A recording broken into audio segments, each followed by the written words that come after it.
I'm Alex, 32 years old, and up until a few months ago, I thought I was doing the right thing by taking care of my family. I'm not a flashy guy. I work in cybersecurity, and while the job is demanding, it pays well, enough that I've been able to live comfortably and help out my parents here and there. At first, it was small stuff: groceries, a new washer, covering a few surprise bills. They were grateful back then. Or maybe I just wanted to believe they were. Last year, I got a big bonus, 6 figures. A combination of long hours, good timing, and a successful project that landed our firm a major client. When I told my parents, they were proud. Or at least they acted like it. My mom got teary, hugged me, said I was her miracle kid, and my dad gave one of those stiff shoulder pats that pass for affection in our family. They didn't ask for anything, but I knew they were struggling with the mortgage on the house. Retirement hadn't gone the way they'd hoped, and I figured if I could lift that weight off their backs, maybe they'd finally get a break. So, I did it. Paid off the mortgage in full. Quietly. No grand announcement, no strings. I even sent them on a 2-week cruise to Alaska as a surprise, first-class everything. My mom had always dreamed of seeing glaciers. My dad pretended not to care, but he told my aunt on the phone he hadn't felt that relaxed in years. It made me feel useful. Like maybe for once I wasn't just the quiet kid with the boring job. The first red flag should have been how quickly word spread. Cousins I hadn't heard from in years started texting me random check-ins, "Have you been?" messages, subtle inquiries about my job. I brushed it off. Maybe they were just being friendly. Maybe I wanted to believe that. Because the truth? I was starved for their approval. I thought that if I kept giving, they'd finally see me. Then came the family reunion. It was the first one in over a decade, hosted at my Aunt Sharon's massive backyard. There were folding chairs, tents, even a rented bouncy castle for the kids. I showed up in a button-down and jeans, a couple of bottles of wine in hand. I'd driven 3 hours after a long work week, but I was genuinely excited. I figured it would be a chance to reconnect. My parents had come back from the cruise glowing, mom tanned and chatty, dad relaxed in a way I hadn't seen in years. At first, things were fine. I mingled, caught up with cousins, ate some really overcooked ribs. Then I overheard it. I had just stepped behind the tent near the drinks table, looking for a cooler with actual water instead of just soda and beer. That's when I heard my mom's voice, loud and clear, coming from the next cluster of chairs. "He's just our wallet with legs," she said, laughing. "Honestly, if he ever stops paying, I don't know what we'll do." Laughter followed. Not just hers, my aunt's, even my dad's. My heart didn't drop right away. It froze.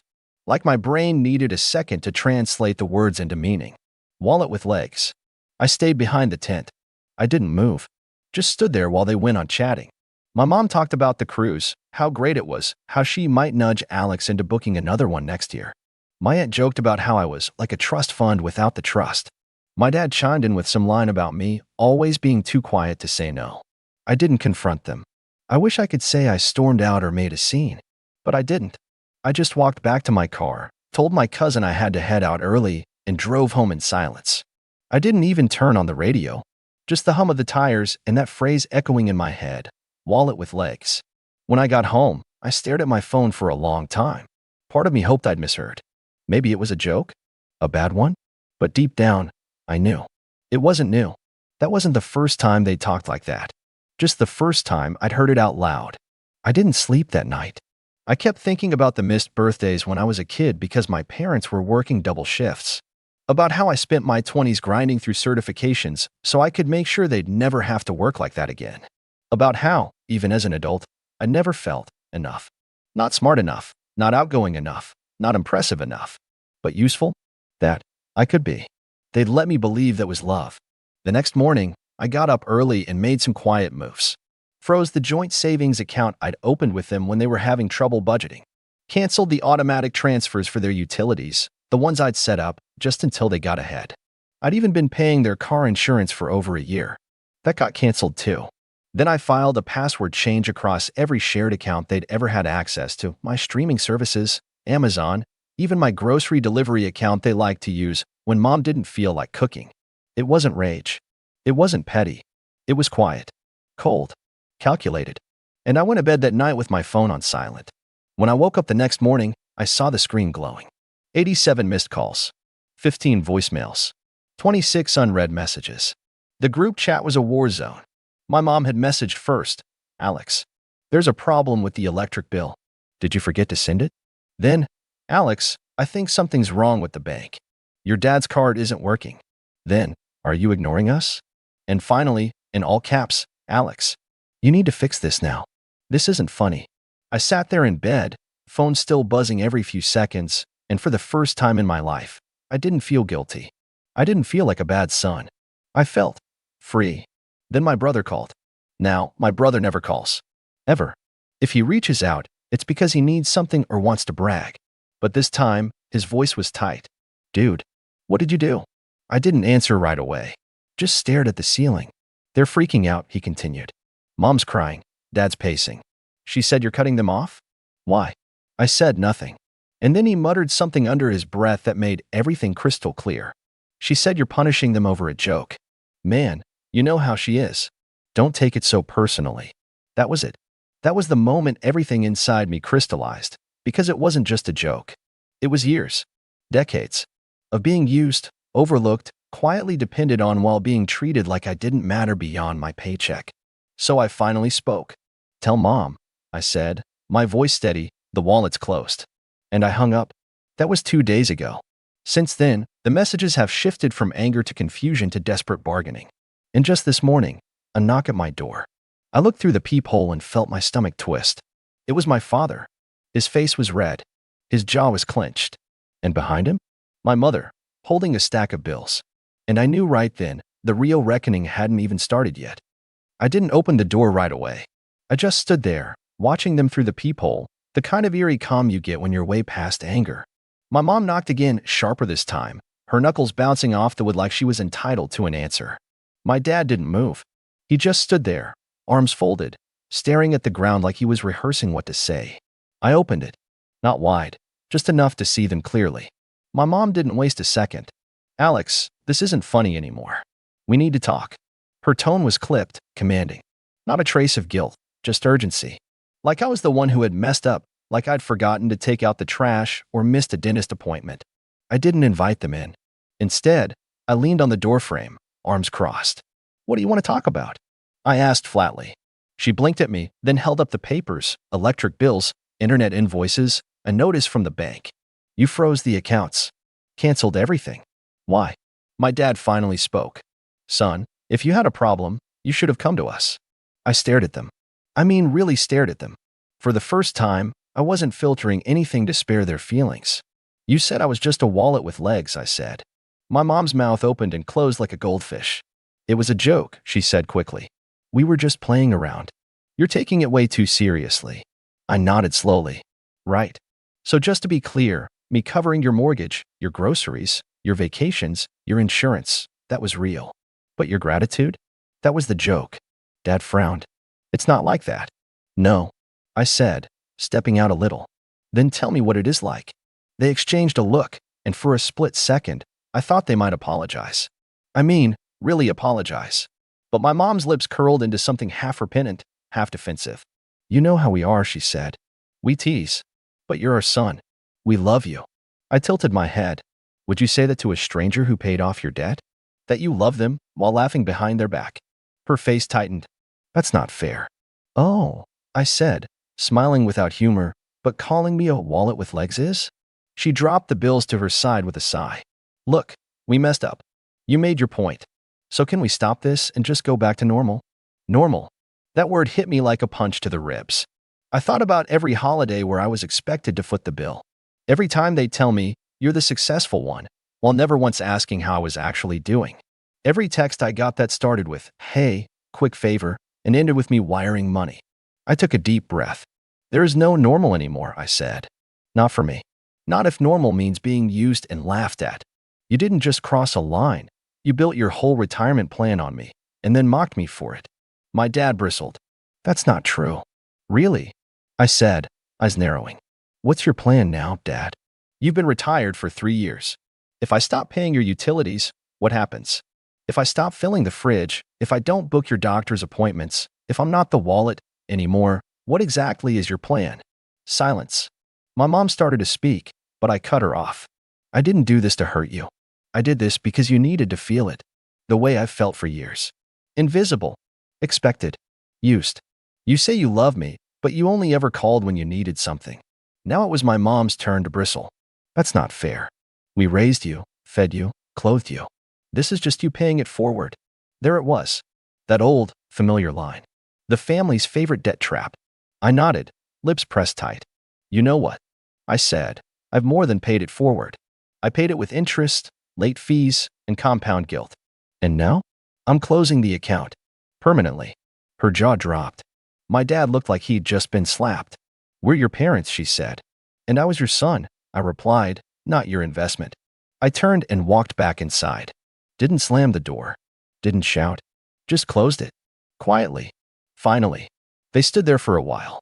I watched from the window. My mom shook her head like she still didn't get it. My dad said something I couldn't hear, and they both walked off, their bills clutched in her hands like props in a bad play. The next few days were chaos. I got texts from cousins, guilt-tripping me for making mom cry. My aunt messaged me a long rant about family obligations. Someone even tagged me in a Facebook post that said, "Money changes people." They were right. It did change me. Not because I got rich, but because I realized I was more than a credit card in human form. I'd spent my whole life trying to earn love with money. But love that needs a receipt isn't real. Then, silence. For 4 days. And on the 5th, an envelope showed up under my door. No return address. Just my name, scrawled in my mom's tight, loopy cursive. Inside was a letter. 5 pages. Handwritten. No jokes. No sarcasm. Just raw, shaky words. It started with, "I didn't know you were hurting. I thought you were just quiet. I'm sorry we made you feel like a bank instead of a son." But the part that really made me sit down was the last line. "If you never speak to us again, I'll understand. But if you do, I want to meet the version of you I never took the time to know." I sat there for a long time, letter in hand, thinking, wondering, was it real? Was it too late? And then my phone buzzed. A new message. This time, not from my mom, not from my dad, but from my cousin Sarah. "Hey, heard what happened. Just wanted to say, you did the right thing. I've been through it too, if you ever want to talk." And for the first time in a long time, I didn't feel alone. I didn't reply to Sarah right away, but her message sat differently in my chest than the others had. It didn't come with a price tag. No guilt, no demands, no, but there's still your parents' speech. Just acknowledgement, understanding, and that simple offer, if you ever want to talk. I bookmarked it in my mind like a note left on the nightstand, not urgent, but there if I needed it. That night, I reread the letter. Twice. I noticed the smudges near the bottom of page 3, teardrops maybe, or just a shaky hand dragging ink. And I realized something odd.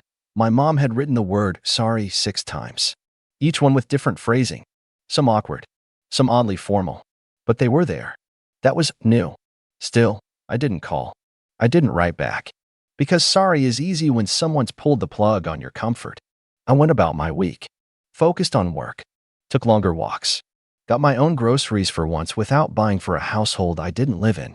On Friday, I bought myself a chair. Just a stupid chair, big, ridiculous, cushiony. I'd wanted one for years but always put it off because there was always a more important expense. Usually theirs. When it arrived, I sat in it for 2 hours straight. Just sat. No emails. No calls. Just me and a book and the quiet hum of a life that, for once, wasn't running at someone else's pace. Then, late Saturday afternoon, I got a knock at my door. Not pounding. Not frantic. Just a knock. I checked the peephole out of habit, heart thudding in that old familiar way. It wasn't my parents. It was my cousin Sarah. She was holding 2 iced coffees and a manila folder. I opened the door, stunned. "Figured you'd need caffeine," she said, offering a drink with a wry smile.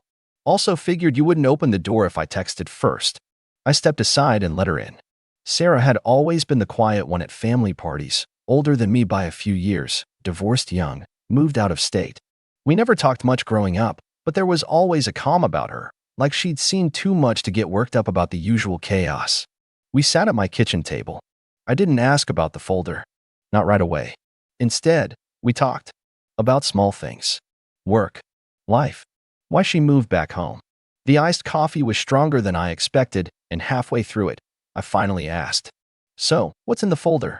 She tapped her nails on it for a second, then slid it toward me. "Receipts," she said simply. I raised an eyebrow. "Financial ones," she added. "From my time as the family's favorite bank." I opened it. Inside were printed statements, bank transfers, annotated notes. Payments made on behalf of my aunt. Rent she'd covered for our grandmother. An invoice from years ago for a down payment she'd made on behalf of her younger sister, who'd conveniently forgotten to ever pay her back. I got out a few years ago, she said. Cut them off cold. Didn't speak to most of them for a long time. They still call me bitter. But you know what? She looked me straight in the eyes. It was the best decision I ever made. I flipped through the pages, stunned at the similarity. The same pattern, family in need, generous gesture, escalating expectation, followed by guilt when the well ran dry. They made you feel like the bad guy when you stopped, I said quietly. She smirked. Of course. Because we ruined the plan. I closed the folder and leaned back. I thought it was just me, I admitted. They always make it feel that way, she said. That's the trick. You're not allowed to be angry. You're not allowed to say no. And when you finally do, you're ungrateful, difficult, broken. I nodded slowly. Sarah didn't stay long. She left the folder with me, said it might help to see it on paper, to realize this wasn't a one-time slip. It was a pattern, generational, polished, and so good at wearing the mask of love. As I walked her to the door, she turned to me and asked something I didn't expect. Do you ever wonder what your life would look like, she said, if they just loved you without keeping score? I didn't answer. Because yeah, I'd wondered. I was still wondering. After she left, I went back to my new chair, folder in hand. I spent the next hour rereading every page Sarah gave me, then laid it all out on the table like evidence in a trial. And I realized something. This wasn't about the money. It never was. It was about control. About being the one that could lean on, not out of mutual love, but out of convenience. As long as I stayed quiet and useful, I had a place in the family. The second I asked to be seen as more than that, I became difficult, ungrateful, overly sensitive. So when another message from my mom came in, just one line, this time, I didn't open it immediately. Can we just talk? Please. I sat with that for a while. Not because I didn't know what to say, but because for the first time in years, I was deciding whether I even wanted to. And just when I thought I might reply, the doorbell rang again. Not a knock this time. The bell. I stood up slowly, every muscle in my body tense. I crossed the living room, heart tapping that uneven rhythm again. This time, I didn't check the peephole. I just opened the door. And there, standing on my porch, was someone I hadn't seen in over a decade. My older sister. The one who'd moved away. The one who'd cut contact with everyone, including me. She was crying. Not the hysterical kind, not loud sobs, but the kind that comes from somewhere deep and exhausted. Her shoulders were trembling slightly, her arms crossed like she didn't know whether to hug me or bolt back to the car. I hadn't seen her since her wedding 12 years ago. After she left town, we exchanged a few texts here and there, but she faded out of the family orbit like a satellite cut loose. The stories the family told afterward were vague. She thinks she's too good for us now, or she just can't handle responsibility. Nobody ever really talked about her, and after a while, I stopped asking. Now she was on my porch. Hey, she said, her voice barely above a whisper. I nodded. Hey. Neither of us moved for a moment, just standing there while the late afternoon sun slid lower behind her. Finally, I stepped aside and opened the door wider. You want to come in? She hesitated, then nodded. She took a seat at the kitchen table where Sarah had sat just hours earlier, and I poured us each a glass of water. Her eyes flicked over the manila folder still lying open. I heard, she said, taking a sip. Well, I didn't hear, I saw the fallout. Mom posted some cryptic status about betrayal and family who think money makes them better. Dad's been calling everyone. Even tried me. I raised an eyebrow. He called you. She gave a dry chuckle. Yeah, first time in 7 years. I didn't press her. I just waited. And after a few more moments, she leaned forward, elbows on the table. I came because I wanted to say I'm sorry. I blinked. For disappearing, she clarified. I left because I knew what they were. I just didn't have the words for it back then. I was in debt, exhausted, and they made me feel like I was failing at being their daughter. Every call was a guilt trip. Every favor came with a reminder of everything they'd ever done for me. I moved across the country just to breathe. I nodded slowly. And you didn't come back. I was scared, she admitted. Not of them, but of how easy it would have been to fall back into it. They make you feel like you owe them for existing. Yeah, I murmured. They do. She glanced at the folder. Sarah told me what happened. The cruise, the mortgage, The wallet with legs thing. I'm not surprised. But I am sorry they made you feel like that. I should have warned you. I should have. Stop, I said gently. You don't owe me anything. She went quiet for a moment, then gave me a long, searching look. Do you hate them? I let that question hang in the air. No, I finally said. But I don't trust them. And I don't think I want them in my life the way they are now. She nodded, looking relieved that I didn't try to justify it. Me neither. We talked for 2 hours. About childhood. About how we'd both been pushed into silence by different forms of guilt. About the way our parents weaponized every gift they ever gave us. About how love always came with a receipt.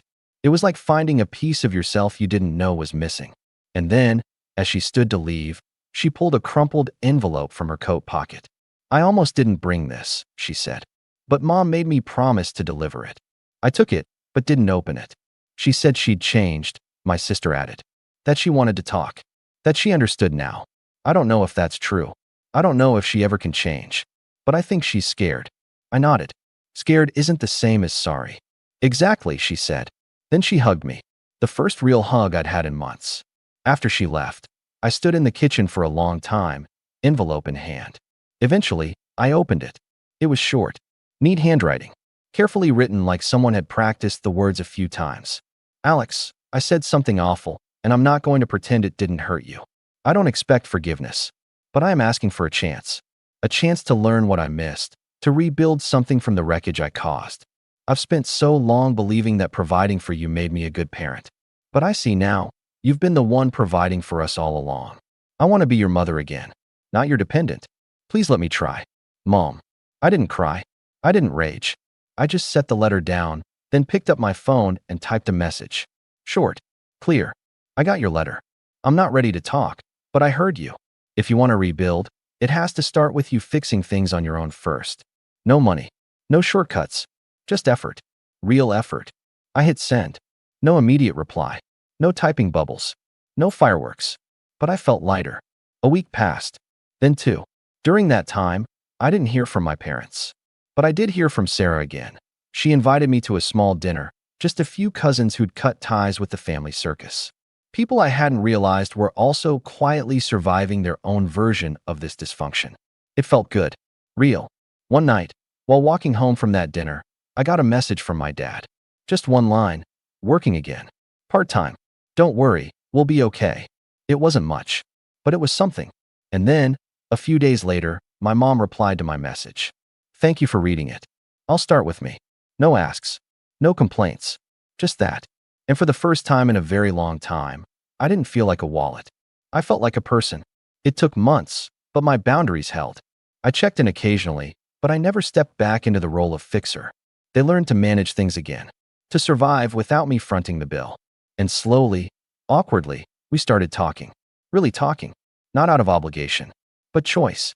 It wasn't a fairy tale ending. There were slip-ups, relapses into guilt language, tiny barbs masked as jokes. But this time, I called it out. And to their credit, they backed off. They listened. Because the only version of me they get to know now is the one who knows his worth.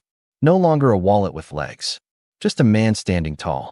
I wasn't snooping. I wasn't hiding behind a door or creeping through the hallway like some cartoon villain. I was just walking upstairs with a basket of laundry, passing by the guest room where my wife, Allison, was talking to her sister on speakerphone. That's it. That's the moment everything changed. That's when the life I thought I had, the marriage, the partnership, the trust, started to unravel right in front of me like a cheap sweater tugged loose at the seam. My name's Jason, and I'm 36. By most accounts, I've lived a quiet, stable life. I run a mid-sized manufacturing business my dad started years ago. Nothing flashy, just steel brackets and hardware. Not the sort of thing that gets you featured in Forbes, but it keeps the lights on. My dad handed it down to me when he retired to Arizona, and over the years, I've grown it into something respectable. We're not mega rich, but we're very comfortable. I married Allison when I was 29 and she was 27. We met through mutual friends at a summer lake party. She had that effortless charm that draws people in. Always the center of attention. Always knowing exactly what to say to make someone feel like they mattered. I was more reserved, the kind of guy who prefers to observe first, speak later. But she made me feel like I could open up. And for a long time, I thought we had a really good thing. We never had kids, though we talked about it. I thought we'd wait until we were a bit more settled, less work stress, maybe move into a bigger place. But she kept pushing it off. Not yet, she'd say. Let's enjoy each other a little longer. I didn't question it much. Honestly, I liked our life. Dinners out, spontaneous weekend getaways, binge-watching crime shows on the couch with takeout. Things didn't change overnight. That's the thing people get wrong about broken relationships. There's no dramatic crash, no explosive argument that ends it all in a single moment. It's more like rust, slow, silent, spreading behind the paint where you can't see it until it's already weakened the entire frame. Looking back, I think the first crack showed up around our 5th anniversary. She started being a little more distant, less affectionate, more critical. Little jabs about my clothes, the way I loaded the dishwasher, the kinds of people I hired at work. Nothing huge, just barbs that left tiny pinpricks in your confidence. When I asked if something was wrong, she always brushed it off. Just tired. Just work stress. Just in a mood. Eventually, I stopped asking. I thought maybe I was being too sensitive. Maybe this was just how long-term relationships went. You settle, you get comfortable, and maybe the spark fades a little. That's normal, right? The thing is, I was happy to make it work. I believed in loyalty, in sticking it out through the dry spells. I figured we'd find our rhythm again. So I kept working hard, trying to be a good husband. I made sure the bills were paid, surprised her with flowers every now and then, booked weekend trips to break the routine. I wasn't perfect, I know that, but I genuinely tried. Meanwhile, Allison got closer and closer to her sister, Rachel. They'd always been tight, but it became intense. Long phone calls late into the night, whispered conversations when I walked into the room, shared glances at family dinners like they were holding on to a secret I wasn't privy to. I chalked it up to typical sister stuff. I didn't have siblings, so I didn't know what that dynamic was supposed to look like. Then came that afternoon, the one with the laundry basket, the casual stroll past the guest room, the words that brought everything to a grinding halt. I heard Allison laugh, light and dismissive. "No, I haven't told him yet," she said. Rachel's voice buzzed faintly from the speaker. "Still? What are you waiting for?" "I don't know," Allison replied. "The right moment, I guess. Maybe after the holidays. Or once we're done with the mortgage refinance. I don't want to make things messy." I froze. My brain couldn't even process what I'd just heard. Divorce? Mortgage refinance? What messy was she referring to? Rachel sighed. "You've been talking about this for months." "I know, but it's complicated. He's not a bad guy. He's just safe. Predictable. I need more." There was a silence. Then Rachel said something that made my stomach twist. "So you're just stringing him along until the paperwork's in your favor?" And Allison, my wife, my partner of nearly 7 years, didn't even deny it.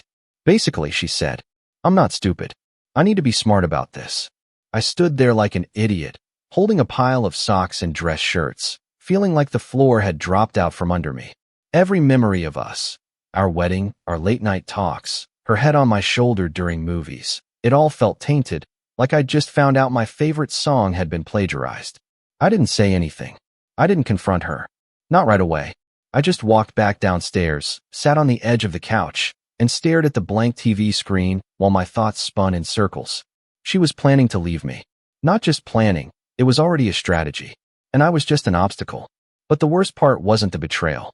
It was the fact that she thought I wouldn't see it coming. That I wouldn't protect myself.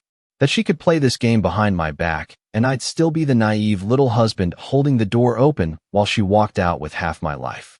She thought she was being smart. What she didn't know was that I'd been quietly smart for years. And I wasn't just waiting. I was preparing. That night, I didn't sleep. I lay awake next to her, listening to the sound of her breathing, watching the faint glow of her phone light up the ceiling as she scrolled through Instagram or Pinterest or whatever social media black hole she fell into most nights. I didn't say a word. I didn't give any sign that I knew, because I wasn't ready to play my hand yet. I needed to be patient, calculated, just like she was trying to be. And so began the quietest, most strategic 3 weeks of my life. But that's when things started to get really interesting. For the next few days, I lived a double life. Outwardly, nothing changed. I got up, made coffee, kissed Allison on the cheek, went to work, came home, asked about her day. We watched a couple of episodes of that true crime show she liked, ordered sushi on Friday night like we always did, and even went to brunch with her parents that Sunday. I laughed at her dad's bad jokes. I nodded as her mom gushed over the boutique she wanted to open. I smiled when Allison reached for my hand in front of them. But underneath all of it, I was planning, watching, filing things away. I started by pulling up our bank records. I already handled most of our finances, but now I looked closer. She'd opened a separate checking account 6 months ago. Just a few hundred here and there at first, returns from stores, a freelance gig she'd dabbled in, little bits of cash she probably thought I wouldn't notice. Then, over time, larger deposits. A few thousand from a design job, which didn't align with any of the freelance projects she'd told me about. When I casually asked her what she'd been working on lately, she gave me a vague answer. Just some small stuff, nothing steady yet. Still figuring it out. I smiled, nodded, made a mental note. Then I called my lawyer. His name's Gerald, and he's been with the family for years. He handled my dad's business when he transitioned ownership to me, and I trusted him. We met for lunch at a quiet steakhouse on the edge of town, and I laid it out for him. Not everything, not yet, but enough. She's planning to leave, and I think she's trying to set herself up to walk away with more than she's entitled to. He looked over his glasses and said, "Do you have a prenup?" "No. We married young. I didn't think I needed one." Gerald sighed, then leaned forward. "Then you need to move fast. Quietly. Start isolating assets. Put the business in a trust, restructure your holdings, clean up anything she might try to lay claim to later." I told him I wanted everything airtight, ironclad, bulletproof. I wasn't going to be another guy who got blindsided in court while his ex-wife walked off with the company his dad spent his life building. He nodded. "You're doing the right thing. But this isn't going to be fun." He wasn't wrong. The following week felt like I was dismantling my own life piece by piece. I met with bankers, accountants, estate planners. Quietly moved the business into an irrevocable trust under my name. Shifted certain accounts into structures she couldn't touch. Removed her name from anything that wasn't legally obligated to remain joint. Even started separating my personal and business electronics. Changing passwords, wiping old shared logins, rerouting email notifications to secure backups. All of this happened under the surface, like the silent churn of tectonic plates. And still, at home, I kept up the act. We even hosted a game night with friends. Wine, charcuterie, board games, fake laughs. I watched her sit across from me and smile, and I wondered how long she'd been pretending to.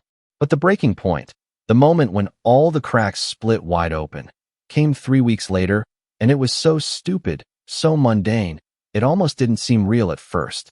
It started with a fight about laundry. No joke. Laundry. I came home late from work one night, later than usual.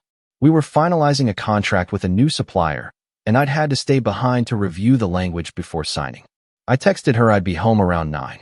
When I walked through the door, she was sitting on the couch, arms crossed, a movie paused on the screen. "You didn't do the laundry," she said flatly. I blinked. "I told you I'd be home late. I figured I'd do it tomorrow." She stood up, tense. "I needed the dryer for my clothes. I have brunch with my friends tomorrow. I can just throw them in now." She threw her hands up. "That's not the point, Jason. You're so inconsiderate lately." Something about the way she said that word, lately, set something off in me. Like she was laying the groundwork, brick by brick, for some false narrative. That I was the distant one. That I had changed. That she was the victim here. I stayed calm. "I texted you. You said okay." She scoffed. "You always have an excuse." That night spiraled into a long, exhausting argument. She brought up things I didn't even remember. Missed date nights, forgotten errands, passive-aggressive comments I apparently made in passing. I listened for a while. Then something in me just shut down. I walked into the kitchen, poured myself a glass of water, and stared out the window at our dark backyard while she kept ranting in the living room. That's when she said it. "You know, sometimes I feel like I'm already divorced."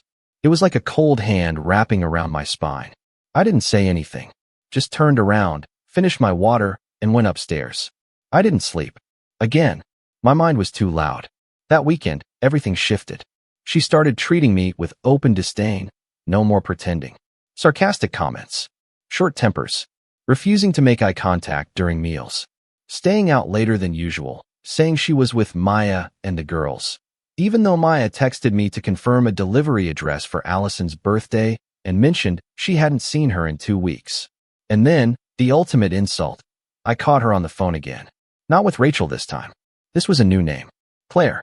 I was walking back from the garage with a wrench in my hand when I heard her out on the patio, back door slightly ajar. "He won't suspect a thing," she said. "I already got the documents. Just need to time it right. I want to make sure I get the vacation house in the split." My chest tightened. We didn't have a vacation house. Not yet. But I'd mentioned, once, in passing, a listing I saw for a cabin upstate. I'd even printed out the brochure and left it on the counter. We hadn't even discussed buying it yet. But now, she was plotting to stake a claim to something that didn't even exist yet, like she was already visualizing her new life with half of mine in her hands. It made me sick. I walked back inside, quiet as a ghost, set the wrench on the workbench, and went into my office. That's when I knew. This wasn't just a rough patch. This wasn't boredom or restlessness. This was calculated. Cold. She wasn't unsure. She wasn't scared. She was waiting for the next move in her little game. And I was done playing nice. The next morning, I went to Gerald and told him everything. Every word I'd overheard. Every shift in behavior. Every lie. He didn't even look surprised. "We'll finalize the last round of asset protections this week," he said. "I'll prepare for a potential filing on her part. You'll be ready." I nodded. But I still wasn't ready for what happened next. 3 days later, she filed. She didn't tell me in person. She didn't cry. She didn't even fake a tear. She just left the papers on the kitchen counter and went to stay at Rachel's. No note. No explanation. Just the sterile clang of a betrayal that no longer needed to be hidden. But I stayed quiet. I didn't text her. Didn't call. Didn't rage. I let her move. I let her feel powerful. In control. And then, exactly a week later, I got the call. It was a Thursday afternoon. I was sitting at my desk, sorting invoices, when my phone lit up with her name. I stared at it for a long second, then picked up. Her voice was shaky, breathy, a little panicked. "Jason, hey. Hey. I was just looking over some stuff. The accounts. The paperwork." "Okay." A pause. Then, quiet and trembling. "Why is everything in your name?" I leaned back in my chair, letting the silence stretch just long enough. Then I said the words I'd been saving like a dagger behind my back. Because I wasn't just waiting. I was preparing. She didn't say anything at first. Just breathed. And then, the panic started to rise. "Jason, what does that mean? What did you do? Why is the business in a trust? Why can't my lawyer access the records for the joint investments?" I smiled just slightly. "I think you should talk to Gerald." And I hung up. That should have been enough. But Allison wasn't the type to walk away quietly. Not when she realized she was losing. And not when Rachel decided to get involved. Because that's when things really started to spiral out of control. And that's when the revenge stopped being quiet. I thought that would be the moment I felt vindicated. That after all the secrecy, the betrayal, the nights I'd stared at the ceiling wondering how I could have been so blind, that phone call would flip some kind of switch. That hearing her voice crack when she realized she was boxed out, legally and financially, would give me that satisfying Hollywood-style rush. But it didn't. I sat at my desk long after I hung up, the glow of my monitor washing over invoices I couldn't focus on. My office felt too quiet, like the air itself was waiting for me to process what had just happened. I didn't feel triumphant. I didn't feel powerful. I felt hollow. Because even though I had outplayed her, I had also lost something I didn't know I still valued until it was gone. This naive, loyal version of myself who truly believed love was enough. And now, all I had was a silence that no amount of revenge could fill. The days that followed were the darkest of my life. Allison didn't call again. She sent everything through her attorney, who was clearly blindsided. I got a dozen frantic emails over the course of a week, requests for account access, questions about asset movement, accusations of foul play. Gerald handled it all with calm professionalism. Everything I'd done was legal, strategic, and above board. But it didn't stop the chaos that followed. Rachel started showing up at my office. The first time, she marched in like she owned the place. Tight blazer, oversized sunglasses, lips pursed like she was chewing on something sour. "You're a coward," she said before I could even offer a greeting. "Good afternoon to you too, Rachel. You blindsided her. After everything she did for you." I raised an eyebrow. Everything she did. She wasted the best years of her life on your boring little existence. I smiled politely. "Is that what she told you? She could have left years ago. She stayed because she felt sorry for you. You're lucky someone like her even gave you the time of day." I leaned against my desk, arms folded. "You're right. I am lucky, because now I know exactly who she is. And I've got the receipts to prove it. Rachel blinked, momentarily thrown off. I walked to the door and opened it. Next time, make an appointment. That didn't stop her from showing up again. And again. Sometimes she came with fake apologies, begging me to reconsider. Other times she came to scream. Once she even brought Allison's mother, who stood awkwardly in the lobby as Rachel ranted like she was leading some sort of protest against corporate betrayal. Gerald advised a restraining order, but I held off. Part of me still believed the storm would pass, that Allison would retreat with whatever dignity she had left and start over. But that was naive Jason thinking. She wasn't done yet. Because when someone like Allison realizes they've lost control, when the spotlight shifts off them, they don't shrink. They escalate. I was about to learn that the hard way. It started with whispers in our social circle. Friends I hadn't heard from in weeks suddenly couldn't make it to plans. A few were contacts sent odd, cryptic messages asking if I was doing okay, or if I needed help. Then came the rumors, quiet ones, but effective, that I'd emotionally abused Allison, that I was secretly seeing someone else, and had cut her off as punishment when she found out, that I'd manipulated the legal system to steal what was rightfully hers. It was disgusting and clever. She never said these things directly, just planted seeds. Hinted. Let people fill in the blanks. And to my surprise, it worked. Even people who knew us, people who'd been to our wedding, our parties, our vacations, somehow gave her the benefit of the doubt. I guess a well-timed tear and a shaky voice go a long way. That was my fault. Not the legal battle. Not the financial maneuvering. But the isolation. One night, I came home to an empty house and stood in the hallway, looking at framed photos of friends I hadn't spoken to in weeks. I picked up one of me and Allison at a beach wedding, smiling under string lights, holding wine glasses, and pretending we had something worth celebrating. I stared at that photo for a long time. Then I dropped it. The glass cracked on impact, but the photo didn't tear. Her smile stayed frozen, eternal, untouched. I left the broken frame on the hallway table and walked upstairs, exhausted. That night, I opened my laptop and created a new folder on my desktop, Phase 2, because I was done waiting for things to blow over. If the life I had before was gone, fine. Then I'd build something better. But this time, for me, the rebuilding didn't happen overnight. It never does. I started by turning inward, hard reset. No more coasting. No more self-pity. I joined a gym, not a flashy one with juice bars and Instagram lighting. Just a small place near the office, run by a retired Marine named Ken who didn't believe in excuses. I told him I wanted to get in shape. He didn't ask why, just handed me a towel and said, "Show up at 6 a.m. No whining." I did. Every morning. Even when I was sore. Even when I barely slept. It was the only time of day I felt fully in control. And with every drop of sweat, I felt something in me shifting, recalibrating. Next, I revamped the business. I stopped playing defense and started expanding. New marketing, new client outreach. I promoted a few younger employees who'd been quietly doing great work and let go of a couple of leeches who'd coasted on charm for too long. I got leaner, smarter, faster, and people noticed. Deals started closing faster. Clients complimented the new energy in the company. Even my dad, who rarely said more than "keep at it," called one night just to say, "Proud of what you've done, son." I didn't tell him everything. Not yet. But that moment stayed with me. Then came something unexpected. I got a message on LinkedIn from a woman named Evelyn, someone I hadn't seen since college.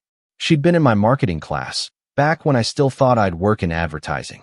We grabbed coffee one afternoon just to catch up. No expectations. No flirting. But it felt easy. Honest. Like being around someone who remembered you before your life got complicated. We started seeing each other more often. Dinner here, drinks there. She knew about the divorce. Everyone did, but she never pried. She asked how I was doing, not what happened. That alone made her stand out. And for the first time in months, I felt like maybe I wasn't broken. Maybe I'd just been surviving in the wrong chapter for too long. 3 months passed. By then, the legal process was nearly over. Gerald had handled everything with precision. Allison's attorney tried every angle, emotional damages, contributions to lifestyle, even some vague claims about emotional duress. None of it stuck.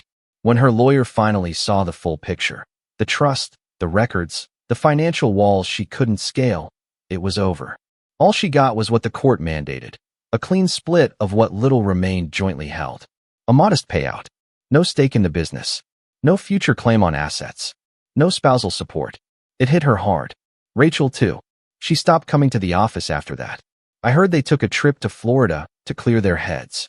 I stayed quiet, professional, measured, until one last thing happened that changed everything again. A mutual friend, a real one, called me out of the blue. His name was Derek, someone I'd known since high school. He was always neutral, the type who didn't get involved in drama. I probably shouldn't be telling you this, he said, but I just had lunch with Allison. I froze, and she told me something that didn't sit right.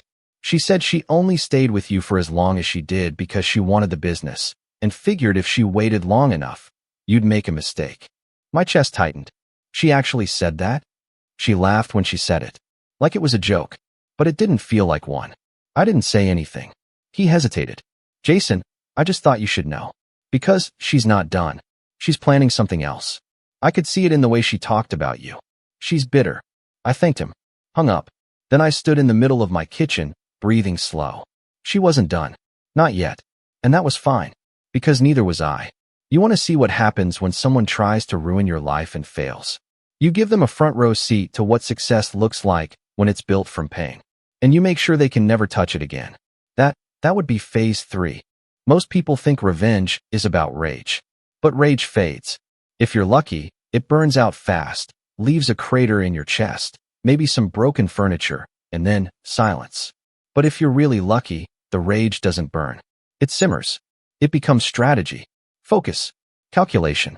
That's what I had now. Not bitterness, not spite, just clarity and time. 3 months after the divorce was finalized, I was free. Legally, financially, emotionally. But not fully. Not yet. Because even though Allison had walked away with scraps, she hadn't walked away empty. She had something far more dangerous than money. She had a story. And stories are powerful, especially when told by someone who can cry on command. I started hearing it more often. People dropping hints that they'd heard things. A couple of my former friends from our couples group stopped replying to texts. One even blocked me on social media, which was wild considering I was the one who paid for their destination wedding gift last year. Allison was playing the long game. She couldn't touch my assets, so she was coming for my reputation, my network. She was painting herself as the tragic heroine abandoned by the cold-hearted businessman, the man who blindsided her, who planned her financial downfall behind her back. I knew her playbook. I'd lived with it for 7 years. But now I had my own. The first thing I did was gather information. Not dirt, not yet. Just perspective. I started reconnecting with people I hadn't talked to in years. Quiet conversations. A coffee here. A catch-up dinner there. Not with anyone close to Allison. She'd poisoned those wells, but with people adjacent. People on the periphery who'd always had a sense of what our dynamic was. One of them was Natalie. She used to be part of our extended friend group back when Allison and I hosted those awful monthly wine and board game nights. She was sharp, observant, and always polite, but a little distant from Allison. We hadn't spoken in over a year. I invited her out for lunch, no agenda, just to reconnect. But halfway through her salad, she looked up and said, "So, you know she's dating that guy now, right?" I blinked. "What guy?" "Some finance dude. Name's Bryce. Works at her dad's firm. He was at one of your parties once." I didn't remember him. "Is it serious?" Natalie gave a tight smile. "Well, she was dating him before the divorce was finalized. So, you tell me." I stared at her, trying to process. "She cheated?" She tilted her head. "She says it wasn't cheating. She says you were emotionally unavailable for years." There it was again. The story. The curated narrative. "Doesn't matter," I said. "She can date who she wants." Natalie watched me for a moment. "Jason, I'm going to be honest. People believed her at first. The crying, the victim act, it works. But lately she's slipping. She's saying too much. Inconsistent stories. She's bragging to people about how she won the divorce. It's rubbing people the wrong way." That got my attention. "She's losing control of the narrative?" Natalie nodded. "If you had something to say, your side, I think people might actually listen now." I didn't say anything right away, because I wasn't ready to tell my side. I was ready to show it. The next move came by accident. One afternoon, I walked into a small downtown art gallery that had just opened a few weeks prior. I was waiting to meet a client nearby, and I had 20 minutes to kill. I didn't expect anything special, but that's when I met Jonah. Jonah was the gallery owner, a soft-spoken guy in his late 20s with this quiet charisma that made you feel instantly at ease. We talked for a few minutes, and he asked what I did. When I told him about my manufacturing business, his eyes lit up. "You ever think about sponsoring local creatives?" he asked. "Like helping fund exhibits, getting your brand tied to culture?" It was a simple question, but it planted a massive seed. Allison had always mocked my work. "Brackets and bolts," she'd say. "So glamorous." She thought it was beneath her, that it lacked any sophistication or style. What if I turned that exact business into a brand? Not just function, identity, support for local builders, artists, creators. What if I reclaimed the story of who I was? Not just some boring guy with a company, but someone who used his resources to uplift others. That night, I didn't sleep. I was too busy outlining a new campaign. Within weeks, I partnered with Jonah to sponsor a community art event downtown. Free to the public, local artists, musicians, and food vendors. The event was called Steel and Soul, a subtle nod to the manufacturing roots and the creative future. It was a hit. People came in droves. I gave a short speech, nothing flashy. Just talked about building things that last, products, relationships, communities. It wasn't about Allison. It didn't have to be. But people noticed, especially the ones who had quietly believed her narrative. Suddenly, there I was, calm, composed, respected, generous. They couldn't reconcile that image with the cold-hearted man Allison had described. The whispers started to shift, and I wasn't done yet. A few weeks later, I hosted a private dinner. Just 10 people, carefully selected. Business leaders, creatives, city planners, nonprofit directors. We ate, talked, shared ideas. No hard pitch, just honest connection. By the end of the night, I had 3 new partnerships lined up, 2 with nonprofit mentorship programs for underprivileged youth, and 1 with a startup incubator for minority-owned small businesses. I didn't announce it on social media. I didn't post photos. I let the results speak. And quietly, slowly, Allison's version of the story began to unravel. People stopped mentioning her at events. A couple of our former friends started circling back. One even apologized, said they'd jumped to conclusions too quickly. It wasn't about winning them back. It was about letting the truth breathe. But the real opportunity came in the form of an email. It was from a woman named Susan, an event coordinator for a high-profile charity gala Allison's father's firm helped sponsor every year. It was one of those society events Allison used to obsess over. Who wore what? Who sat where? Which photos made it into the newsletter? Susan wrote, "We're impressed by your recent initiatives. We'd love for you to be a featured speaker at the upcoming gala. Would you be open to joining the event as a guest of honor?" I nearly laughed. Guest of honor? At her event? Oh, this was too perfect. I replied that I'd be honored to attend, but only on one condition, that I could speak. 5 minutes. Nothing major. Just a short talk on resilience, rebuilding, and the importance of community. Susan agreed. And just like that, the final piece clicked into place.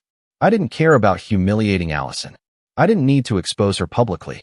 But being seen, not as the man she tried to paint me as, but as the man I actually was, that was the one thing she couldn't control. Her stories couldn't stand against reality.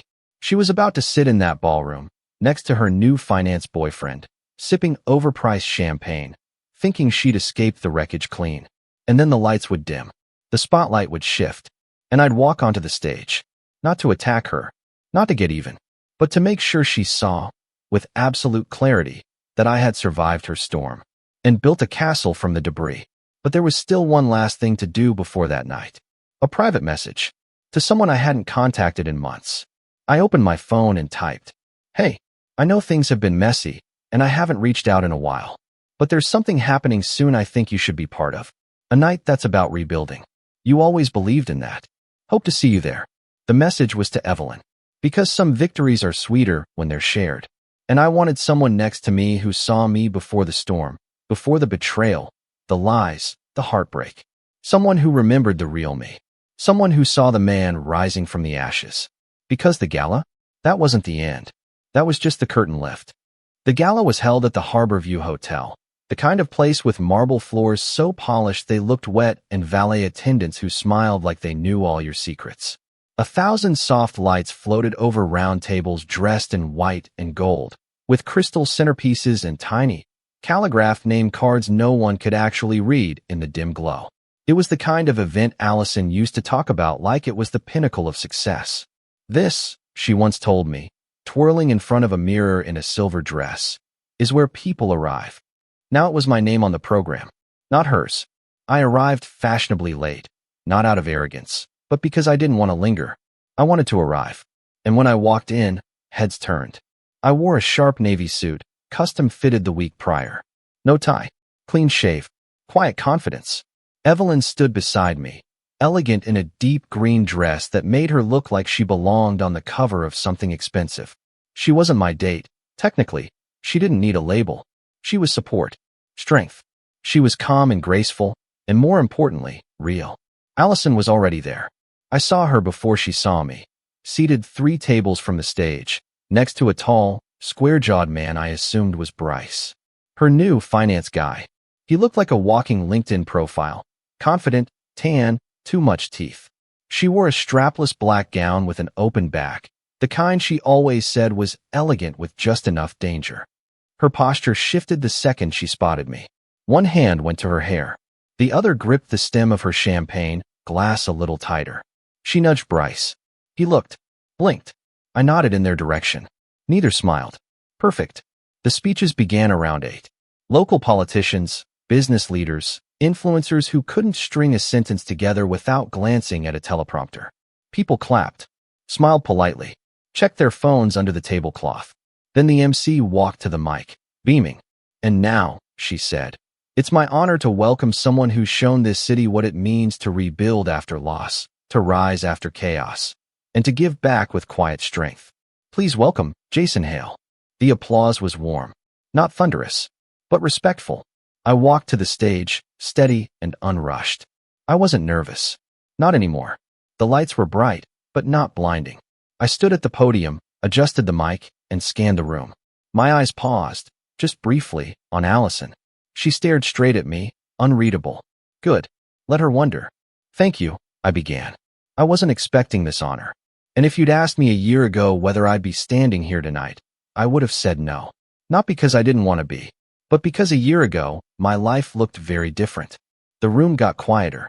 I was married, settled, focused on maintaining the life I'd built. I thought success meant stability. I thought love meant endurance. I believed, with everything in me, that if you gave people your best, they'd give you their best back. I paused, just long enough. But sometimes, they don't. Allison shifted in her seat. Bryce leaned in slightly, whispering something. She didn't respond. Sometimes, they take what you give. They smile while doing it. And then they leave. People were still, listening now. And when that happens, you have 2 choices. You can fall apart, drown in bitterness, in blame, in shame. Or, you can take a breath, look around, and say, "Okay, what's next?" I let that land. I chose what's next. I took the pain, the betrayal, the loneliness, and I turned it into something stronger. Not louder, just stronger. I didn't scream into the void. I didn't burn everything down. I built something better. A beat of silence. Then I looked out at the crowd. I rebuilt my company. I rebuilt my name. I rebuilt me. And I started giving back. Not because I wanted applause, but because I finally understood what it meant to create something that can't be taken. I glanced at Evelyn. She smiled, small but proud. I returned it. And that's the message I want to leave you with tonight. Your worth isn't measured by what people say about you. It's measured by what you do, quietly, consistently, even when no one's watching. Especially when they're not. I finished simply. Thank you. Applause erupted. Louder this time. Not for a spectacle. For a man who had survived and didn't need to scream about it. I stepped down from the stage. Hands clapped my back. People murmured praise. The mayor's assistant asked to schedule coffee. A reporter handed me her card. Someone else asked about sponsorships. And then I felt her behind me. Allison. Her voice. The same soft edge I remembered. The tone she used when she wanted something. I turned slowly. She looked poised, but I could see the cracks. The way her smile didn't quite reach her eyes. The slight tremble in her hand. "Jason," she said. "That was quite a speech." "Thanks." She waited. Then, "Can we talk? Just for a second?" Evelyn appeared at my side, but I gently touched her arm. It's okay. We stepped to the side, away from the crowd, near a marble column that shielded us. I didn't know you were speaking tonight, Allison said. Surprise. She forced a laugh. You've changed. No, I said. I just stopped hiding who I was. Her lips parted, then closed. She looked at me like she was trying to recognize me, like I was a puzzle missing pieces she used to own. I never meant for things to get so messy, she said quietly. I was hurt. I was confused. I didn't know how to leave without losing everything. You didn't lose everything, I said. You just lost access. She flinched, just slightly. I didn't press it. I see you brought Bryce, I added, glancing past her. She didn't react. I hope he's good to you, I said. I really do. Jason, she started. But I held up a hand. I'm not angry anymore, Allison. I was. For a long time. But now, I'm just grateful. Her brow furrowed. Grateful? I nodded. If you hadn't betrayed me, I'd still be stuck in that version of myself you never respected. You didn't just leave me. You freed me. She looked like she wanted to speak. But no words came. And that silence? That was the real victory. Because Allison wasn't used to being speechless. She wasn't used to not being able to spin, to twist, to control the outcome. And now, she had nothing left to twist. I should get back, I said. Enjoy your night. I turned and walked away. She didn't follow. She never would again. The rest of the evening was a blur of conversation, laughter, opportunity. But it wasn't about image. It wasn't even about revenge anymore. It was about peace. Revenge, when done right, isn't about destruction. It's about demonstration. Of who you've become. Of what they lost. Of how they'll never reach you again. That night, as Evelyn and I walked out of the harbor view under a sky full of stars, she slipped her hand into mine. Do you feel better? She asked softly. I thought about it. About the betrayal. The pain. The plan. The execution. Then I looked up at the city skyline. Bold. Silent. Unshakable. I smiled. Yeah, I said. I feel free. And I meant it. Because when someone tries to ruin your life and fails, you don't just move on. You rise. And you make sure they see it from below. When I was 17, my dad remarried. I was already halfway out the door by then, working part-time, saving up for college, and counting the months until graduation. But his new wife, Linda, came with a perfectly manicured smile, a 15-year-old daughter named Rachel, and a clipboard personality. You know the type. Everything's a checklist, and if you're not on it, you don't exist. My name's Aaron. I'm 24 now. But this story starts just after I turned 20 and had to move back home. College didn't go the way I'd planned. I got into a decent school on partial scholarship, picked up 2 jobs to cover the rest, and still fell short when tuition spiked during my second year. I didn't tell anyone back home. I just packed up, withdrew before they could charge me for the semester, and drove 12 hours back to the house I hadn't seen in almost 3 years. My dad was surprised, to put it nicely. He didn't hug me, didn't ask what went wrong, just stood in the doorway, blinking like I'd interrupted something important. Linda appeared a second later, holding her ever-present glass of white wine, the kind that never seemed to go empty. She looked me up and down and said, "We thought you were doing well." I was, I said, forcing a smile. Just need a place for a bit. Only until I get back on my feet. Dad scratched the back of his neck. Yeah, we can figure something out. They gave me the room in the basement. It used to be my space back in high school. Unfinished concrete walls, a mattress on a metal frame, a desk I built out of scrap wood and zip ties, but it hadn't changed much. Linda made a big show of letting me use the upstairs bathroom, as if that was some kind of prize. Rachel had grown into her mother's twin. Same judgmental stare, same perfect blonde hair, same way of turning every comment into a passive-aggressive jab wrapped in a compliment. The first few weeks, I kept my head down. I got a job delivering groceries, started applying to community colleges, and tried not to make waves. But little things started piling up. My laundry would get moved from the washer mid-cycle. My food would mysteriously disappear from the fridge. One day, my laptop charger vanished, and when I asked around, Rachel shrugged and said, "Maybe you should keep better track of your stuff." Dad just sipped his coffee and said, "She didn't mean it like that." I knew what was happening. I wasn't family. I was an intruder in their suburban castle. Linda ran that house like it was her kingdom, and I was the unwelcome guest tracked in on someone's boots. Still, I kept quiet. I told myself it was temporary, that I'd be out by spring. I even offered to help with groceries and utilities, but Linda brushed it off with a laugh. Don't worry about it. You're barely here anyway. That would have been fine if she hadn't turned around and used my lack of contribution as a talking point whenever we had guests over. One Sunday, we had family friends over for dinner, Linda's sister and her husband, people I barely knew. I came up to eat, sat quietly, and tried to make polite conversation. Halfway through the meal, Linda mentioned that Rachel had made honor roll, and everyone clapped and cooed like she'd cured cancer. I smiled and said, "That's awesome. Congrats, Rachel." Rachel rolled her eyes. "Well, some of us are actually doing things with our lives." There was an awkward silence. I looked at my dad, expecting him to say something. He just laughed, and said, "You're just a guest in this house, Aaron.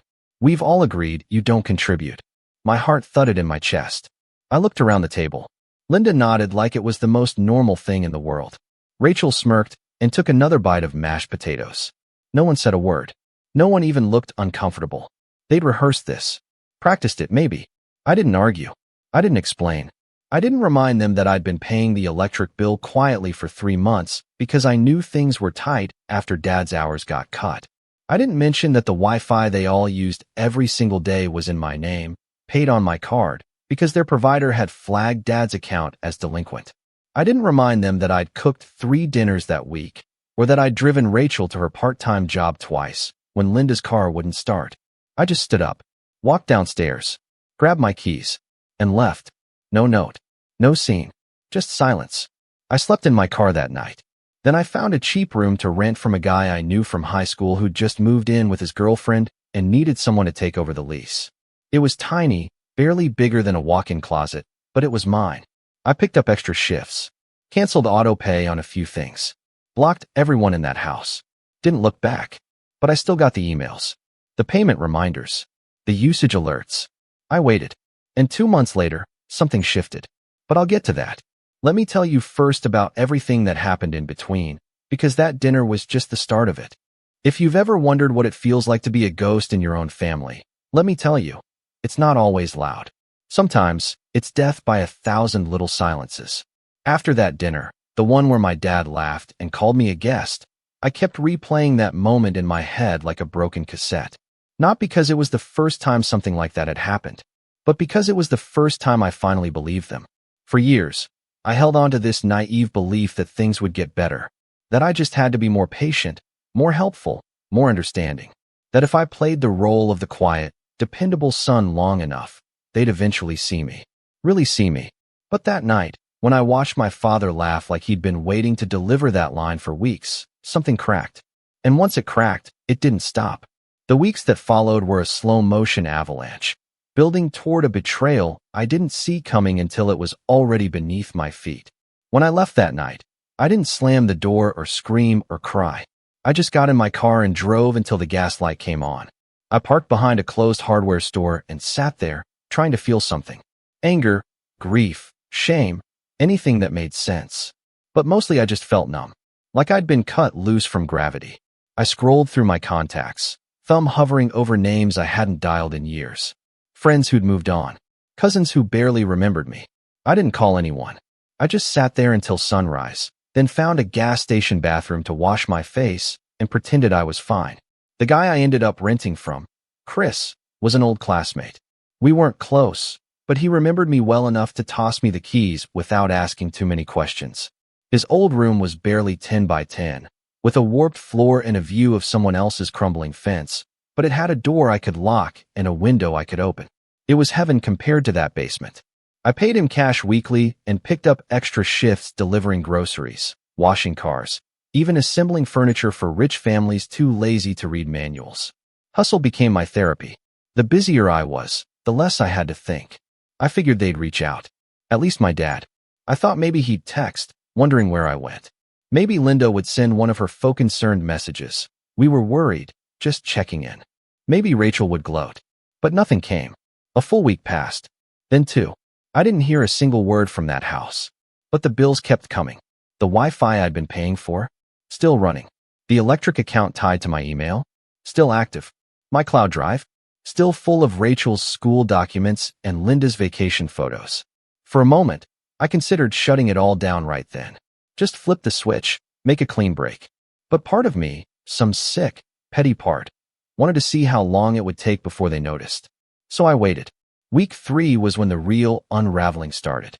Chris had an open kitchen plan, and sometimes at night when I was eating cereal straight from the box, we'd talk about life. I never told him the full story, but one night he asked why I looked so wrecked, and I spilled more than I meant to. He didn't say much, just nodded and listened. But before bed, he knocked on my door and said, "Sometimes people only learn respect when the power goes out." Just saying. I didn't do anything then, but the idea stuck. I tried not to think about them, but life had other plans. The first time I saw them again was a month later at the grocery store. I was bagging orders at the express line, and there they were, Linda and Rachel, standing in line with a cart full of overpriced snacks and wine bottles. Rachel saw me first. She did that thing where she pretends not to know you, eyes sliding right past mine like I was invisible. Linda, though, she smiled. "Look who's working hard," she said, loud enough for the people in line to hear. "Bet you never thought you'd be the one bagging our groceries." I didn't respond. I just kept scanning items, hands steady, heart pounding. She leaned in slightly. "Glad to see you landed on your feet. Not everyone's cut out for college." That was the moment I realized something. They weren't embarrassed. They weren't awkward or regretful or even curious about why I left. They were smug, like they'd won some game I didn't know we were playing. I finished their transaction, handed over the receipt without a word, and watched them walk away like I was just another employee in their path. I didn't cry after that. I didn't get angry. I just got quiet. The kind of quiet that comes before a storm. The betrayal came a week later. I was sitting on the porch of Chris's place, checking email after a long shift, when I saw a strange notification. A login attempt from an unfamiliar device on my college student portal. At first, I thought it was spam, but then another alert popped up, "Password reset successful." I froze. I hadn't logged into that portal in months, but it still had all my personal data, transcripts, financial aid records, loan applications. I opened the account, heart racing. It had been completely accessed. Files downloaded. My name listed as a parental sponsor on a new FAFSA application. I scrolled through, piecing it together. Rachel had applied to a college, some private liberal arts school in Vermont, and they'd used my account. My credentials, my tax information, everything. I checked my email again. Buried deep in the spam folder was an automatic confirmation from the Department of Education. "Congratulations, your dependent has submitted her FAFSA." The dependent being Rachel. And the parent on file? Me. I couldn't breathe. I called the number listed in the application, pretending to be her guidance counselor. The woman on the line was polite, if distracted. When I asked for the name of the person listed as the financial guarantor, she read off my full name. Aaron Ellis. My date of birth. My address, my old address. They'd stolen my identity. Used it to apply for financial aid. Possibly even loans. It wasn't just a slap in the face. It was a brick through the window of everything I had left. I stared at the screen, trying to make it make sense. But I already knew. Rachel must have still had access to the Wi-Fi portal, or the old shared cloud account. My documents had been sitting there for months, and they took them. I didn't sleep that night. I didn't eat the next day. I just sat there, staring at my laptop, watching as the people who told me I didn't contribute used me to fund their daughter's future. The irony would have been funny if it didn't feel like a knife. I wanted to confront them, drive back to that house, bang on the door, demand answers. But something held me back. Maybe pride, maybe logic, maybe that same petty, quiet fire that had started burning back at that dinner table. I opened a new browser tab, looked up the service providers tied to my name, the electric company, the internet, the shared cloud drive. I pulled up every statement, every auto payment, everything I'd been quietly shouldering while being called a guest. And then, for the first time in months, I smiled. Because if they thought I didn't contribute, I was about to show them exactly what that meant. But first, I had to be sure. I needed evidence. I needed to know just how deep this rabbit hole went. So I did something I hadn't done in years. I called my mom. And that's when things really started to spiral. The phone rang 5 times before she answered. That brief moment between the 4th and 5th ring stretched into a lifetime, and I nearly hung up. But then her voice came through, cautious but soft. "Aaron." I hadn't spoken to my mom in nearly 2 years. Not because we'd fought, not really. Just drifted. She moved 3 states away after the divorce, remarried, and started fresh. I didn't blame her.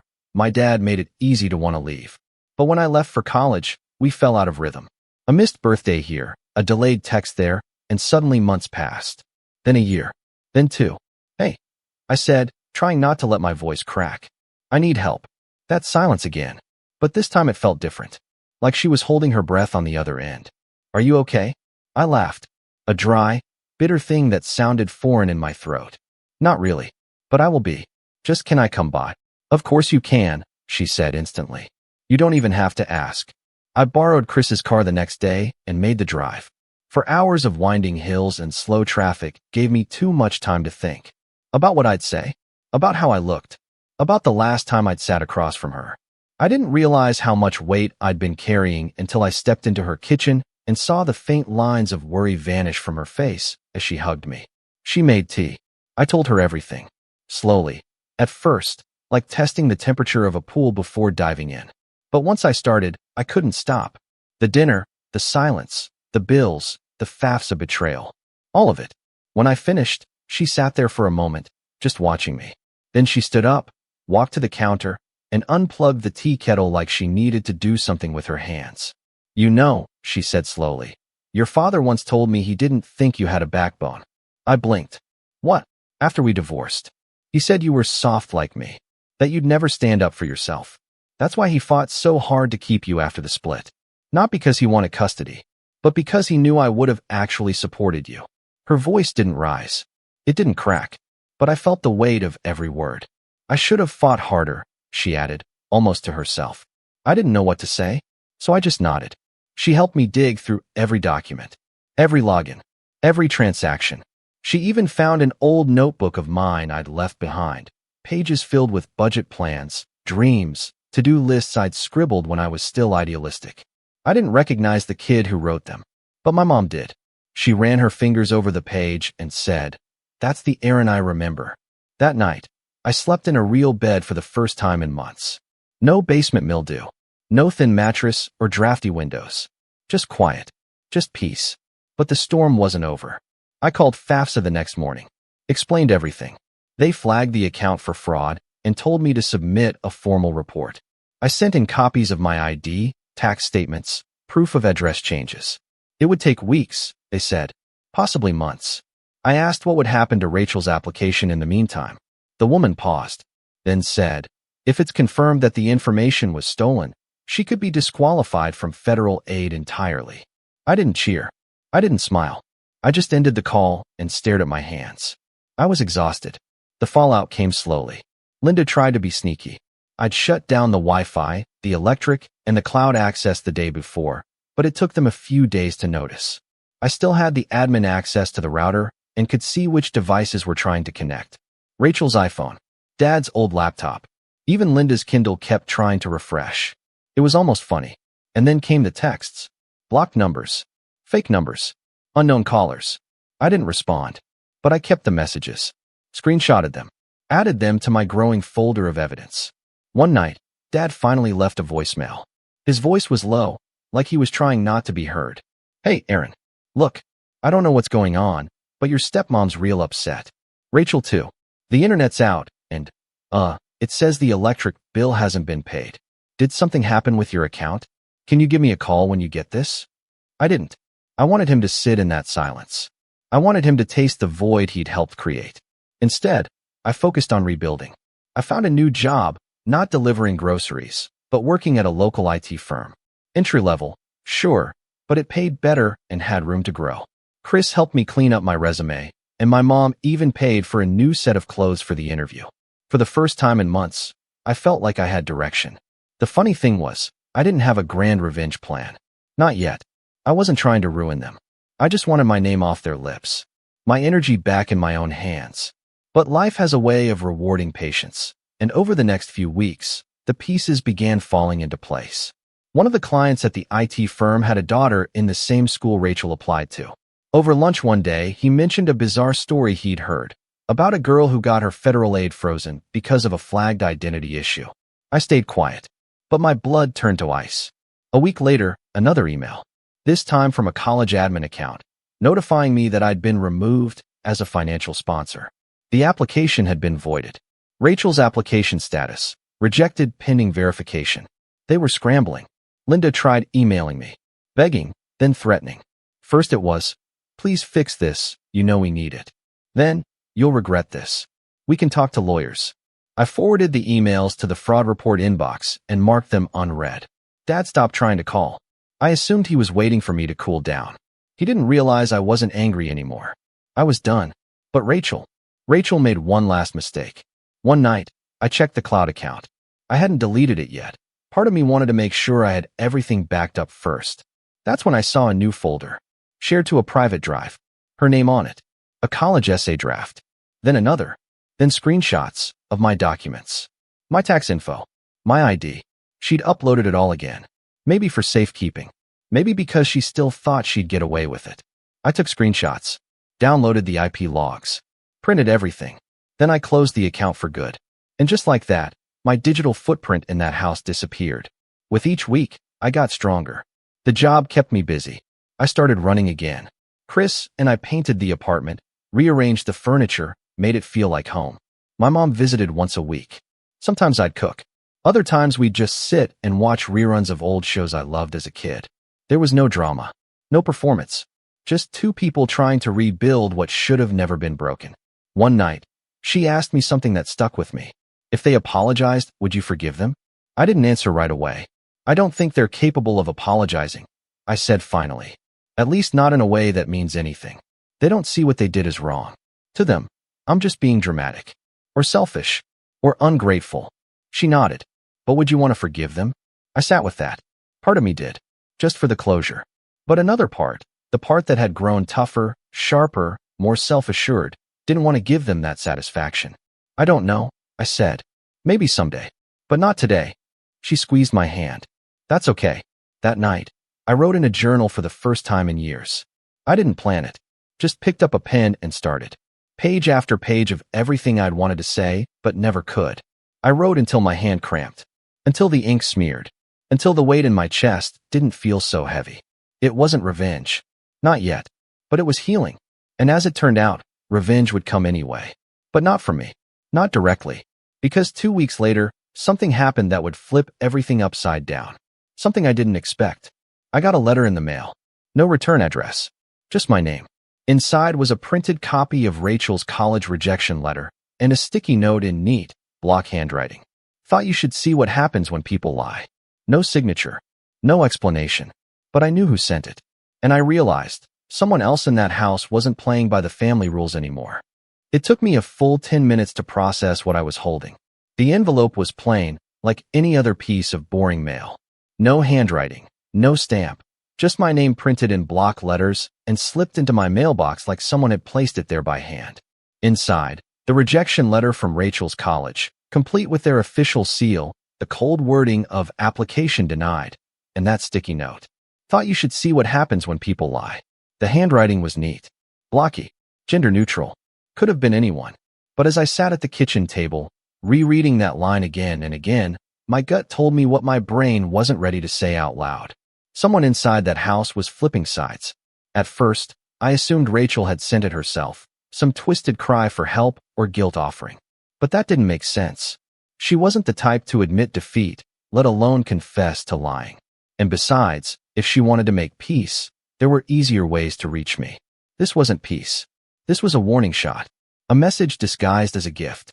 And it worked, because after months of silence, I suddenly felt seen. Not in the way I used to crave, the desperate hunger for acknowledgement from my father, but in a new, sharper way. Like someone had cracked open the front door just wide enough for me to see that the whole house was full of rot. All I had to do now was decide what I wanted to do with that knowledge. The next morning, I sat in Chris's kitchen with 2 cups of coffee and a plan swirling around in my head. He walked in, bleary-eyed and shirtless, and grunted something close to a greeting. "I have a question," I said, sliding one of the mugs across the table. "You're buying breakfast?" "No." "Bigger." He raised an eyebrow. "Would you help me destroy my family?" To his credit, he didn't flinch, just sipped his coffee and nodded slowly. Emotionally, financially, or publicly? I laughed for the first time in weeks. "Let's say all 3. He leaned forward. "Now that's how you start a morning. Before I did anything, I needed leverage. And not just petty screenshots or unpaid bills. I needed the kind of proof that would speak for itself. Something irrefutable. Something that wouldn't just embarrass them, but expose them. I started by revisiting every digital account I'd ever shared with that household. Years ago, back when Dad still pretended to care, he'd added me to the family phone plan. At the time, it was a kind gesture, something to lighten your load, kiddo. But after I moved out for college, I started paying my portion directly, and later, I took over the full account when his credit dipped too low to maintain it. I kept the plan active for Rachel and Linda, thinking it would help the family. Big mistake. Big opportunity. Because even though I'd wiped my presence from most of their services, I'd forgotten one thing: the phone records. With a few clicks, I downloaded a 6-month activity log. Every number called, every text sent, every app used. I wasn't trying to spy on them. I didn't want their drama. But if they were bold enough to use my identity for federal fraud, I wanted to see what else they'd done with the tools I gave them. The logs were enlightening. There were regular calls to a financial planner I didn't recognize. Dozens of late-night texts between Linda and someone named M. Frequent app use that suggested some kind of side hustle Rachel was running. Maybe tutoring, maybe something less honest. But what caught my eye was a recurring number tied to a real estate agency in town. Curious, I called. "Hi, this is Jessica from Manor Ridge Realty," the voice chirped. "Are you calling about the listing on Halston Drive?" I blinked. "Oh yeah? Just wondering if the sellers are still looking to close." "They are. The offer's already been accepted, but we're finalizing some of the paperwork." "You're with the buyer's team, right?" I hesitated. "Remind me of the name again?" She rattled it off. "Linda Ellis." My heart skipped. They were selling the house. My house. The one my grandparents paid off. The one my mom fought for during the divorce, but lost in court because my dad pulled strings and claimed he'd raise me there. That house was never meant to belong to Linda. But now, she was selling it. No call. No explanation. Just erasing history. And that's when it clicked. That was my leverage. I drove back to my mom's place that weekend with a file folder full of documents and a whiteboard from Chris's closet. I laid everything out on the dining room table and told her everything, from the phone logs to the real estate call. She listened without interruption, occasionally taking notes like a lawyer preparing for court. When I finished, she tapped the table. "Okay, here's what we do." She outlined a plan so methodical it made my head spin. I forgot sometimes that my mom worked in finance before the divorce. She'd been the quiet powerhouse behind the scenes, managing bills, investments, and mortgage logistics while Dad played the role of suburban king. When the divorce came, she gave up the house to avoid a messy custody battle. But now she was ready to fight. "We'll file a claim of contested ownership," she explained, flipping through documents. "Your name was never added to the deed. But if we can prove you were a financial contributor and had been paying utilities or maintaining property expenses, we have a shot at delaying the sale. But even if it's not in my name, that's where the fraud comes in," she said, eyes gleaming. "If we show the house was used as the address for illegal applications and that your identity was part of those actions, we can tie the two together. At the very least, we can delay the escrow process long enough to raise questions." Chris, sitting nearby, added, "You'll be a nightmare for the buyers. They'll back out." I nodded slowly. "And when the house sale collapses, they'll lose everything they've been banking on," Mom finished. I stared at the whiteboard, heart pounding. This wasn't petty anymore. This was chess. And I had the board. But we weren't done. Chris had a friend named Lyle, a cybersecurity consultant who owed him a favor. I told Lyle everything, leaving out names, but giving just enough detail to pique his interest. When I mentioned the stolen FAFSA data and shared cloud drive, his eyes narrowed. "They used your documents across multiple platforms." "Yeah, I think they copied my ID, taxes, even my social security number." He whistled. "That's more than fraud. That's a felony. You press hard enough, someone's looking at jail time. Can you help me trace the usage? Maybe tie it to devices or IPs?" "Absolutely. You still have access to the logs." I handed over a USB drive. Lal plugged it into his laptop and grinned. "Let's burn them to the ground." The next 2 weeks felt like a montage in slow motion. We compiled a portfolio, timestamps of logins from their home network, screenshots of Rachel's essay folder containing my private info, utility bills addressed to me, FAFSA submissions, IP logs, and now, the real estate listing that tied it all together. It was meticulous, clean, devastating. My mom contacted a real estate attorney through her firm and filed the paperwork to challenge the sale of the house based on fraudulent misuse of the property address tied to criminal activity. That alone was enough to trigger a temporary freeze. Meanwhile, I sent a quiet tip to Rachel's prospective school about the fraudulent application and the evidence we'd submitted to the Department of Education. They'd already rejected her. But now, they opened a formal investigation. Linda tried reaching me again, this time from a new email. "Aaron, this is getting out of hand. You need to stop. You're ruining your sister's future. Think about what you're doing. We took you in. We supported you. You're acting like we're strangers." I read it 3 times, then forwarded it to the fraud case handler. No reply. By the time the 3rd week rolled around, the storm was brewing on all sides. The house sale was stalled. FAFSA had launched an inquiry. And my dad? He finally called. This time, he left a longer voicemail. Tired. Flat. "Look, I don't know what you think you're doing, but this isn't right. You're tearing this family apart. Linda's stressed out, Rachel's crying every day, and now we've got lawyers calling. Whatever grudge you're holding on to, just let it go, son. You're better than this." I stared at my phone. Better than this?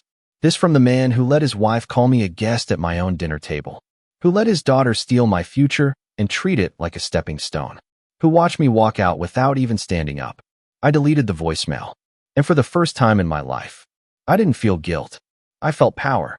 But I wasn't done, because a week later, the final piece of the puzzle landed in my lap, a document forwarded from Lyle, a PDF from an unsecured cloud drive, Linda's full tax return, filed jointly with my father. And guess what name was listed under dependents? Mine. For the 4th year in a row, they'd been claiming me on their taxes, collecting benefits, getting credits, while telling me to my face I didn't contribute. And that's when I knew it was time to finish what they started. The thing about revenge, real, lasting revenge, is that it doesn't need to be loud. It doesn't scream or kick down doors. It whispers. It waits. It lets the guilty dig their own grave while you quietly hand them the shovel. And I was done handing out shovels. After discovering they'd been claiming me as a dependent on their taxes for 4 straight years, years in which they told me I didn't contribute, didn't matter, didn't belong, I knew it was time to end this. The stolen FAFSA, the utilities I'd paid for, the property sale, the attempted cover-ups, it was all connected now. I had enough documentation to build a case folder taller than my dad's delusion. But I wasn't doing this for revenge alone. I was doing it to get myself back. And that started with one final move. I met with the IRS Fraud Division on a rainy Wednesday. I brought everything. Utility bills with my name and their address, screenshots of tax return forms showing me listed as a dependent, bank statements proving I paid for services tied to their home. My mom came with me. So did Chris, mostly for moral support and because he wanted to wear a tie he never got to use. The agent, Ms. Durham, was calm, professional, and disturbingly enthusiastic. I suppose cases like mine don't show up often, where the victim walked in with everything sorted, cataloged, and timestamped down to the hour. She asked careful questions, took copies of everything, and promised to follow up. 3 weeks later, I received official confirmation an investigation had been launched. If they found what I presented to be accurate, and there was no doubt they would, Dad and Linda could face tax fraud charges, fines, and disqualification from filing certain deductions in the future. That was the spark, but it was the fire I was waiting for. The real estate lawyer my mom connected me with sent a formal letter of contestation to the buyer's agency. It cited material misrepresentation of household ownership and ongoing legal review tied to the property's usage. It was enough to freeze escrow indefinitely. Within a week, the buyers backed out. Linda must have lost her mind, because 2 days later, I received a message on an old backup email account she probably thought I forgot existed. "You're trying to ruin us, but you're just proving how bitter and small you are. You'll always be the same pathetic loser who needed us to survive." That was the last straw. I replied with a single sentence. Check with the IRS about who really needed who. Then I blocked her. Rachel wasn't silent either. Through mutual acquaintances, people I hadn't spoken to since high school, I started hearing the fallout. Word spread fast in small towns, especially when someone's college dreams fall apart mid-semester. Turns out her enrollment had been contingent on financial aid, which was now frozen indefinitely. The school launched their own academic honesty inquiry after I sent them the full record of the identity theft tied to her application. They didn't expel her. They withdrew her. She didn't even get to pack her dorm. She was sent home midweek, her student email deactivated before she hit the driveway. I didn't gloat. Okay, maybe for 10 seconds, I let myself smile. But only 10. The final domino fell when the IRS sent a letter to my father. Or, more precisely, they sent me a copy of the letter they'd sent him. It stated that the fraudulent dependent claims were being formally reviewed and that back taxes, penalties, and interest might apply. It didn't say how much. But based on the numbers I'd run with my mom's help, I estimated at least $18,000. And the best part? Since they filed jointly, Linda was on the hook too. It wasn't jail, but it was justice. I never heard from my dad directly again. Not even when the house went into pre-foreclosure after the buyer pulled out and they failed to secure a new one. Not when utilities were shut off due to unpaid bills I'd previously been covering. Not even when Rachel posted a cryptic rant on social media that included lines like, "Some people can't handle success, and snakes in the family always bite the hand that fed them." I ignored it all, because I wasn't that scared kid in the basement anymore. I was someone who rebuilt himself from the ground up, who learned that silence is sometimes the loudest response, who stopped waiting for a family that never saw him as more than a convenience, and became his own home instead. I got promoted at work. Chris and I moved into a bigger apartment. My mom and I kept rebuilding our relationship one dinner at a time. Life didn't magically become perfect, but it became mine again. And in the end, I didn't destroy them. I just stopped holding them up. They collapsed all on their own. There's a moment you don't forget, no matter how much time passes. For me, it was the way my dad looked at me while I was breaking down at my mother's funeral. Not a look of sympathy, not even disappointment. It was disgust, like I had personally embarrassed him by grieving the only person in our family who'd ever truly loved me without conditions. He leaned in, his voice low but sharp enough to cut through the lump in my throat, and said, "Real men don't cry, Austin. Pull yourself together and stop embarrassing me." I was 25 years old, but in that moment, I felt like a scared little kid again, shrinking under the weight of a man who never seemed to want a son, just a soldier. And right then, something inside me broke, not in a shattered way, but in a clean snap, like a rope that had been pulled too tight for too long. I stopped crying, and I stopped talking to him entirely. My name's Austin, and I'm 29 now. 4 years have passed since that day, but it still plays on repeat in my head like a bad movie with no ending. It wasn't the first time my dad made me feel like I was too much, too soft, too emotional, but it was the last time I let him have that power. Growing up, my mom was the buffer. She saw me. She understood me. She shielded me from my dad's worst moments. Those cold, military-style lectures about strength, obedience, toughness. I was never into sports, never into cars, never wanted to roughhouse or man up the way he wanted. I liked books.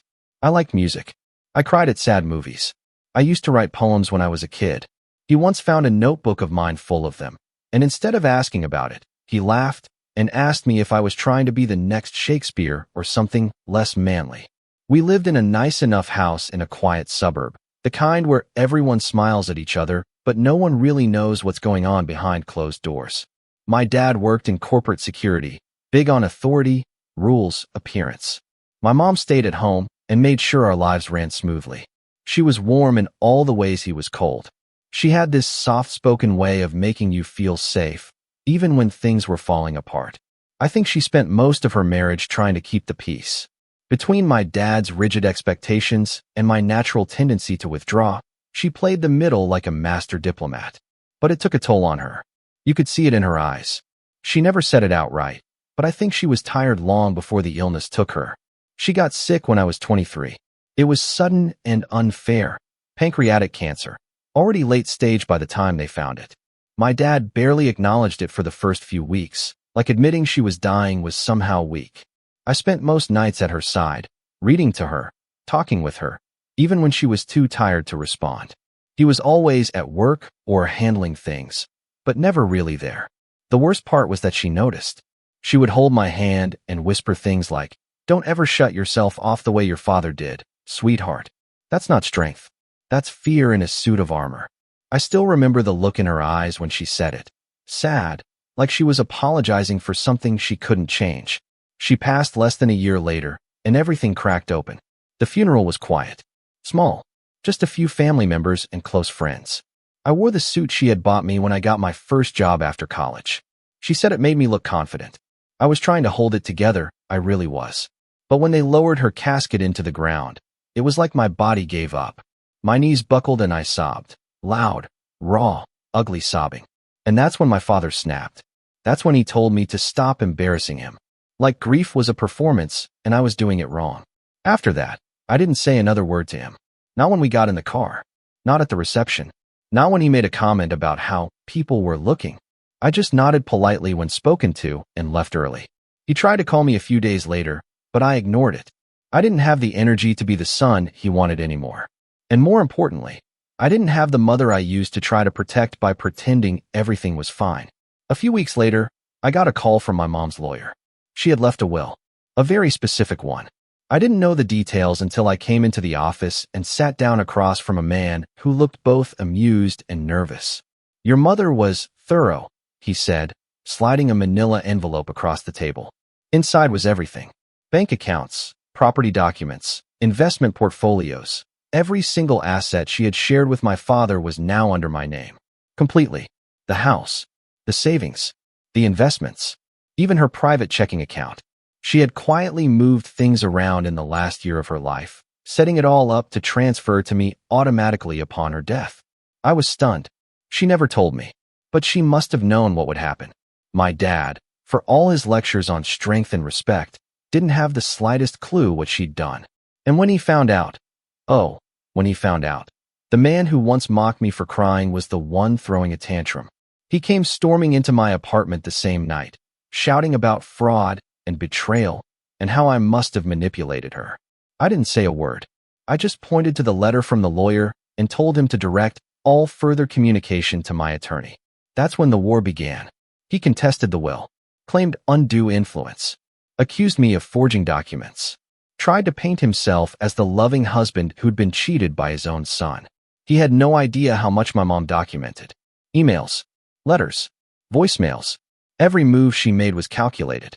The woman who had spent her life making sure others were comfortable had finally decided to make me her priority, and every shred of it was legally airtight. Still, the process was long, painful.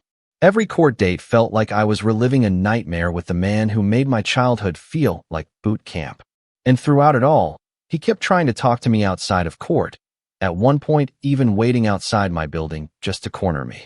"This isn't you, Austin," he said one night, standing in the cold with that same disapproving look. "Your mother would be ashamed."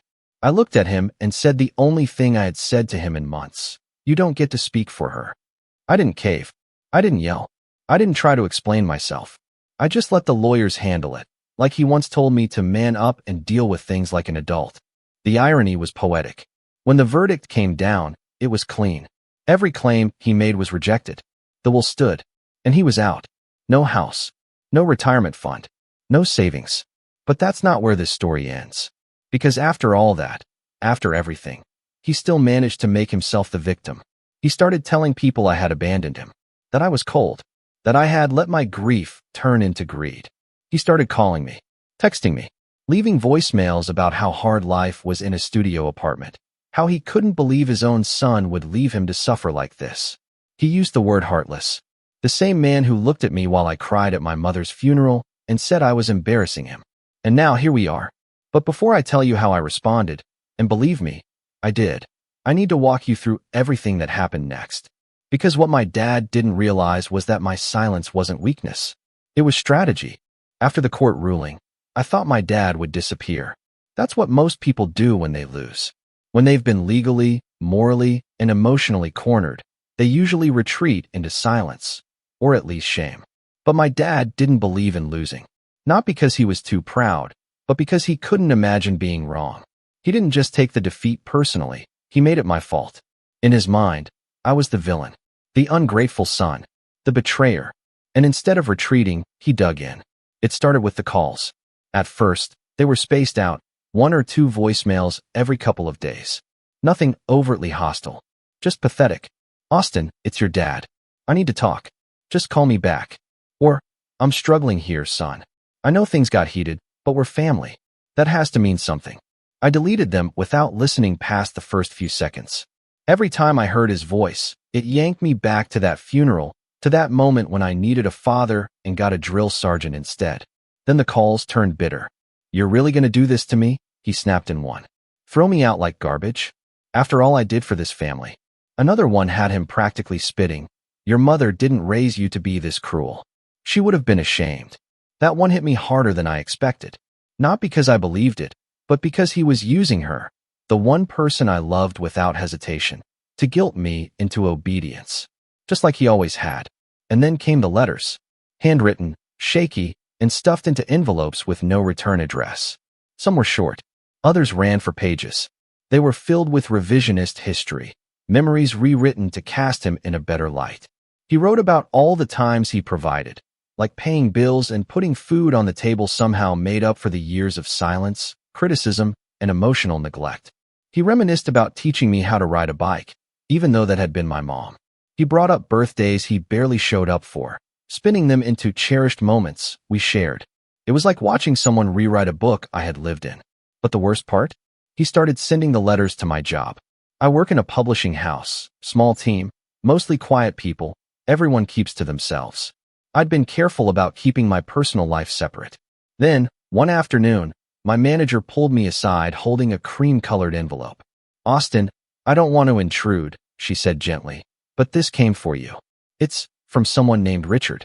Is that your father? I finished, throat dry. She nodded slowly and handed it over without pressing. I opened it at my desk and immediately regretted it. This one wasn't sad or nostalgic. It was venomous, accusing me of ruining his life, of stealing what was rightfully his. He blamed me for being alone, for being broke, for being forgotten. He said he was ashamed to call me his son and that if my mother saw what I'd become, she would disown me herself. I went straight to HR after that and had a formal block put in place. They flagged his name, and from that point on, any mail from him was redirected to a secure holding bin that I could choose to collect or not. I never did. You'd think that would be the end, that once his words stopped reaching me, he'd finally give up. But if I've learned anything about my father, it's that silence isn't surrender. It's strategy, just like mine. One morning, about 5 months after the court case closed, I got a text from my cousin Melissa. We weren't super close, but she was always kind to me growing up. Hey Austin, she wrote, sorry to bother you, but your dad showed up at Grandma's house yesterday, said he needed help. Is everything okay? I froze. Grandma's house. My dad hated going there. He always said his mother was too soft, that she was the reason his brothers turned out weak. And now he was there, playing the victim? I called her that evening. My grandma's voice still had that frail warmth I remembered from childhood. Austin, sweetheart, your father came by. He looked so tired, so worn down. Did he say why? I asked carefully. She hesitated. He said you froze him out, that you manipulated your mother and took everything, that he's living in a one-room apartment now and can barely afford groceries. I exhaled slowly. Did he also mention contesting Mom's will? Calling me heartless? Trying to sue me? No, she said, and I could hear the disappointment in her tone. Not at me, at him. He left that part out. I explained everything. The court, the letters, the guilt trips, the way he tried to weaponize her memory against me. She listened silently, then sighed. I'm sorry, sweetheart. I believed him. I shouldn't have, but I did. He looked so lost.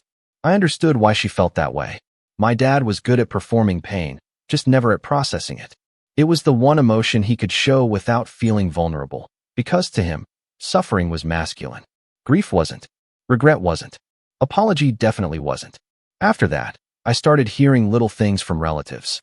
My uncle texted me asking if things were really as bad as my dad made them sound. A friend of the family reached out on Facebook saying she was praying for my reconciliation. It became clear that he was on a mission, a campaign to rehabilitate his image and smear mine in the process. But then he crossed a line. One night, I got home from work and found a business card slipped under my door.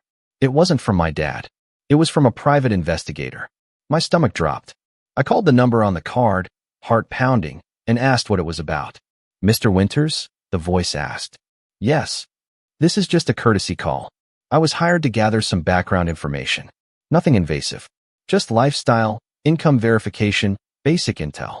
Strictly legal. Just wanted to give you a heads up. Who hired you? I asked, already knowing the answer. Richard Winters. I hung up. I didn't sleep that night. My dad was digging into my life, trying to prove something.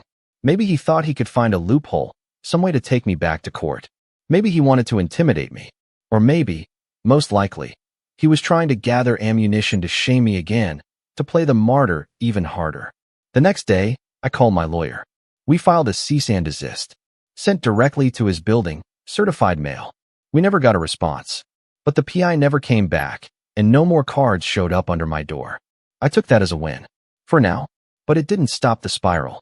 A month later, I was at the grocery store when I saw him. He looked thinner, angrier, eyes sunken, jaw tight. He was pushing a half-empty cart of cheap canned goods and frozen dinners.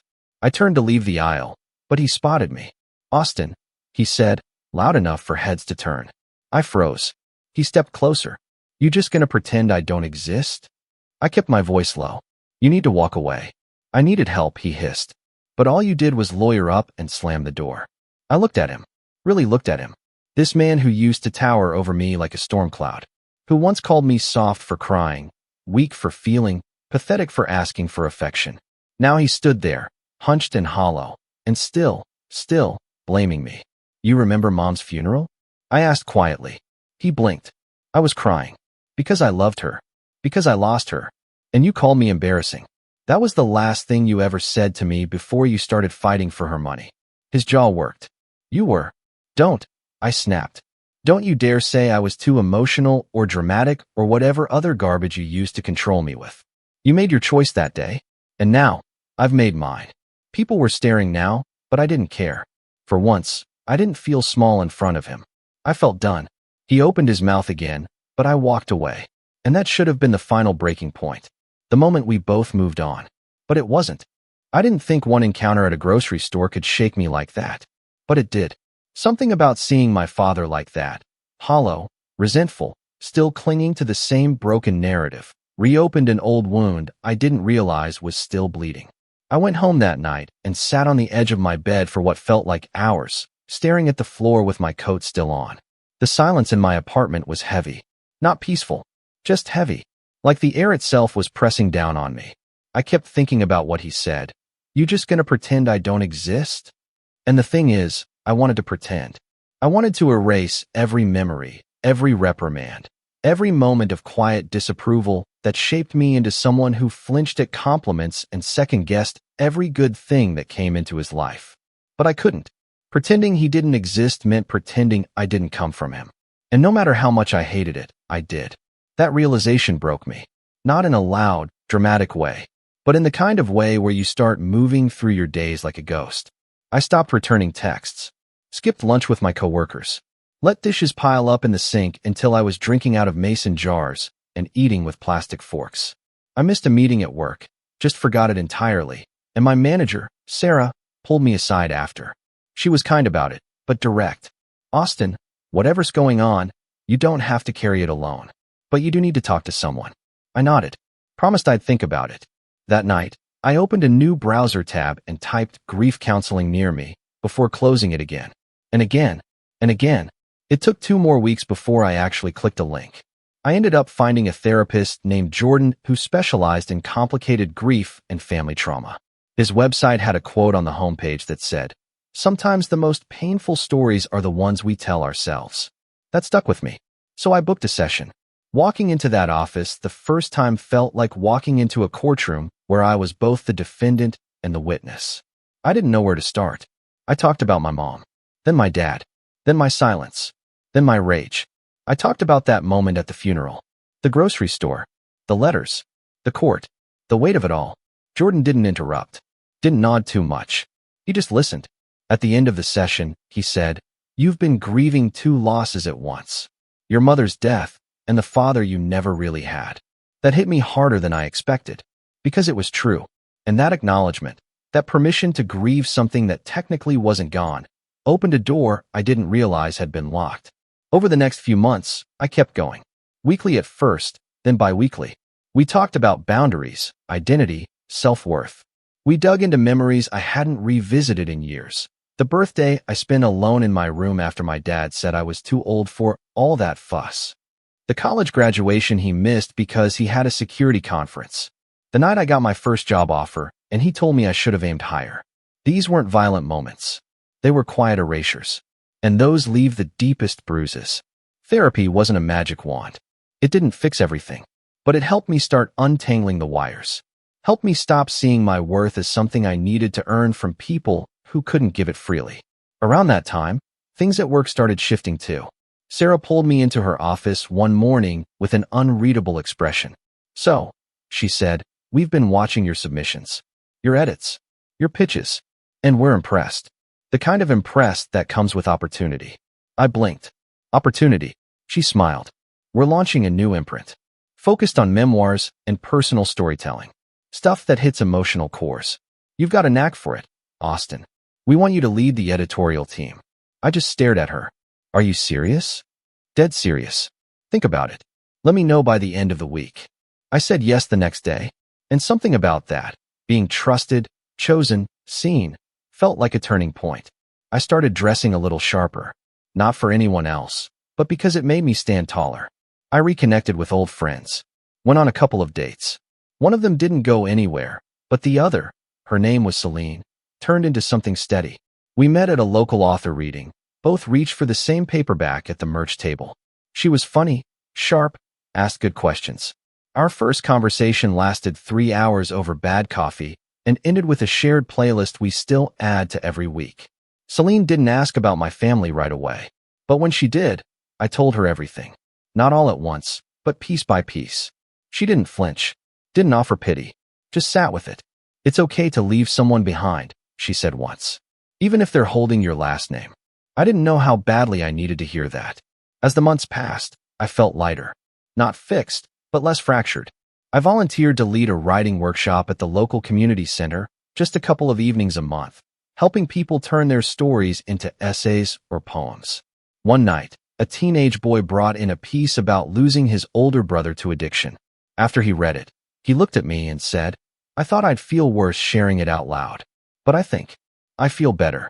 I nodded. "That's how you know it's real." I walked home that night with a strange ache in my chest. The good kind. The kind that says maybe I've survived something. And then, just when I thought I'd finally found my footing, something changed.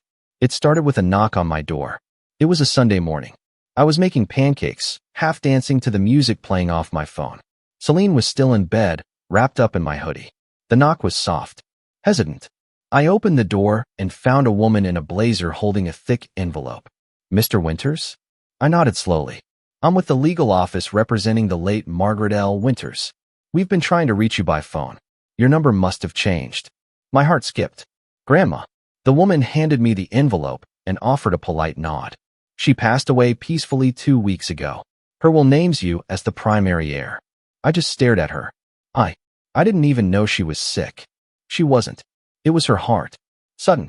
I thanked her, closed the door, sat down. My hands were shaking.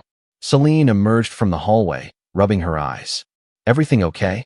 "My grandma died," I whispered, "and she left me something." Inside the envelope was a letter, in her familiar handwriting. It was short. "Austin, my boy, I'm sorry for believing him. I see things more clearly now. This is my way of making sure you know that I did love you. Not just as my grandson, but as the best of what this family could have been." Attached was the revised will. Everything. The house, her savings, the personal heirlooms, the land she still owned out in the countryside. All of it, left to me. My heart broke in two, and then it hardened, because I knew exactly who was not going to take this news well. And I was right. 3 days later, I got the first voicemail in nearly a year. "You selfish, conniving brat. I just found out what your grandmother did. Are you proud of yourself? First your mother, now my own mother? You took them both from me, and now you've got your claws in everything. Do you even hear yourself? How heartless are you?" The second voicemail came an hour later. "I need that house, Austin. You know I do. You already took everything else. Don't make this worse than it has to be." And just like that, the calm I had built, my quiet little life with its healing rituals and new beginnings, started to ripple. But this time, I wasn't the same Austin he remembered. I wasn't 25 and broken. I wasn't soft in the way he used to twist like a knife. I had learned how to grieve, how to speak, how to draw lines and build something behind them. I had learned how to be a man on my own terms. And I wasn't going to let him rewrite the story again. The thing about grief is that it teaches you patience.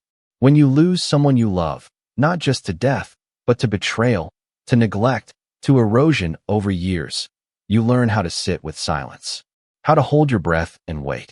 That's what I did when the voicemail started again. I didn't respond. I didn't block him. I just listened. Each message gave me more information than he realized. His desperation, his delusion, and most importantly, his lack of control. And that was something new. My father had always controlled the story. He narrated my life in his voice for so long that I forgot I had one of my own. But now I had the pen. The morning after I got the second voicemail, the one where he demanded my grandmother's house, I sat down at my desk, opened my laptop, and began making calls. The will had already been filed with the county. My name was on the deed. The house, the land, the assets, legally, all mine. But I wasn't interested in just keeping what he wanted. That wasn't enough anymore. I didn't want him to lose by accident. I wanted him to feel it. Step 1 was gathering information. I called Jordan, my therapist, asked if he could recommend someone who handled estate law from a strategic standpoint, not just defensive. He gave me the name of a woman named Evelyn Marks. She doesn't suffer fools, he said. If you want to play chess, she's already thinking 5 moves ahead. That was exactly what I needed. I met Evelyn the next day in a small office that smelled like leather and lavender. She wore tailored suits and red-framed glasses, and the moment I explained the situation, she gave a small, approving nod. So, she said, folding her hands, you don't want to just win. You want to finish him. I hesitated. That sounds cruel. No, she said. That sounds like clarity. We began with a full review of the assets my grandmother had left. The house was old but well-maintained, valued at just under $800,000 thanks to its location. The land, zoned for potential development. The savings were modest, but her investments had matured significantly. All in, it was over $1 million in liquid and real estate value. And my father knew it. Evelyn leaned back in her chair, eyes sharp. You could just sit on it. Or sell. But if you're looking for a longer play, I have an idea. I leaned forward. What if we don't just deny him access, she said. What if we turn the property into something better, something public, something meaningful, something with your name on it? I blinked. Like a business? Or a foundation? Or a retreat center? Or even a writer's residency, given your background? Something that makes it impossible for him to ever reclaim space in that house. Something that honors the woman who left it to you, and everything he ignored. That night, I couldn't sleep. My mind kept turning over the idea. A writer's residency. A place where people could come, free of charge, to heal and write and grow. A place for the quiet kids. The bookworms. The misfits who were told they were too emotional. My mother would have loved it. My grandmother? Even more. I talked it over with Celine. We were sitting on the couch, half watching a documentary while she traced patterns on the back of my hand with her fingertips. Wouldn't that be rubbing it in? I asked. She looked at me. Austin, he wants that house so he can rewrite his narrative. So he can say the world didn't beat him. That you didn't beat him. So yeah, maybe it is rubbing it in. But it's also rewriting the truth in your own ink. I smiled. You always say the right thing. I just say the true thing. The next week, I filed the paperwork for a nonprofit. The Winters Foundation for Storytelling and Healing. A bit long, but I liked the way it sounded. I hired a designer to draw up a logo. Bought a domain. Registered social media handles. I reached out to a few local writers I knew. Asked if they'd be interested in teaching workshops once the house was ready. The outpouring was immediate. Turns out, I wasn't the only one who needed a place like this. Meanwhile, Evelyn kept digging. She found out my father had been evicted from his apartment 2 months earlier. The place he was living in now, rented under the table from a friend, no lease, no stability. His credit score had tanked after the legal fees from contesting my mom's will. He had no retirement plan, no car. He was using prepaid phones to avoid collections. The image he was projecting, of the wronged patriarch barely getting by, was accurate. But what made it unbearable to him was the audience. See, his pride only worked when there was someone to impress. And now, the family was shrinking around him. My grandma was gone. His sister, my Aunt Liz, had cut ties after he tried to borrow money last Christmas. Even Melissa, my cousin, told me he stopped answering her calls when she refused to co-sign a loan. He was running out of options, which is why, when he showed up at the open house we hosted for the foundation, I wasn't surprised. I had invited friends, writers, supporters, even Sarah, my manager. The house was cleaned, the porch repainted, the interior lightly restored. Nothing flashy, just warm, welcoming. We had candles burning and soft music playing in the background. Celine stood by the old piano near the window, smiling as I gave a short speech about what the foundation meant to me. That's when I saw him, standing by the gate, wearing a faded coat and a face full of bitterness. I didn't acknowledge him, just continued talking. But he made his way in anyway. "Excuse me," he said, loud enough to interrupt. "What is this?" People turned. I stepped down from the porch and met him on the walkway. "This," I said, "is my grandmother's house. My house now." He scoffed. "You're really doing this? Turning our family home into some kind of, what? Art camp?" I smiled politely. "Healing center, actually. For people who grew up like I did." His eyes narrowed. "You think this is noble? This is pathetic. Parading your wounds around like trophies." "No," I said, keeping my voice calm. "It's called ownership. Of my past. My story. My voice." "You always were soft," he muttered. "Your mother spoiled you. Your grandma babied you. And now you're wasting their legacy." "Funny," I said. "They both seemed to think I was the legacy." That stopped him. He glanced around, at the guests, at the smiling faces, at the framed photo of my mother I had placed in the front hallway. "You're humiliating me," he said under his breath. "No," I said, stepping closer. "You did that. Every time you made me feel like I wasn't enough. Every time you chose pride over connection. Every time you called me weak when all I wanted was to be seen." He clenched his fists. "You think this makes you better than me?"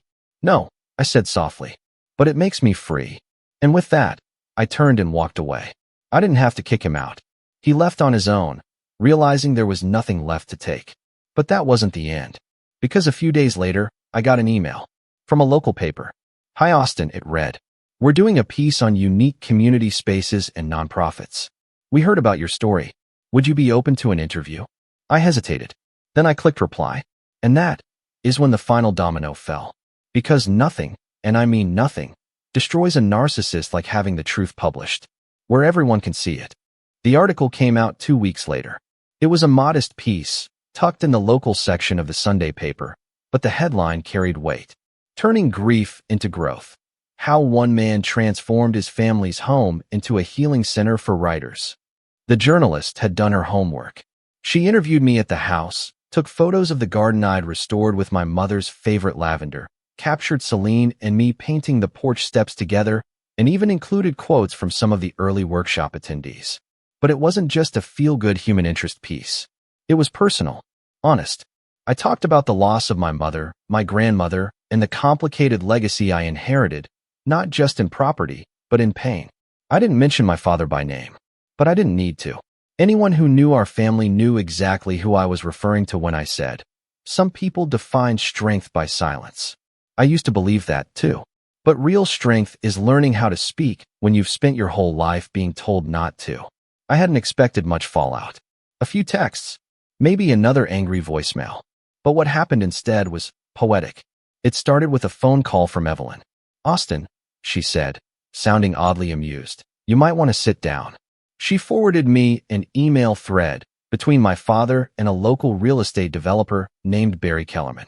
The same Barry who had previously made offers on my grandmother's land for a proposed strip mall that she'd always rejected. My dad had apparently reached out to him again, hoping to secure a backdoor deal, something under my nose. He offered to broker a conversation, saying he had leverage, that I was emotionally unstable, and would eventually cave if pushed hard enough. Barry, sensing something shady, forwarded the emails to his legal team. One of his assistants happened to be married to one of the writers in my workshop. Small world. I sent the entire thread to Evelyn. She laughed. "He's not just desperate. He's sloppy. We could bury him with a restraining order." I paused. "Can we do more than that?" She leaned forward. "How far are you willing to go?" And that's when I made the decision. I wasn't going to let him rewrite the ending. Not this time. Step 1 was the restraining order, easily granted after the emails and past harassment. Step 2 was putting a public legal notice in the paper, affirming that all communications regarding the Winters property would go through my office and that I had zero intention of selling, leasing, or transferring any part of the estate. It was formal, clear, and permanent. Then came step 3, the gala. With Evelyn's help and some generous donations from local businesses and former students, I planned an inaugural gala for the foundation. A celebration of storytelling, healing, and community. We invited authors, counselors, educators, and artists. I wore my best suit. Celine looked radiant in a navy blue dress. The house had never looked better. Lights strung through the trees, live music on the porch, and tables adorned with fresh hydrangeas. Halfway through the evening, I gave a speech. Not about my father, but about legacy. I used to think legacy was something you inherited, I told the crowd. But now I understand. It's something you build. It's in the lives you touch, the stories you help shape, the spaces you leave better than you found them. The applause felt like closure. But the final note came weeks later, quiet and surgical. Evelyn had discovered that my father had taken out a high-interest loan years earlier, using what he believed was shared marital property as collateral. Problem was, after the court case, it was proven that my mother had quietly moved those assets into her name, meaning he had no legal authority to use them. The debt collectors had been circling for years. Now they had an opening. Evelyn contacted them with all the documentation. They moved in fast. Within a month, my father's last remaining assets, what little he had managed to scrape together, were seized to cover the outstanding debt. His bank accounts were frozen. His name was blacklisted from multiple lenders. And the friend who had been renting him a room kicked him out after learning my dad had used his name to try and open a new credit line. That was the final straw. The next I heard, he was living in a budget motel outside of town. No phone, no car, no friends, just bitterness and bedbugs. I never went to see him. I didn't need to, because the revenge wasn't just in what he lost. It was in what I built. The foundation became something real, something beautiful. We held workshops every season, partnered with schools, published anthologies of the writing that came out of the retreats. I watched people walk through the same halls my father once stormed through and leave with lighter shoulders. I saw kids who reminded me of myself, quiet, uncertain, find their voices for the first time.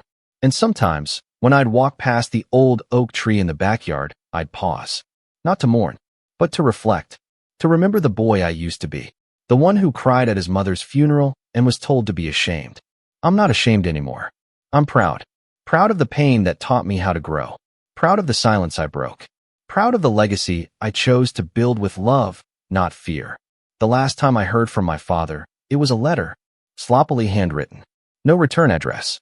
All it said was, "You turned everyone against me. You made me nothing." I folded it once and dropped it into the shredder. Because I didn't make him nothing. He did that all on his own. I made myself into something. And that's the difference. Sometimes the best revenge is simply becoming everything they told you you could never be. I'm Alex, 32, and apparently still the walking wallet of my so-called family. You'd think that after all the years I spent climbing the corporate ladder, quietly grinding away while everyone else played the victim or the golden child, I'd at least get a seat at the table. But as I was about to find out, my seat was more of a bank transfer than a place setting. It started with a text from my mom 2 weeks ago. Simple, seemingly innocent, just a small family dinner, honey. Nothing big, just close relatives and a nice night in. We'd love to see you. Now, if you knew my family, you'd know this was strange. My mom doesn't just do anything, especially not when it involves me. Ever since I moved out at 22 and started making real money, I've mostly been treated like a resource instead of a son. They don't ask how I'm doing. They ask if I can help out. And it's always something. Car repairs for my brother, new appliances for my mom, a vacation emergency for my sister when her flights got canceled. Somehow, I always ended up footing the bill. Quietly, because deep down, I wanted to be included. Needed to believe I still mattered to them. I should have known better when they asked for my bonus check, just for safekeeping, last month. I'd earned a $9,800 year-end performance bonus, and while I never bragged about it, my mom somehow found out. She always does. Said something about using it to finally fix the upstairs AC unit, and promised to hold on to it until after taxes. I didn't love the idea, but I've been conditioned not to argue. Growing up, challenging her meant being frozen out, mocked, or guilt-tripped into submission. Old habits die hard, and new wounds take time to stop reopening. So I drove over last Saturday night, expecting an awkward meal in their too-warm dining room, maybe 10 people max, my mom, dad, sister, brother, and a couple aunts. I wore something simple. No expectations. Just me showing up, like they always say I never do. But the second I turned onto the block, I knew something was off. Cars were lined up down the entire street. People I didn't recognize were milling around in the front yard, plastic cups in hand, laughing. Someone waved at me like they knew me, and a guy with a clipboard asked, "You with the Sophie party?" Sophie, my younger sister. Pregnant. Due in 2 months. And now apparently the star of some surprise bash that no one mentioned. When I stepped through the door, it hit me like a slap in the face. There were easily 90 people packed into the house, probably more. A DJ was set up in the living room, mixing 80s music into cheap club beats. There were folding tables covered in baby-themed cupcakes and gift bags, balloons strung across the ceiling, and, the kicker, a 12-foot banner draped across the back wall that read in glittery pink cursive, "Congratulations on the new baby, Sophie." I froze, just stood there like a complete fool, while people kept pushing past me with casseroles and wrapped boxes. I didn't even have time to speak before my mom came waltzing over, all smiles, holding a mimosa, and somehow managing to sound both casual and smug at the same time. "Oh good, you made it. I knew you'd come through." "Come through for what?" I asked, blinking, still trying to process the chaos around me. She laughed, light and fake. "The family dinner. Just a bit bigger than planned. But you know how quickly these things grow when people want to celebrate." She gestured vaguely at the crowd. Sophie's been under so much stress, and everyone wanted to do something special. I didn't say anything. I was still stuck on the banner. Then I saw it. My bonus check. It was taped, literally taped, to the front of a large cardboard gift box near the center table, underneath a sign that read, "Thanks to Uncle Alex for sponsoring our special day." It wasn't even discreet. They'd made it the centerpiece. I stared at it for a full 5 seconds before turning to my mom. "Why is my check on that table?" She blinked at me, as if surprised by the question. "Oh, that. We figured it would go to better use this way. Everyone's so grateful. Really, you've made this night unforgettable." I laughed, out loud, not because it was funny, because if I didn't, I was going to lose it. "I gave that to you for taxes, Mom. For a house repair." "Well, this is technically a home event," she said, as if the logic made sense. "And your sister's baby is a family responsibility. You always say you want to help, right?" I didn't respond. I walked to the punch bowl, filled a cup with water, and quietly sipped it while every guest around me kept dancing, drinking, and treating me like a bank account with shoes. Then I spotted my dad. He was telling some old friend from work that I'd finally made himself useful. A direct quote. My brother, on the other hand, was leading a toast to me being the family sponsor. He even winked and said, "I knew his nerd job would pay off eventually." I nodded, still silent. I don't think any of them noticed when I slipped into the hallway, pulled out my phone, and logged into my accounts. First, payroll. I flagged the check as unauthorized and submitted a formal dispute through my company's HR platform. Since the funds hadn't cleared entirely due to the holiday weekend, I was able to recall the transaction. A brief call to our payroll manager, who owed me a favor, sealed it. Second, the venue. I'd noticed earlier that the catering tables had receipts from a party rental service, which I recognized as a company I'd once helped set up a business account for, through my firm.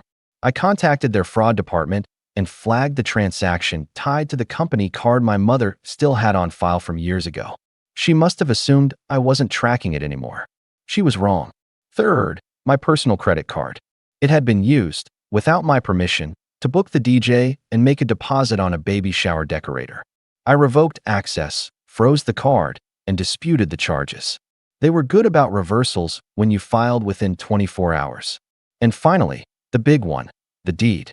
Because what no one in my family had ever asked or bothered to understand was that when I paid off the remaining mortgage on the house 2 years ago, I did it under one condition.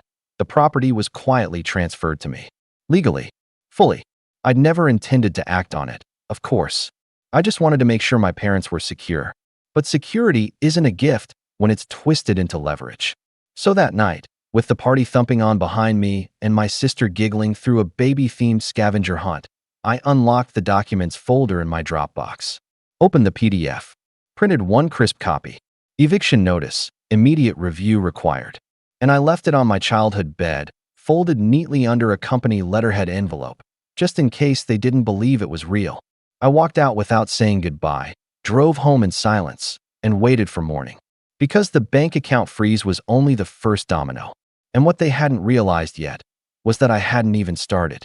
The first call came at 6:12 a.m. It was my mother. I didn't answer. The second was from my sister. Then another from my brother. Then 3 more from a blocked number, probably my dad, who always hides his caller ID when he's trying to act professional. I ignored them all. By 7:30 a.m., my inbox had 6 unread emails. 2 were automated fraud alerts from the venue and catering service, both transactions officially under dispute. One was a panicked message from my mom. "Alex, something's wrong with the bank. We can't access anything. Please call me." The last 3 were from my sister, all in rapid succession. "What did you do? The DJ says the payment bounced. I'm humiliated. You need to fix this right now.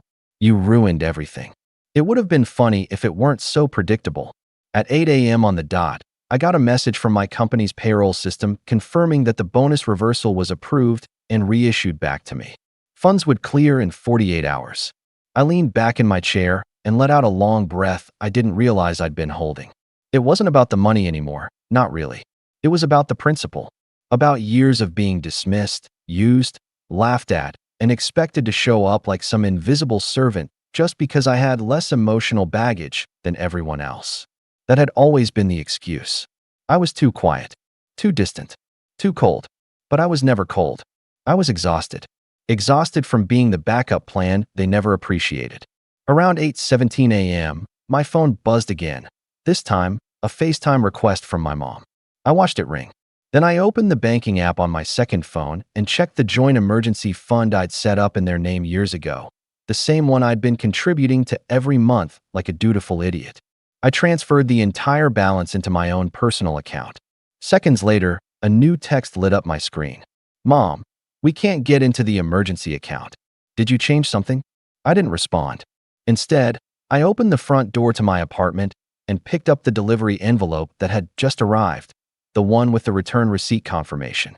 The eviction notice had been officially filed. Now, before you come at me with pitchforks, let me explain. I wasn't planning to throw anyone on the street. That house wasn't just bricks and drywall. It was the stage where every insult had been thrown at me under the guise of jokes.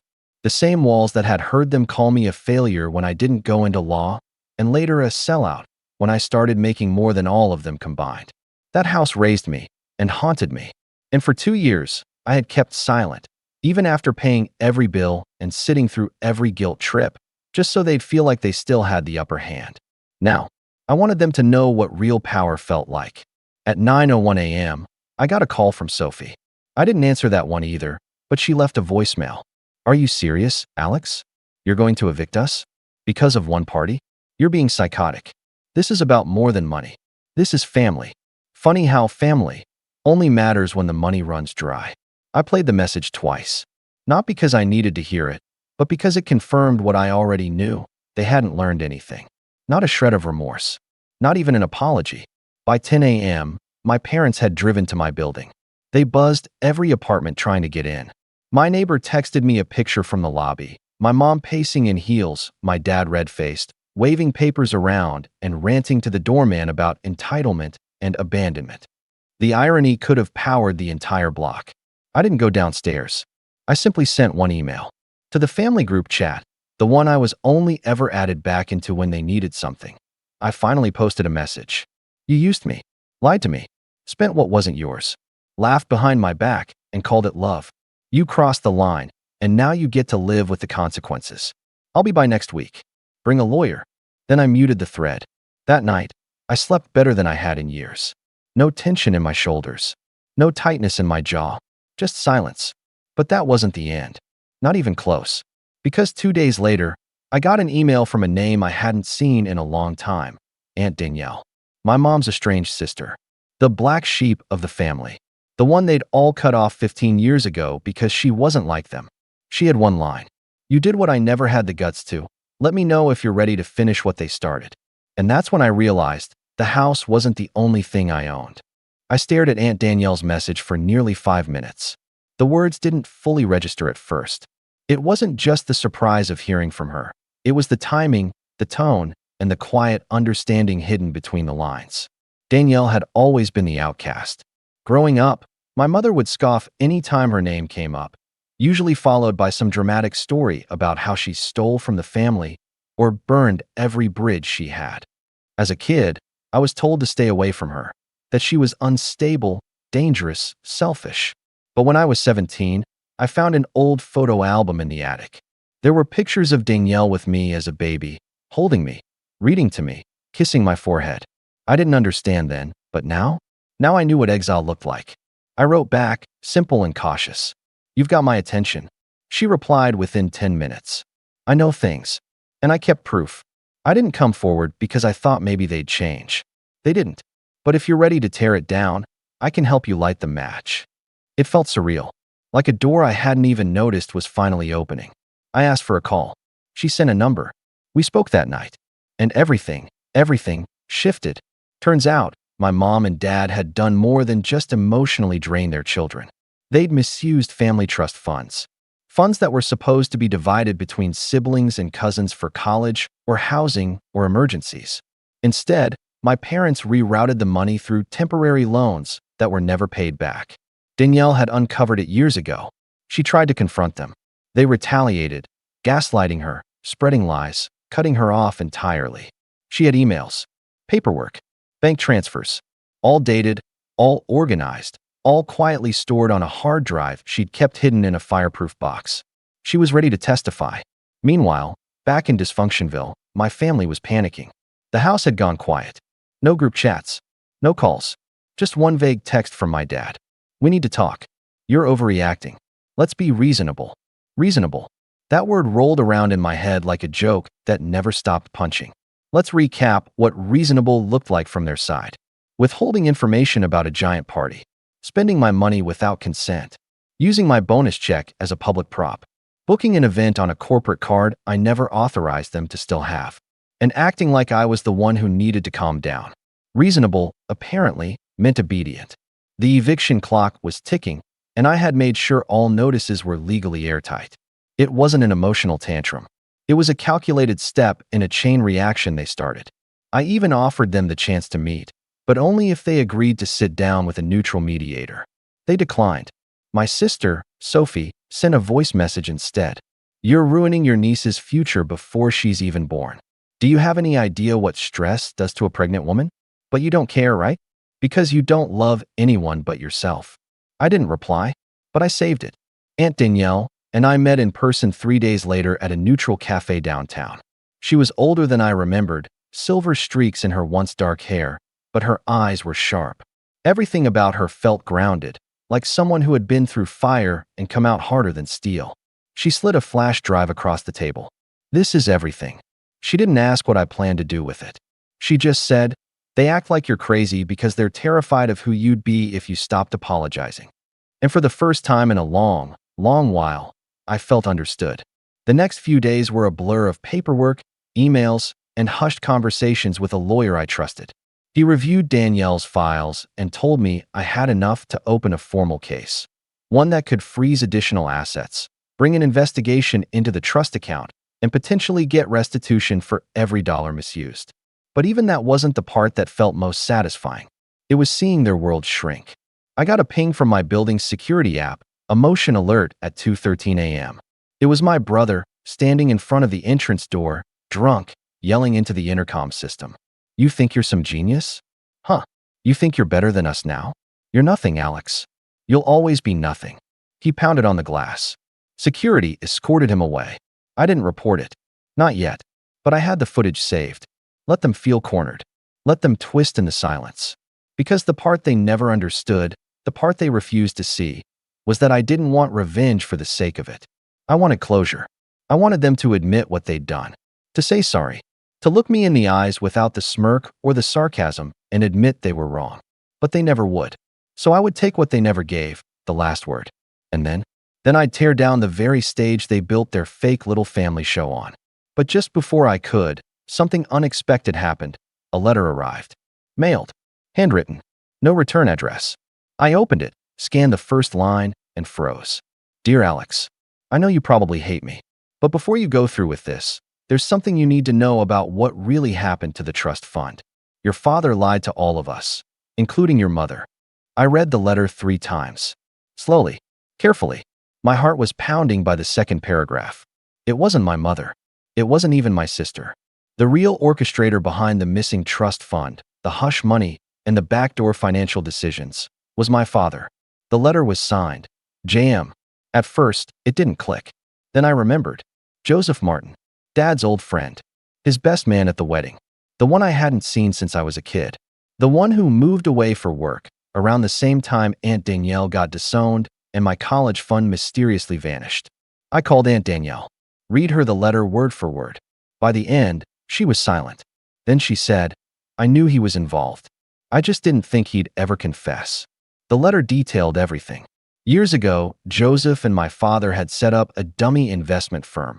On paper, it looked like a high-yield account for the family trust, but in reality, it funneled money into personal accounts.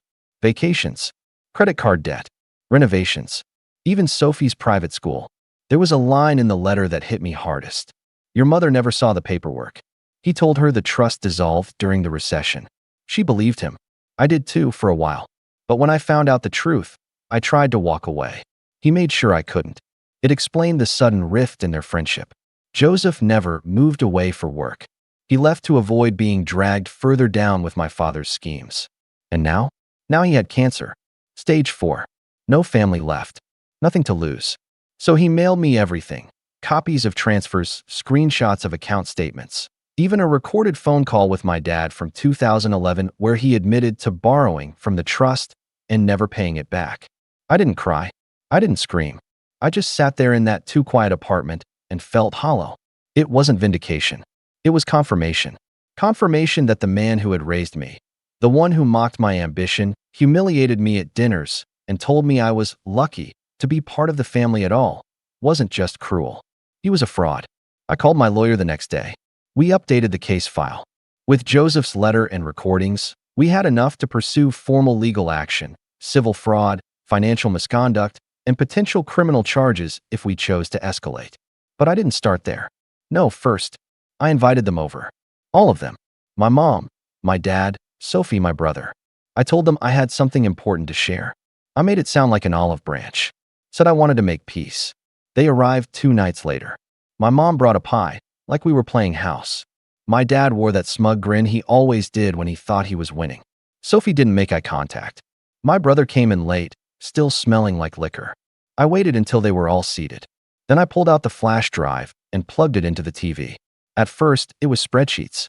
Transfer receipts. They barely flinched. Then the call played. My father's voice. It's not stealing, Joe. It's just family money. We'll put it back eventually. Then laughter. Then numbers. Then a joke about how Alex would never notice. The room went still. My mother turned to him slowly.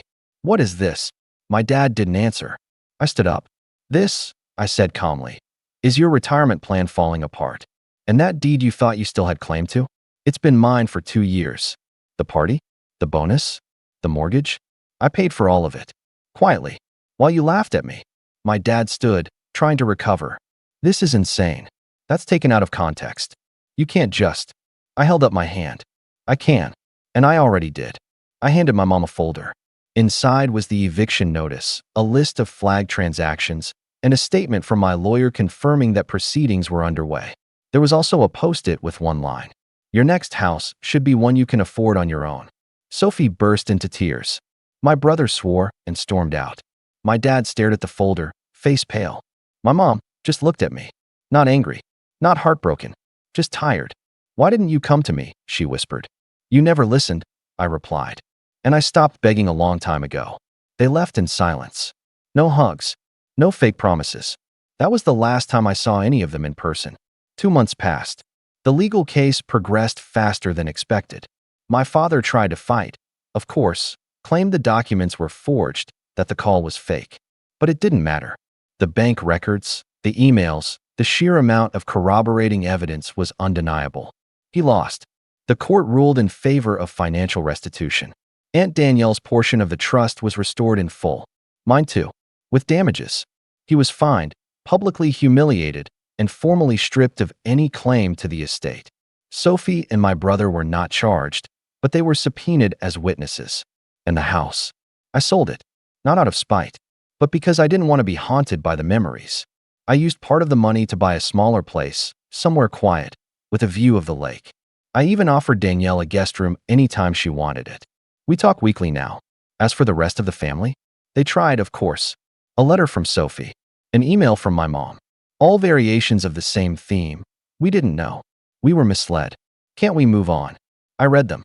I didn't reply, because moving on doesn't mean returning to the scene of the crime. It means building something new, something that isn't built on silence and sacrifice. And I was done being the family's secret foundation. They made their choices, and I finally made mine. I chose me.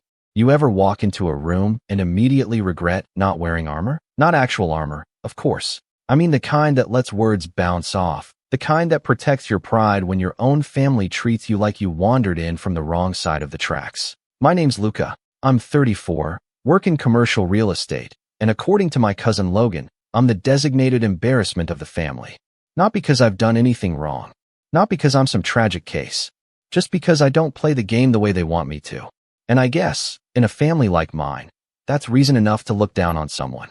The thing about being born into a wealthy family, and I mean generational wealth, gated driveways, and vacation homes in 3 time zones, is that the rules are unspoken, but strictly enforced. Show up clean-shaven, or tailored suits, drive something European, and for the love of God, never mention work unless it's about how tired your assistant is. I wasn't raised poor, but after my dad died when I was 15, everything shifted. My mom, who was never exactly part of the inner circle, moved us out of the family compound and into a modest townhouse across town. No more trust fund deposits, no more catered dinners. It was like being cut off from a life that was never really mine to begin with. And honestly, I didn't miss it. I learned to work, built myself back up. But in my family's eyes, once you fall, you're never allowed to forget it.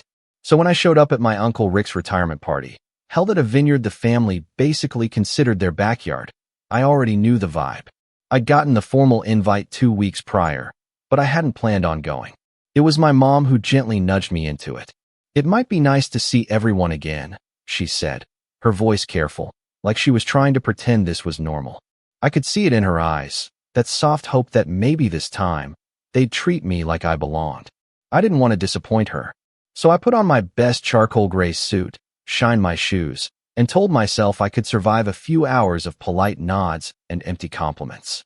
The moment I arrived, I knew nothing had changed. It was all champagne smiles and handshake politics. My cousin Logan was the first to spot me, standing near the terrace with a glass of something expensive in hand, flanked by 2 of our other cousins who had long since become copies of him. Logan's the kind of guy who always looks like he's fresh out of a yacht catalog. Slick back hair, 2 white teeth, a tailored linen suit that probably cost more than my last 3 months' rent combined. He turned his head, gave me one of those slow up and down looks, and let out a short, derisive snort. Still wearing those cheap suits, huh? He said loud enough for everyone around to hear. His voice had that airy condescension I remembered from when we were kids. Just don't steal anything. We know times are tough. I froze. There was this half second where I wondered if I'd heard him right. Then, like a pack of obedient hyenas, the group around him chuckled. Some more awkwardly than others, but none of them said a word in my defense. I smiled, not because I found it funny, just because that's what you do when you've already made peace with the fact that they'll never see you as more than a cautionary tale. Good to see you too, Logan, I said, keeping my tone neutral. He smirked and raised his glass in mock salute. The rest of the evening blurred into a parade of forced pleasantries and passive-aggressive small talk. Aunt Candace asked if I was still doing that thing with buildings, as if commercial real estate was some phase I'd grow out of. One of my other cousins, I forget which, they all blend together, asked if I was dating anyone with money this time. It was like being pecked to death by pigeons and pearls. I found myself gravitating toward the edges of the event, sipping water while everyone else made a game out of showcasing how impressive they were. But then something odd happened, something that didn't quite fit the usual script. About an hour into the party, one of the caterers, a guy maybe in his late 20s, in a black shirt and apron, made his way over to me. He looked a little hesitant, like he wasn't sure if he had the right person. "Hey," he said, lowering his voice. "Sorry to bother you, but we're ready to process the final payment. Do you want it all on one card, or?" I blinked. "I'm sorry." He scratched his head. "You're Mr. Rinaldi, right? Luca Rinaldi? The contract said you were the point of contact for this event." My eyebrows lifted, and then it clicked. The booking name. The contract. I turned my head slowly toward the party. Specifically, toward Logan, who at that moment was laughing at something and pouring himself another glass of red. Something inside me shifted. I glanced back at the caterer. "Oh," I said casually. "You know what? You should probably check with him." I nodded toward Logan. "He's got it. This was his idea, right?" The caterer looked confused, but nodded and wandered off toward the terrace. I stayed exactly where I was, watching from a distance as the scene unfolded like a slow-motion car crash. Logan looked puzzled at first. Then the caterer handed him something, probably the final invoice, and I saw his expression change. His mouth moved in a tight line, then opened slightly, like he was trying to form an objection. But the caterer just stood there, arms crossed, waiting. My smile deepened, but I didn't move. I didn't need to. The wheels were already turning, and all I had to do now was let them.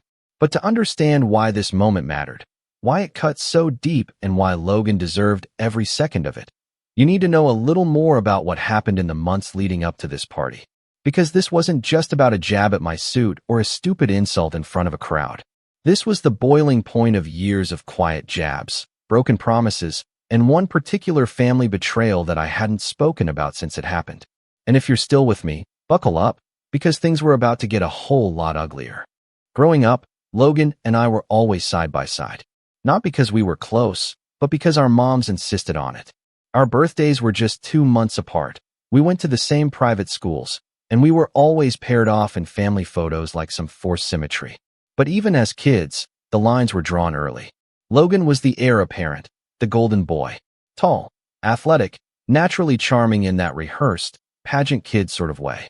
I was quieter, smaller, and according to Aunt Candace, too sensitive for my own good.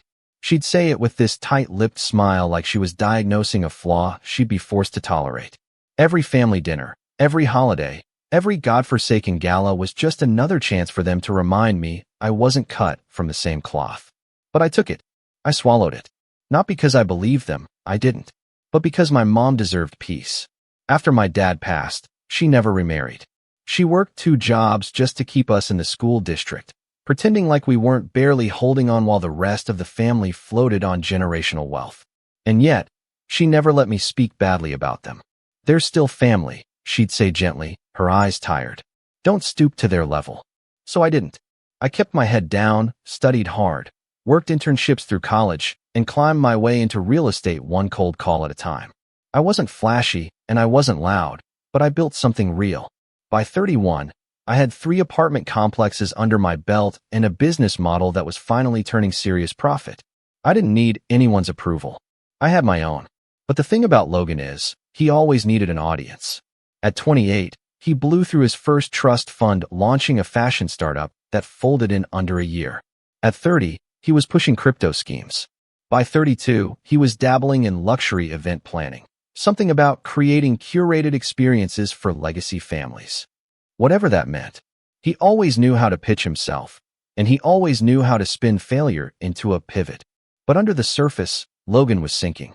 And none of them, not Uncle Rick, not Aunt Candace, not even my grandmother, seemed to notice. Or maybe they just didn't care. As long as he looked successful, that was enough. About 6 months before the retirement party, I got a call from him out of the blue. "Luca, cousin, my man. You busy?" I remember checking the screen twice to make sure it was really him. We hadn't spoken in almost a year, not since the last family get-together where he joked about me flipping abandoned laundromats for rent money. "Hey, Logan," I said cautiously. "What's up?" He dove right in. "So, I've got this client. Big name. Can't tell you who, NDA and all that, but they're looking to do a private party, super hush-hush, vineyard setting. Think candlelight under the stars, string quartet type thing. Anyway, I remembered you've got connections in commercial spaces and rentals. Any chance you know a vineyard owner who might let me book discreetly?" I paused. "I know someone who owns one. Why not go through the usual channels?" He laughed. That practiced, performative chuckle that always rubbed me the wrong way. Oh, come on. You know how it is. You try to book through the front desk, and suddenly it's corporate rates and 10 forms. You've got that pull, man. You're legit. I just need a little help on the booking end. I'll handle everything else. I should have said no. Every part of me knew better. But a small part of me, maybe the one that still believed in some version of family loyalty, agreed. I called an old client who owned a vineyard about 40 minutes out of town. Quiet, beautiful place. I vouched for Logan, got him a discounted rate, and even looped in the catering company I'd worked with during a previous project. They trusted me, and I lent him that trust freely. 3 weeks later, I saw a post on Instagram, honoring the legacy, a night for Rick Rinaldi, and there was Logan, front and center, arms around Uncle Rick and Aunt Candace, playing host in front of the exact venue I'd booked. There was no client. The private party was the retirement event all along, and I hadn't just helped him plan it. I'd handed it to him. My chest tightened. I scrolled through the pictures, elegant lanterns, custom table settings, string lights laced through the trees. It looked perfect, and Logan took credit for all of it. He never even invited me. I didn't say anything. Not to him. Not to my mom.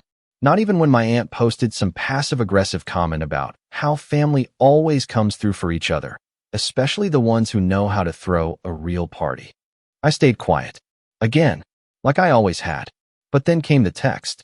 Hey Luca, quick thing. I told the vineyard and caterers you'd finalize the payment. They said it could be done on site. Just easier since it was all in your name anyway. You're the best, man. Drinks on me next time. I stared at it. For a long time. Like I couldn't quite believe what I was seeing. He hadn't just used me. He was trying to stick me with the bill. I typed and deleted 3 different responses. My hands were shaking. Not with rage, exactly, but with something worse. That cold, sinking realization that this wasn't just Logan being careless or self-absorbed. This was deliberate. Planned. He thought I'd just take it. Like always. But something in me snapped. Not loudly. Not dramatically. It was quiet, internal. The kind of snap you don't hear until everything's already shifted. I didn't reply to the text. I didn't confront him. I just started making calls. First to the vineyard owner, who confirmed everything. Yeah, Logan said you were handling the finances. Seemed like a family favor kind of thing. Then to the caterer. He said you two were business partners. We even gave him the referral discount because of you. It all added up. So I made one more call to the caterer and told him to bring the final invoice to the event. In person. Make sure payment was handled on site. He agreed. No problem, he said. We'll bring the paperwork directly to you. And that's how I ended up back at the vineyard on a sunny Saturday afternoon, in my cheap, charcoal suit, playing the part of quiet, harmless cousin one last time. I mingled. I smiled. I took every passive insult with the same calm expression I'd practiced for years.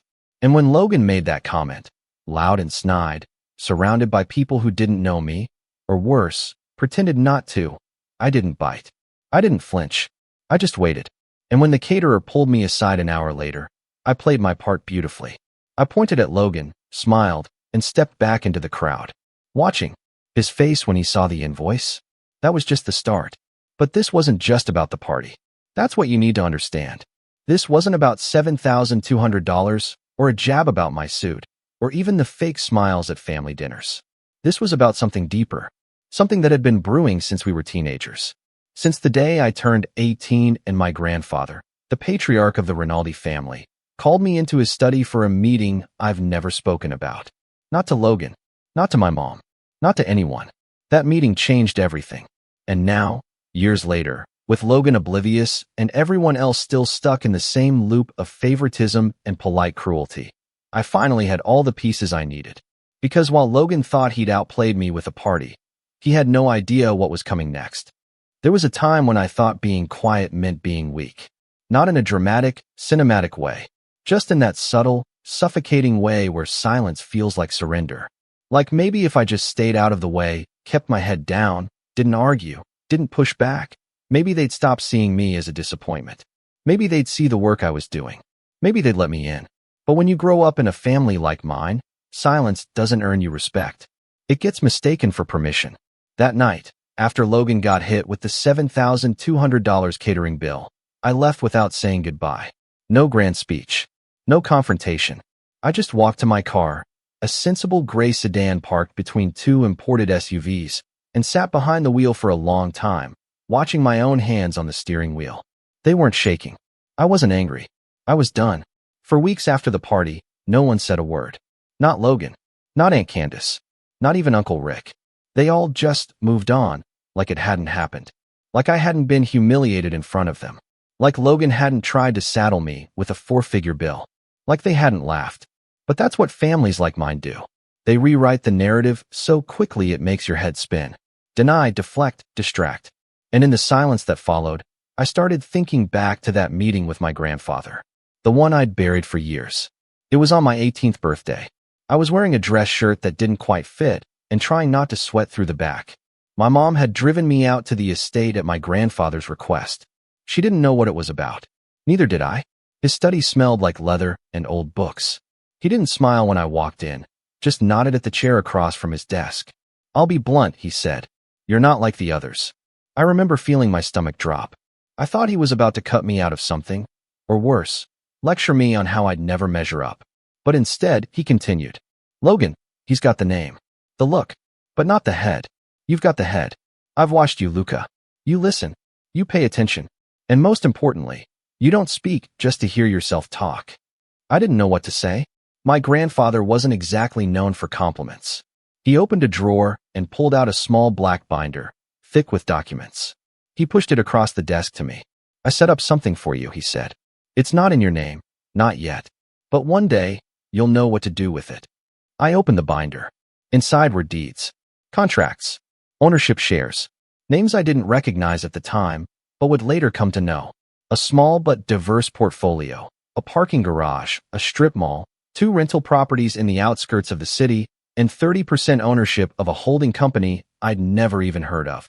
"I need someone in this family with both feet on the ground," he said. "Not just another Rinaldi who thinks the world owes him a yacht. You don't need to tell anyone about this. In fact, don't." I nodded slowly, unsure what I was agreeing to. But I kept that binder. Memorized every page. Never told a soul. When he passed away 3 years later, the will was straightforward. Most of the assets went to his children. Logan got his vintage watches. Aunt Candace got the summer house. I got nothing. At least, that's what everyone thought. But I still had the binder. And over the years, I quietly began building from it. While Logan threw money into startups and brand deals and yacht parties, I bought cheap foreclosures and converted them into duplexes. I made partnerships with property managers. I learned how to read market shifts, track neighborhood trends, and negotiate commercial leases. By the time I was 27, I doubled the value of the original portfolio. By 30, I was cash flowing 6 figures annually. Quietly, under a different LLC. No one in the family even knew the name on the mailbox. But I never used that success to fight back. Not really. I kept showing up to family functions in my off-the-rack suits, letting them believe I was scraping by. I told myself I was keeping the peace, that I was being humble. Now I wasn't so sure. After the retirement party incident, I found myself questioning everything. The bitterness wasn't just because of what Logan did. It was because I let him do it. Again, I kept giving them the benefit of the doubt, like some starving dog waiting for scraps of decency. But maybe the only way to be seen was to stop hiding. And that started, ironically, with another betrayal. 2 months later, I got a call from a realtor friend of mine. "Hey, weird thing. I got an inquiry on that warehouse you're co-invested in. Thought you'd want to know someone's trying to buy it out from under you." I blinked. "What do you mean?" He sent over the info. And there it was. A holding company owned by Logan Rinaldi had put in a bid. A lowball offer, but serious enough to trigger negotiations. They thought I was just another absentee investor. I stared at the file in disbelief. He was trying to buy one of my properties, without knowing it was mine. Whether it was another scheme or just dumb luck, it didn't matter. That was the moment everything clicked. He still had no idea who I really was. And maybe no one did. So I started reintroducing myself. I rebranded my real estate company with my actual name, Rinaldi Development Group. I updated the LLCs. I posted my first press release in a decade, highlighting a multi-million-dollar redevelopment project I was leading downtown. I started accepting speaking invitations at real estate forums. I even hired a small PR team to polish the story. And slowly, the calls started coming in. "Luca? Hey, it's your cousin Jenna. I didn't know you were working on that Midtown project." "Wait, Are you the Luca from that commercial real estate article? Even Aunt Candace sent me a clipped little text. Saw your name in the paper. Impressive work. Hope you're doing well. But not Logan. Logan stayed quiet. Until the next family gathering. It was my grandmother's 80th birthday. A big deal in the Rinaldi clan. Full formal dinner, speeches, photos, the whole 9 yards. I hadn't planned on attending. But then I saw the seating chart and noticed something funny. Logan had given a speech slot to himself. Not Grandma. Not Uncle Rick. Just himself. That decided it for me. I showed up 10 minutes before the event started. Same suit. Same calm expression. But something was different this time. When Logan saw me walk in, his smirk faltered for a split second. Just enough to notice. Then he put it back on like a mask. Well, look who actually RSVP'd, he said, clapping me on the shoulder. Didn't expect you to show your face after that little mix-up with the catering. All good though, no hard feelings. He said it loud enough for people to hear. Always playing the room. But this time, I smiled differently. No hard feelings, I said. In fact, I should be thanking you. That night pushed me to reevaluate a few things. He blinked. Oh yeah. I nodded. Yeah. Like how important it is to actually know who you're doing business with. He tilted his head, confused. But before he could ask more, someone called him away for a toast. And I just stood there, sipping my drink, waiting, watching. Because what he didn't know, what no one knew yet, was that I'd just submitted an acquisition offer on one of his last remaining companies. Not through my name. Not directly. But through one of my subsidiaries. And I had a plan. A quiet, methodical plan. Because when you've been underestimated your whole life, revenge doesn't have to be loud. It just has to be earned. And trust me, I've been earning this one for years. If there's one thing I learned from watching Logan over the years, it's that when someone builds their entire identity on appearances, the best way to take them down is to let them talk. They always reveal too much. Always reach too far.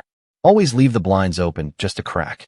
And now that I had something to lose, not just assets, but presence, visibility, a growing name in the real estate world, I started noticing just how sloppily Logan moved through the industry he pretended to understand.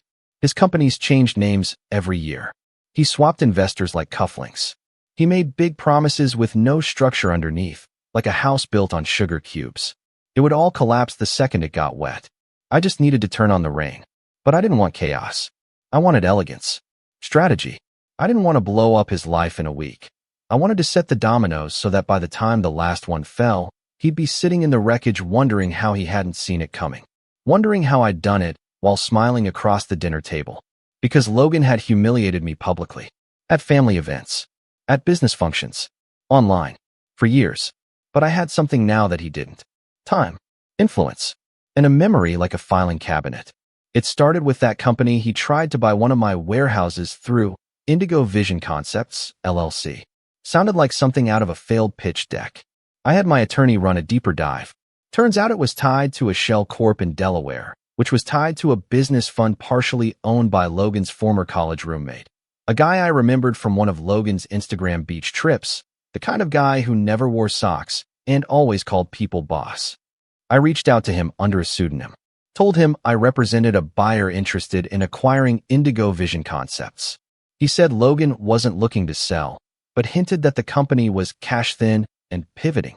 I pushed gently, expressed interest in purchasing some of their debt instead. Suddenly, he was a lot more willing to talk. It wasn't hard to connect the dots. Logan was over-leveraged, had poured money into a chain of event venues that were bleeding rent, and was behind on several vendor contracts.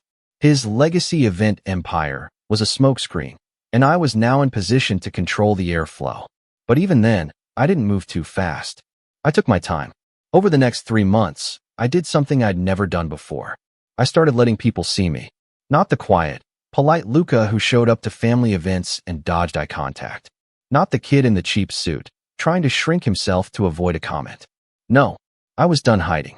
I started showing up to industry panels with my nameplate front and center. I gave a TEDx-style talk on urban redevelopment at a real estate conference in Chicago, posted clips of it on LinkedIn, which led to 2 podcasts and a local news segment. I started putting my photo next to my name on our company's site. Small thing, but it mattered.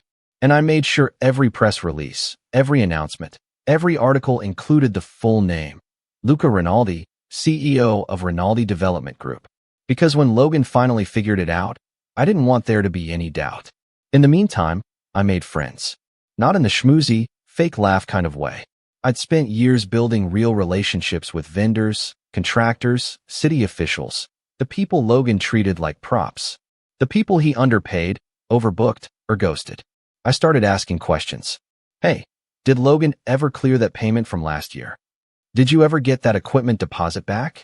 Has he been renewing your contract or stringing you along? And the stories came flooding in. One DJ told me Logan had bounced a $2,000 check after a wedding and then blamed his assistant. A florist said she once drove 2 hours to set up an event only to find the venue locked and unpaid for. A lighting technician told me he'd had to threaten legal action just to get reimbursed for rental damage Logan's team caused. There was a pattern, and now there were names. I compiled everything. Dates, invoices, photos, screenshots, vendor contracts. Not to sue. Not yet. I wanted leverage. Because Logan didn't just build his name on the illusion of wealth. He built it on being untouchable. Charming. The guy who knew everyone. If that illusion cracked, even a little, it wouldn't be long before his house of cards blew over. But I still needed the right moment. And then, the moment came, like a gift wrapped in arrogance. Logan announced, on Instagram of course, that he was opening a new luxury event venue in the heart of the city. Big launch party. Black tie. The post showed a mock-up of a gorgeous glass structure surrounded by fairy lights and rooftop views. I stared at it for a long time. Not because it was impressive, but because I recognized the building. It was one of mine. Specifically, one of the properties I'd acquired 6 months earlier through an investment group. We were still finalizing interior renovations. The building hadn't even cleared final inspections yet. No permits had been issued for events. No contracts had been signed. It wasn't even zoned for public gatherings. And yet here he was, announcing a grand opening in 3 weeks. He was bluffing. Hard. I smiled. This was it. The perfect stage. I picked up the phone and called my property manager. We need to review the lease agreements on 712 East Lexington, I said. I think we've got a squatter. But I didn't shut him down. Not yet. Instead, I had my team send a formal request for documentation. Permits, licenses, insurance. We CC'd his generic business email and his LLC's legal contact. We didn't accuse. We didn't threaten. We just asked. Politely. And predictably, Logan replied through his assistant. Or rather, someone pretending to be his assistant. The grammar was awful, and it was clearly him behind the screen. Everything is in process. Just a minor delay with city paperwork. No need to stress. We're all good to go. We waited. And while we waited, I started making calls again, but this time, to the guests. See, Logan had posted a partial list of confirmed RSVPs on his Instagram story. Names of influencers, former clients, a local city councilwoman, and even a few family members. I reached out to every one of them. Introduced myself as the actual owner of the venue. Explained, calmly, that the property wasn't cleared for use. That the event was not sanctioned. That anyone who showed up could potentially be liable if something went wrong. Most of them backed out immediately. One influencer even made a vague tweet about shady event organizers playing fast and loose with permits. Logan didn't know it yet, but the pillars were starting to shake. Then, a week before the grand opening, I scheduled a walkthrough with city inspectors on the same day Logan's team was supposed to do their tech rehearsal. It wasn't illegal. It was just inconvenient. And when the inspectors found unpermitted lighting rigs, exposed cables, and no emergency exit plan, they issued a temporary cease and desist. Nothing permanent. Just enough to cancel the event. And finally, Logan called me. No assistant. No fake email. Just him. I let it go to voicemail. Twice. On the third try, I picked up. Luca, he said, his voice brittle. Hey man, listen, I think there's been some kind of mix-up with your team. I didn't realize there was an ownership overlap on the Lexington property. No big deal though, we can sort it out. I said nothing. He kept going.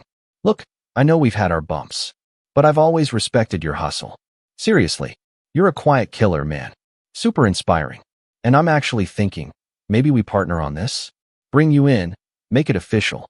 You can get a cut of the venue profits, and Logan, I said calmly. I already own it. Silence. Then what? I own the building. I own the permits. I own the name. The lease you forged? No. The invoices you sent to vendors? Fraudulent. The grand opening? Cancelled. He started to speak, but I wasn't done. I've got 3 years worth of complaints from vendors you stiffed, contracts you broke, and clients you lied to. I've got invoices, recordings, emails.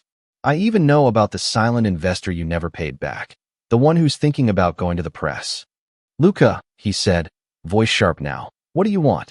I smiled. Nothing. Yet. Then I hung up. Because the best part of setting the stage is knowing exactly when to walk off it. But the final act? That was still coming. And Logan had no idea what was waiting in the wings. I didn't hear from Logan for weeks after I hung up on him. No calls, no emails, not even a half-hearted attempt to guilt-trip me through our grandmother. The silence wasn't peace, it was strategy. I could feel it. He was scrambling behind the scenes, trying to hold things together. Probably calling in favors, sending apology baskets, maybe even trying to rebrand again. That was always his move when the walls started closing in. Disappear, repaint the same house, and hope no one noticed the cracks in the foundation. But this time, I had the blueprint. And I wasn't interested in letting him rebuild. Because this wasn't just about humiliation anymore. It wasn't about the cheap suit comments or the snide remarks at family parties. This was about years of Logan stepping on people like me, the quiet ones, the careful ones, while smiling for the camera. This was about watching my mother cry after a dinner where Aunt Candace accidentally left her name off the seating chart. About missing my grandfather's funeral because Logan forgot to update the group chat with the right time. This was about justice, but I wasn't going to take it by force. I was going to let him hand it to me. And he did. About a month after our call, I got an email from one of the vendors I'd interviewed during my quiet investigation. He was a lighting technician, quiet guy, no nonsense, ran a small crew of freelancers. He told me Logan had stiffed him on a $9,000 contract for a wedding back in March. Said he was waiting on payment from the client. The guy wrote. Eventually, just stopped answering. I asked for documentation. He sent me the invoice, email chain, and text screenshots. Clear as day. Then he added, almost as an afterthought, funny thing is, he used the Rinaldi family name in the pitch deck. Said his cousin owned half the city. That true? I smiled. It was about to be. I forwarded the invoice to my attorney and had him draft a formal letter of intent to file a lien against Logan's event company, Believe Venues Incorporated, on the grounds of unpaid subcontractor work. The company's assets? Minimal. But they had one thing of value, the trademark and brand registration. We filed the lien. 3 days later, Logan called. He didn't sound angry this time. He sounded tired. Luca, can we talk? He said. Like actually talk. I met him at a quiet coffee shop in Midtown. Neutral ground. He showed up in dark sunglasses and a blazer that looked like it hadn't been steamed in weeks. He slid into the seat across from me and didn't say anything for a long time. Finally, he spoke. I'm bleeding, man. I sipped my coffee. He looked around like someone might be recording him. I messed up. Okay, you were right. About everything. The permits. The vendors. The accounts. I'm tapped out. I had to sell the beach condo just to cover July. I raised an eyebrow. The one in Malibu? He nodded, staring down at his coffee. Why are you telling me this? I asked. Because you've got leverage, he said. And because I think we can fix this. Together. I almost laughed. Even now, he thought we were on the same level. You want me to help you clean this up? He nodded. We partner. Officially. Merge a leave into your group. I'll be the face, you handle the business. Rinaldi Events, legacy brand. Full family alignment. It'll work. You're the only one I trust. The only one he trusted. That was rich. I let the silence stretch. Then I said, let me think about it. And I did. For exactly 72 hours. Then I made the final move. I sent his assistant, or whoever was checking his inbox, a contract. A clean, simple buyout agreement. $1. Logan would retain zero ownership, zero decision-making power, and would be barred from starting any event or venue-based company in the state for the next 5 years. We'd assume his debts, but in return, we'd own the Aleve brand, the client list, the website, and all digital assets. I expected him to fight it, rage, threaten. Instead, the signed agreement came back within 48 hours. The moment I opened the file and saw his e-signature, a strange feeling washed over me. It wasn't triumph. Not exactly. It was relief. It was done. The dominoes had all fallen. Over the next 3 weeks, we dismantled the leave from the inside. My team combed through every client contract, vendor deal, and unpaid invoice. We cleaned up what was salvageable and absorbed the rest. I reached out personally to every vendor Logan had burned, repaid what we could, negotiated terms for the rest. Word spread quickly. And the funny thing? When people realized Logan was no longer involved, they came back. One of the city's most sought-after wedding planners booked 3 events with us. A corporate client who'd blacklisted a leave after a scheduling disaster in 2023 sent us a 6-figure proposal. Our reputation, mine, soared. But Logan? He vanished. Rumors trickled through the family grapevine that he'd moved in with a girlfriend, that he was consulting on a startup, that he was taking time to reflect. No one asked me what happened. No one mentioned the buyout. Not even Aunt Candace. But the next time we were all in the same room, Thanksgiving dinner, Rinaldi estate, long table under chandeliers, Logan was quiet. He sat 2 seats away from me, didn't make a single snide remark, didn't crack a single joke about suits or salaries. At one point, he tried to make eye contact. I didn't return it. And when Uncle Rick stood up to give his usual rambling toast, thanking everyone for being part of this great family legacy, he added something new. And a special shout out to Luca for taking the Rinaldi name into the city and making it shine. Your grandfather would be proud. The table clapped. Even Logan. Later, as I stepped outside for air, my mother came up beside me. She smiled, wrapped her shawl tighter around her shoulders, and looked at me. You've come a long way, Luca. I nodded. Took the long road. She touched my arm gently. You took the right one. And as the cold air bit at our faces and the lights from the estate glowed warm behind us, I realized something. This wasn't just revenge. It was reclamation. Of my name. My work, my place, of everything they tried to take from me, dignity, pride, identity, and everything I'd quietly built back, one brick at a time. I looked at the stars, then back at the house, and I smiled, because they'd never laugh at my suit again. My name is Jake, and I'm 27 years old. I never thought I'd be the kind of person to post here, but after everything that's happened, I need to get this off my chest. It's been building for months, maybe even years, and now, after everything my cousin did, after the way my own family turned on me, I need to say it. Because I did everything for him. I helped him when no one else would. And he repaid me in the worst way possible. It all started about a year ago when my cousin, Matt, showed up at my door with a sob story. We were the same age, but we couldn't have been more different.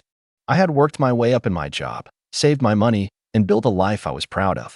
Matt, on the other hand, had spent most of his 20s bouncing from one job to another, always quitting when things got too hard, always blaming someone else for his failures. He was lazy, entitled, and worst of all, manipulative. But he was family. That's what I told myself when he showed up that night, shivering in the rain, claiming he had nowhere else to go. He had been kicked out of his last apartment for not paying rent. His parents, my aunt and uncle, were done with him, at least, that's what they claimed. He begged me for help, saying he just needed a couple of months to get back on his feet. I hesitated. I knew Matt. I knew what he was like. But when I called my parents for advice, they didn't hesitate at all. You have to help him, Jake, my mom said. You're family. It's just temporary, my dad added. You've got a good job. You've got space. What's the harm? So, like a fool, I let him move in. At first, things weren't too bad. He acted grateful, overly grateful, actually. He kept talking about how he was so lucky to have me, how he was going to turn things around. But within a week, his true colors started showing. He didn't clean. He didn't cook. He didn't contribute to anything. Instead, he sat on my couch all day, watching TV or playing video games. When I asked him about getting a job, he always had an excuse. I've been applying, man, he'd say with a dramatic sigh. It's just tough out there, you know? Weeks turned into months. Rent came and went, mine, not his. He never even offered to pay for groceries. And every time I brought it up, he acted like I was attacking him. I thought you understood, he'd say, shaking his head like I was the worst person in the world. You know what I've been through. And my parents? They took his side. Every time. You need to be patient, my mom said. He's trying. You're being too harsh, my dad added. Not everyone has it as easy as you. Easy. Right. But the worst part? The car. I had an old but reliable car that I wasn't using much since I worked remotely. Matt, of course, didn't have one. He had wrecked his last car years ago, and no one in the family trusted him with theirs. So when he started whining about needing to get around, I let him borrow mine. Borrow. That was the key word. I never gave it to him, never transferred the title, never said, "Here, it's yours." I just let him use it. And he used it a lot. Too much, honestly. At first, it was just for job interviews, or so he claimed. Then, it was for errands.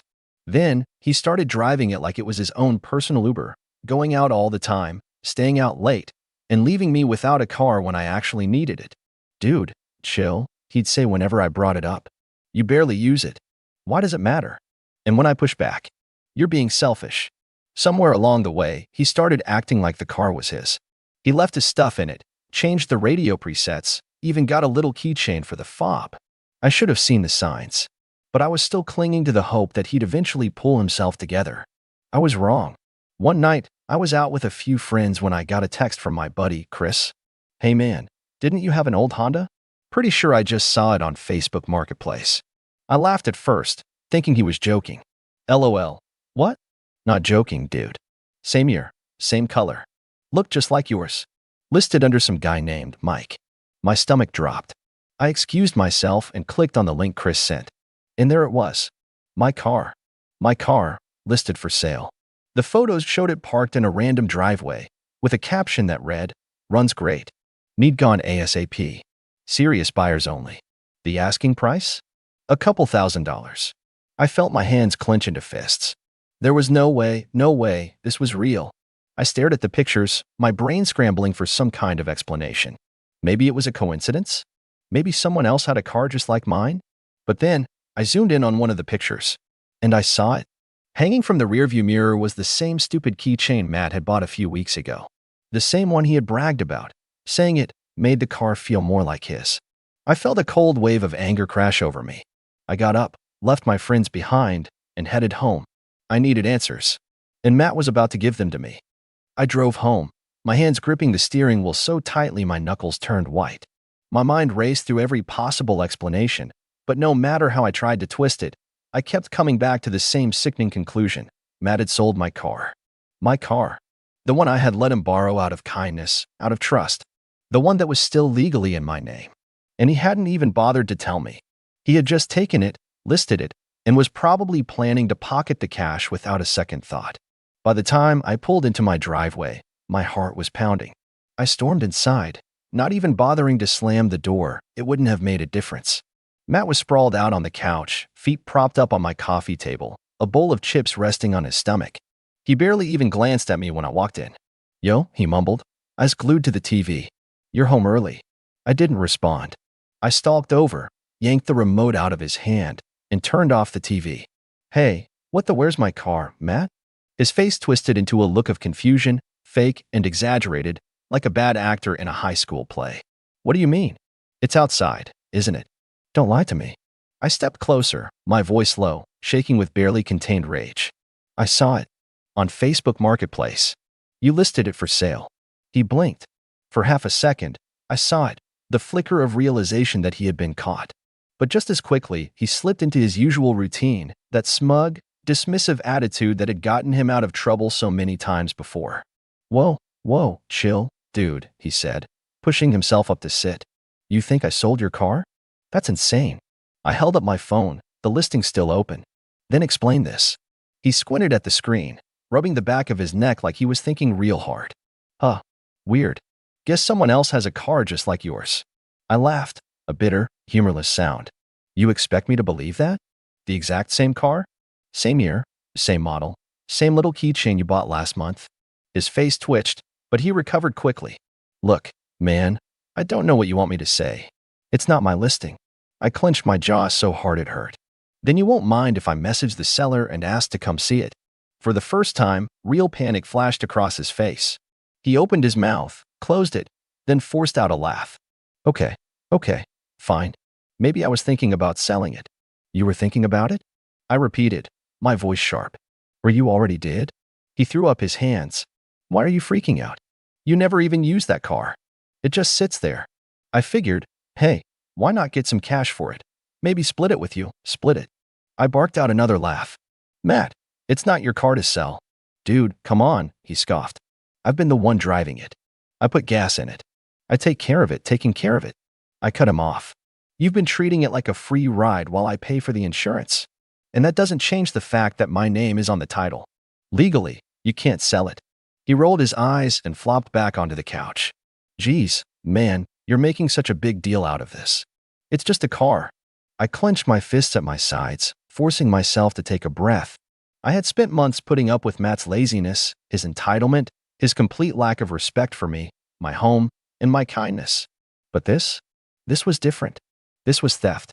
And worse, he wasn't even sorry. He wasn't even trying to make it right. Did you already sell it? I demanded. He hesitated. That was all the confirmation I needed. My stomach twisted as I realized what this meant. If he had already taken the money, the car was gone. And since it was still in my name, whoever bought it might come knocking on my door when they realized they'd been scammed. My mind reeled at the legal nightmare this could turn into. I needed answers, and I needed them now. Who did you sell it to? I asked through gritted teeth. I dunno, he muttered, suddenly very interested in the loose thread on his shirt. I grabbed the back of the couch and leaned down, forcing him to look at me. Who did you sell it to? He sighed dramatically, like I was the one being unreasonable. Some guy named Mike. He gave me cash, no questions asked. How much? His eyes flicked away. Like $2,000. I swore under my breath. $2,000? That car was worth at least $5,000. He hadn't just stolen from me, he had practically given it away. I took a step back, breathing heavily, trying to keep myself from doing something I'd regret. Where's the money? At that, his whole posture shifted. He sat up straighter, arms crossing over his chest. Why do you care? Because that money isn't yours. Oh, come on, he groaned. What's the big deal? You weren't even using the car. And I needed the cash. You don't understand what it's like to struggle, man. You have a job, savings, a place to live, a place you've been living in for free. I snapped. And now you have the nerve to act like I owe you? He scoffed, shaking his head. Dude, it's not like I took your life savings. It's just a car. You can get another one. I stared at him, my anger mixing with something else, something colder. This wasn't just about the car anymore. It was about him. About how he saw me, how he had always seen me. Not as family. Not as someone who had helped him, but as someone to use. And then, as if this couldn't get worse, my phone buzzed. I glanced down at the screen and saw a text from my mom. Mom texted, Matt just told us you're overreacting about the car. You need to calm down. I swallowed back a bitter laugh. Of course, he had already run to them, spinning some sob story about how I was being unreasonable or selfish. And, of course, they had believed him. Matt leaned back against the couch, smirking. Guess you're not getting any backup on this one, huh? Something in me snapped. I had spent months, years, letting this slide. Letting him walk all over me. Letting my family gaslight me into thinking I was the problem. Not anymore. I took a deep breath, my mind sharpening with a clarity I hadn't felt in a long time. No, I said, my voice calm. But I don't need backup. Matt frowned, sitting up slightly. What's that supposed to mean? I didn't answer. Because I had just made a decision. I was going to fix this. And Matt wasn't going to like how. I didn't say another word to Matt. I just turned on my heel and walked straight to my room, slamming the door behind me. My heart was pounding so hard I could feel it in my ears. This wasn't just some stupid argument anymore. He had committed theft. And worse, my family had already taken his side, acting like I was the one being unreasonable. But I wasn't about to let this slide. Not this time. I grabbed my phone and did a quick search. What to do if someone sells a car in your name? The results were exactly what I expected. Since the car was still legally mine, Matt had zero right to sell it. That meant whoever had bought it had, technically, been scammed. And that meant I had every right to go after him legally. Without hesitating, I dialed the non-emergency police number and waited as the line rang. Local police department. What's your emergency? I need to report a stolen vehicle, I said, forcing my voice to stay calm. My cousin sold my car without my permission. It's still in my name, and I just found out about it. The dispatcher asked me a few questions. What kind of car? When it was sold? Who had bought it? I gave them everything I knew. The make, the model, the year, even the details of the guy Matt had mentioned, Mike. After a pause, the dispatcher said, since the car is legally in your name, this is considered fraud and theft. We'll send an officer to your address. I hung up, exhaling slowly. My hands were still shaking. Not from fear. From rage. I stepped out of my room and found Matt still lounging on the couch, scrolling through his phone like nothing had happened. He didn't even look up. "Hey, just so you know," I said, my voice deceptively casual. "I called the cops." That got his attention. His head snapped up, eyes wide. "Wait, what? You heard me. The police are on their way. Since you sold the car illegally, it's theft." His phone slipped from his hands and landed on the floor with a dull thud. "Dude, are you serious?" "Dead serious. You called the cops on me?" He shot to his feet, his face turning red. "Are you insane? What is wrong with you?" I folded my arms. "What's wrong with me? You stole my car. You sold it. You lied about it. And now you're acting shocked that there are consequences?" His mouth opened and closed, but nothing came out. For the first time since this all started, I saw something in his expression I hadn't seen before: fear. Then, right on cue, we both heard the sound of a car pulling up outside. I walked to the window and peeked through the blinds. A black and white police cruiser had just stopped in my driveway. 2 uniformed officers stepped out. Matt took a step back, his face draining of color. "Dude, just tell them it was a misunderstanding, okay? We can figure this out without the cops." I turned to face him, my expression cold. "Should have thought about that before you stole from me." Before he could say another word, there was a knock at the door. I opened it. "Are you the one who called?" one of the officers asked. "Yeah," I said. "Come in." The officers stepped inside, their gazes flicking between me and Matt.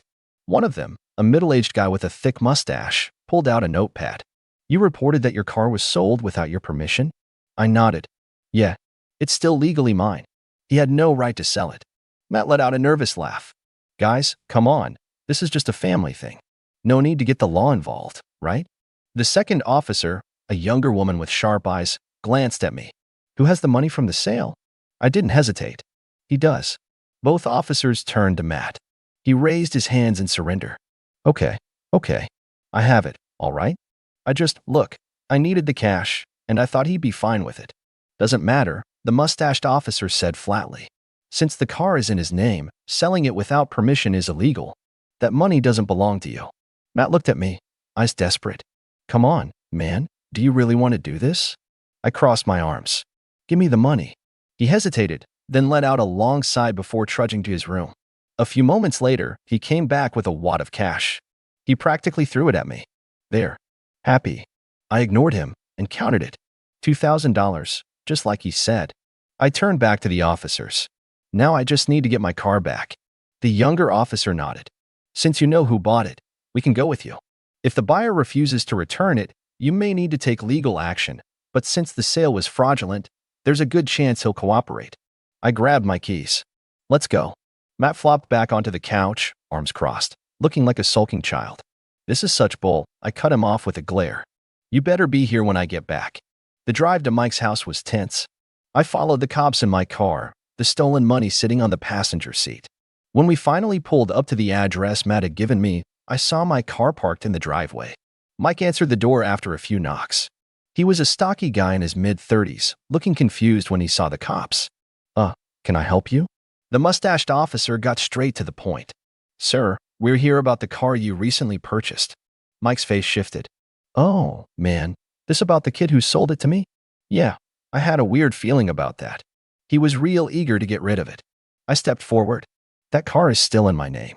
He had no right to sell it." Mike looked at the officers. "So, what happens now?" The younger cop spoke. "Since the sale wasn't legal, you have 2 options.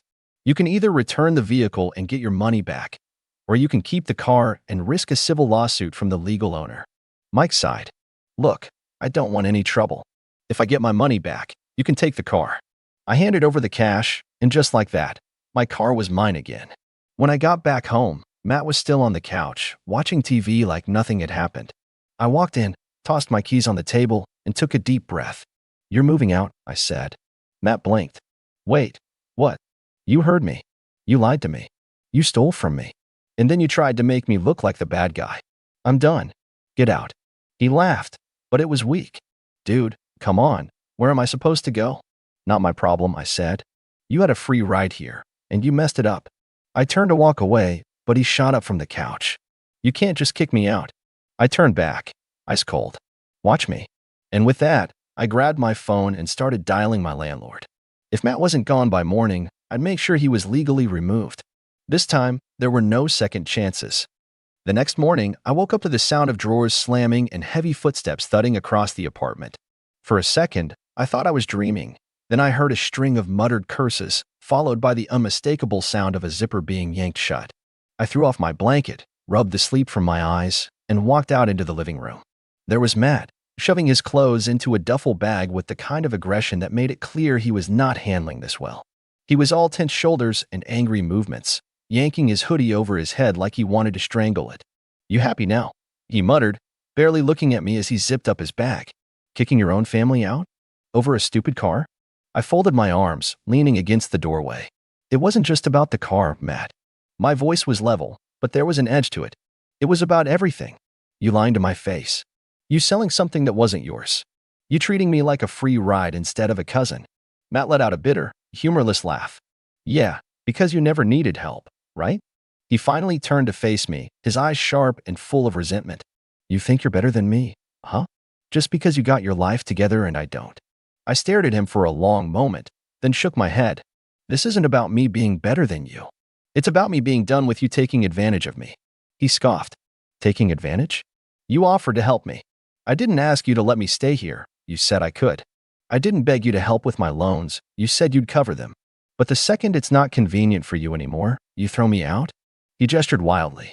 "You don't just do that to family." I clenched my jaw, forcing myself to stay calm. "Matt, there's a difference between helping someone and being used. I let you live here rent-free because I thought you needed time to get back on your feet. I paid off your loans because I thought it would help you start fresh. But instead of making the most of it, you just took more. And when you ran out of things to take, you stole from me." He scowled, gripping the strap of his bag so tightly his knuckles went white. "I didn't steal from you. You sold something that wasn't yours and lied about it." I shot back. "What else would you call that?" His mouth pressed into a thin line. He didn't have an answer to that. Instead, he let out a frustrated breath, adjusting the strap of his duffel bag before marching toward the door. He yanked it open but hesitated, just for a second, like he was waiting for me to stop him. But I didn't. I just stood there, watching as he stepped out into the hallway. He turned back one last time, his expression unreadable. "You're gonna regret this," he muttered. Then he shook his head and walked away. I shut the door behind him, locked it, and exhaled. And for the first time in years, I felt free. Of course, that peace didn't last long. Barely an hour later, my phone started blowing up. First, it was my aunt, Matt's mom, demanding to know why I had abandoned him. Then my parents, asking why I was being so heartless. Even my uncle, who I hadn't spoken to in months, called just to tell me I should have been more forgiving. "You don't do that to family," they all kept saying. "Matt made a mistake, but that doesn't mean you throw him out into the street." "Oh, but apparently stealing from family was fine." I tried to explain. I really did. I told them about the lies, the manipulation, how Matt had sold my car behind my back and kept the money. But it was like talking to a brick wall. "He probably just needed the cash," my aunt said. "He's going through a rough time," my mom added. "Can't you just let it go?" Let it go? I had already given Matt everything. A place to live. A way to clear his debt. Even a car, which, sure, I never outright gave him, but I let him use it as if it was his. And after all that, he still had the nerve to lie to my face and sell it for quick cash? And yet, somehow, I was the bad guy. "You're being selfish," my aunt snapped at one point. "He's your cousin. He needed you, and you just, what? Kicked him to the curb?" I let out a humorless laugh. "Selfish?" I repeated. "I let him stay rent-free for over a year. I paid off his loans. I let him use my car. And you think I'm the selfish one?" Silence. Then, a scoff. "You're just like the rest of them," she muttered. "Turning your back on family." I almost laughed. "Funny," I said. "That's exactly what Matt did to me." She hung up after that. By the time the call stopped, I felt drained. I knew my family wasn't going to side with me. I'd seen it happen before, over and over, but a small part of me had hoped that, just this once, they'd understand. That maybe they'd realize I wasn't in the wrong. But no, Matt played the victim, and they ate it up. It wasn't fair, but honestly, I didn't care anymore. I had my car back, my home back, and most importantly, my peace back. Matt was finally out of my life, and no amount of guilt tripping from my family was going to change that. But what do you think? Was I too harsh for kicking him out, or was it the right move? Let me know your thoughts. My name's Miles, I'm 39 years old, and I don't do drama. Or at least, I didn't think I did, until a cruise, a surprise, and a family member with a God complex pulled me into the kind of emotional whirlwind I never saw coming. I'm the kind of guy who minds his own business, keeps his circle tight, and does everything I can to protect the people I love. That circle includes my wife Tessa and our 2 kids, Liam, who just turned 10 and has the biggest heart I've ever seen in a kid, and Ava, our 7-year-old firecracker who has this spark that lights up every room she enters. They're my world, plain and simple, which is probably why what happened hurt as deeply as it did, and why I refused to let it go unanswered. To understand what went down, you need a bit of background.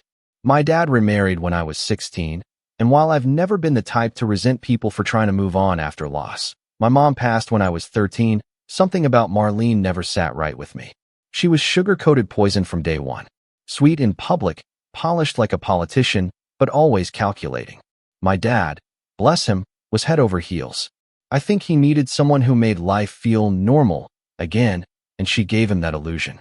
But to me and my younger brother, Chris, she was cold. Not outwardly cruel, just indifferent.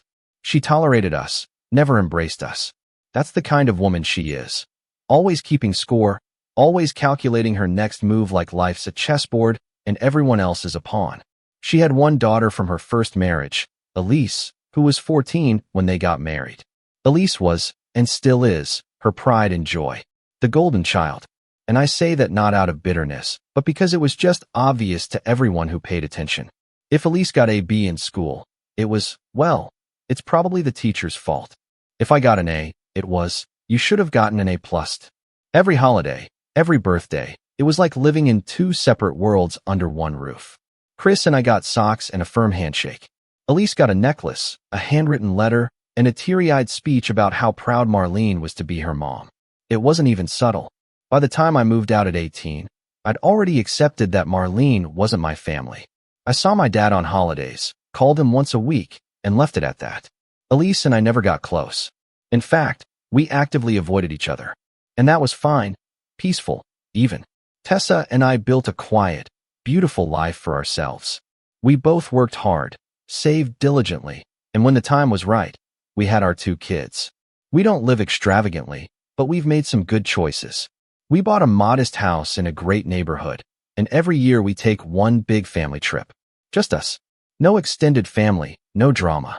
Just 4 people, 1 adventure, and a million laughs. That's our thing. This year, I planned something extra special. We've always dreamed of taking Liam and Ava on a cruise. We've talked about it for years, but either the timing wasn't right or the budget was too tight. But this year, everything lined up. I managed to snag a last-minute deal on a 7-day Caribbean cruise. Balcony cabin, all-inclusive, kid-friendly excursions, the whole 9 yards. It wasn't cheap, but I paid in full, locked in the tickets, and even kept it a secret from the kids. I wanted to surprise them the week before we left. Tessa and I started planning little hints and clues, and I could already picture the look on their faces when we told them. I couldn't wait. Now here's where the first little crack appeared, the kind you notice but try to ignore because you're too happy to let anything ruin your vibe. I made the mistake of mentioning the cruise at a family barbecue. It wasn't even a big announcement or anything. Just casual small talk with my dad, who was asking if we were doing anything fun with the kids this summer. I said something like, actually, yeah, we're taking them on a surprise cruise next month. That was it. I should have noticed the way Marlene's eyes flicked over to me, sharp and quick, like a hawk clocking movement in the grass. She smiled that tight, lip-only smile of hers, the one that never reaches her eyes, and said, a cruise? How lovely. Those can be quite expensive, can't they?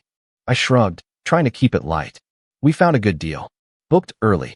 It's been on our bucket list for a while. She tilted her head, then glanced at Elise, who had been sitting quietly next to her, sipping some overpriced matcha thing. Elise perked up, leaned in, and asked, wait, you're taking both kids? Like all 4 of you? I nodded. Yeah, they've never been on a cruise before. We thought it would be a fun way to celebrate the end of the school year. There was a beat of silence, just long enough to notice. Elise gave this tiny sigh, then looked down at her lap. Marlene patted her hand and gave her this almost theatrical sympathetic smile. I should have left it there, but I didn't. What's up? I asked, not unkindly. Everything okay? Elise shook her head, still looking down. It's nothing. It's just, the twins have been dying to go on a trip like that. But things are tight right now, you know how it is. Child support's late again, and mom's been helping a lot already. Now here's the thing. I'm not a jerk. I know Elise has been through some hard times with her divorce, and I don't wish financial hardship on anyone. But the way it was dropped into the conversation felt deliberate, like bait.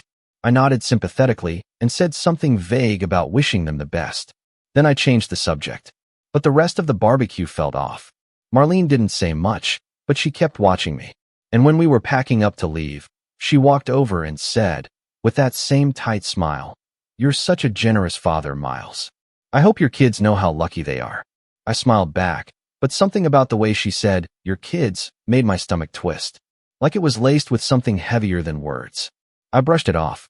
For the next 2 weeks, everything seemed fine. We kept the cruise a secret from the kids, printed the boarding passes, packed the suitcases while they were at school. Tessa made a little treasure hunt with clues that would lead to the reveal. I even picked up little captain hats for Liam and Ava from Amazon. Goofy, I know, but that's just who we are. We were supposed to tell them that Saturday morning. The cruise left Monday. Everything was ready. Then Friday night rolled around. I got a call from the cruise line. At first, I thought it was just a confirmation call or maybe a last-minute schedule change. But no. The woman on the other end was polite, but clearly confused. She asked if I had made some recent changes to our reservation, specifically, a guest name change. I blinked. "No," I said slowly. "What name change?" She double-checked. "It looks like 2 of the minor guest names on your cabin were changed earlier today through our online portal. The adult names are the same, Miles and Tessa, but the children's names are now registered as Natalie and Caleb." I went cold. Natalie and Caleb are Elise's twins. I pulled up the reservation on my laptop and stared at the screen like it was in another language. Sure enough, the names had been changed. My kids' names. Replaced. I didn't understand. I had never shared my login. The reservation was under my name. I controlled the payment. How could this even happen? And then, like a slow, sickening trickle of water down the back of your neck, it hit me. 2 weeks ago, at the barbecue, I'd let my dad borrow my laptop for something. He wanted to pull up an old family recipe. I was chatting with Chris and didn't think anything of it. The browser auto-filled my login when he typed C in the address bar. Cruiseworld.com popped right up.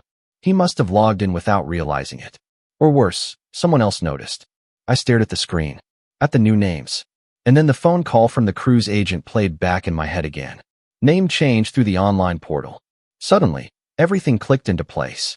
The tight smile, the lingering glances, the carefully timed pity story from Elise, the way Marlene had emphasized your kids, the silence from my dad lately.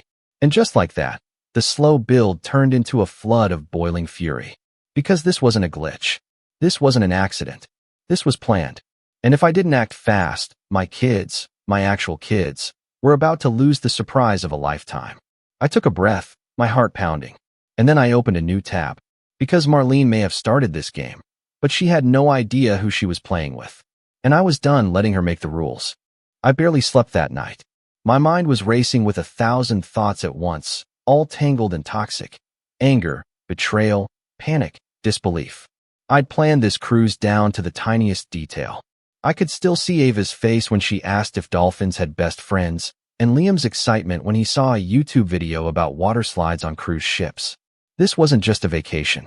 This was a memory we'd been building quietly, piece by piece, for years. And now someone thought they could just rewrite it. By morning, I had confirmed what I feared. Marlene had accessed the reservation portal using my saved login, either directly or by watching when Dad borrowed my laptop. There was a digital log showing the exact timestamp the name change happened. I called the cruise line again and asked if they could revert the changes. The woman was kind, but her answer was cautious. "Because the tickets were technically under your name. You're the primary passenger and we can initiate an investigation. But because the minors listed now have scanned passport information uploaded and security details filled out, it would require identity verification and a potential delay of boarding." In other words, if I pushed this too hard or too fast, we might lose the trip entirely.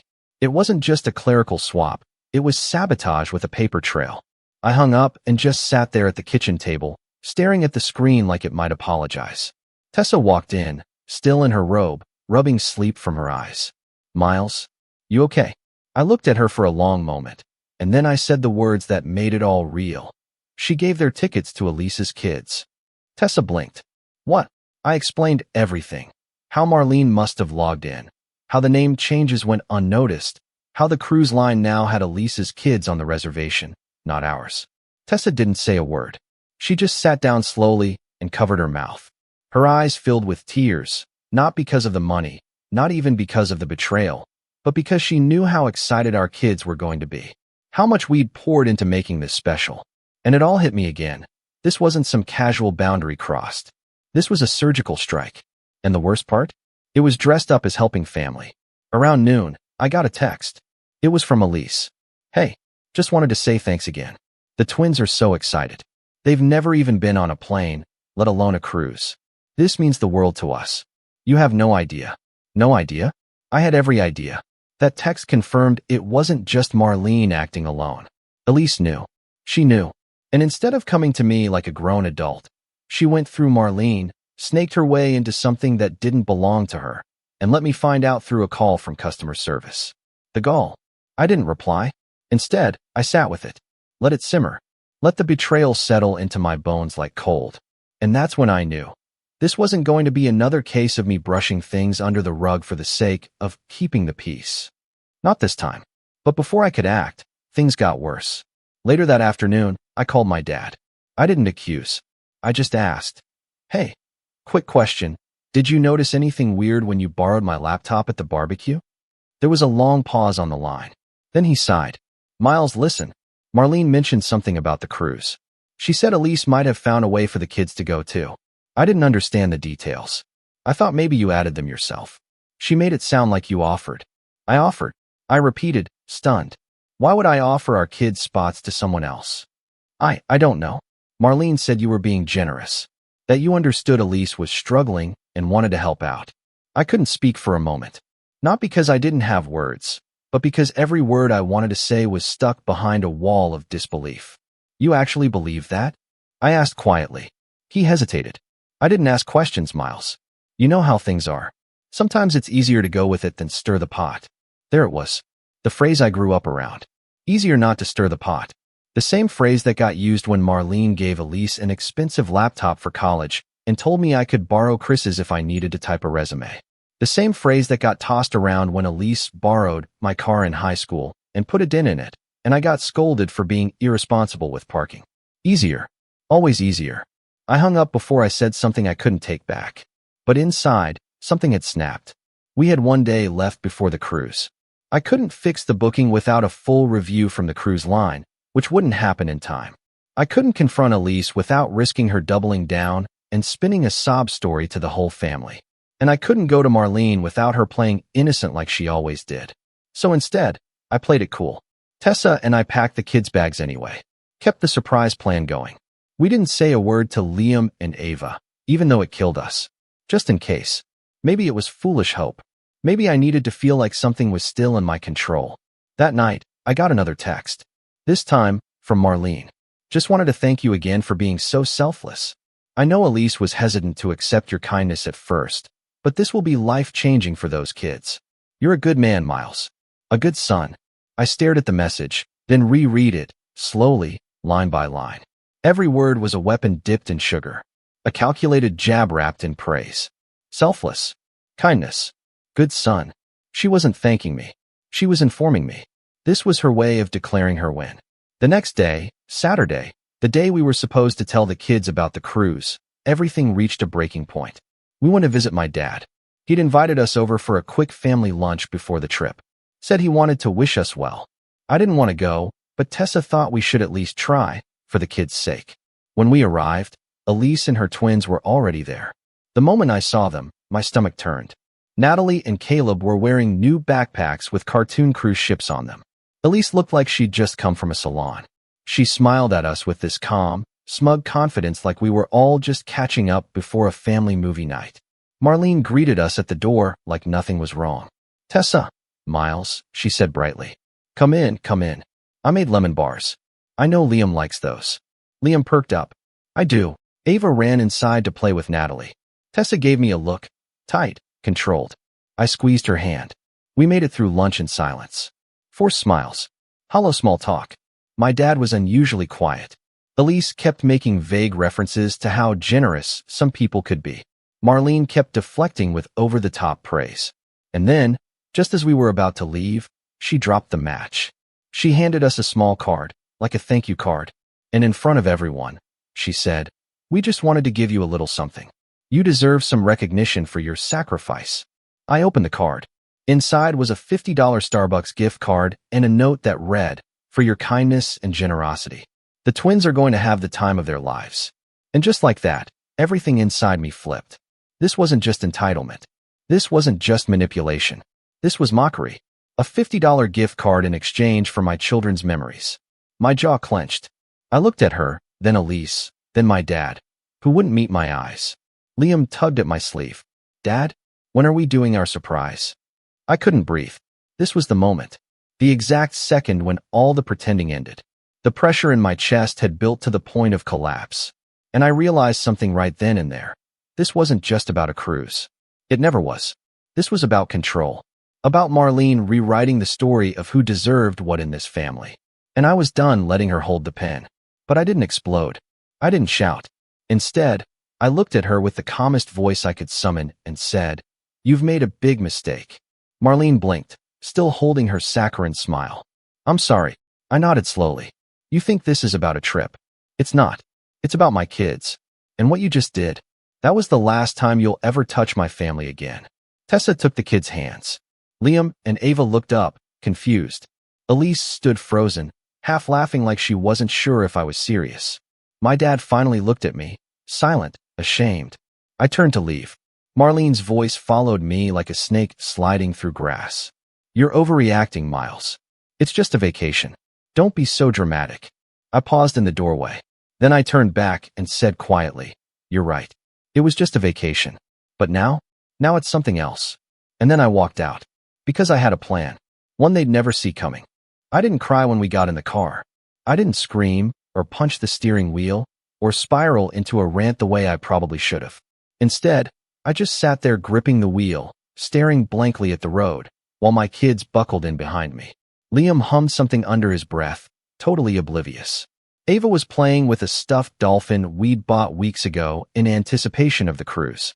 Tessa was silent beside me, hands folded in her lap, her eyes fixed out the window like she was trying to hold herself together with sheer will. The silence hurt more than any words. We didn't say anything on the drive home. Not because we didn't want to, but because we couldn't. I think if either of us had opened our mouths, everything would have cracked wide open. So we just drove, the cruise that never happened still packed in suitcases in the trunk. When we got home, I told the kids the surprise had been delayed. I tried to make it sound exciting. "We're gonna do something even better soon," I said with a forced grin. Liam smiled politely. Ava frowned but nodded. She always knew when something was off, even if she couldn't name it. Tessa waited until they were in their rooms before she finally broke. I found her standing in the hallway, her hands over her face, shaking. "I just wanted to see their faces when we told them," she whispered. "That's all I wanted." That moment, I wrapped my arms around her, feeling a lump rise in my throat. "I know," I said. "Me too." That night was one of the lowest I'd ever felt. It wasn't just about the money, though losing nearly $4,000 in tickets wasn't nothing. It was about trust, about how easily it could be twisted, stolen, violated, about how someone who shared your last name could look you in the eye, smile, and gut you clean. And worst of all, I felt like I let it happen. I was supposed to protect them. That guilt sat heavy for weeks. Every time I passed the fridge with our little sticky note countdown, 5 days until surprise, I felt it again. I took it down without a word. I canceled our time off requests. I quietly deleted the cruise confirmation emails. We told the kids we'd do a beach trip instead, but the spark wasn't there. And I started noticing changes, small things. Liam stopped talking about dolphins. Ava didn't wear her cruise shirt anymore. That joy we'd bottled up so carefully just fizzled out. I didn't talk to my dad. He didn't reach out either. But a few days after what I'd come to call the card incident, I got a Facebook message from Elise. "I heard you're upset. I get it, but this was really important for my kids. They've had such a rough year, and I thought you'd understand. We're family, Miles. Sometimes we do hard things for each other. I wish you could see it that way." I didn't reply. Instead, I blocked her. Because I was done. Done being the mature one, the bigger person, the silent observer who swallowed injustice for the sake of family peace. That narrative had cost me too much, and I wasn't about to raise my kids in the same cycle. But I'll be honest, those first few weeks were rough. Not just emotionally, but mentally. I started to second-guess everything. Had I been too trusting? Too naive? Did I not set clear enough boundaries? Was there something I could have done to stop it? Tessa, to her credit, never blamed me. Not once. In fact, she got more vocal than ever. Anytime someone brought up Marlene or Elise, she shut it down. We're not giving them another second of our energy, she'd say. But even she had moments of quiet sadness. I'd catch her scrolling through cruise photos online, or folding the kids in used swimsuits and tucking them away like tiny reminders of what was lost. Rock bottom came one night when I found Liam in the living room, looking at an old travel brochure I didn't even know we still had. It had a picture of a cruise ship sailing under the stars. He traced the image with his finger and said, "Dad, do you think someone else is using our room on the boat?" I didn't know what to say, because yes, someone else was, and they had our names on their tickets.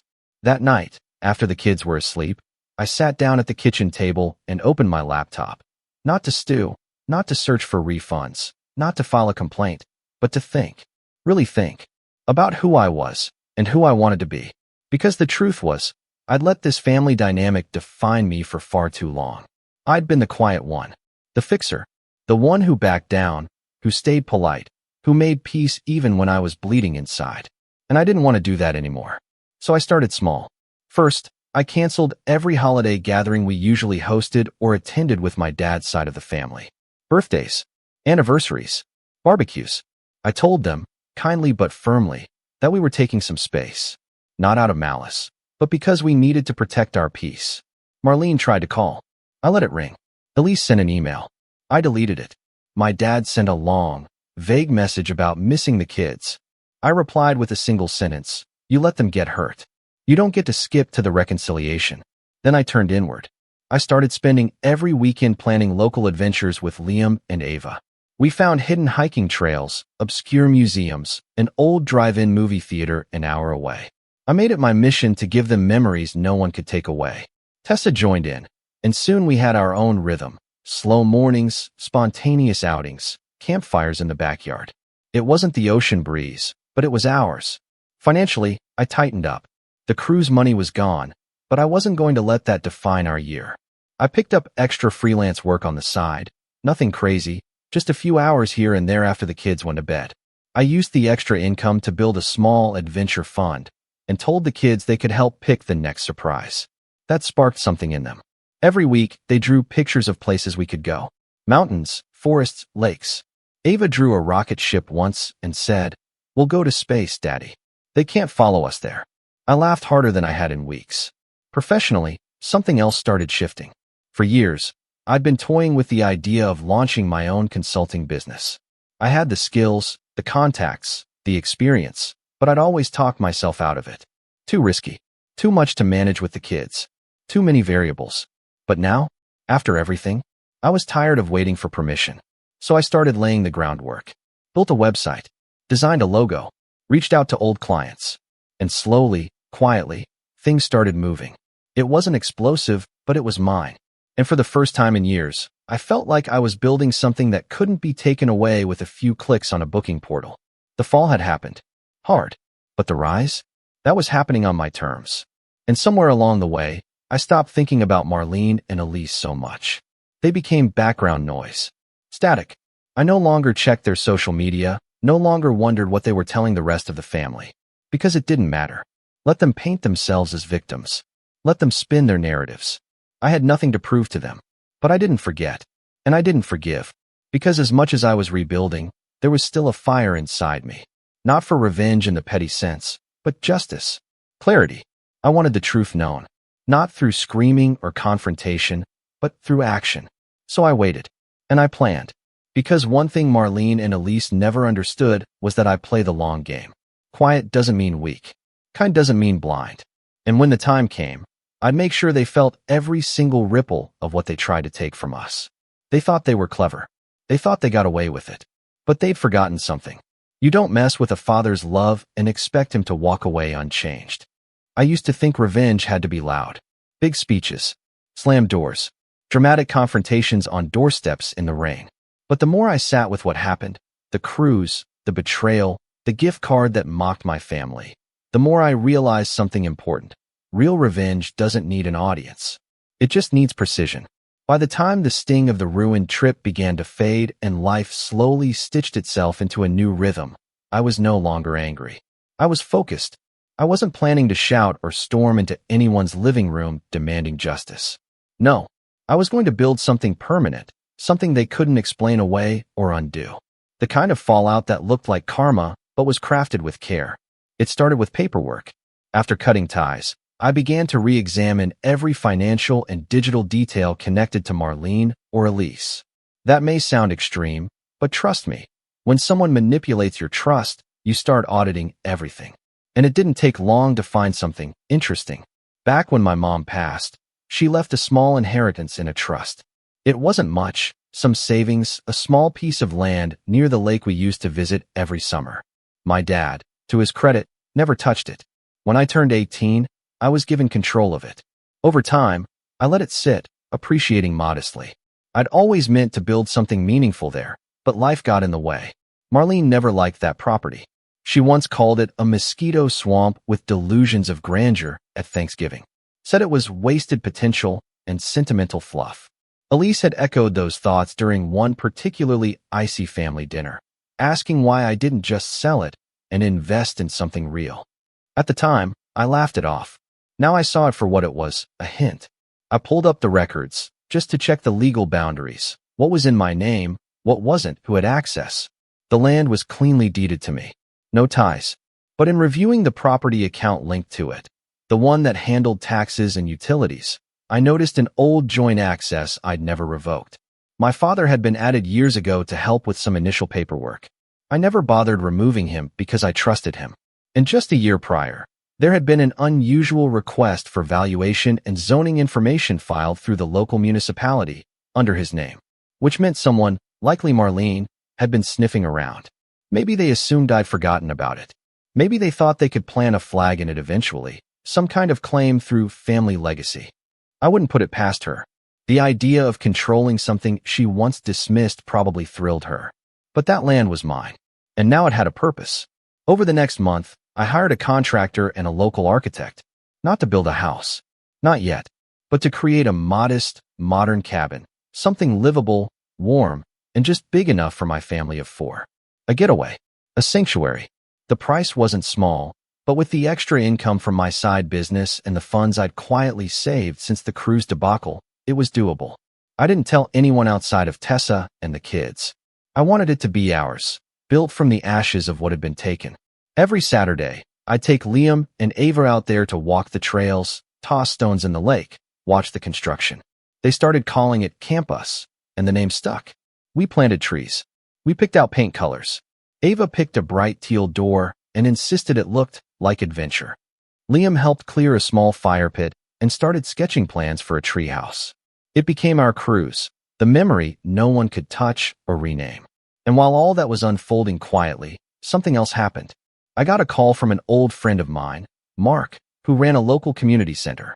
He needed help organizing a series of workshops for parents, financial literacy, career transitions, home budgeting. I'd done a few of these before and always loved them. He asked if I could host one in the fall. I said yes. That workshop changed everything. What started as a single session turned into 3, then 6. Then a local nonprofit reached out. Then a school district. Word spread that I was good with people, honest, helpful. My consulting business, which I'd launched more as a side hustle, began to take off. Not overnight, but with steady traction. And every client I helped, every family I supported, every young adult I mentored, it added fuel to the quiet fire inside me. Because I wasn't just rebuilding. I was thriving. And Marlene, Elise, they had no idea. Until one day, a mutual acquaintance let something slip. We were at a neighborhood fundraiser for the community center when Marlene's friend, an older woman named Janice who never quite knew when to keep her mouth shut, walked over to me at the refreshment table. She smiled like she knew a secret. "I saw your name in the paper," she said, sipping from her lemon water. I blinked. The paper. She nodded. There was a little write-up about the workshop series. Something about how you're helping families plan for their futures. Marlene was just beside herself. She said she didn't realize you'd become such a public figure. I smiled politely, trying not to react. It's just local stuff. Nothing big. She said you were always the quiet one, Janice added. But now you're the one making waves. Funny how that works. I thanked her and walked away, but my mind was already turning. So Marlene had noticed. That meant the image she'd carefully built, the narrative of Miles, the meek stepson who gave away a cruise and stayed silent, was starting to unravel. And she didn't like it. Not one bit. A week later, I got an email. From Marlene. Subject: let's talk. Miles, I heard about your workshops. That's wonderful. I always knew you had potential. I think we should get coffee sometime and catch up. There's no need for all this distance. Families should be able to disagree and still support each other. Let's talk. I didn't respond. Because now I knew something she didn't. I didn't need her. That knowledge was power. And I wasn't done yet. Because while I had moved on personally and professionally, there was still one piece left to play. A final card. And for that, I needed help. I reached out to Chris, my younger brother. We hadn't been especially close over the years, but after the cruise incident, he'd quietly reached out. Sent me a short message, saw what they did. I'm sorry. Let me know if you need anything. At the time, I just said thanks. Now I needed him. Chris was sharp. Always had been. He worked in tech, and while he wasn't the hacking type, he knew systems. How people moved through digital spaces. How footprints got left behind. I asked him if there was any way to confirm, beyond a doubt, that Marlene or Elise had accessed my cruise booking. He called me that night. Not only did they access it, he said, they logged in 3 separate times in the week before the cruise. I traced the IPs, same location as your dad's house. One of the sessions uploaded 2 passport PDFs, likely scanned from a phone. They didn't even mask the file names. Caleb_passport, JPG, real smooth. That was the proof I needed. Not to press charges or make a scene, but to take control of the story. I compiled the evidence, screenshots, timestamps, access logs, and filed a formal report with the cruise company's fraud department. Not because I expected a refund. I didn't. But because it created a paper trail. A black mark. Something official. Something that couldn't be explained away at the next family dinner. And once that report was submitted, I made a choice. I scheduled a family meeting. Not a trap. Not a blow-up. An invitation. I told my dad, Marlene, and Elise that I wanted to clear the air, one time, one meeting, and then we go our separate ways. My dad was hesitant, but agreed. Marlene replied with a polite, looking forward to it. Elise didn't reply at all. I booked a private room at a neutral spot, a quiet library conference room near downtown. No drama. No theatrics. Just 4 chairs. 1 folder. Inside the folder, the proof. This wasn't going to be revenge by screaming. It was going to be revenge by exposure. And I was ready. Because after all this time, all the gaslighting, all the manipulation, all the fake smiles and sugar-coated sabotage, it was finally my turn to speak. And they were going to listen. The day of the meeting arrived, and the sky was overcast. One of those gray, heavy afternoons that made the world feel muted and serious. I drove alone. Tessa offered to come, but I told her no. This was something I had to finish on my own. Not because I wanted to face them. Frankly, I didn't. But because I needed to. I wasn't walking into that room to yell or rage or demand apologies I'd never get. I was walking in with the truth. The kind of truth that strips every lie bare, no matter how thickly it's wrapped in family pleasantries. The library conference room was quiet, clean, and cold. Neutral ground. I got there 15 minutes early, set down the folder, and waited. My hands were steady. My heart wasn't racing. I wasn't there to fight. I was there to end something. At 3:02 p.m., they walked in together. My father first. Eyes tired, shoulders hunched like he already knew what this was going to be. Marlene next, with her signature pastel scarf and the practiced poise of someone who thought the world would bend before she'd ever admit fault. Elise trailed behind, holding her phone like a shield, barely glancing at me. They took their seats. "Thank you for coming," I said calmly, sitting down across from them. No small talk. No forced smiles. I asked you here because this will be our last conversation. After today, we're done. So I'm giving you the opportunity to hear the truth. Nothing more, nothing less. Marlene crossed her legs, feigning grace. Miles, I think you're blowing all of this. I raised a hand. No, you don't get to set the tone anymore. Just listen. I opened the folder and slid 3 pages across the table. Screenshots, timestamps, and IP logs showing who accessed my cruise account. Dates, times, device types. One even listed Samsung Galaxy S9 with a location match to my father's home Wi-Fi. On June 9th, at 2:13 p.m., someone logged into my cruise reservation from your address. That session changed the names on the booking. It also uploaded passports labeled Caleb_passport, JPG, and Natalie_form.pdf. These aren't accidents. They're not misunderstandings. They're intentional acts of fraud. Marlene's lips twitched. I don't know what that proves. Anyone could have. Elise, I said, turning to her. Did you or did you not send me a thank you text before I even knew the names had been changed? She looked up from her phone, her face stiff. I was trying to be gracious. Mom said you were offering the trip.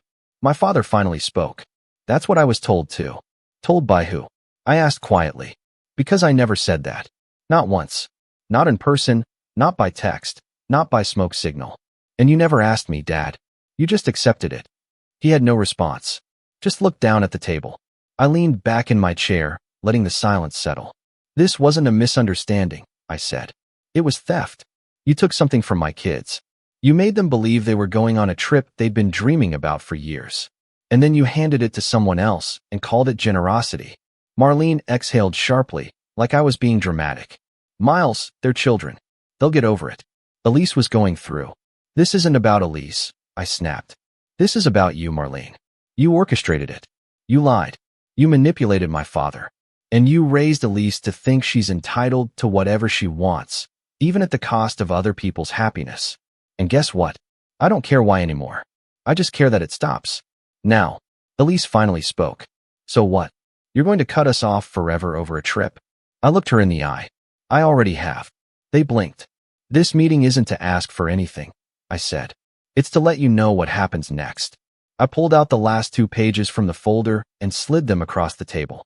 The first was a printed copy of the official fraud report I'd filed with the cruise line. The second was an email chain with the company's legal department confirming they had blacklisted Elise and Marlene from future bookings due to fraudulent activity. Any attempt to rebook would flag their accounts and be denied pending further review. Marlene's mask cracked for the first time. You reported us? I did. Because there have to be consequences.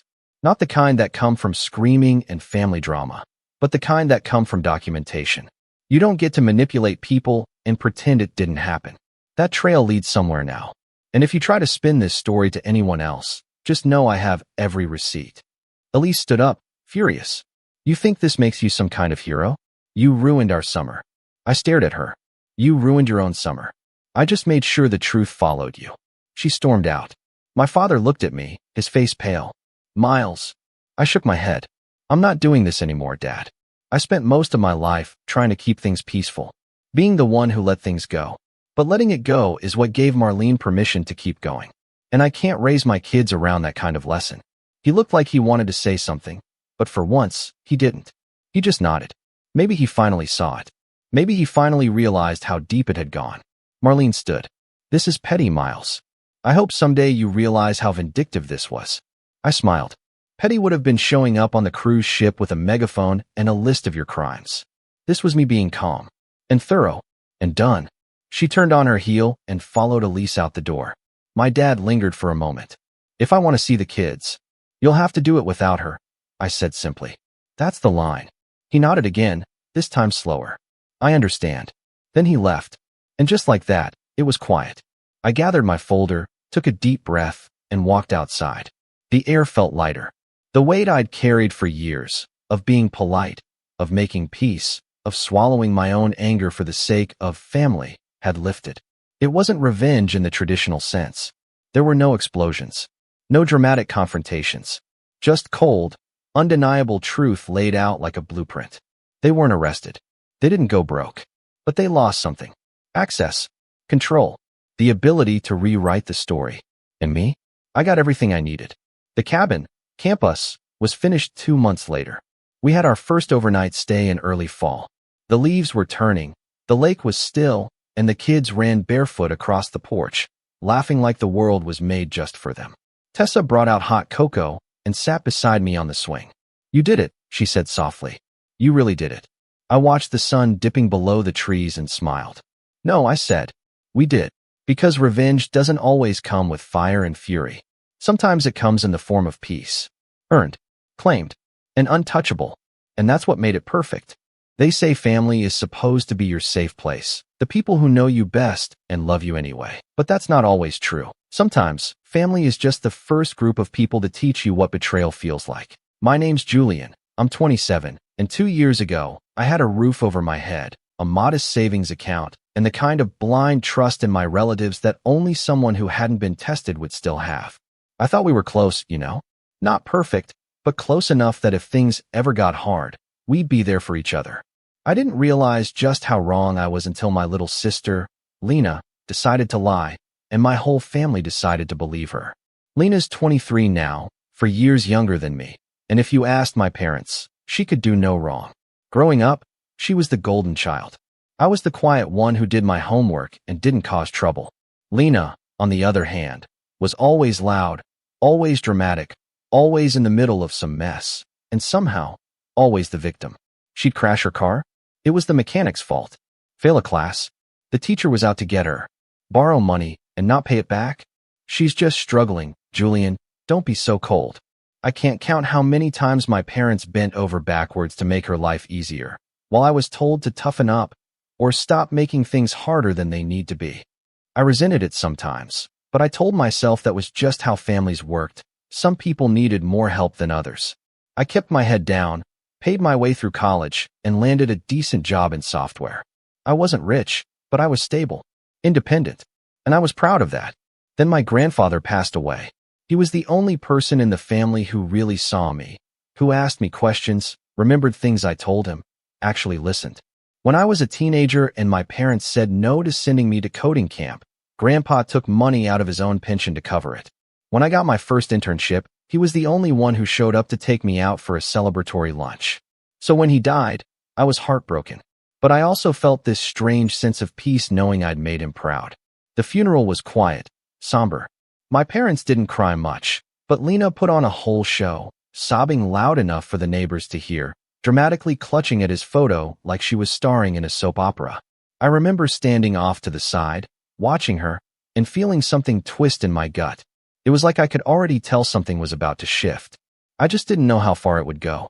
About a month after the funeral, my dad called a family meeting. That alone was weird.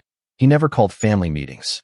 We usually only gathered when someone graduated or got engaged or had a birthday, and even then it was mostly just small talk and a few awkward hugs. But this was serious, apparently. When I got to my parents' house, Lena was already there, sitting on the couch with this smug little smile like she knew something I didn't. Mom looked anxious. Dad cleared his throat and handed me a manila folder. "This is Grandpa's will," he said. "You should read it." I flipped it open and skimmed the pages, my eyes catching on one line that made me blink twice. To my grandson Julian, I leave the house on Oakwood Drive, and the sum of $80,000 in savings, to be used at his discretion. I looked up, confused. That house. Grandpa's house. I had no idea he'd left it to me. I didn't even know he still had that kind of money tucked away.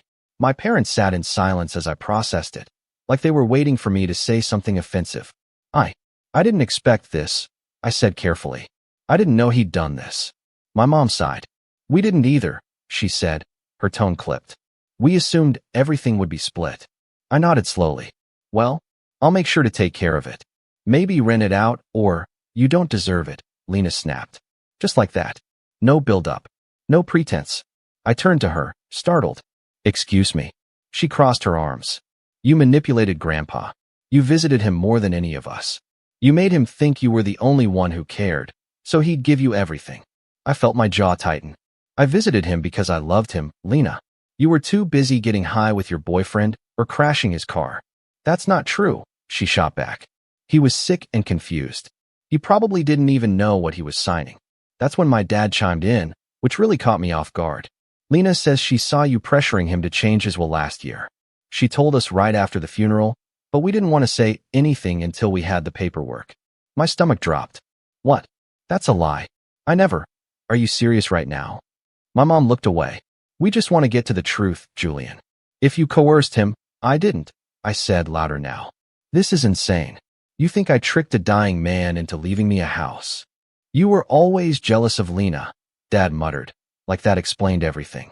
Maybe this was your way of getting back at us. That was the moment something cracked in me. Not just because of what they said, but because I realized they meant it. They weren't just speculating. They'd made up their minds. My sister lied, and my parents, people who raised me, who watched me grow up, believed her without even asking me. Over the next few weeks, everything spiraled. My parents started talking about getting legal advice, revisiting the will, trying to argue that Grandpa was mentally unfit when he signed it. Lena started posting vague things on social media. Some people will do anything for money, and family isn't always blood, while all her friends jumped in to defend her. I lost sleep. I lost weight. I started second-guessing every memory I had with my grandfather, wondering if I'd done something wrong without realizing it. The worst part? I tried to talk to them. I really did. I offered to split the money. I told them they could have the house. I just wanted to keep Grandpa's old tools and a few photo albums. But that only made things worse. Lena spun it into more proof that I felt guilty. My dad called me manipulative. My mom said, "It's too late to fix things with bribes, Julian." I was cut off. Emotionally, financially, completely. My parents told me they didn't want to see me until I told the truth. I told them I already had. They said, "Then I guess this is goodbye." And just like that, I was out. But it got worse. So much worse. And the next part of this story? That's where everything started to unravel, for all of us. Including me. Especially me. The first month after my family iced me out was surreal. It was like getting excommunicated from a cult I didn't realize I was in. Suddenly, I wasn't invited to dinners. Group chats I used to be in mysteriously disappeared. My Aunt Nancy stopped liking my posts, and even my cousin Dylan, who I used to tutor in algebra, left my messages on read. It wasn't just cold shoulders. It was calculated. Like I was a virus they were quarantining. Lena's lie had spread like wildfire, and no one bothered to check the truth. Because the story was easier when I was the villain. I kept thinking they'd come around. That they'd realize how absurd it all was. That maybe they'd see Lena's Instagram story of her partying 3 nights a week and wonder how that lined up with her victim sob story. But no. My parents doubled down. They started looking into lawyers, trying to challenge Grandpa's will. Every few days I'd get a vague, threatening text from my dad like, "We can do this the easy way or the hard way." Or, "If you had any honor, you'd do the right thing." At first I ignored them. Then I started saving screenshots. I was still trying to be the bigger person. Still holding on to hope. Until one afternoon I came home from work and found an envelope taped to my apartment door. It was from a local law firm. My stomach sank before I even opened it. Inside was a formal notice of intent to contest the will. And listed in the complainants section, my father, my mother, and Lena. They weren't just mad anymore. They were trying to take everything. I remember dropping the envelope on the kitchen table and just sitting there, staring at nothing. I hadn't touched a cent of Grandpa's money. The house was sitting empty because I didn't feel right doing anything with it yet. I'd been paying for upkeep, mowing the lawn, utilities, security cameras, all out of my own pocket. And now they were accusing me of fraud, of elder abuse, of manipulating a man I loved like a second father. I felt sick. That night, I called my mom. I didn't want to fight. I just wanted answers. She picked up on the second ring. "Julian," she said, like I was some stranger who'd interrupted her dinner. "You're really doing this?" I asked. "You're letting this go to court?" There was a pause. Then, flatly, "We need to correct an injustice." I almost laughed. "You think I'm the injustice?" "You took advantage of your grandfather," she said quietly. He was confused. "Sick. Lena saw you pressuring him to sign that paper, and that never happened." I snapped. "She made that up. You're tearing this family apart over a lie." Another pause. "Sometimes," she said, "people do things when they're desperate." I was stunned, not by what she said, but how calm she was saying it. Like none of this mattered. Like she could throw me into the fire without blinking. And then she said something I'll never forget. "Lena's had a harder life than you, Julian. She's always struggled. You've always been fine. You'll land on your feet." That was it. That was the explanation. I could endure it, so I should. I hung up without another word. The legal fees started piling up quickly. I met with an estate attorney who reviewed everything and assured me that the will was solid. They don't have a case unless they can prove coercion, he said. Do they have evidence?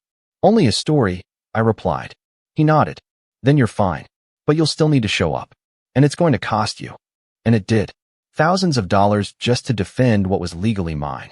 I started budgeting hard, cutting back on every non-essential expense, pausing contributions to my savings, even taking on some freelance gigs in the evenings to stay afloat.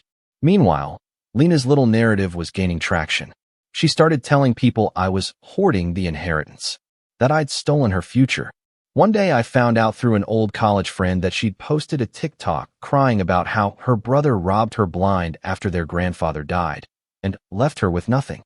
The comments were full of people saying things like, he's disgusting, and I hope she sues him into the ground. She'd turned our grief into content. But the worst came a few weeks later. I just finished a grocery run and was unloading bags into my apartment when I got a call from the property manager. Hey, Julian, he said, sounding weirdly formal. We've had some concerns raised by the community. Someone left an anonymous tip that you're using your unit to run some kind of inheritance scam. My heart dropped. What? Yeah, I know it sounds crazy, but someone's been posting flyers around the complex. Said you forged a will and kicked your sister out of her share. I was stunned. That's not true. That's absolutely false. I figured, he said quickly. I told the board it was probably someone with a grudge, but we still had to flag it. I walked outside and found one of the flyers taped to the mailbox cluster.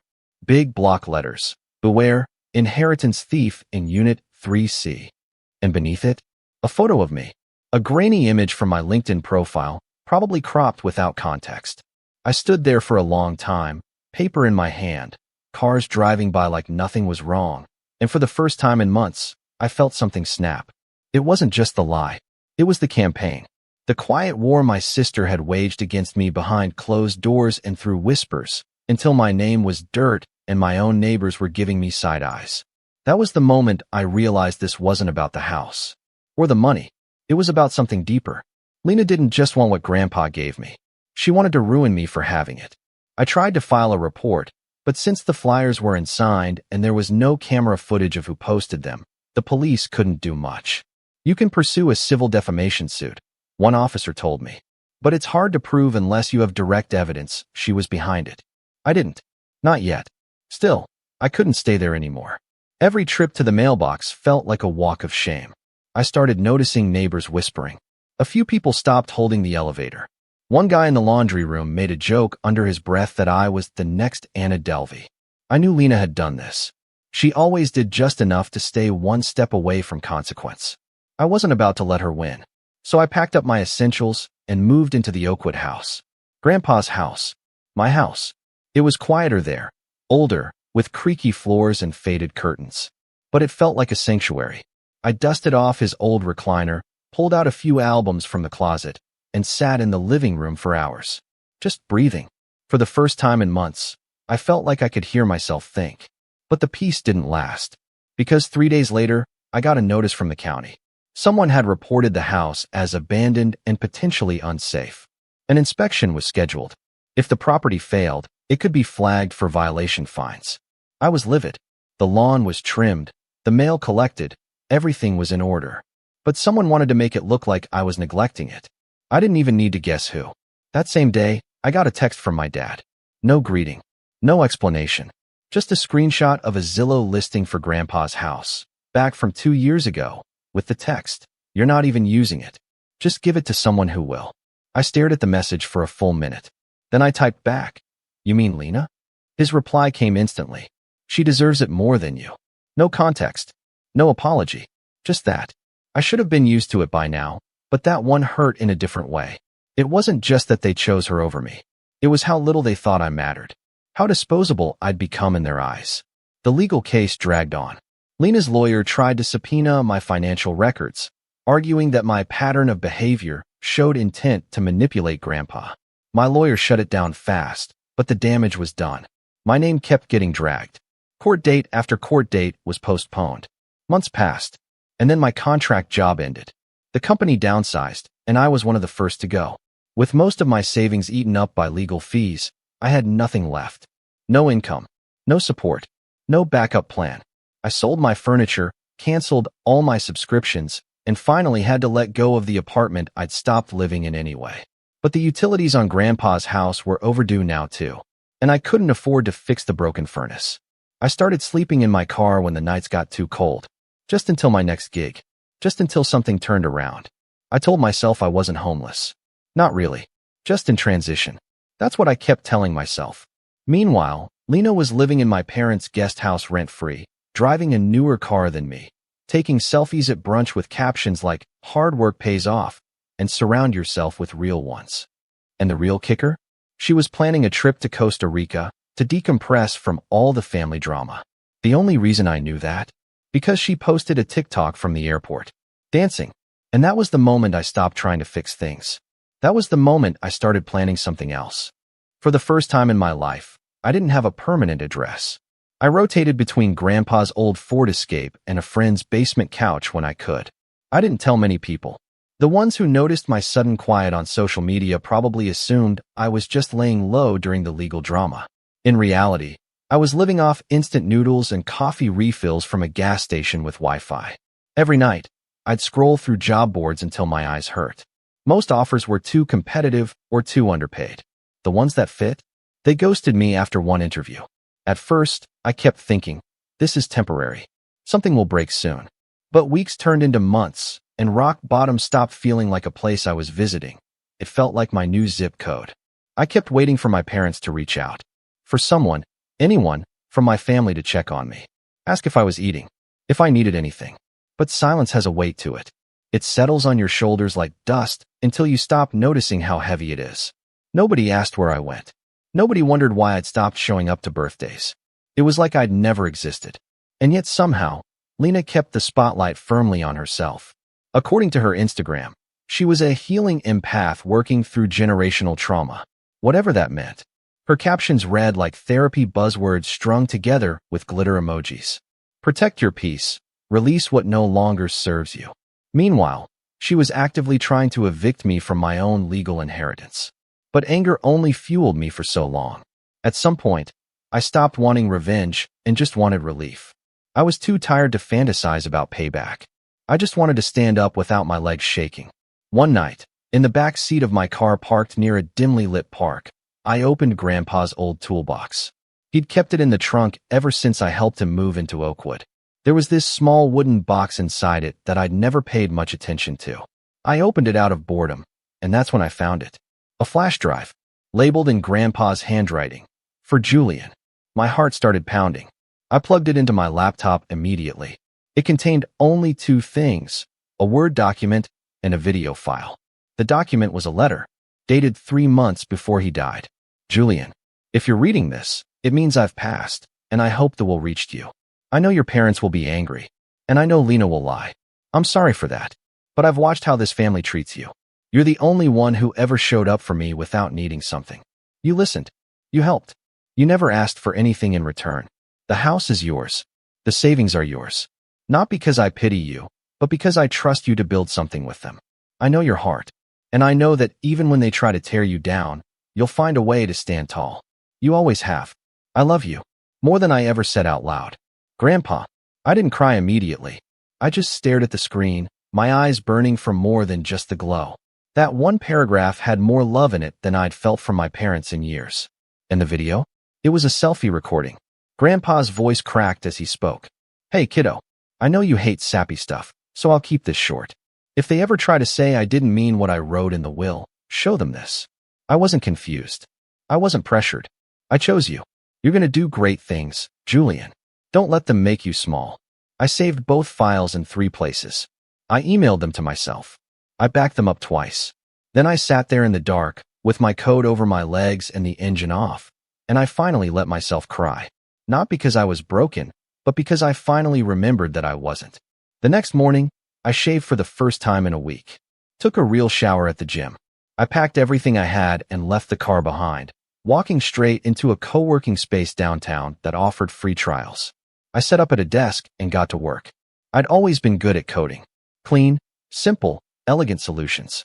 I'd done freelance here and there, helping small businesses build apps or automating back-end systems. But I never thought of it as more than a side hustle.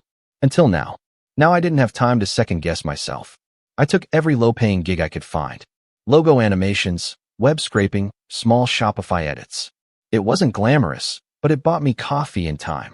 2 weeks in, I cold emailed a startup I admired. One of those scrappy teams making AI tools for small e-commerce stores.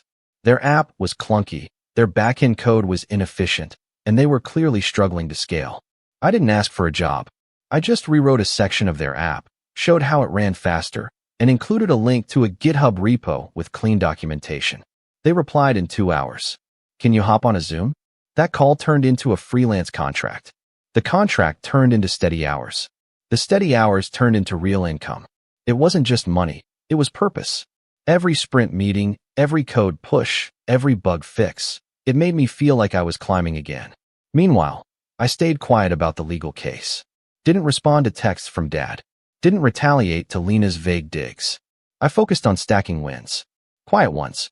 I took Grandpa's savings and reinvested some into fixing up the Oakwood house. Not too flashy, just enough to make it safe. I replaced the furnace, repainted the kitchen, installed better locks. I got a P.O. box, updated my resume, swapped out my car registration to the Oakwood address. It was mine now. I started saying that out loud when I got the chance. Not the house. Not Grandpa's place. Mine. The court dates kept getting delayed. Lena's side tried everything. Character attacks, hearsay, even attempting to get her boyfriend to claim he'd witnessed me threatening Grandpa. My lawyer crushed it every time. Methodical, calm, facts only. And the whole time, I waited. Patient, focused, building. 6 months after my lowest point, the startup offered me a full-time role. Remote. Great benefits. Equity. They wanted me to lead a small team. It felt surreal. I accepted without blinking. I bought a real mattress. Replaced my shoes. Took myself out for steak. And then one morning, out of nowhere, I got a call. Not from Lena. Not from my parents. From the bank. Hi, this is Ms. Jernigan from Capital First. We're trying to reach your father regarding the foreclosure status on their secondary property. We believe you may be listed as a possible co-signer, or at least someone with interest in the Oakwood parcel.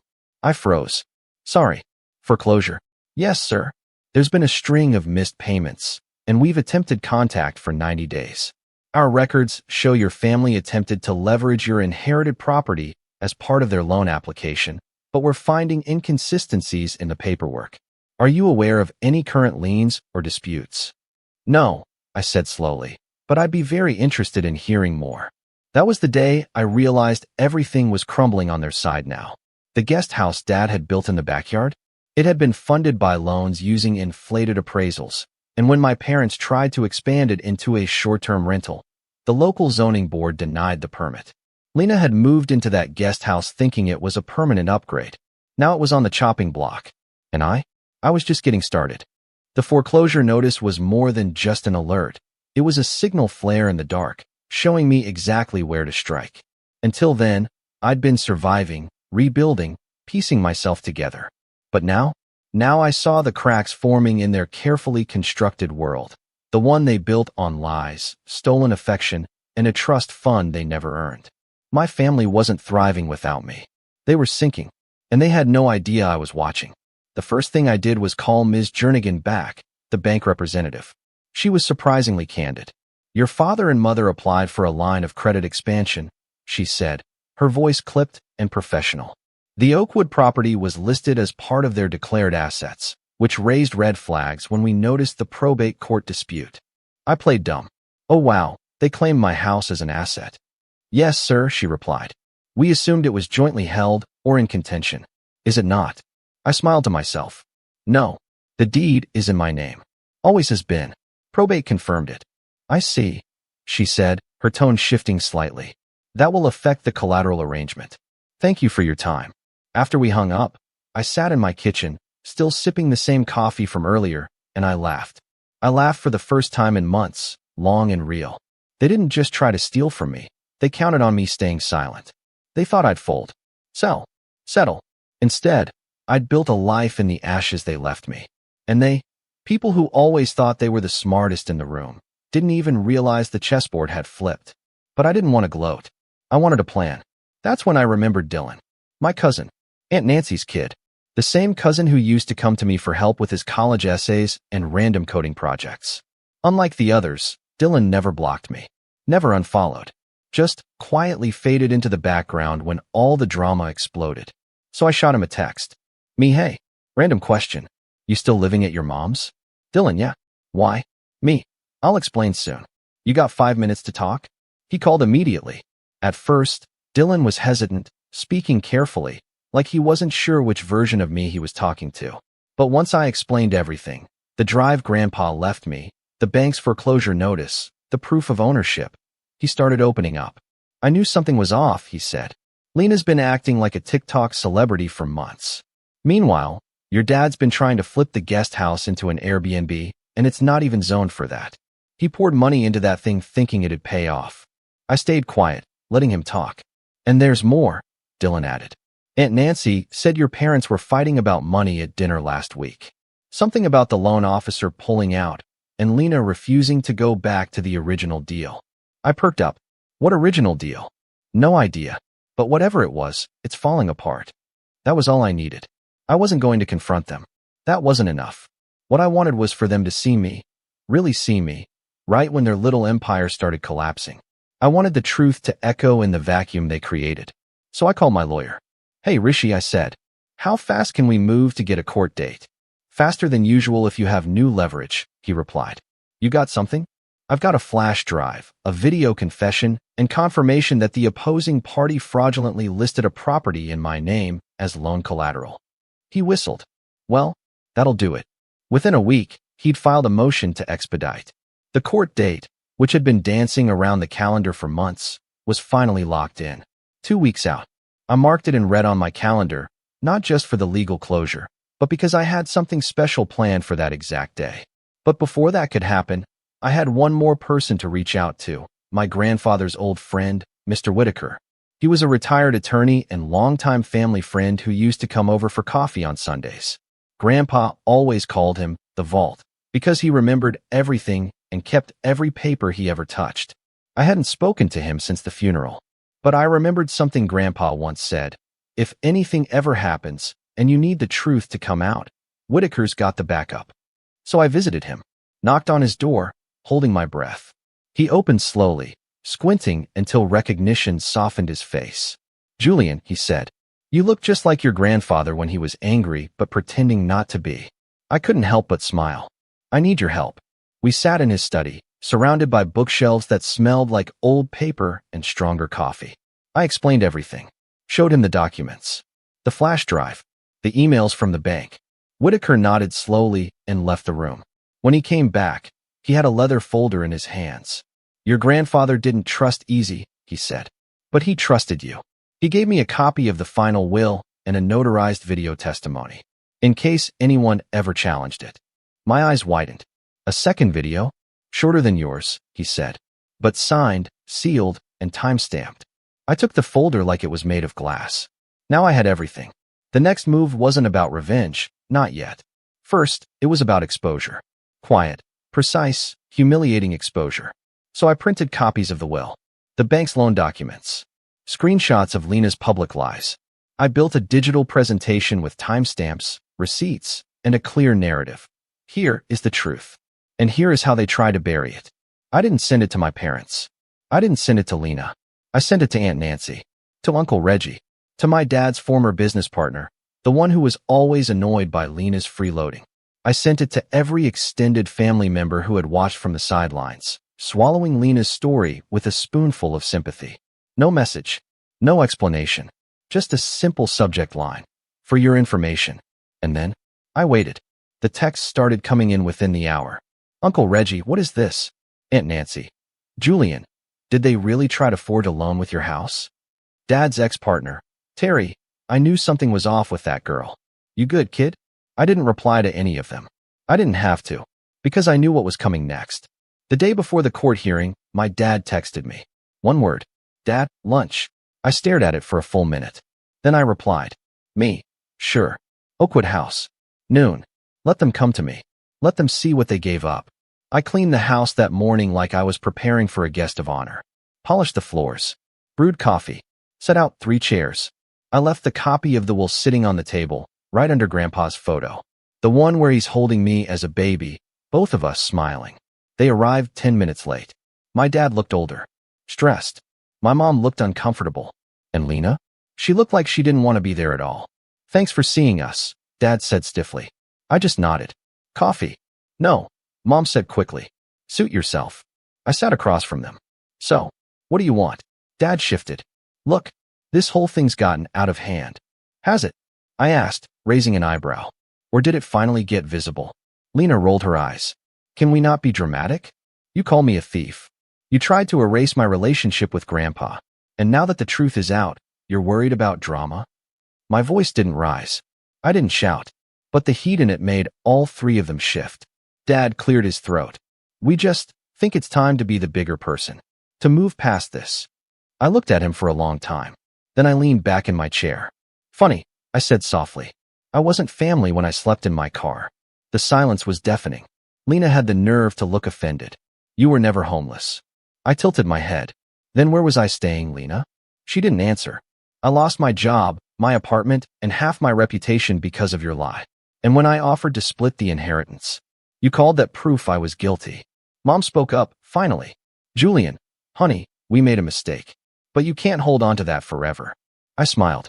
Not kindly. I'm not holding on to it. I'm documenting it. I opened my laptop and turned it toward them. The presentation already queued up. This is what the judge will see tomorrow. Every lie, every threat, every fraudulent document you signed. My eyes landed on Dad, including the one where you claim to own this house. He went pale. I'm not here to offer forgiveness, I said. I'm here to let you know that the door you slammed in my face, it's locked now, permanently. I stood up. You have one more night before the truth becomes public record. They stared at me like I'd slapped them, but I didn't yell. I didn't throw anything. I just walked them to the door, opened it, and said, Court is at 9 a.m., don't be late. Then I closed the door behind them and locked it tight. The courtroom was colder than I expected. Maybe it was just my nerves. Maybe it was the years of betrayal finally crystallizing into a single moment. Either way, when I stepped inside and saw Lena seated next to my parents on the other side of the aisle, I felt nothing. No anger, no fear, just calm. Like I'd already won. Like the outcome was just a formality now. Lena was dressed like she was auditioning for sympathy, blouse buttoned to the top, minimal makeup, eyes wide and solemn. My parents wore their usual concerned but dignified expressions, as if they were the wronged ones, here only because they had to be. It would have been laughable if I hadn't lived through the nightmare they caused. My lawyer, Rishi, leaned in and whispered, They're trying to settle. They'll drop the contest if you agree to split 50/50ths. I didn't blink. No. They're panicking, he said with a small grin. We've got them cornered. Good, I said. Let's finish this. The judge entered. Everyone stood. And just like that, it began. The case started with procedural formalities. Lena's lawyer, a jittery man with more bluster than backbone, launched into a speech about undue influence, painting me as a manipulative grandson who used my closeness to my grandfather to twist his final wishes. He referenced Lena's eyewitness account of me pressuring Grandpa, mentioned his declining mental state, and claimed the will had been executed without proper oversight. Then Rishi stood up. No further speculation, Your Honor, he said smoothly. Let's show the truth. He presented the original signed will, notarized and witnessed. He walked through Grandpa's medical history, complete with independent evaluations that confirmed his mental competence at the time he signed the documents. Then, he queued up the first video. The courtroom fell into a hush as Grandpa's face appeared on the screen. His voice, strong and unwavering, filled the room. If anyone says I didn't know what I was doing, don't believe them. This was my choice. I made it because Julian earned it. Period. I stole a glance at Lena. Her jaw tightened. Her hands curled in her lap. Then came the second video, Whitaker's backup, complete with a timestamp and a notarized affidavit confirming its authenticity. Rishi saved the best for last, the flash drive letter. He read it aloud slowly, letting every word sink in, especially the part about Lena, the part that made her flinch in her chair. By the time he finished, the judge looked tired. Not angry, not skeptical, just tired, like she'd seen this kind of greed before. Lena's lawyer requested a recess. Denied. He tried to cross-examine the authenticity of the video.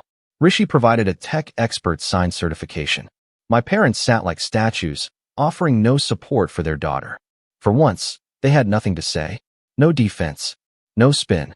After a final review of the evidence, the judge adjusted her glasses, looked straight at Lena's side of the courtroom, and said, "This case is not only without merit, it is deeply disturbing. I find no evidence of coercion, manipulation, or mental incompetence. On the contrary, the decedent's intent is crystal clear." She turned to me. "Mr. Hale, the court affirms your sole inheritance of the Oakwood property and attached assets. Furthermore, you are entitled to pursue reimbursement for legal fees and damages related to defamation, should you choose to file separately." Then she looked back at Lena and my parents. "And to the plaintiffs, let this be a reminder that grief is not a license to exploit." Case dismissed. The gavel hit. It was done. Lena stood up too quickly and nearly stumbled. My mother reached for her arm, but she yanked it away. My father didn't move. He stared straight ahead like a man who just realized he bet everything and lost. They didn't speak to me as I walked past them. But I stopped. Just for a second. I looked Lena in the eye and said, "You ruined your own future." Grandpa saw it. I just confirmed it. Then I left. The fallout came quickly. 2 weeks after the ruling, the foreclosure finalized on my parents' guest house. Turns out the loan they took out, under the false pretense that Oakwood was a co-owned asset, violated the terms of their agreement. Once the bank verified that the property was solely mine, their collateral evaporated. Without it, the loan defaulted. Fast. I didn't even have to lift a finger. Just let the system do its thing. The guest house was seized. The renovations they sank tens of thousands into? Wasted. My parents were forced to take out a second mortgage on their home to avoid losing it too. I heard through Dylan that they had to cancel 2 vacations and were dipping into retirement funds to make ends meet. Mom started selling jewelry online. Dad cut his golf club membership. The tight-lipped suburban pride they wore like armor? Gone. As for Lena, well, her pity party dried up once the court records went public. She tried to spin it at first, posted some teary-eyed TikTok about being silenced by legal red tape and toxic generational wealth, but the comments weren't buying it anymore. Someone posted a clip of the judge's ruling, and it went viral in the small community of people who had once believed her. Sponsors pulled out. Her Instagram following tanked.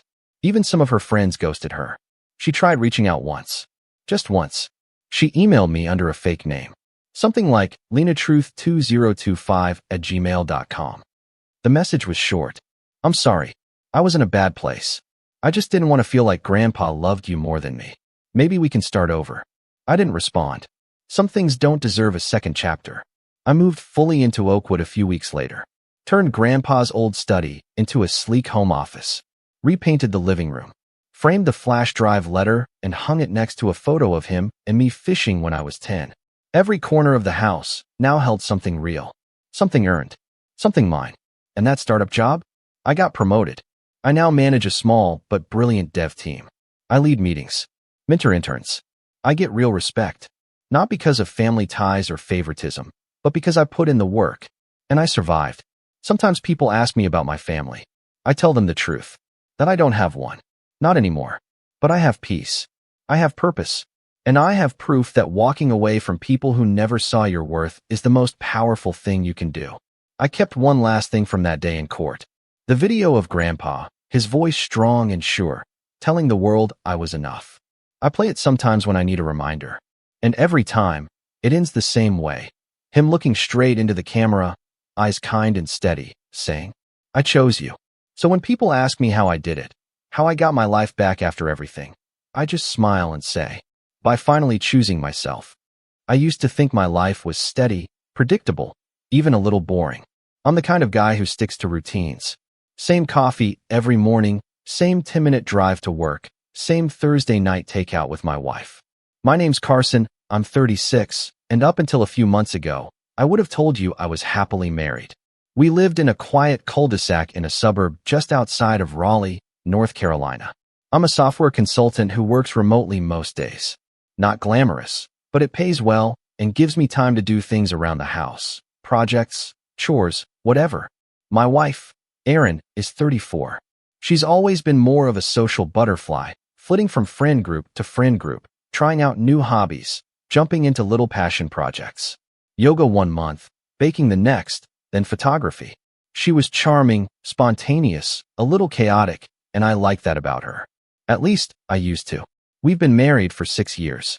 Together for 8. No kids yet, though we talked about it. She wanted to wait until she felt more grounded. I didn't push. I figured we had time. I'd bought the house with the idea that it would become our family home one day. 3 bedrooms, fenced yard, a little shed I'd turned into a workshop. Erin loved the space, loved decorating. She had an eye for color and always joked that if she weren't in marketing, she'd be an interior designer. But over the last year, something shifted. Nothing explosive. No screaming fights. No big betrayals. At least not yet. It was more like erosion. Subtle, slow. She started coming home later. Said she was grabbing drinks with coworkers more often. She'd stay glued to her phone during our dinners, thumb hovering over her screen like she was waiting for a text. And when I asked if everything was okay, she'd brush it off with a tight smile and a quick, "I'm just tired." Work's been draining. I wanted to believe her. I needed to believe her. But in the pit of my stomach, something didn't feel right. Then came the new neighbor. He moved in across the street mid-spring. Tall guy, probably in his late 30s, early 40s. Built like he played college ball back in the day. Drove a black Range Rover. Always wore gym clothes even when he wasn't headed to the gym. Name was Bryce. I remember because Erin made a big deal about introducing herself to him the day he arrived.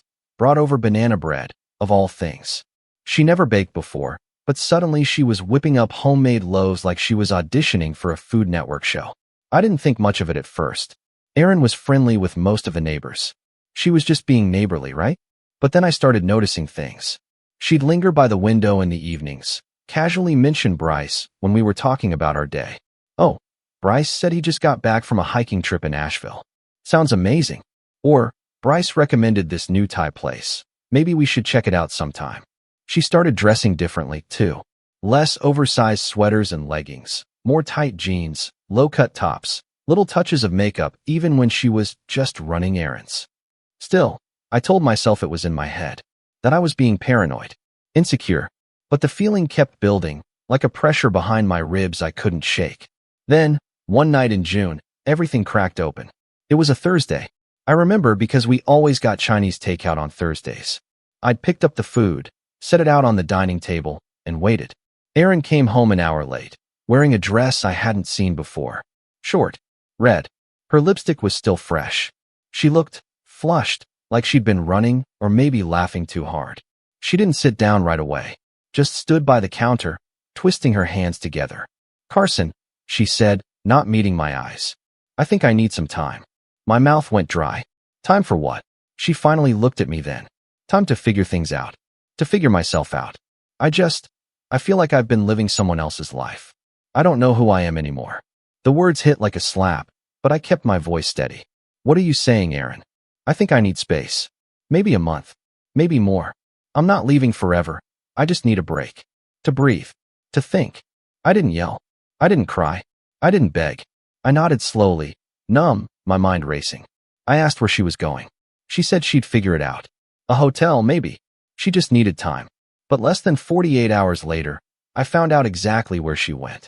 Bryce's driveway. His black Range Rover parked beside Erin's car. Her overnight bag slung over her shoulder as she let herself in through his side door like it was already familiar. Like she belonged there. I stood at our window across the street, watching. Frozen. Chest tight. All the little signs I'd ignored suddenly connected like a jigsaw puzzle snapping into place. The banana bread. The makeup. The late nights. The way she looked at him when they crossed paths. She hadn't needed time. She needed a soft landing. The worst part? She didn't even try to hide it. No apology. No explanation. Just silence. For weeks. I'd like to say I handled it with grace. That I threw myself into work or hit the gym or leaned on friends. But the truth is, I unraveled. Slowly. Quietly. I went through the motions, told my clients everything was fine, nodded at concerned texts from my sister, Mia. I didn't sleep much. I barely ate. I just sat in the house I thought we'd raise a family in and stared at the empty spot across the bed, wondering how I'd missed the signs. A month passed. 32 days, to be exact. And then, on a humid Sunday morning, there was a knock at the door. I opened it to find Erin standing there. No makeup, hair tied back in a messy bun, her eyes red and puffy. She clutched a crumpled tissue in one hand and whispered my name like it was a prayer. "Carson," she said, voice cracking. "I'm so sorry. I made a huge mistake." I stood there, staring at her. The woman who tore out my heart, now looking at me like I was supposed to be her savior. Like I'd just press rewind and pretend none of it happened. But something had shifted in me. Because over the past few weeks, I'd been doing more than just grieving. I'd been watching, listening, learning things. Things Erin didn't know I knew. Things Bryce definitely didn't want me to know. And I wasn't about to let either of them walk away without consequences. But I didn't say any of that. Not yet. I just opened the door a little wider and said, "Come in." And that's when everything really started to unravel. She stepped inside like she still belonged there. Barefoot, damp eyes, holding onto that tissue like it was the only thing keeping her from falling apart. I didn't move to hug her. Didn't say a word. Just watched her quietly as she walked into the living room and sank onto the couch we picked out together 2 summers ago. The same one we used to cuddle on during movie nights, where she once dozed off on my shoulder with popcorn in her lap, and our future still intact. But that future had been shattered, and she shattered it. Erin looked around like she expected things to be different. I hadn't changed anything since she left. Her coffee mug was still in the cabinet. Her cardigan still draped over the armchair. Her framed live, laugh, love sign still hung above the entryway, though I'd seriously debated smashing that one during week 2. She sniffled and glanced at me. "I didn't think you'd even open the door." I stayed standing. Neither did I. There was a long pause. Then she took a deep breath and started talking. All at once. Like she'd been rehearsing it. I thought I needed space. I thought I was confused. But it wasn't real, Carson. That thing with Bryce, it was stupid. Impulsive. It didn't mean anything. I thought I was missing out on something, but the truth is, I lost myself. I lost you. I tilted my head. And you found all that out in a month? Her lip trembled. I made a mistake. That word again. Mistake. Like she accidentally grabbed the wrong cereal off a grocery shelf. You moved in with him, Erin. I didn't move in, she said quickly. I stayed there for a while. Yes, but it wasn't like that. It wasn't. You slept with him. She looked away. That was all the answer I needed. I didn't yell. Didn't throw anything. But inside, something caved. Some wall I didn't realize I'd been holding up. "I'm not asking to come back today," she whispered. "I just want to talk. Maybe see if there's still something here. If we can fix it." There was a time when that would have wrecked me. When I would have folded right there. But something had changed. Maybe it was the sleepless nights. Maybe it was the quiet fury I carried like a second skin. Maybe it was everything I discovered about her, about Bryce, and about how deep the betrayal really went. I nodded slowly. "All right, talk." So she did. She told me Bryce had changed. Said he wasn't who she thought he was. That after a week of flirty freedom and spontaneous dinners, he got cold. Possessive. That he wasn't interested in her dreams or her finding herself. Just the thrill of taking someone else's wife. He never called her his girlfriend. Never introduced her to anyone. And last week, when she asked him what they were doing, he apparently laughed and said, "You're a good time, Erin. Let's not ruin it with feelings." And just like that, she said, she realized what she'd thrown away. That I was the one who always supported her, the one who listened to her rant about coworkers, the one who remembered her tea preference and rubbed her back when her anxiety spiked. That I was her home. "I miss you," she said finally. "I miss us." There were tears streaming down her cheeks now. Real ones. And for a flicker of a moment, I almost felt something stir. Pity maybe. Or nostalgia. But then my phone buzzed on the counter. And I remembered exactly why I couldn't trust her again. Because during that month she spent finding herself, she didn't just ghost me. She turned my own family against me. It started with my mom. A week after Erin left, my mother called. Said she'd heard from Erin. That she was concerned for my emotional well-being and wanted my family to check in on me. At first, I appreciated it. But then I started noticing the tone of their messages. My sister Mia texting, "You should have listened to her when she said she was unhappy." My cousin Rachel DMing me on Instagram with, "Marriage is a two-way street, Carson." What the hell was Erin telling them? I didn't confront her about it then. I wanted to know more. So I called Mia and played dumb. Asked her what Erin had said. She didn't go into detail, Mia replied. Just that she felt emotionally abandoned. That you'd grown cold. controlling, even, that you never supported her dreams. She said she felt invisible. I nearly dropped the phone. Controlling? Me? I'd spent years being her emotional rock, encouraging her career switches, funding her pottery class, letting her redesign the whole downstairs while I slept on a twin mattress during the renovations. And now I was the villain? It didn't stop there. My mom, sweet, traditional, always the peacemaker mom, actually suggested I apologize. She said I should take some accountability and open my heart. That's when it hit me. Erin wasn't just looking for space. She was laying the groundwork, planting seeds, rewriting the story. I wasn't the heartbroken husband she'd betrayed. I was the emotionally distant man who drove his wife into another man's arms. And the worst part? They bought it. They all bought it. Because Erin knew how to play people. She knew how to cry just the right amount, how to twist half-truths into sympathy. She didn't say I hit her, didn't say I cheated, but she painted the picture just gray enough that people filled in the blanks. So now, as she sat there crying on my couch, I saw her clearly for the first time. Not the spontaneous, fun-loving woman I married, but the manipulative, calculating person she became. And I wasn't the only one she lied to, because I'd been talking to Bryce, too. Not directly, he'd never respond to me, but I'd befriended his ex, a woman named Lila. Found her through a mutual on Facebook. Turns out she lived in Florida now, but she used to live with Bryce back in Atlanta. Long-term relationship. Left him 2 years ago. I sent a polite message asking if she'd be willing to chat about him. She responded within an hour. And oh boy, did she have stories. Bryce had a pattern. Charming. Flirtatious. Draws women in with that alpha confidence. But once he has them, emotionally distant. Cold. Uses them until he's bored. Then ghosts. He'd cheated on Lila 3 times. Same pattern. Women in relationships. Women with kids. He liked the thrill of the chase, the power of taking something that wasn't his. And Erin was just his latest trophy.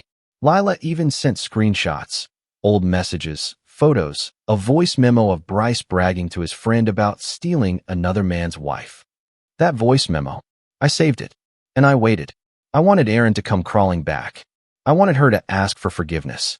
Because I wasn't going to scream or throw things. I was going to build something better. Something slower. Smarter. And I'd already started. While she was staying at Bryce's, I'd met with a divorce attorney. Quietly. Privately. Set up accounts. Pulled copies of financials. Erin didn't know it, but our joint account had been slowly drained, legally, into a trust under my name. I'd also had cameras installed. New locks. Security updates. And, after confirming Erin wasn't on the deed, I'd had her removed from all utility accounts. This was no longer her home. It was mine. But I wasn't done yet. Because the betrayal wasn't just about Bryce. Or the lies. It was about the erosion. The way she'd made me feel small in my own life. Like I wasn't enough. And I was about to show her exactly how wrong she was. But first, I had to play along. So I handed her a glass of water and sat beside her. What do you want from me, Erin? She wiped her nose. A chance. To talk. To maybe start fresh. Okay, I said. And I smiled. Not out of warmth. But because I'd already planned the moment where that smile would vanish from her face. And that moment was getting very, very close. They say rock bottom isn't a moment. It's a realization. A quiet, soul-deep understanding that no one's coming to save you. That you've been walking around with a fire in your chest and no one noticed you were burning. That realization hit me on a Tuesday afternoon. Erin had come by the house 3 more times since that first conversation. She never stayed long. Just enough to drop little hints that she was healing, that she was trying, that she was grateful I wasn't pushing her away. She had no idea I'd already changed the locks. The only reason she still had access was because I let her think she did. She didn't notice that our finances were slowly separating, that her name was vanishing off accounts, that I'd rerouted all important mail to my sister's address, that I'd backed up every message, every email, every photo she'd taken with Bryce that she'd foolishly stored in the cloud we once shared. She also didn't know that I'd stopped wearing my wedding ring 2 weeks before she knocked on my door. But back to that Tuesday. It was late. Almost 5 p.m. I'd just finished a Zoom call with a difficult client when my phone buzzed. It was a text from my mom. You need to fix this, Carson. She's hurting. You're being cruel. Cruel. That word cut deeper than I expected. I hadn't told my parents the truth. Not yet. I was still holding the cards close to my chest. letting Erin spin her version of the story while I gathered evidence, receipts, and resilience. But that word, cruel, felt like betrayal all over again, like being kicked while I was already lying in the dirt. I sat there in my office, staring at the screen, heart pounding in my ears. The walls felt like they were closing in. For a minute, I forgot how to breathe. Everything just felt hollow, like the world had kept moving and I was frozen in place. And that's when I realized something. I had lost myself too, not just because of Erin's lies, not because of Bryce or the rumors or the pitying looks from neighbors.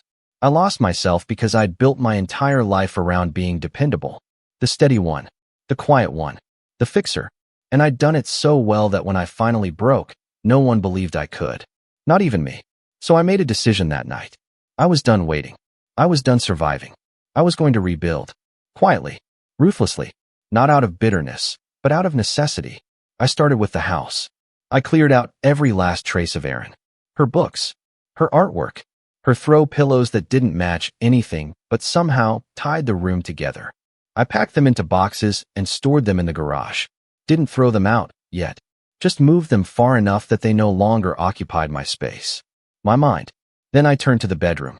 That was the hardest. The sheets still smelled like her. I stripped the bed and tossed everything. Ordered new linens.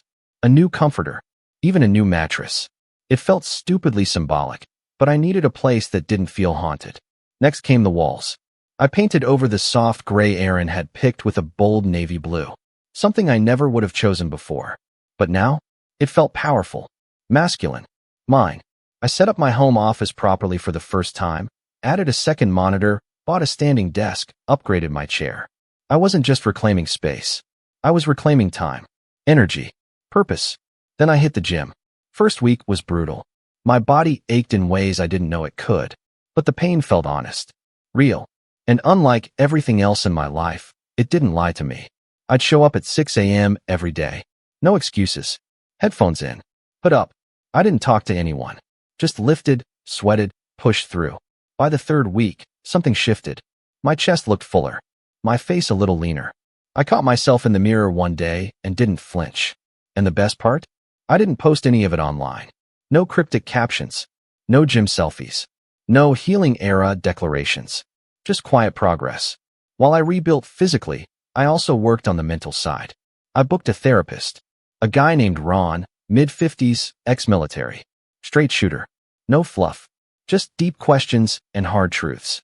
One session, he asked me, "What do you think you deserve, Carson?" And I couldn't answer. That silence haunted me for days. So I made a list. Not on my phone. Not in a Google document. On paper. Things I deserve. To be chosen first. To be believed. To feel safe in my own home. To be loved without manipulation. To be seen, not just used. I read that list every morning. Sometimes out loud. Sometimes through gritted teeth. Sometimes with tears in my eyes. But I read it. Over and over. Until I believed it. Financially, I was thriving. With Erin gone, my expenses were lower. I landed 2 new clients through referrals. Work gave me structure, control. I threw myself into projects, into solving problems that didn't talk back or cry on my couch. Mia, my sister, started noticing the change. She invited me over for dinner one night. Just her wife Tasha, and their dog Milo. We hadn't talked about Erin much. Mia had believed her at first, but she'd started asking questions. "Something's not adding up," she said over spaghetti. "What do you mean?" She said you were cold. "But you're you." I shrugged. She said you controlled everything. "But I've known you for 30 years. You'd rather crawl through glass than make someone uncomfortable." I didn't say anything. Just nodded. Mia leaned forward. "What really happened, Carson?" So I told her. Everything. Bryce. The move-in. The lies. The messages. The manipulation. I showed her the screenshots, the voice memo from Lila, the bank transfers, the divorce papers quietly waiting for my signature. Mia sat there in stunned silence. "Holy crap," she whispered. I didn't want to tell anyone until I had proof. She reached across the table and squeezed my hand. "I'm sorry I didn't believe you." That moment broke something in me, but not in a bad way. It broke the silence, the loneliness, the feeling of screaming underwater while everyone walked by on the shore. After that, everything started to shift. Mia became my anchor. Tasha offered to connect me with a real estate attorney she knew, just in case things got messy. They even helped me rewrite my will, something I hadn't updated since we got married. It felt good, empowering. Aaron, meanwhile, kept circling back, like a moth to a flame that no longer burned for her. She'd text late at night. Emojis. Old photos. Remember this? Messages. I never responded. But I never blocked her, either. Let her stew. Let her wonder. One day, she showed up unannounced again, wearing a hoodie and jeans, holding a tray of lemon bars. You always loved these, she said, forcing a smile. I didn't let her in. I stood in the doorway and waited. She looked past me into the house. Her smile faded. You painted. Yeah. You got new furniture. Yep. She hesitated. It looks different. It is. She swallowed. I was hoping we could maybe start fresh. Talk about us. I looked at her, really looked. The woman I once planned to grow old with. The woman who shattered me and expected me to glue myself back together for her convenience. And all I said was, there is no us, Aaron. Not anymore. Her face crumbled. I made a mistake. I know, I said. But I didn't. And then I closed the door. I stood there for a long time afterward, back against the wood, breathing, heart pounding, not because it hurt, but because I felt free, really, truly free. And in that silence, I smiled. Because what Aaron didn't know, what no one knew yet, was that I'd been preparing something final, a quiet, devastating truth, a truth that would turn the tables and expose everything. All I needed was the right moment to pull the trigger, and that moment was closer than she thought. By the time autumn rolled around, I wasn't the same man Aaron left, not even close. The mornings no longer felt heavy. I'd wake up, stretch in my new sheets, drink my coffee in silence, and feel light. I kept up with the gym, landed a contract that paid more than my entire Q2 earnings. And I wasn't living in the past anymore. I wasn't checking my phone every hour, waiting for her next what if text. I'd stopped reacting. Now I was planning.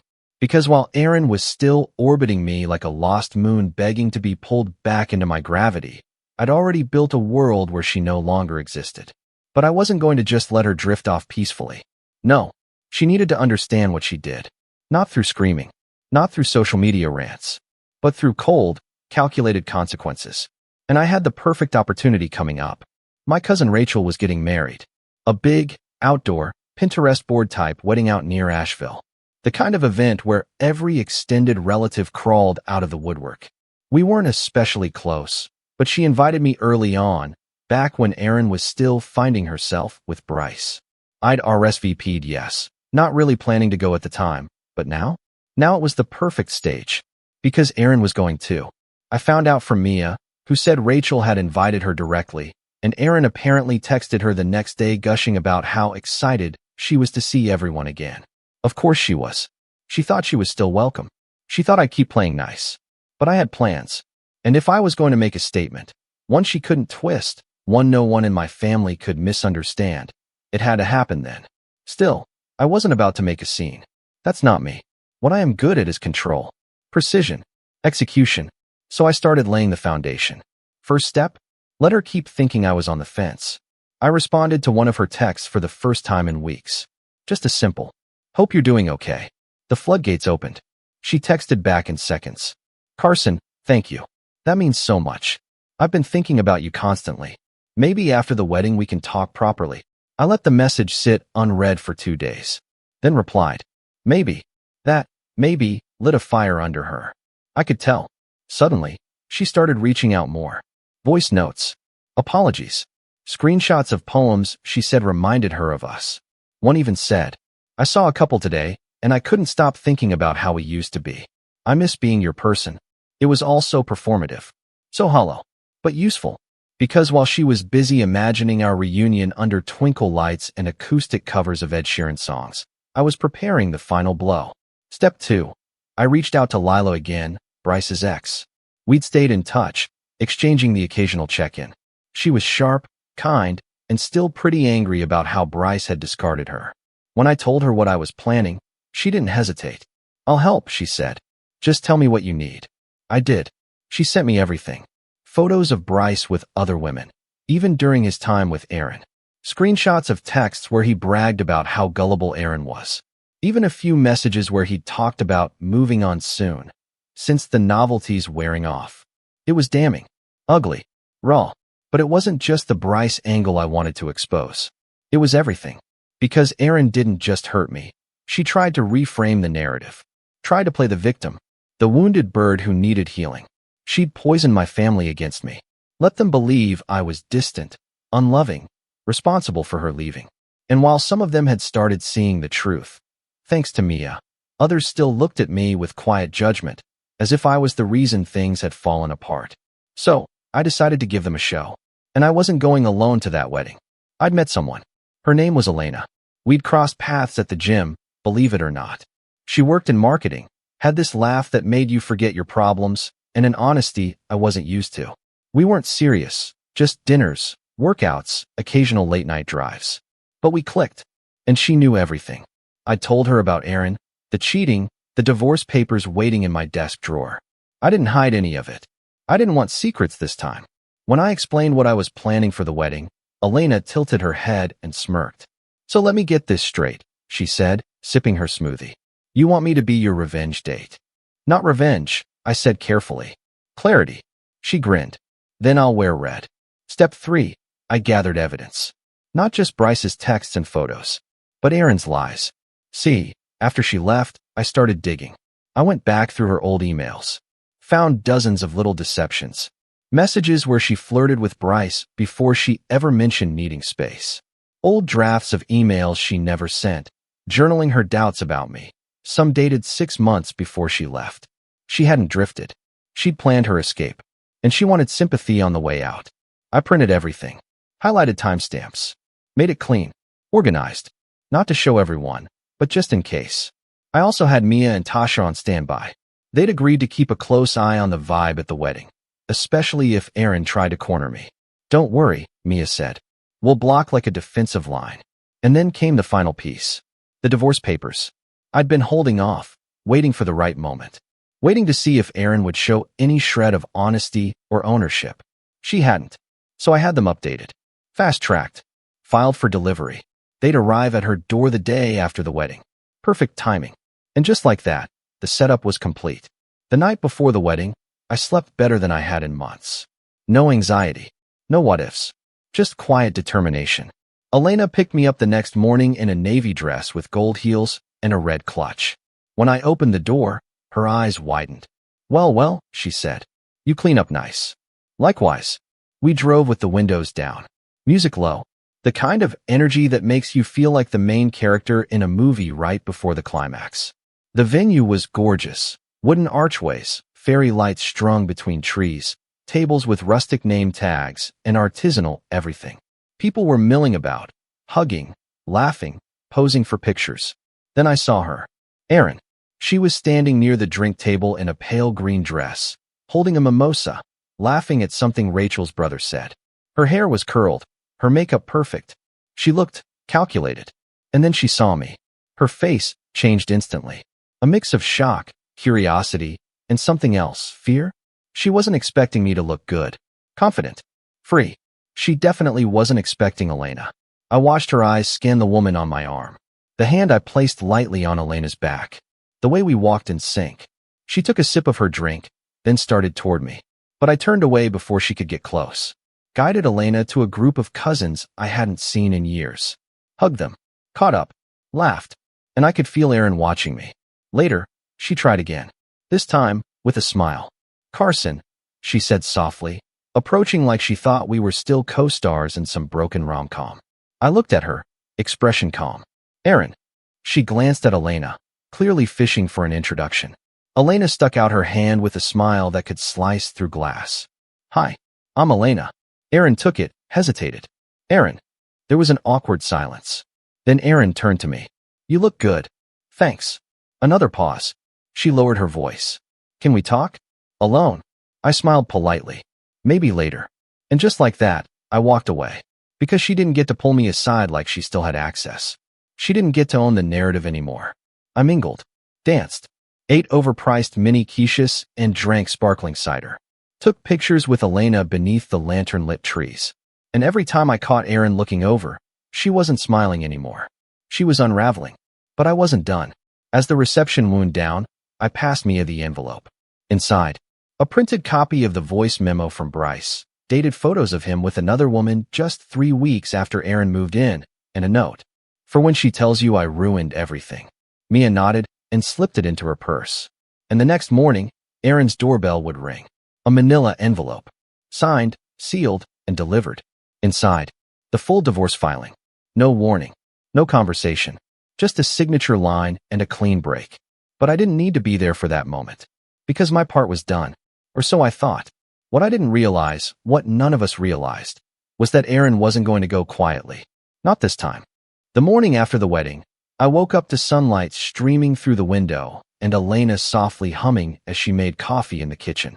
The smell of fresh espresso mingled with the quiet peace of knowing the storm had finally passed. Or so I thought. I didn't check my phone right away. I didn't need to. I already knew what was coming. The divorce papers had been delivered. Certified mail. Signature required. I'd timed it precisely. Saturday delivery, 10:15 a.m. sharp. I imagined Erin opening the door, still in her post-wedding outfit, maybe even hungover, expecting something romantic. A note. A letter. One of those dramatic gestures she secretly wished for. Instead, she'd find legal documents and my signature. Cold. Final. Clear. I finally checked my phone around 11 a.m. 15 missed calls. 16 texts. 1 voicemail. Carson, what is this? You're divorcing me? Just like that? After everything we talked about? After everything I confessed to you? I thought we were making progress. I thought you were forgiving me. How could you blindside me like this? I need to talk to you. Please. Call me. No. Not this time. No more pity. No more second chances. No more letting someone walk back into my life just because they missed the comfort of being loved unconditionally. Erin didn't miss me. She missed being chosen. She missed being safe. But I was done being her emotional retirement plan. I blocked her number. Not out of anger, but out of peace. And that's when the real unraveling began. Because Erin didn't take the quiet exit I gave her. She started making noise. It began with the group chats, messages sent to our mutual friends, cousins, even neighbors. Long, emotional paragraphs about how I was refusing to communicate, how I'd punished her for one mistake, and how I had set her up to humiliate her. But what she didn't know was that I had already shared the full story, with receipts. See, before I blocked her, I sent one final message. Just 3 words.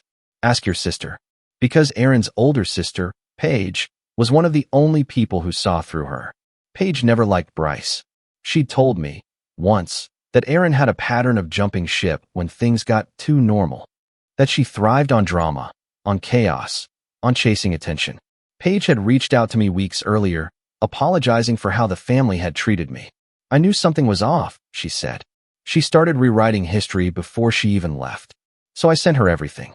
The emails, the texts, the photos, the recordings, the divorce papers, even the wedding day footage where Erin tried to corner me while I calmly walked away. Paige sent it all to the family. No commentary, no drama, just the truth. And it spread like wildfire. Erin's attempts to control the narrative collapsed in a matter of hours. My mom called me, crying, apologizing. She said she felt ashamed for ever doubting me. That she had no idea how manipulative Erin had been. That she believed me now. Mia was livid. I want to drive to her place and scream in her face, she said. I told her it wasn't worth it. The truth had done the job. But I wasn't finished. Because there was still one person who had skated through this whole ordeal without any consequences. Bryce. The man who treated my marriage like a sport. Who laughed about taking another man's wife. Who left Erin the moment the thrill wore off and probably moved on to the next already. He thought he won. He didn't know I'd been quietly collecting information. Remember Lila? Bryce's ex? Turns out, she still had access to some of Bryce's business emails. See, Bryce ran a boutique fitness company. Bryce built, or something equally arrogant. Lila had helped him set up the LLC years ago, and she still had access to some of the administrative back-end, which he never bothered to update.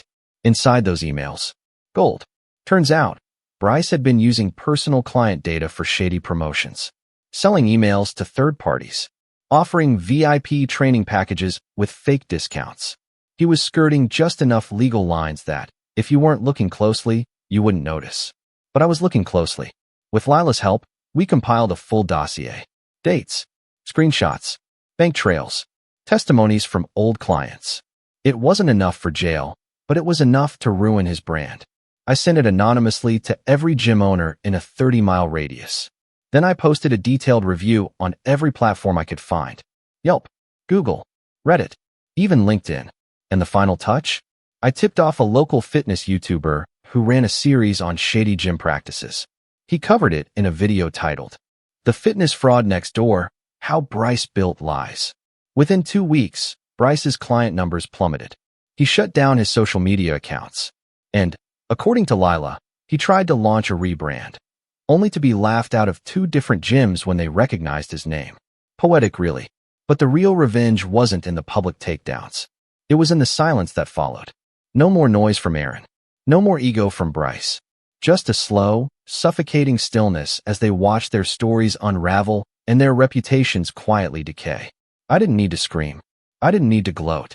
I just moved forward. Elena and I stayed close. We didn't rush into anything serious. Both of us had our scars. But we supported each other, shared meals, walked the dog, built something simple and honest. The kind of relationship that doesn't need drama to feel alive. My career took off.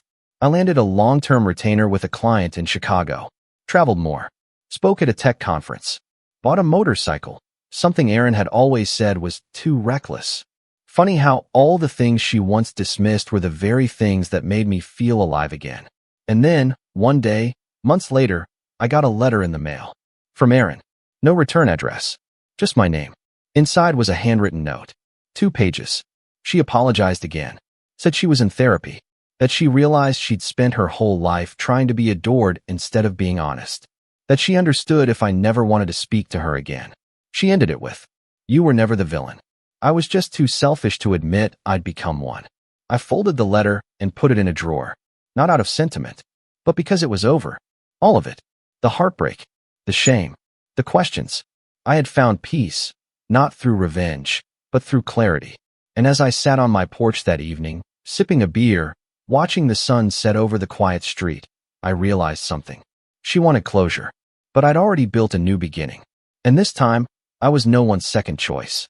She walked out chasing freedom, never realizing I'd already given it to myself.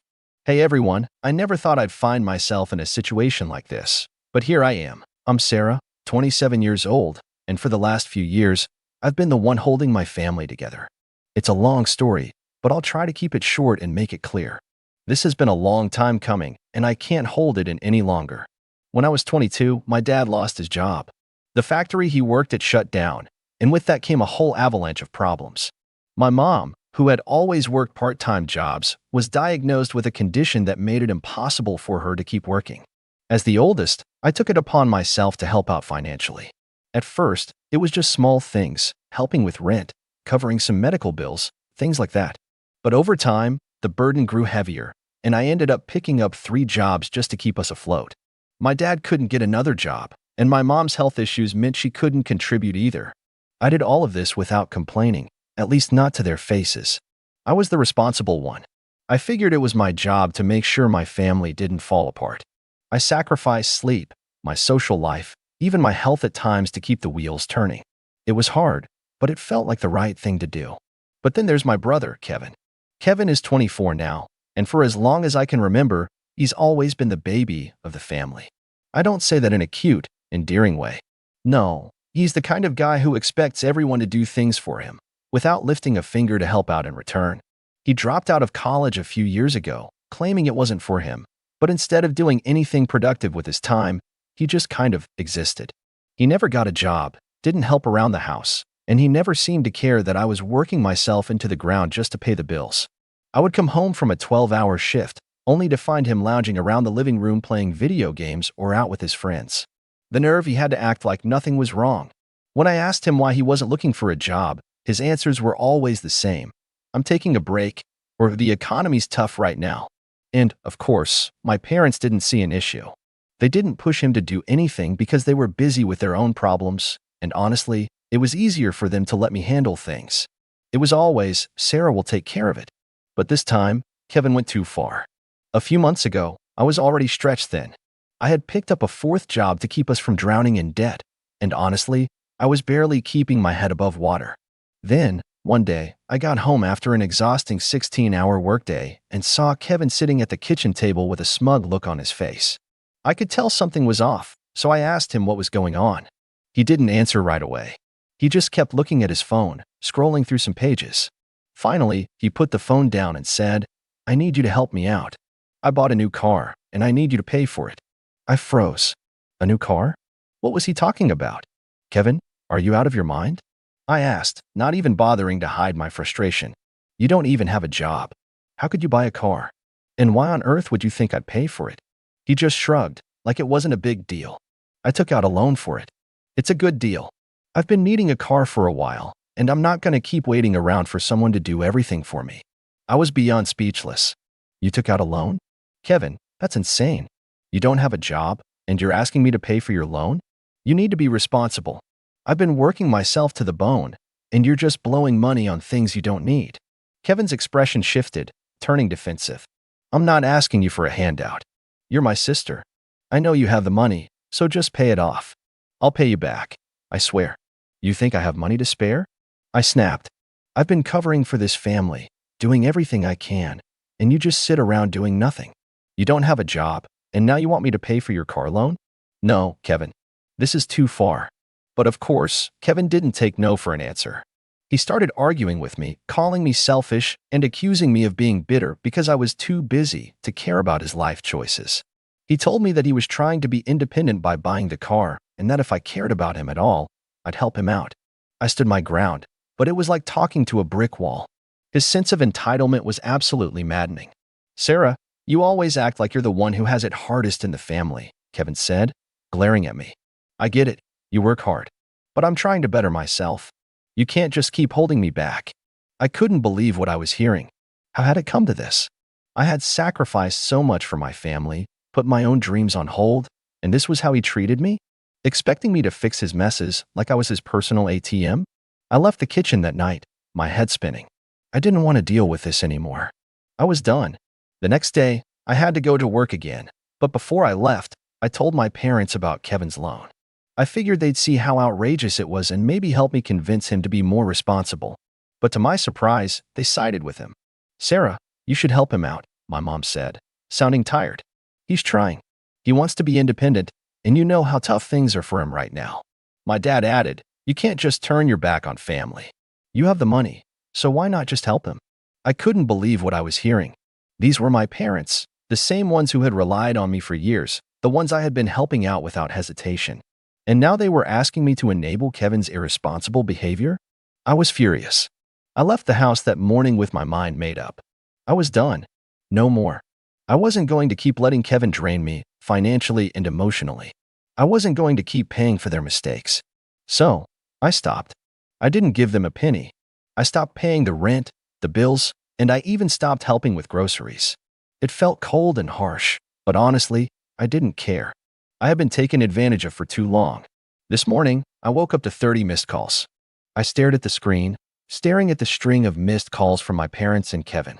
My stomach sank. I knew what this was about. They must have finally realized that I wasn't backing down. I took a deep breath, trying to steady myself before dialing my mom's number. It rang twice before she picked up, her voice frantic. "Sarah, where have you been? Why aren't you answering your phone? Kevin is furious, and we need to talk about this." I felt the anger rise in me, but I forced myself to stay calm. "Mom, I've been at work all day, like I have been for the past 5 years. I told you I wasn't going to help Kevin with his car loan, and I'm not changing my mind." There was a long pause on the other end. "But Sarah, you don't understand. Kevin is trying so hard. He's going to pay it back. We just need a little time, and time?" I interrupted, my voice rising. "How much more time do you think he needs? He's 24 years old. And he's acting like he's still a teenager. He has no job, no responsibility, and he's depending on me to clean up his messes. It's not my job to bail him out every time he makes a stupid decision." "Well, you're his sister," my mom protested. "You're supposed to be there for him. You've always been the one to help. Why are you turning your back on him now?" "Because I'm not enabling him anymore," I said, my voice firm. "I've been working my ass off for years, putting myself last while Kevin gets to do whatever he wants. He needs to learn that life doesn't work like that. He needs to take responsibility. He needs to get a job like everyone else." There was another long silence. I could hear my mom's soft, disappointed sigh. I don't know what happened to you, Sarah. You used to be so kind, so willing to help. Now you're just cold. I felt a pang of guilt, but it quickly faded as I reminded myself of everything I had sacrificed. I'm not being cold, Mom. I'm being practical. I've been helping this family for years, and it's time for Kevin to start growing up. I'm not going to keep carrying him. You'll regret this, my mom said, her voice breaking slightly. He's family. You can't just walk away from family. I'm not walking away, Mom, I said, my voice quieter but still resolute. But I'm not going to keep paying for Kevin's mistakes. I can't do it anymore. He needs to get a job. He needs to face the consequences of his actions. If he wants to be treated like an adult, he needs to start acting like one. The conversation ended in silence. I didn't feel satisfied, but I knew I had said everything I needed to. I was done. The ball was in their court now. I spent the next few days working, as usual, and ignoring the constant barrage of texts and calls from both my parents and Kevin. It wasn't easy. I felt guilty at times, but I reminded myself that I was doing what was best for everyone in the long run. Kevin needed to hit rock bottom so that he could finally realize that he couldn't keep depending on me forever. Maybe, just maybe, he would finally understand that life didn't owe him anything. A few days later, I got a text from my mom, one that left me feeling cold. Sarah, Kevin went to the bank today and took out a second loan. He's putting the car in your name. He says it's your responsibility now. You need to pay up. You owe him. My heart stopped. This couldn't be real, right? I read the message over and over, thinking I had misinterpreted it. But no, it was as bad as it sounded. Kevin had actually gone to the bank and put the car in my name, without even asking, without even consulting me. This was beyond ridiculous. This was the ultimate betrayal. I didn't waste any time. I called the bank, and after explaining the situation, they confirmed it. Kevin had indeed taken out another loan and was attempting to transfer the car loan into my name. They told me that, as the co-signer on the loan, I was legally responsible for the payments unless I could prove that I had not agreed to it. I felt my stomach twist with anger and frustration. I couldn't believe Kevin had done this. I had told him no so many times, and he just ignored me.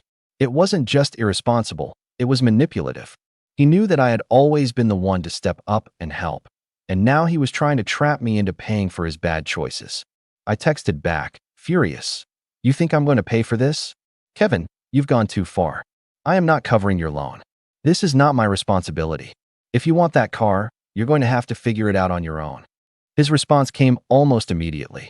You're my sister, Sarah. You've always helped me before. You can't just leave me hanging now. I didn't do anything wrong. You took out a loan without asking me, and now you're trying to put it in my name. That's not just irresponsible, it's illegal. I felt the adrenaline coursing through my veins as I thought about how to respond. I wasn't going to let him get away with this. He was crossing a line that shouldn't be crossed. I had spent the last few years sacrificing everything for this family, and this was the thanks I got? Manipulated and lied to? The next day, I went to the bank in person and started the process of removing myself from the loan. I knew it wouldn't be easy, and it would take time, but I was determined to make sure Kevin couldn't use me as his safety net any longer. But I wasn't prepared for what came next. That evening, I received a call from Kevin. This time, his voice sounded different, desperate. Sarah, please. You have to help me. I've messed up so bad. I'm not sure what to do. I really need you. Please. I paused, my finger hovering over the phone. I could feel the guilt creeping in again, but I knew deep down that I couldn't go back. Not this time. I'm sorry, Kevin, I said, my voice steady. You need to take responsibility for your own mistakes. I'm not bailing you out anymore. It's time for you to grow up. And that was when I heard it, the sound of Kevin's voice cracking.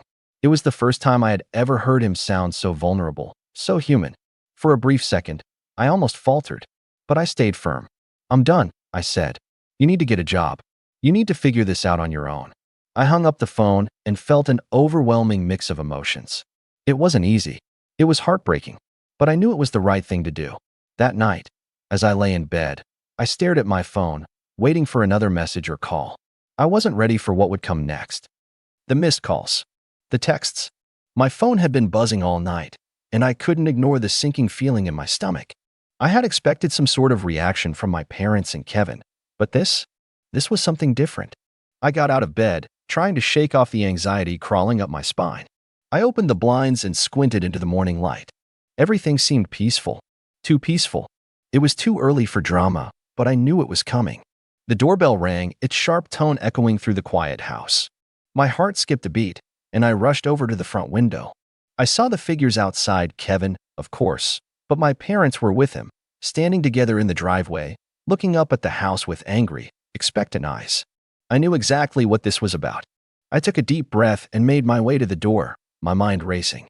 What were they planning? Did they seriously think they could just show up at my door, demanding money, after everything that had happened? I opened the door, and before I could even say anything, Kevin stormed in, pushing past me like he owned the place. My mom and dad followed closely behind, their faces set in that familiar, judgmental frown. "Sarah," my mom began, her voice tight, "you have to help Kevin. You promised." "I didn't promise anything," I shot back, my anger starting to bubble to the surface. "I told you both that I wasn't going to keep bailing him out. You can't just come here and demand that I pay for his irresponsibility."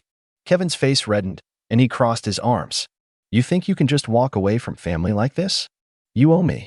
You promised me you would help." I shook my head, incredulous. "You're a grown man, Kevin. You're 24 years old, and you've never had to work a day in your life. You've always been able to rely on me. But that ends now. You're not going to guilt me into paying off your car loan because you're too lazy to get a job." "I don't have time for this," Kevin growled. "You're supposed to help me. You said you would." My dad stepped forward, his face hard. "Sarah, don't be ridiculous. You know Kevin is going through a rough patch. You can afford to help him. You can pay it back over time, but you need to start now." I was floored. My dad, the same person who had spent years telling me that my money was my money, now wanted me to pay for Kevin's stupid decision? It was like they'd forgotten the countless hours I spent working multiple jobs to keep food on the table for everyone. "You know what?" I said, trying to keep my voice steady. "I've had it. I've been helping you all for years, and it's never enough. You take and take and take, and when I say no, you come to my door like this." Kevin let out a harsh laugh, clearly growing more frustrated. "You think you can just refuse to help your family? You've always been so selfish, Sarah. It's your fault we're in this mess. You never even tried to help me get ahead. I thought you cared about me." I felt my stomach churn at the guilt trip, but I wasn't falling for it. I had seen this game before, and I wasn't about to let him manipulate me into doing something I knew was wrong. "You want to know the truth?" I said, my voice growing louder with each word. "You don't get to talk to me like that.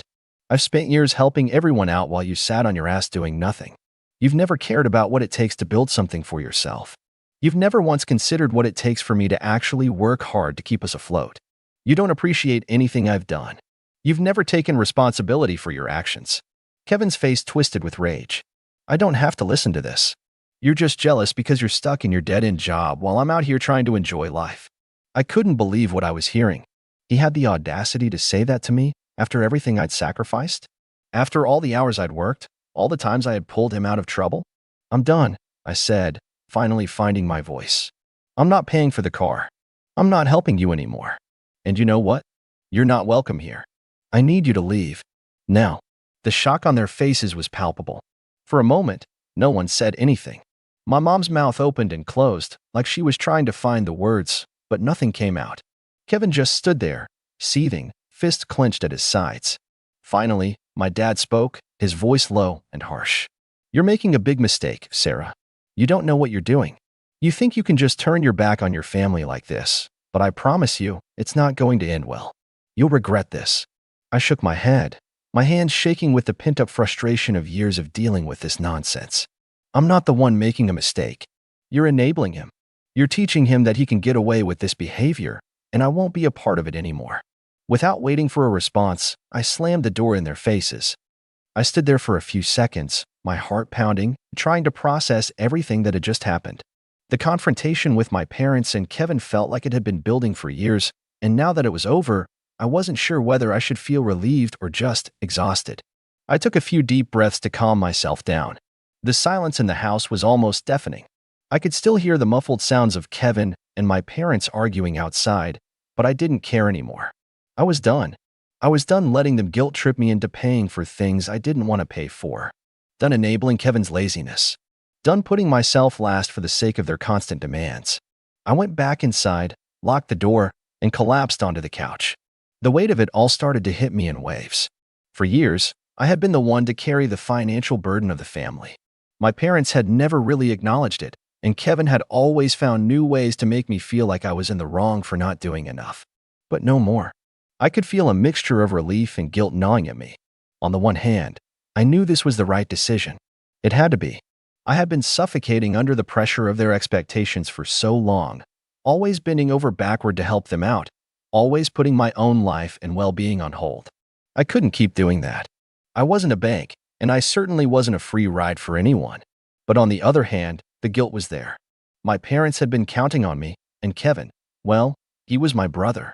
I didn't want to cut him off completely, but I had to make him face the consequences of his actions. He needed to learn that there were limits, real consequences for irresponsible choices. I wasn't going to keep paying for his mistakes. I sat there for a while, trying to make sense of it all. Then, I glanced at my phone. There were already a handful of missed calls and texts, most of them from my mom and dad. And Kevin? He had gone silent, which, knowing him, was probably a good thing. I couldn't bring myself to reply yet. Not after everything that had just gone down. But I knew I'd have to face them eventually. They wouldn't stop until I did. And honestly, I wasn't sure how I'd handle it when that time came. For now, though, I felt like I had taken a stand. This was my life, and it was time I started living it for myself. I had spent too long trying to please everyone else, putting their needs ahead of my own, and it wasn't getting me anywhere. My parents could keep their entitled attitudes, and Kevin could keep his self-destructive behavior. But I was going to do things differently from now on. So here I am, trying to move forward, trying to make sense of everything.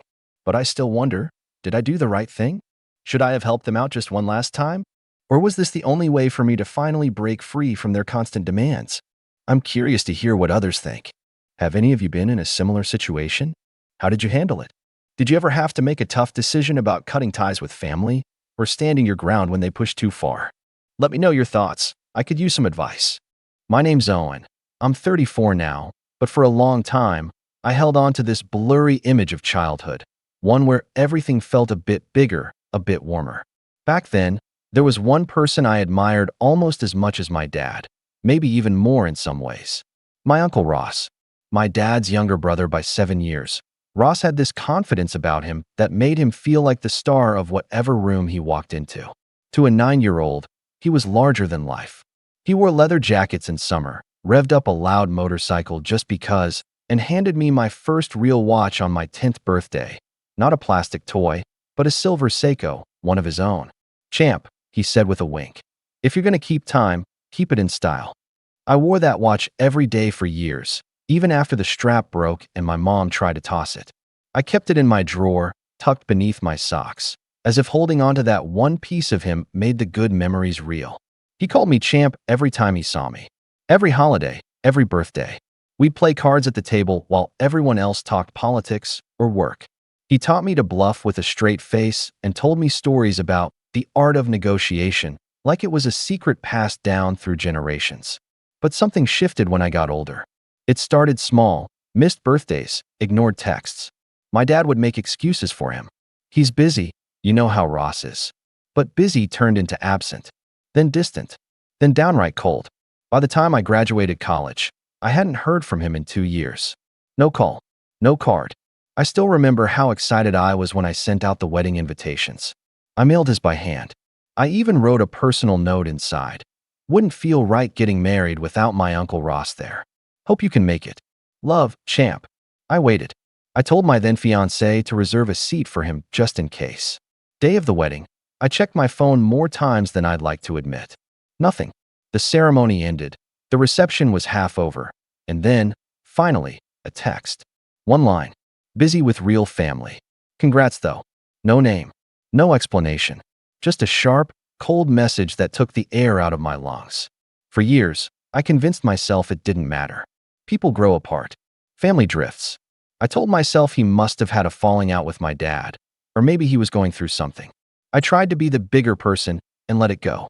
But it stayed with me. That Seiko stayed in my drawer, the watch that once made me feel chosen. I didn't even bother replying to that text. I didn't want to ask questions I didn't really want the answers to. Time passed. My career took off. I started as a junior project manager at a mid-sized construction firm and worked my way up. I didn't climb the ladder. I sprinted. I stayed late. I volunteered for the jobs nobody wanted. I asked questions, took notes, showed up to meetings 30 minutes early. And I listened, really listened. By the time I was 31, I was the head of the entire regional division. And 3 months after that, I was promoted again, VP of Operations. That meant I had final say on hiring decisions, especially for positions in my branch. I never let the power get to me. I just kept my head down and did my job. Until 2 weeks ago, I was going through resumes late one evening, sipping a lukewarm coffee, when I saw the name, Ross Thorne. My heart skipped. My hand hovered over the mouse for a second too long. I opened the file. It had to be a coincidence, right? But there it was, full name, birth date, even a little headshot with that same smug, effortless smirk I remembered. Older now, grayer, thinner hair. But him. His cover letter was generic, too generic. He didn't know who he was applying to. Just listed the job title and a vague paragraph about looking for new opportunities in a stable company with upward mobility. I sat there, frozen, rereading it. Something cracked inside me. Not anger. Not yet. Just a flood of something old and unresolved. It wasn't even that he applied. It was that he clearly didn't recognize the name of the company, or worse, didn't think I'd be in any position to matter. To him, I was probably still just Champ, that kid who used to hang on his every word. I looked through his employment history. The last few years were patchy. A series of short stints. Gaps. A couple layoffs. A modest recommendation from some outdated contact in Ohio.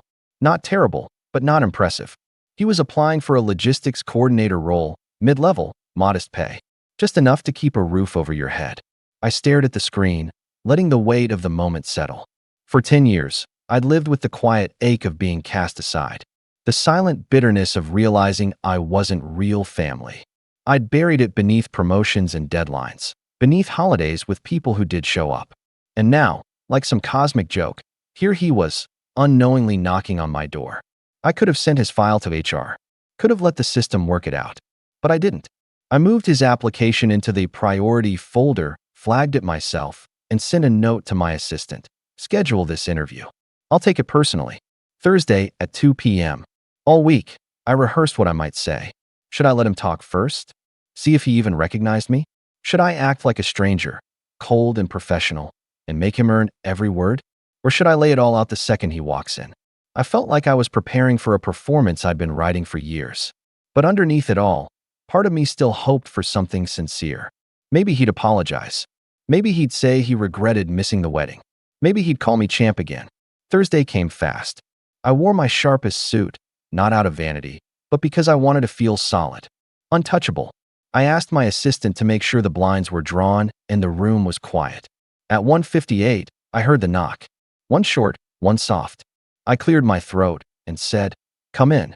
He opened the door slowly, like he wasn't sure he was in the right place. Our eyes met. A beat of silence. His brow furrowed.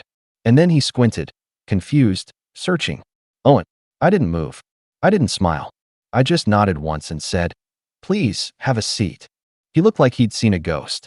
I gestured to the chair across from me, and he sat, awkwardly, slowly. His hands trembled slightly as he smoothed out his resume on the table. "Wow," he finally said. "Didn't expect to see you here." I leaned back in my chair, studying him. "Likewise." He laughed, trying to ease the tension. "Man, it's been what, 10 years?" "Almost to the day," I said, my voice cool. He looked at me again, eyes flickering with unease. "You've done well for yourself." "I worked for it," I said flatly. "Didn't have anyone to vouch for me." He nodded, the smile fading. "Right." There was a long pause. He glanced around the room, then back at me. "So, are you the hiring manager?" "I'm the vice president," I said. "And today, I'm the one conducting your interview." That was the moment he realized. His expression shifted. Not fear, not yet, but something close. Regret, maybe. Embarrassment. "I didn't know this was your company," he said quickly. I swear I wouldn't have. I held up a hand. "Let's start with your resume." He blinked, caught off guard.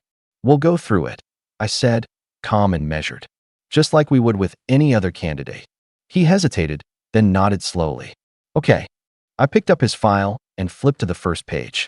My voice was steady as I asked, "Tell me, Ross, how do you handle situations where someone you once dismissed turns out to be the person sitting across the table?"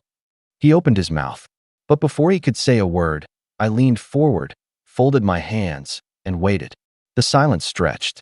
His mouth opened, then closed again, like his brain couldn't quite catch up to the moment. I watched it all flicker behind his eyes, confusion giving way to recognition, then embarrassment, then that old thorn arrogance trying to claw its way back to the surface. He straightened a little in the chair and cleared his throat. I didn't mean to dismiss anyone.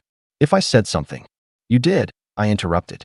My voice wasn't raised, but it landed heavy. You texted me on my wedding day, remember? Said you were busy with real family. He winced like I'd slapped him. That was years ago. I wasn't in a good place, Owen. I was dealing with a lot at the time. You didn't even call, I said quietly. Didn't respond to the invitation. Not a word until that message. And not a word since. Until now. He leaned forward, suddenly all remorse and sincerity. I know. I messed up. Look, your father and I had our issues, and I guess I took it out on everyone. I was angry, I felt left out of a lot of things, and I don't know. I thought you'd be fine without me. That made me laugh, sharp and joyless. You thought I'd be fine? I was fine. I didn't need you. But that's not the point. You made me feel like I didn't matter. Like everything you said when I was a kid, the watch, the cards, the champ nickname, was just noise. His face crumpled for a second, but then he forced a smile. Owen, I came here to interview for a job. I didn't know you'd be sitting on the other side of the table. I'm not trying to dredge up the past. You don't get to decide that. I said, my tone sharper now. You didn't show up for the biggest day of my life. You didn't check in when my dad got sick. You didn't even reach out when he passed. And now you show up here like it's just another Tuesday. He blinked, clearly startled. Wait, your dad passed away. 2 years. That's how long it had been. 2 years since the funeral. 2 years since I gave a eulogy where I nearly said Uncle Ross's name, before stopping myself, jaw clenched. 2 years, and not a single message from him. And now he sat here, in front of me, asking like he genuinely didn't know. Or maybe he just hadn't cared enough to find out. Yes, I said. Pancreatic cancer. Diagnosed late. Gone in 6 months. His eyes dropped to the floor. I didn't know. No one told me. That's funny, I said. Because I sent the obituary link to the same number you used to text me that wedding day. No bounce back. No response either. He didn't respond. Just stared at the corner of my desk like it held the answer to a question he didn't know how to ask. For a while, neither of us spoke. The silence was thick. I thought about ending it there, closing his file, and sending him out with a vague corporate excuse. But something in me wanted more than that. Not revenge, exactly. Just clarity. Or maybe closure. I flipped through his resume again and asked, why do you want this job? He looked up, caught off guard by the question. I'm serious, I continued. Why here? Why now? He hesitated, then finally said, because I need a reset. I've had some rough years. After the divorce, the last company folded. I've been trying to get back on my feet. And honestly, this place has a good reputation. I just thought maybe I could start over. A fresh start, I said softly. That's a nice idea. He nodded. Everyone deserves one. I closed the folder slowly. That's true. Everyone does deserve one. But starting over means acknowledging what came before. Owning it, not skipping it. He leaned forward again. Owen, I'm sorry. I really am. I know I hurt you. I know I wasn't there when I should have been. I thought staying away was better than facing how much I'd already let you down. I let that sit for a moment. I looked at the man across from me. The man who once called me champ with pride, who taught me to bluff, who missed the most important moments of my adult life. And now, he was here, suit wrinkled, hands clasped nervously, hoping for mercy from the kid he once forgot. I don't need an apology, I said finally. But I do need the truth. Why didn't you come to the wedding? Really? His mouth opened, then shut again. I'm not looking for pity, I added. I just want to know. He exhaled slowly. I was jealous. I know it sounds pathetic, but seeing you do everything right, the college degree, the relationship, the success, it made me feel small. I didn't know how to show up without feeling like a failure. That caught me off guard. I wasn't expecting honesty, especially not that kind. He continued, and the truth is, I didn't think you'd notice. Or care. I noticed, I said quietly. I waited. He nodded. And I was wrong. I stood up, letting the moment breathe. He stayed seated, unsure of what to do. So what happens now? I looked down at him. The man who once seemed so tall, so unshakable, and realized I wasn't the kid anymore. I had the power now, the authority, the final word. I walked to the window, pulled open the blinds slowly, and let the afternoon sun pour in. Then I turned back toward him, my expression unreadable, and said, "I'll let you know." He sat frozen in the chair, like a man trying to decide if he'd just been given a second chance or handed a verdict in slow motion. His hands were clasped tightly in his lap, knuckles pale. I stayed standing, watching the sunlight crawl across the floor. I could feel the tension in the room, thick, brittle. Neither of us moved for what felt like an entire minute, maybe longer. Finally, he cleared his throat and said, "Thank you for at least considering it."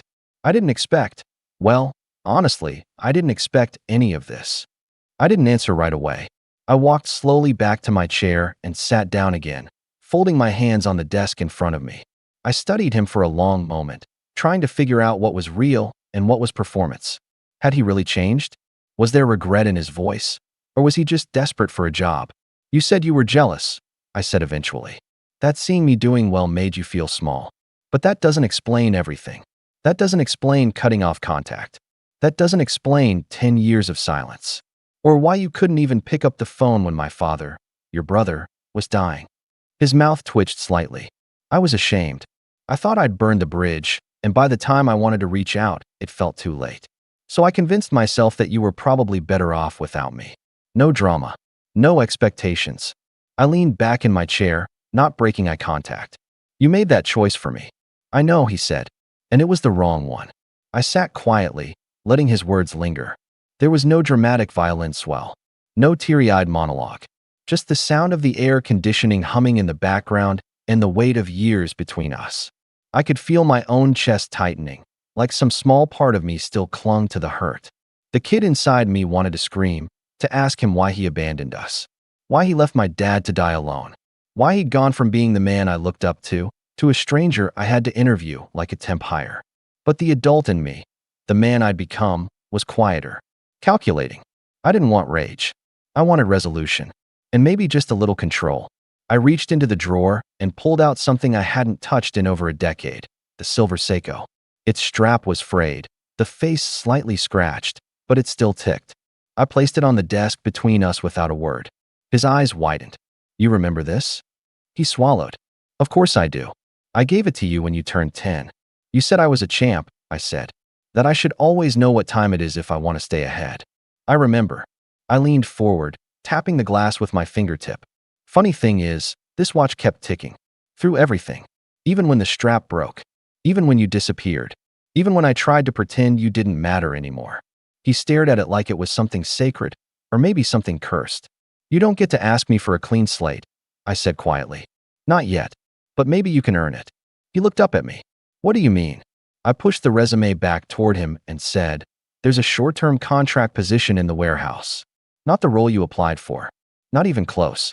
It's physical, early hours, hard work. You'll report to someone half your age, and I won't be checking in." He blinked, surprised. "So, not the logistics coordinator position?" "No," I said flatly. "That rolls off the table. But if you want a foot in the door, if you're serious about starting over, you'll take what's offered and earn your way up like the rest of us." He nodded slowly. "Okay, that's fair." "It's not about fair," I said. "It's about whether you can handle humility." There was another long pause. Then he reached for the watch, gently picking it up and turning it in his hands. "I can't believe you kept this." "I don't know why I did," I admitted. "Maybe I thought you'd come back for it. Or for me." He looked like he might say something, but stopped himself. Instead, he placed the watch back on the desk and stood. "If I get the warehouse job, I won't let you down." I didn't smile. I didn't nod. I just said, "We'll see." He walked to the door, hand on the handle. But before he left, he turned back and said, "Thank you. Even if this is all I ever get from you. This chance, thank you." And then he was gone. The door clicked shut behind him, leaving the office quiet again. I sat there for a long time, staring at the Seiko. It kept ticking as always. Relentless. Unchanged. But something in me had shifted. I didn't know if I'd ever fully forgive him. I didn't know if he deserved to be part of my life again. But for the first time in years, I felt something besides anger when I thought of Uncle Ross. And then my office phone rang. I picked it up, expecting a routine call, Another site update, another vendor check-in. But instead, it was my assistant's voice, nervous. Hey, Owen, there's someone here. Says he's your cousin. Wants to talk to you. Urgently. My brow furrowed. Cousin? Yeah. Name's Jeremy. Says it's about Ross. Something important. I stared at the phone for a second too long, the quiet hum of the line filling my ear. Jeremy. That name hadn't crossed my mind in years. The last time I saw my cousin, I was maybe 15. He was younger than me by a couple years, Ross's son from his first marriage, the one he barely talked about after the divorce. I remembered he used to be shy, always clinging to his mom's hand at family cookouts. Back then, Ross was still in our lives, loud, animated, the center of every joke. Jeremy had seemed like a shadow next to him. I hadn't thought about him in over a decade. And now he was in my lobby? Send him in, I said slowly, setting the receiver back down. 2 minutes later, the door creaked open again. A tall, lean man stepped in, no more than 25. He had Ross's dark eyes, but everything else was quiet, reserved. He held himself like someone who wasn't used to taking up space. Owen, he asked, voice unsure. I stood. Yeah, Jeremy, right? He nodded and shut the door behind him. Thanks for seeing me. I know this is weird. You're not wrong, I said. Sit. He eased into the chair Ross had just vacated and laced his fingers together, his gaze flicking briefly to the Seiko on my desk before snapping back to mine. It's about my dad, he said, wasting no time. I didn't answer right away. Just waited. He didn't tell you everything, Jeremy said. He never tells anyone everything. I raised an eyebrow. Go on. He took a breath. 3 months ago, he was diagnosed with Parkinson's. Early stage, but it's progressing faster than the doctors expected. He's been hiding it. From everyone. He's scared. I leaned back in my chair, stunned. Jeremy continued. That job he applied for, it wasn't just about starting over. It was his last shot at stability. Health insurance. Routine. Something that gave him purpose while he still had control over his body. My throat tightened, but I kept my voice even. Why didn't he just say that? Because he's Ross Thorne, Jeremy said bitterly. He'd rather crawl through glass than admit he's vulnerable. He thought if he could get the job on his own merit, maybe earn your respect back quietly, it'd be less pathetic than asking for help. I didn't respond. I couldn't. My thoughts were spiraling too fast. Images of my uncle at family parties, full of life and energy, now colliding with this new version of him. Deteriorating. Hiding it. I know he hurt you, Jeremy said gently. He hurt me too. I barely saw him after the divorce. But the man you knew when you were 10? He wasn't faking that. He really did love you. He just broke somewhere along the way. And people like him don't know how to admit when they're shattered. I looked at Jeremy, really looked at him. There wasn't a trace of manipulation in his eyes. No angle. Just the weary honesty of someone who had carried a secret too long. Why tell me this now? I asked. Because he'd never tell you himself, Jeremy said. And I couldn't sit back and watch him get crushed by his own pride. I figured you deserved to know the full story before making a decision. I nodded slowly. All right. Thanks for telling me. He stood, uncertain. I'll go then. No, I said. Wait. I picked up the phone and dialed my assistant. Hey, can you pull Ross Thorne's onboarding packet? Move him from the warehouse to internal logistics. Same pay grade. Just different responsibilities. Have it ready by end of day. There was a pause on the other end. Sure. Anything else? Yes.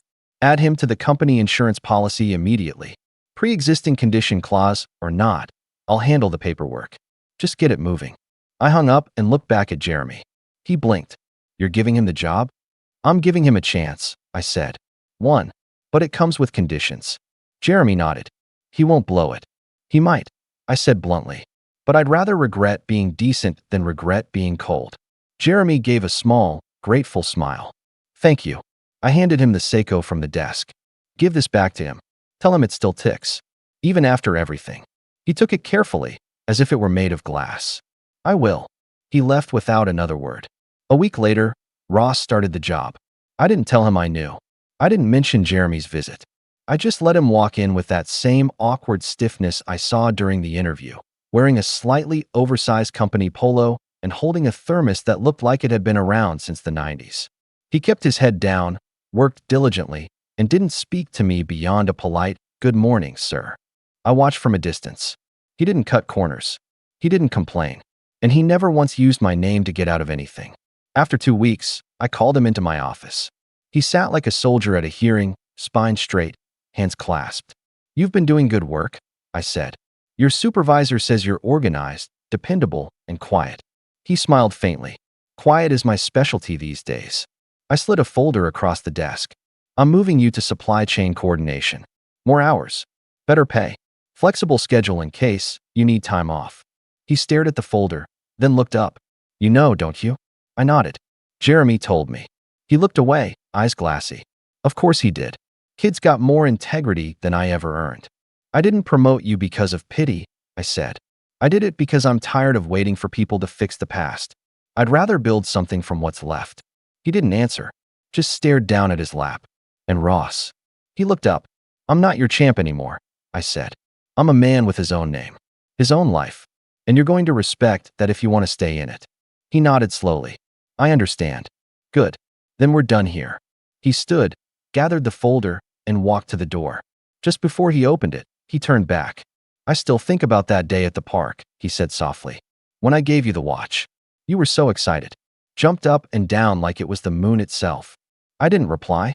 I know I can't undo what I did, but I'm glad the watch still ticks. And then he left.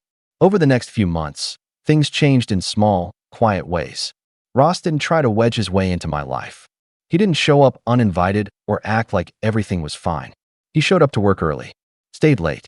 Sometimes I'd see him laughing with the warehouse crew, handing out protein bars, or helping someone lift a heavy crate.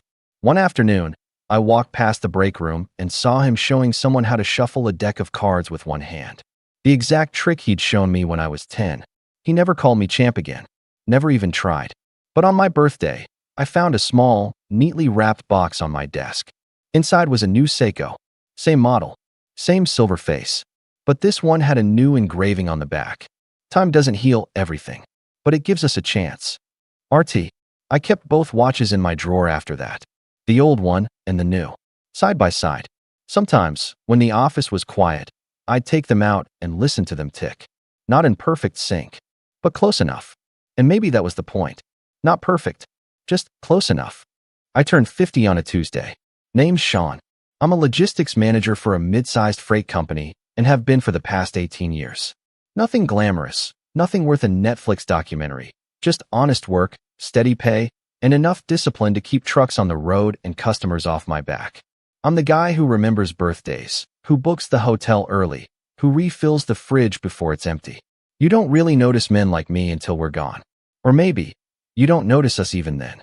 I woke up that morning expecting something. Not a parade or confetti. I'm not that delusional. Just a gesture. Some burnt toast with "Happy Birthday, Dad" written in strawberry jam. A hug. A card.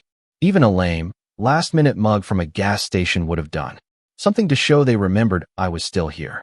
Still trying. Still holding the line. But the house was empty. Quiet in that eerie, unnatural way, like a hotel room right after checkout. Our golden retriever, Milo, didn't even bark. He was gone too. No note. No balloons. No pancakes. Not even the scent of shampoo lingering in the hallway. Just silence. Sunlight pouring into the kitchen like it didn't give a damn, and the mocking blinking of the microwave clock. 7:13 a.m. Happy birthday, Sean. At first, I thought I'd gotten my dates mixed up. Maybe my wife, Laura, had taken the kids, Sophie and Tyler, on one of those early Saturday soccer tournaments, and I was just groggy. But no. Tuesday. Calendar on the fridge still had Dad's 50th, written in green marker from 3 weeks ago. Underlined twice. I stood there for a full minute, trying to piece it together. The fridge was emptier than usual. The keys to Lara's SUV were gone. Her overnight bag, missing. The kids' backpacks too. I checked the garage. Both cars gone. Milo's leash was missing from its usual hook. It hit me slowly. Like cold water running down your back instead of being splashed in your face. They left. Not for good, maybe. But they left. Without me. I didn't panic, not right away. I texted Laura. "Hey, where'd you guys go?" Try to keep it breezy. Cool. Like I wasn't already scanning for signs of a surprise party. Maybe they were picking up my favorite cake from that bakery downtown. Or heading to a breakfast place. Something big planned. No reply. I texted Sophie. "Did Mom take you somewhere?" Nothing. Called Tyler.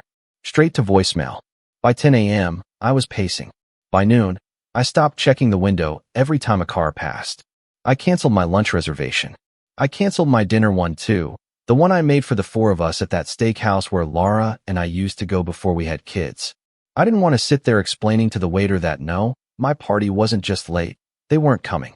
By evening, I gave up. I heated up a frozen lasagna that had been in the freezer for 6 months and poured myself a glass of scotch that I'd been saving since I turned 40. It tasted like guilt, like bitter herbs soaked in regret. I ate on the back porch, alone. At 9:41 p.m., I got a text from Sophie. Happy birthday, BTW. Also, can you help with my car payment? Mom said you might. No punctuation. No apology. Just an ask. Like I was the family ATM, not the man who had quietly paid for her first semester of college when her scholarship didn't cover everything. Not the man who sat through 6 hours of high school theater because she played townsperson number 4 in our town and forgot half her lines. Just, can you help? That's what I was to her now. Not even worth the capital Y and U. I stared at that message for a long time. Thought about all the birthdays I'd planned for them over the years. Thought about the times Sophie cried because I'd forgotten to pick up the blue frosting instead of green. Thought about Lara's 40th birthday, when I rented that Airbnb with the fireplace and the stupid antique bathtub she loved. Thought about all the mornings I woke up early so everyone else could sleep in. And now, on my day, I woke up to a note-less house and a text asking for money. I typed one word back. No. No explanation. No exclamation. Just a period at the end like a quiet door shutting. Then I stood up, walked inside, and opened my banking app. I stared at our joint account. All these years, we kept it together. One pot. One shared pool. I always believed in transparency and trust. But now, trust felt like a joke. Like something I'd been playing alone. I transferred everything, every last dollar, out of the joint account and into my personal savings. One account I never touched, never even mentioned. It wasn't even hidden. Just forgotten. Until now. The moment I hit confirm, I didn't feel triumphant. I didn't feel angry. I just felt awake. Like I'd been sleepwalking through my own life, and suddenly someone turned the lights on. 2 days passed. No calls. No return home. No sorry, we had to leave early. Or, it was supposed to be a surprise. Nothing. Just radio silence from the people I thought I mattered to. Until Friday morning. At 7:42 a.m., I was in the kitchen pouring myself coffee when I heard the knock. 3 sharp raps on the door. I opened it to find 2 police officers standing there. One of them asked, "Sir, are you Sean?" I nodded, heart beginning to pound. "We received a missing person report. Your wife and children said you've disappeared. Are you all right?" And just like that, my birthday silence exploded into chaos. But that wasn't even the part that got me. What got me was what they said next. And that is where everything started to unravel. The younger officer was the first to speak. "Your wife filed a missing person report. She said you left in distress. That you might have harmed yourself." I blinked. "What?" "She said you didn't come home for 2 nights. That you emptied your accounts, sent a strange message to your daughter, and haven't answered your phone." I let out a bitter laugh. I haven't answered because nobody called. I haven't left. I've been here the whole time. At home. In my own house. Alone. The older officer squinted. "So you're not in any danger?" "Only from being completely taken for granted." They asked to come inside, so I let them in. I showed them the security camera feed from the doorbell app. No activity except a couple Amazon packages. I showed them the texts. The bank transfer. My ID.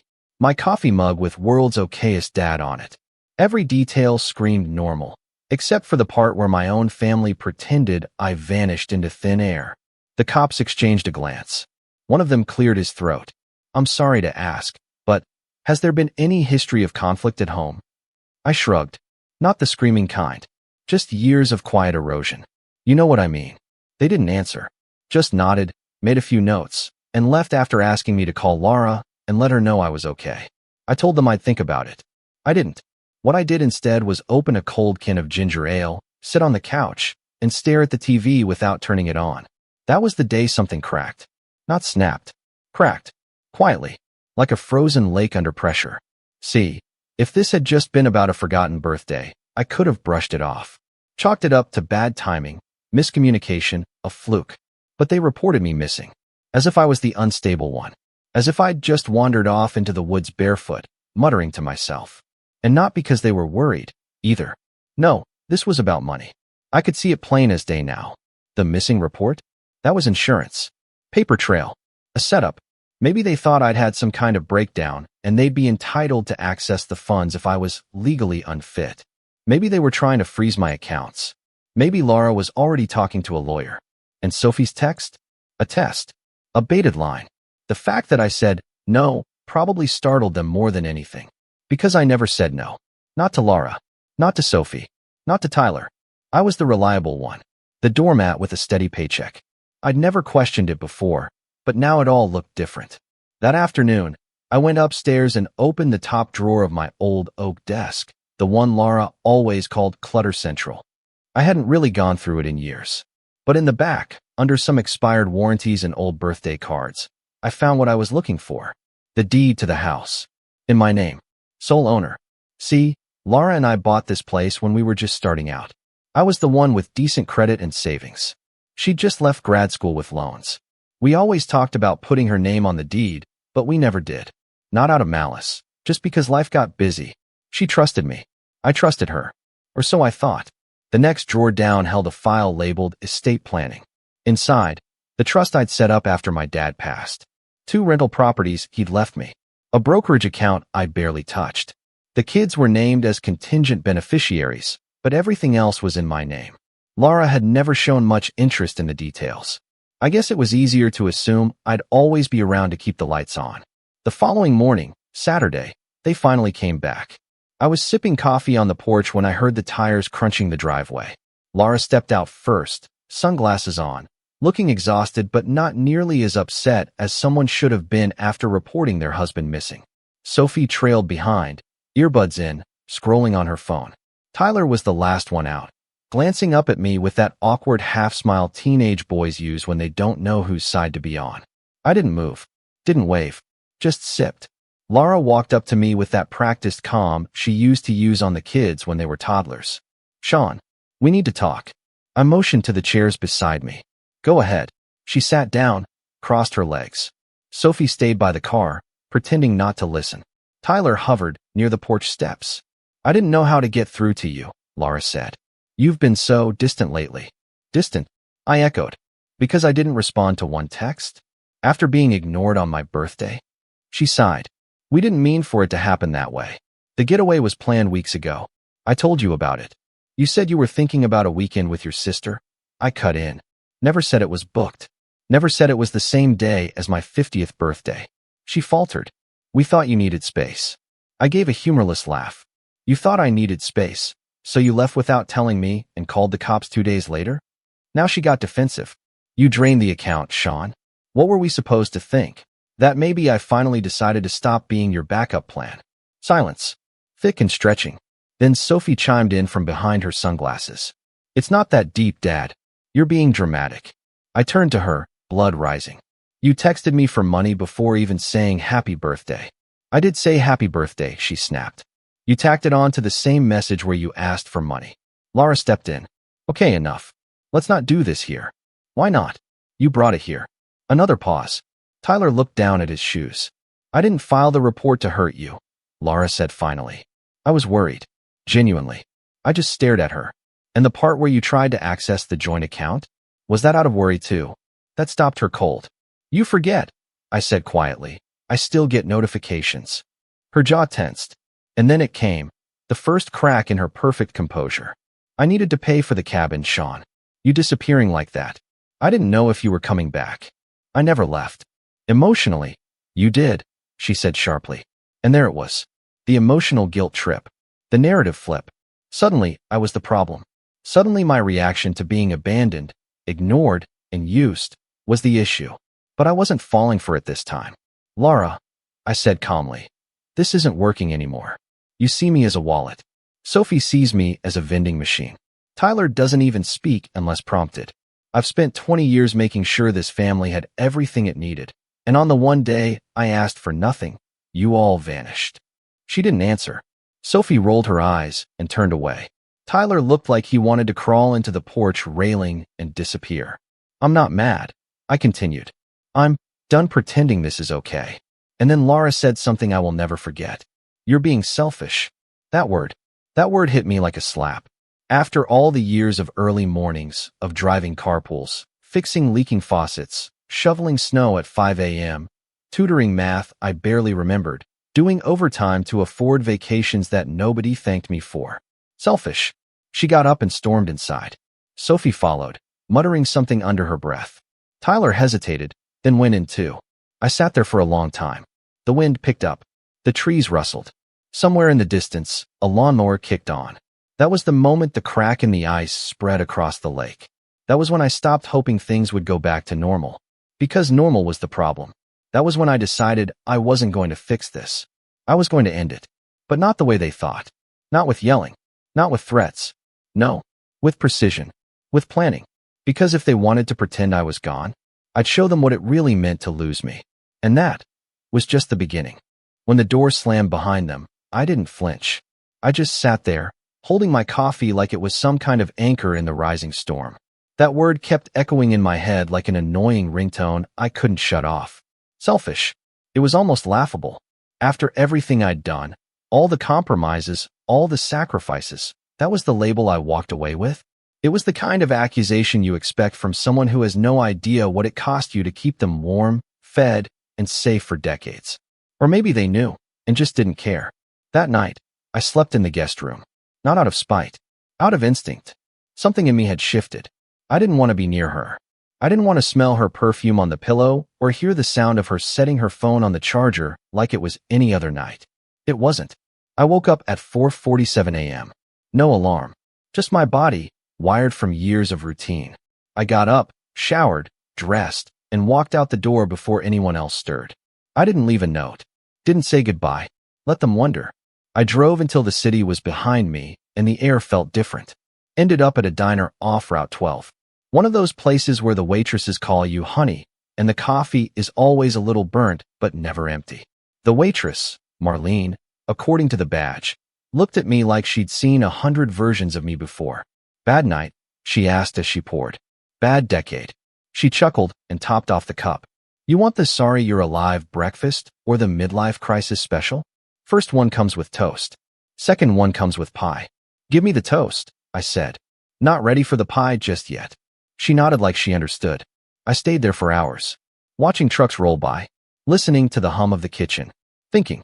By noon, I'd made a decision. I called into work and took a personal day, my first in over a year. Then I drove home, parked outside, and just sat in the car. I didn't want to go back inside. That house, once filled with laughter and school projects and Sunday morning pancakes, now felt like enemy territory. But I had to go in eventually. Laura was in the kitchen, scrolling on her phone with a mug in hand. She looked up when I walked in. Where were you? She asked. I needed air. We were worried. No, you weren't. You just didn't want to lose control. She opened her mouth, but I held up a hand. Don't. Not now. And then I went upstairs, grabbed a duffel bag, and packed it with just enough to get by. Some clothes. My toiletries. My laptop. A few books. I left the wedding photo on the nightstand. Didn't even look at it. Tyler saw me on the stairs. Where are you going? I paused. Somewhere I can think. He nodded, but didn't ask more. That kid. He had more emotional intelligence in his silence than the rest of them had in their words. I checked into a modest hotel about 20 minutes away. Nothing fancy. Just quiet. Clean. Neutral. The bed was too soft and the water pressure wasn't great, but I slept like a man who hadn't rested in years. The next few weeks were the strangest mix of grief and relief I've ever felt. Grief for the life I thought I had. Relief that I no longer had to pretend it was working. I didn't ghost them. I stayed in touch, briefly, businesslike. Laura texted to ask about the mortgage. I told her it was still being paid. Sophie messaged me a passive-aggressive, hope you are okay, followed by another request for $300 just until Friday. I ignored it. Tyler called once. We talked for 5 minutes. Mostly silence, but it meant more than anything the others said. Work became my sanctuary. I threw myself into projects I'd been putting off. Reconnected with old colleagues.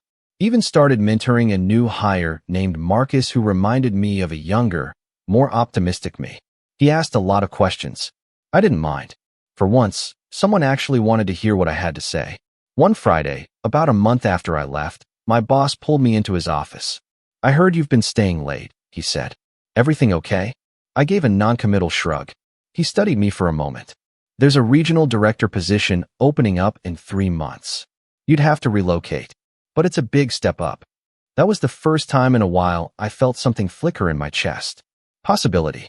I told him I'd think about it. Outside of work, I started rebuilding the version of myself I'd shelved for the past 20 years. Joined a gym. Not because I wanted abs. I'm 50, not delusional, but because I wanted to feel strong again. I started journaling at night. Nothing fancy, just thoughts. Questions. Bits of clarity. Like this one. Maybe being needed isn't the same as being loved. I thought about that a lot. Weekends, I drive. No destination. Just me, a thermos of coffee, and the road. I found this little lake about 40 minutes out, hidden behind some trees, completely unmarked. I started bringing a folding chair and a book. Sometimes I'd just sit there, listening to the water. For the first time in decades, I wasn't on anyone's schedule. Wasn't reacting to someone else's drama. One Saturday, I ran into Marlene again, the diner waitress. She remembered my order. We ended up talking for over an hour. You look lighter, she said. I think I finally exhaled. She smiled. About time. Back at the hotel, the staff started greeting me by name. Not like a guest, like a regular. It was weird, but oddly comforting. Like I was slowly forming a new version of home, brick by quiet brick. Then came the kicker. One night, while sorting through old emails, I stumbled across a PDF Laura had forwarded me last year. Some family trust paperwork I hadn't looked at closely. I opened it and nearly choked. She'd changed the emergency contact to her brother without telling me. That wasn't the part that got me. The part that did? She'd listed him as a financial advisor on a few of our joint investments. And I hadn't noticed. I dug deeper. Checked the shared Google Drive we used. Found folders I'd never seen. One marked Summer Planning. Inside were notes between Laura and Sophie, plans to renovate the kitchen, take a trip to Italy, even lease a new SUV. All under the assumption that I'd be funding it. There was even a spreadsheet with my name in the header, Dad Budget 2025. No mention of asking me. No mention of including me. Just line items with dollar signs and the casual entitlement of people who believe the ATM never runs out. That was when the anger came back. Not hot and wild, cold and focused. Like a scalpel. I realized then that I hadn't just been excluded emotionally. I'd been phased out. Slowly. Systematically. They had built an entire parallel life with my money and none of my input. And I'd let it happen. Because I thought that's what being a good husband, a good father, meant. Providing. Absorbing. Enduring. No more. That night, I made a list. Not of revenge. Of clarity. Things I would no longer do. I would not fund people who didn't respect me. I would not return to a house that felt more like a contract than a home. I would not answer texts that only came with dollar signs attached. I would not apologize for walking away from a life that suffocated me in silence. And then I made a second list. Things I would do. Accept the promotion. Move. Change the deed and trust documents. Write a will. A real one, not the one Laura knew about. Start over. I didn't know exactly how yet, but I knew when. Soon. Because while they were planning their Italian vacation with my money, I was planning something else entirely. And they'd never see it coming. The Sunday after I finished those 2 lists, I drove back out to the lake. This time, I didn't bring a book. I brought a pen and a notebook, the thick kind with the black leather cover and college-ruled pages. I opened to the first clean page and wrote one word at the top. Setup. Not revenge. Not spite. Just setup. A repositioning. A quiet reset. Not because I wanted to destroy them. That was never the plan. I didn't want flames and explosions. I wanted clarity. Control. Truth. And a clean exit. Because the more I thought about it, the more I realized this wasn't about getting even. This was about getting free. The first step was the house. Technically, it was mine. Legally. Fully. My name was on the deed, and Lara's wasn't. She never pushed to change that, and I never thought I needed to. Until I realized what kind of power it gave me now. I called a real estate attorney, someone I'd worked with once, years ago, during my father's estate case. Her name was Clarice, and she remembered me right away. Mr. Boyd. It's been a while. Too long, I said. I have a question about the house. She walked me through my options, and what I learned was eye-opening. Because the deed is solely in your name, Clarice said, you can rent, sell, or transfer ownership without needing spousal consent. If there's a mortgage, The lender may require certain steps, but as the owner of record, you hold the cards. I let that sink in. And if I wanted to move things into a trust? Even better, she said. If you establish a trust and transfer the property into it, you gain an extra layer of protection. Just be mindful, depending on your state, any changes in residency or marital status could complicate things later. Perfect, I said. By the end of the call, I'd scheduled a follow-up to draft a new living trust. One that didn't include Laura, Sophie, or Tyler. Not out of punishment, but because I needed to draw the line between us and me. Step 1, underway. Step 2 was work. I told my boss I'd take the promotion. Are you sure? He asked. It's a big shift. New city. New staff. I'm sure, I said. I've got nothing tying me down anymore. He nodded. You'll be great. The new role started in 2 months. That gave me a runway, not just to plan, but to disappear cleanly. No fireworks. No messy scenes. Just a vanishing act. I kept it quiet. Didn't tell Laura. Didn't even tell my kids. As far as they knew, I was still figuring things out. Living out of a hotel. Playing the lost husband. The confused dad. Let them believe it. That illusion gave me the breathing room I needed. Step 3, finances. This was the tricky part. Laura still had access to a few joint accounts, mostly the ones we used for household expenses. I didn't want to trigger alarms by freezing or draining them all at once. That would be too obvious, too suspicious. So instead, I did it slowly, patiently. Week by week, I redirected auto deposits to new accounts. I moved small chunks of savings, nothing flashy, just enough to gradually consolidate. I closed old cards, opened new ones, changed passwords, shifted insurance beneficiaries. All legal, all above board. I wasn't hiding anything. I was protecting everything. From people who clearly thought I owed them access by default. One day, I logged into our family cloud drive and downloaded every document Laura had ever uploaded. Tax records, car titles, receipts, birth certificates. I made copies, stored them on a flash drive, and tucked it into the bottom of my suitcase. The digital trail was cleaned up. Backup secure. Everything Laura thought she controlled, I now had a full mirror of. Step 4, allies. This was unexpected. One afternoon, I ran into Tyler at the grocery store. He looked surprised to see me. You're still in town? He asked, voice low. For now. He hesitated, then said, can we talk? We walked to a nearby bench outside the store. He stared at his shoes for a long time before speaking. Mom told everyone you abandoned us, he said. Said you were having a breakdown. That you didn't want us anymore. I looked at him. And do you believe that? He shook his head. Not after the cops came. Not after I saw the way she talked about it. Like it was a joke. My heart clenched. I never wanted to hurt you. I know, he said. That's why I'm telling you something. He pulled out his phone and showed me screenshots. Messages between Laura and her brother. Conversations about contingency plans, reassignment of assets, and full access by June. My stomach turned. You got these how? I asked. I used the old iPad, Tyler said. It's still synced to her phone.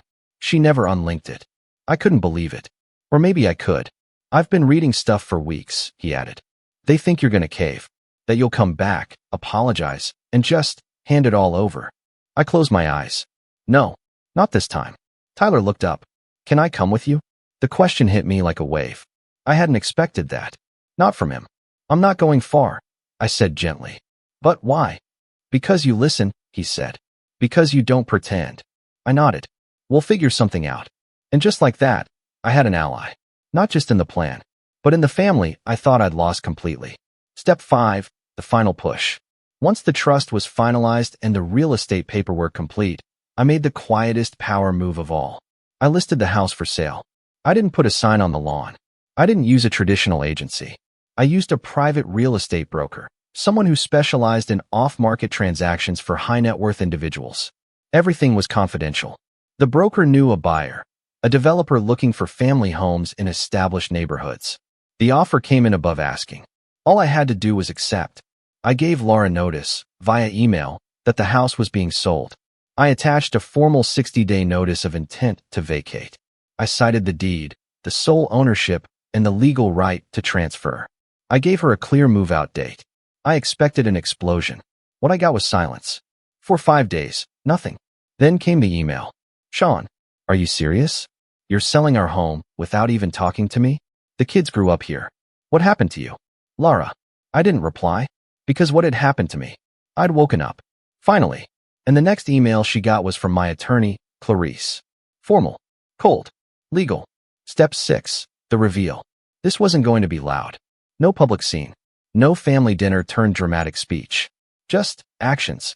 A slow unraveling of the illusion they had all built. The one where I was a passive provider, a faceless function. The date of the move came. I didn't help them pack. Didn't offer a truck.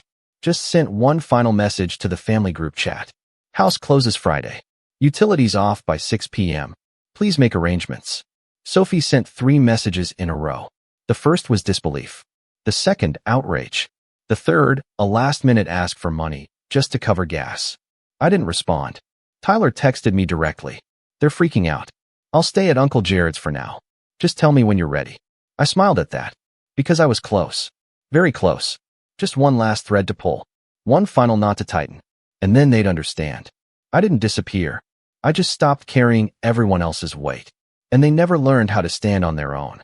But the final piece, the one that would leave them speechless, was still to come. Because when the dust settled, they'd realize they hadn't just lost a house. They'd lost their safety net, their plan B, their fallback. And by the time they reached out again, not with apologies, but with desperation, I'd already be gone. The final piece clicked into place on a quiet Thursday morning, the kind that smells like rain and old decisions. I was standing in the new apartment I'd leased under my name in the next city over. 2 bedrooms, exposed brick, top-floor corner unit. Nothing extravagant, but it was mine. No scented candles I didn't pick. No throw pillows with passive-aggressive embroidery. Just clean space and silence I chose. I was sipping black coffee, staring out the window at the skyline, when the email came in. Subject, final closing documents. It was from Clarice. Attached were the final signatures from the buyer, the title transfer, the bank wire confirmation. It was done. The house was no longer mine, which meant it was no longer theirs either. I took a deep breath and closed the laptop. That chapter? Over. The fallout came faster than I expected. The first wave hit 2 days later. It started with a text from Sophie. What the hell, Dad? You sold the house. Where are we supposed to go? I didn't answer. 2 hours later, another one. This is insane. You need to fix this. Mom is losing it. And then, like clockwork, Lara called. I let it ring. Voicemail. A few minutes later, my inbox lit up with a long, multi-paragraph message. Sean, I can't believe what you've done. This is beyond selfish. You left us homeless. We had plans. Sophie's semester starts soon. Tyler has nowhere to go. How could you just vanish? This isn't the man I married. You used to be dependable, responsible, a provider. You've destroyed everything. I'm meeting with a lawyer. You'll be hearing from me. I didn't even blink. Instead, I forwarded the email to Clarice. 5 minutes later, she responded. Already prepared. Let her try. Lara did try. She lawyered up. Send a letter through counsel claiming emotional distress, marital abandonment, and a wrongful sale of shared property. They demanded a reversal of the transaction and full spousal support, despite the fact that we'd never legally merged assets beyond the accounts I had already drained. Clarice crafted the perfect response. Every document, every transfer, every timestamp, all legal, all documented. The paper trail was airtight. Lara had never requested her name be added to the deed.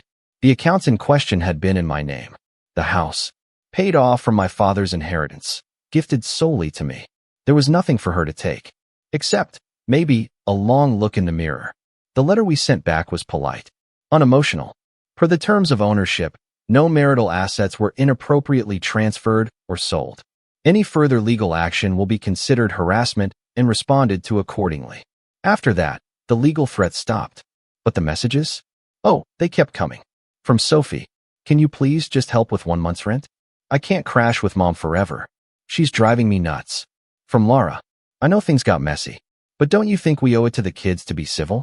Maybe meet for lunch? Talk. From Tyler, I told Mom I'm moving in with you.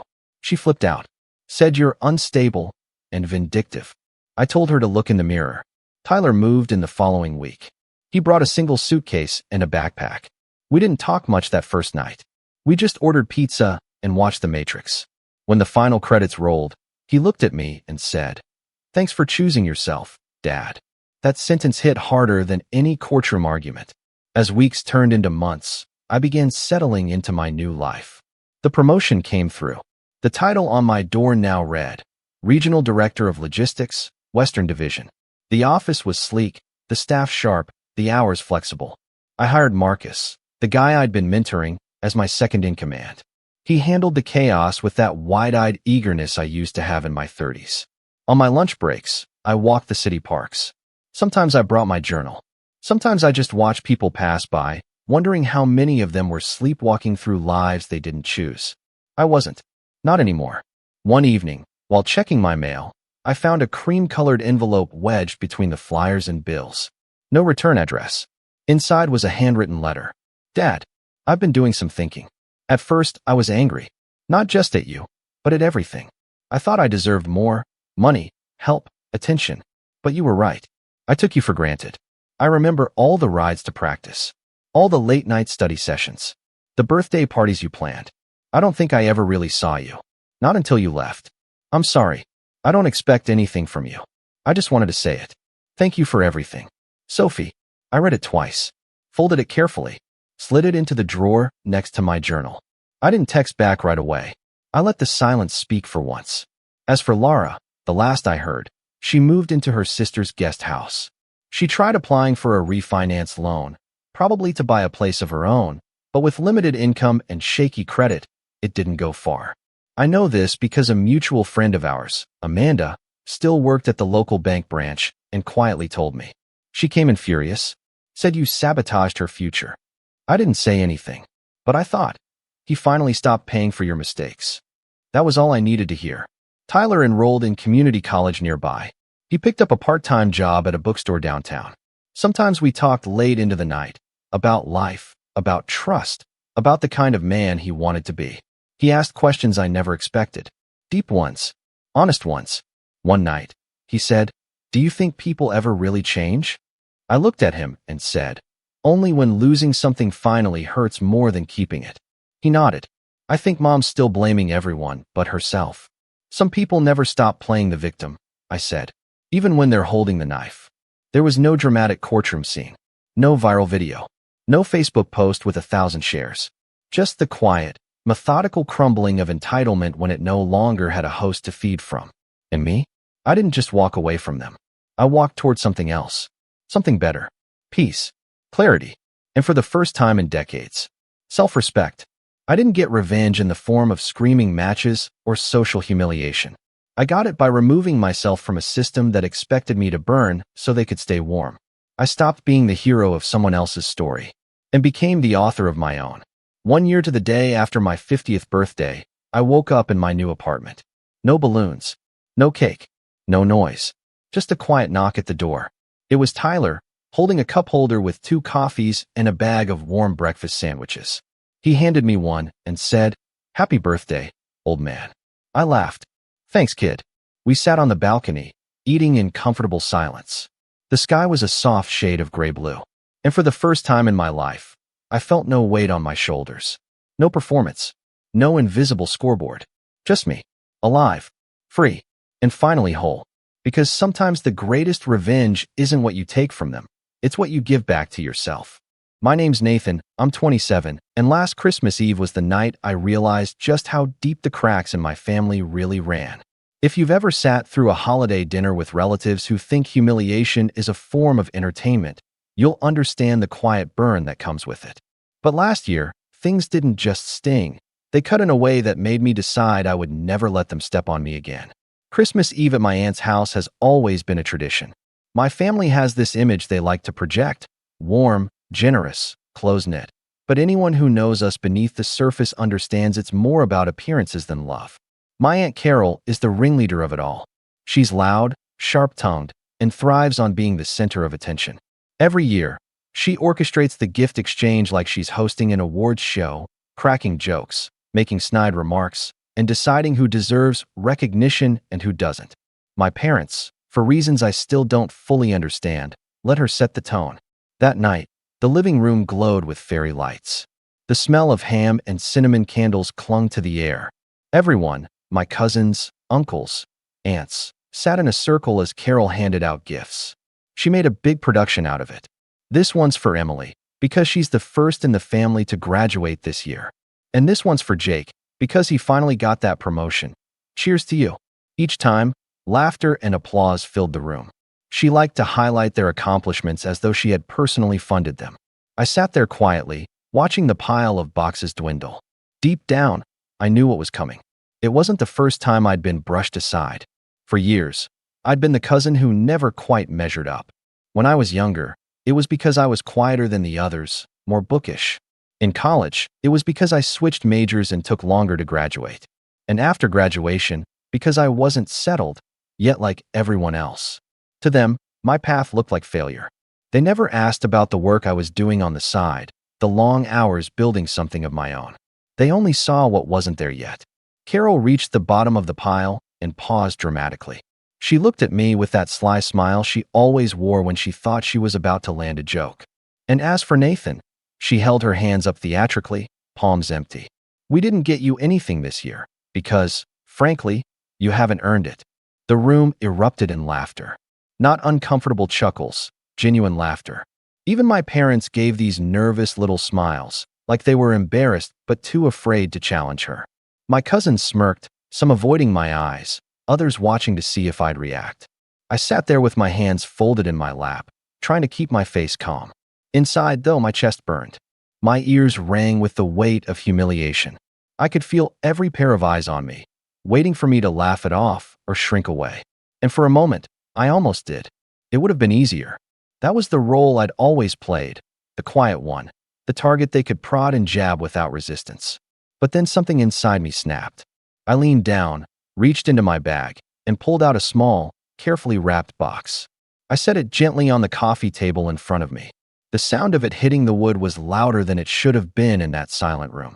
I straightened up, looked directly at my aunt, and said calmly, "That's fine, because I brought something that will change this family forever." The laughter died instantly. The glow of the Christmas tree seemed colder, harsher, as every face turned toward me. My cousin Emily stopped mid-sip of her cider. My uncle's grin faltered. Even Carol blinked, her smirk fading as she stared at the box like it might explode. And in that moment, sitting there with a sea of shocked faces surrounding me, I felt something I hadn't in years: control. I didn't rush to explain. I let the silence stretch, thick and uncomfortable. For the first time, they weren't laughing at me. They were waiting on me. What none of them knew was that I hadn't come to that Christmas empty-handed, no matter what Carol thought. I'd spent the past year quietly digging into family matters I was never supposed to know about. Secrets whispered in hushed tones, documents tucked away in drawers, financial arrangements that weren't as clean as they wanted to believe. I hadn't planned on using it that night, but humiliation has a way of flipping a switch you didn't even know was there. Carol leaned forward finally, her voice tight but curious. "What's in the box, Nathan?" I met her gaze, my voice steady. "Something that belongs to all of us. Something you've kept hidden long enough." My mother's face paled. My father shifted uncomfortably in his chair. And as I looked around the room, watching their expressions morph from smug amusement to unease, I knew the night was only just beginning. The room was suffocatingly quiet after I set that box down. It wasn't very big, maybe the size of a shoebox, neatly wrapped in plain red paper with a gold ribbon. But in that moment, it carried more weight than the entire pile of presents Aunt Carol had paraded around the room. My fingers rested lightly on the lid as I leaned back in my chair, letting the silence drag. For years, they'd all talked over me, laughed at me, treated me like I was invisible. Now, they couldn't take their eyes off me. Carol cleared her throat, trying to regain control. "Nathan, if this is some kind of prank, it's not funny." Her voice had lost its bite. She was defensive now, maybe even nervous. I tilted my head and gave the smallest smile. "I don't do pranks, Aunt Carol. You should know that by now." My mom shifted in her seat, her hands twisting the hem of her sweater. My dad avoided my gaze completely, staring instead at the lights blinking on the tree. The rest of my relatives glanced between me and the box, whispers starting to ripple. I tapped the top lightly. "This isn't a gift in the traditional sense. Think of it more as information. Something you all deserve to know." The words hung in the air like smoke. Emily, my cousin, leaned forward, her curiosity getting the better of her. "Information about what?" I caught the edge in her tone, half mocking, half genuinely curious. For as long as I could remember, she had always sided with Carol. But even she couldn't resist the bait. I didn't answer her directly. Instead, I let my eyes flicker back to Carol. It's interesting, isn't it? How much effort goes into keeping up appearances. The decorations, the gifts, the speeches about who deserves recognition. But when the wrapping paper gets torn away, what's left underneath isn't always so pretty. Carol's lips tightened. Spit it out, Nathan. What exactly are you implying? Her voice was sharp again, but I could hear the edge of fear now. I recognized it because I'd felt it myself so many times in this family. Cornered, ridiculed, powerless. But tonight the roles had shifted, and she knew it. I took my time untying the ribbon. The gold bow slid off easily, landing soundlessly in my lap. The paper tore with a soft rip, each movement magnified in the tense silence. Inside was a simple black box. I opened it slowly and pulled out a thick envelope, its contents sealed tightly. I held it up for everyone to see. This, I said quietly, contains documents. Bank statements. Transactions. Agreements. Things most of you probably didn't know existed. Gasps scattered around the room. My father finally looked up at me, his eyes wide. My mother's face went stark white, her lips parting like she was about to protest but couldn't form the words. Carol barked a laugh, but it was hollow. You expect us to believe you've got anything important in there? Don't make me laugh. You've never been responsible enough to manage your own life, let alone. I cut her off. My voice was calm, but sharper than I intended. That's where you're wrong. I've been quiet, yes. But quiet doesn't mean blind. And it doesn't mean stupid. Her mouth snapped shut. I turned the envelope over in my hands, letting the sound of the paper crinkle fill the silence. This isn't about me being overlooked for gifts, or the jokes, or the way you all dismiss me. This is about truth. And truth has a funny way of ruining carefully crafted illusions. I set the envelope back on the box and folded my hands, meeting every pair of eyes in the room one by one. My pulse thundered in my ears, but I didn't let it show. I wanted them to feel every second of this. Finally, my uncle, usually the peacemaker, spoke up. Nathan, whatever it is, maybe we should discuss it privately. This isn't the place. On the contrary, I said softly, this is exactly the place. Because for once, everyone needs to hear this at the same time. No more whispers. No more behind closed doors conversations. Tonight, everything comes out. The weight of my words pressed into the room, and no one dared to move. Carol's face was flushed now, her confidence unraveling. My mother looked like she might faint. My father had sunk deeper into his chair, his jaw clenched tight. And in that charged silence, with the unopened envelope still resting in plain sight, I realized the power had shifted completely. For the first time in years, they were afraid of what I might say. I leaned back, folding my arms, and let the tension stretch even further. But maybe I shouldn't be the one to explain. Maybe it's time someone else told the truth. My eyes landed squarely on my parents. The room collectively inhaled, waiting, hanging on the edge of what would happen next. My father's jaw flexed as if he were grinding invisible stones between his teeth. His hands, always steady and firm, tapped erratically against the armrest of his chair. My mother, on the other hand, looked like a porcelain doll about to crack. Her fingers trembled as she clutched her wine glass, and when she finally set it down, it rattled against the table. For a moment, no one spoke. The Christmas tree lights blinked on and off like they were mocking the silence. Finally, my father cleared his throat. Nathan, he said, his voice low but taut, I don't know what you think you're doing, but this isn't the time or the place. I leaned forward, resting my elbows on my knees. Isn't it? Because it seems to me the time and place has always been decided by other people in this family. Carol humiliates me in front of everyone, and no one bats an eye. But the second I put something real on the table, suddenly it's too public. My cousin Jake shifted uncomfortably. Come on, man. Maybe you should just chill. It's Christmas. I turned to him, my voice steady. Christmas is supposed to be about family, right? About trust, about honesty. If that's the case, then what better time than now? Carol let out a brittle laugh. You're making a fool of yourself, Nathan. Waving around some envelope like it means anything. If you really had something worth saying, you'd have said it already. Stop being so dramatic. I smiled faintly, though my chest felt like it might burst from the pressure of the moment. Oh, I'll say it. But I think it'll mean more if you admit it first. That struck a nerve. Carol's face darkened, and she sat up straighter. Admit what? She snapped, her voice a little too sharp. The cousins and uncles exchanged confused glances.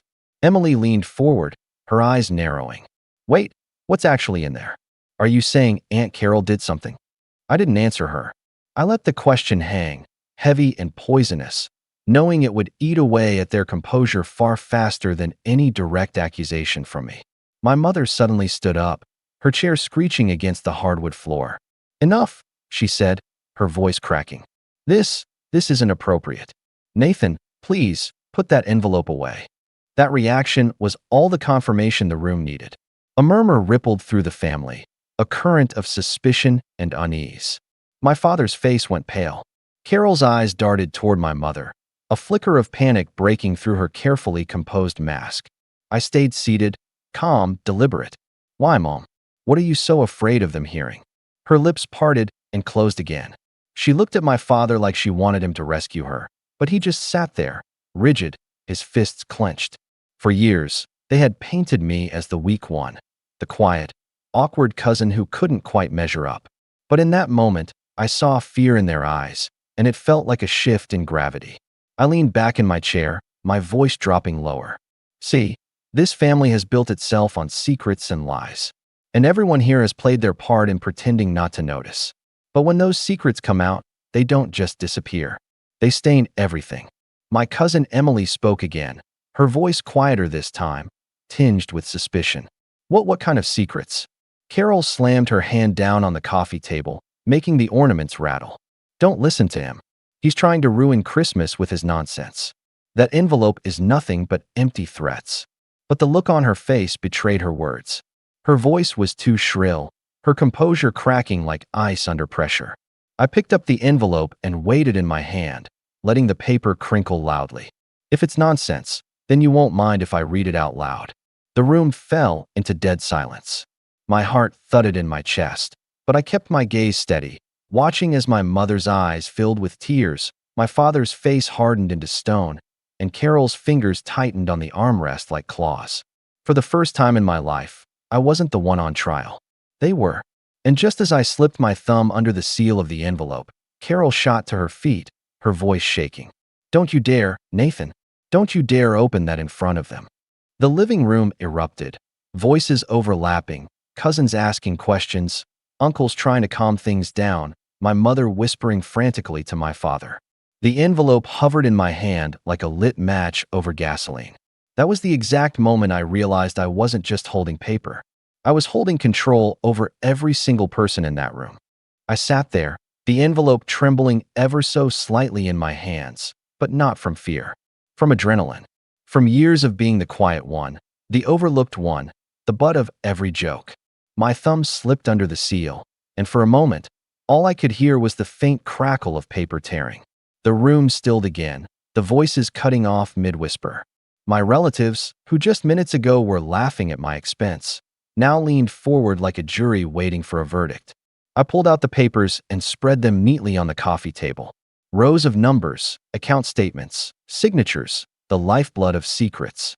This, I began, my voice low but steady, is a record of transactions made over the past 5 years. Transfers, withdrawals, loans taken out in family names. At first, I didn't know what I was looking at. But the more I dug, the more it became clear. Aunt Carol wasn't just the self-appointed gift master. She was managing money that didn't belong to her. A gasp rippled through the room. Emily sat back like she'd been slapped. Jake muttered something under his breath, but no one caught it. My uncle's face drained of color. Carol stood frozen, her hand gripping the armrest so tightly her knuckles whitened. You don't know what you're talking about, she hissed. Oh, I think I do, I said calmly, flipping to another page. Here's an account under your name, Carol. Look familiar? Regular deposits, withdrawals marked cash. Some of those deposits came from funds my parents contributed for what you called the family investment pool. Do you want to explain why that money was siphoned into your personal account? Her eyes darted wildly, first to my parents, then to the cousins, then back to me. It was for safekeeping.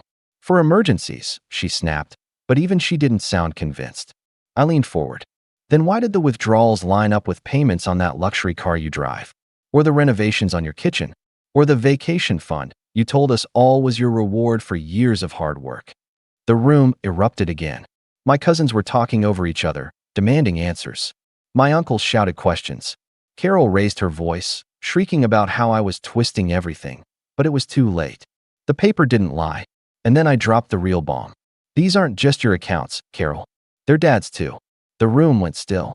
My father's face turned an alarming shade of gray. I held up another document, my hand steady now, the trembling gone. Here's a loan taken out in my name. Without my knowledge. Signed by you, Dad. That's fraud. And the money? It was transferred directly into Carol's account. Mom, did you know about this? My mother's eyes filled with tears, and she buried her face in her hands. That was answer enough. The betrayal I'd always suspected but never confirmed sat there in black and white. They hadn't just mocked me. They'd used me. My name, my identity, my credit. Also, Carol could fund her lifestyle, and my father could keep up appearances. I took a deep breath. Do you understand now why I said this would change everything? You laughed at me because I wasn't successful enough, because I hadn't earned a gift. Meanwhile, you were literally stealing from me. My cousins erupted in outrage. Emily stood and pointed a finger at Carol. Is this true? Did you actually use his name for loans? That's illegal. Carol tried to shout over the noise, her face blotchy and red. He's lying. He forged this to make us look bad. But the documents had account numbers, official stamps, and signatures that matched perfectly. I had made copies, contacted banks, and had confirmations tucked away. If anyone doubted me, I could prove it beyond a shadow of a doubt. I let the chaos swirl for a moment, then raised my voice, firm and cutting through the noise. I've already taken steps. The banks are aware. The loans are frozen pending investigation. And if necessary, I will press charges. The room went silent again, the words hitting like a hammer. Carol's face twisted into rage. How dare you do this on Christmas Eve? How dare you humiliate us like this? I looked her dead in the eyes. How dare you steal from me, belittle me, and laugh at me every year like I was nothing? You thought I'd never stand up for myself. Well, here I am. For a moment, nobody moved. Then my cousin Jake muttered, "Unbelievable," and shook his head. Emily sat down heavily, still staring at the papers. One by one, the cousins turned away from Carol and my parents, disgust plain on their faces. My uncle spoke up, his voice low but firm. This is too much. We trusted you. We let you run things. And this is what you did." He pushed his chair back and stood, shaking his head in disbelief. Carol tried to protest, but the tide had turned. The family that once laughed with her was now glaring at her with anger and betrayal. My parents sat frozen, the weight of their guilt pressing down like a stone. I gathered the papers back into the envelope and stood.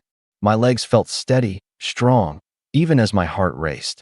I'm done being your scapegoat. I'm done being the quiet one you can step on. From now on, I decide where I stand in this family. And if that means standing apart, so be it. The room buzzed with shock and disbelief. Carol sputtered, trying to find words, but no one rushed to defend her this time. My father stared at the floor, his pride shattered. My mother wept silently, unable to meet my eyes. I slung my bag over my shoulder and picked up the envelope. "Merry Christmas," I said evenly, and walked out. The cold air outside bit into my skin, but it felt cleaner, freer than the suffocating living room I had left behind. For the first time, I wasn't walking out in shame. I was walking out in control. The fallout came quickly in the days that followed. Banks contacted Carol. Investigations were opened. Cousins stopped answering her calls. My uncle cut ties completely. My parents tried reaching out, but the betrayal was too deep to mend with a phone call. I told them I'd consider speaking again when they admitted everything publicly, and so far, they haven't had the courage. As for me, I've never felt lighter. The years of being laughed at, ignored, dismissed, gone in one night. Because the truth, once exposed, doesn't go back into the box. And that night, I gave my family the only gift they truly deserved, the truth, wrapped in silence, handed back with their laughter still echoing in their ears. Hi Reddit, my name's Sarah, I'm 26, and I usually don't share stuff like this, but after what happened, I'm feeling like I need to get it off my chest. Plus, I'd love to hear if anyone else has dealt with a situation like this. So here's the thing. I'm not rich by any means, but I manage.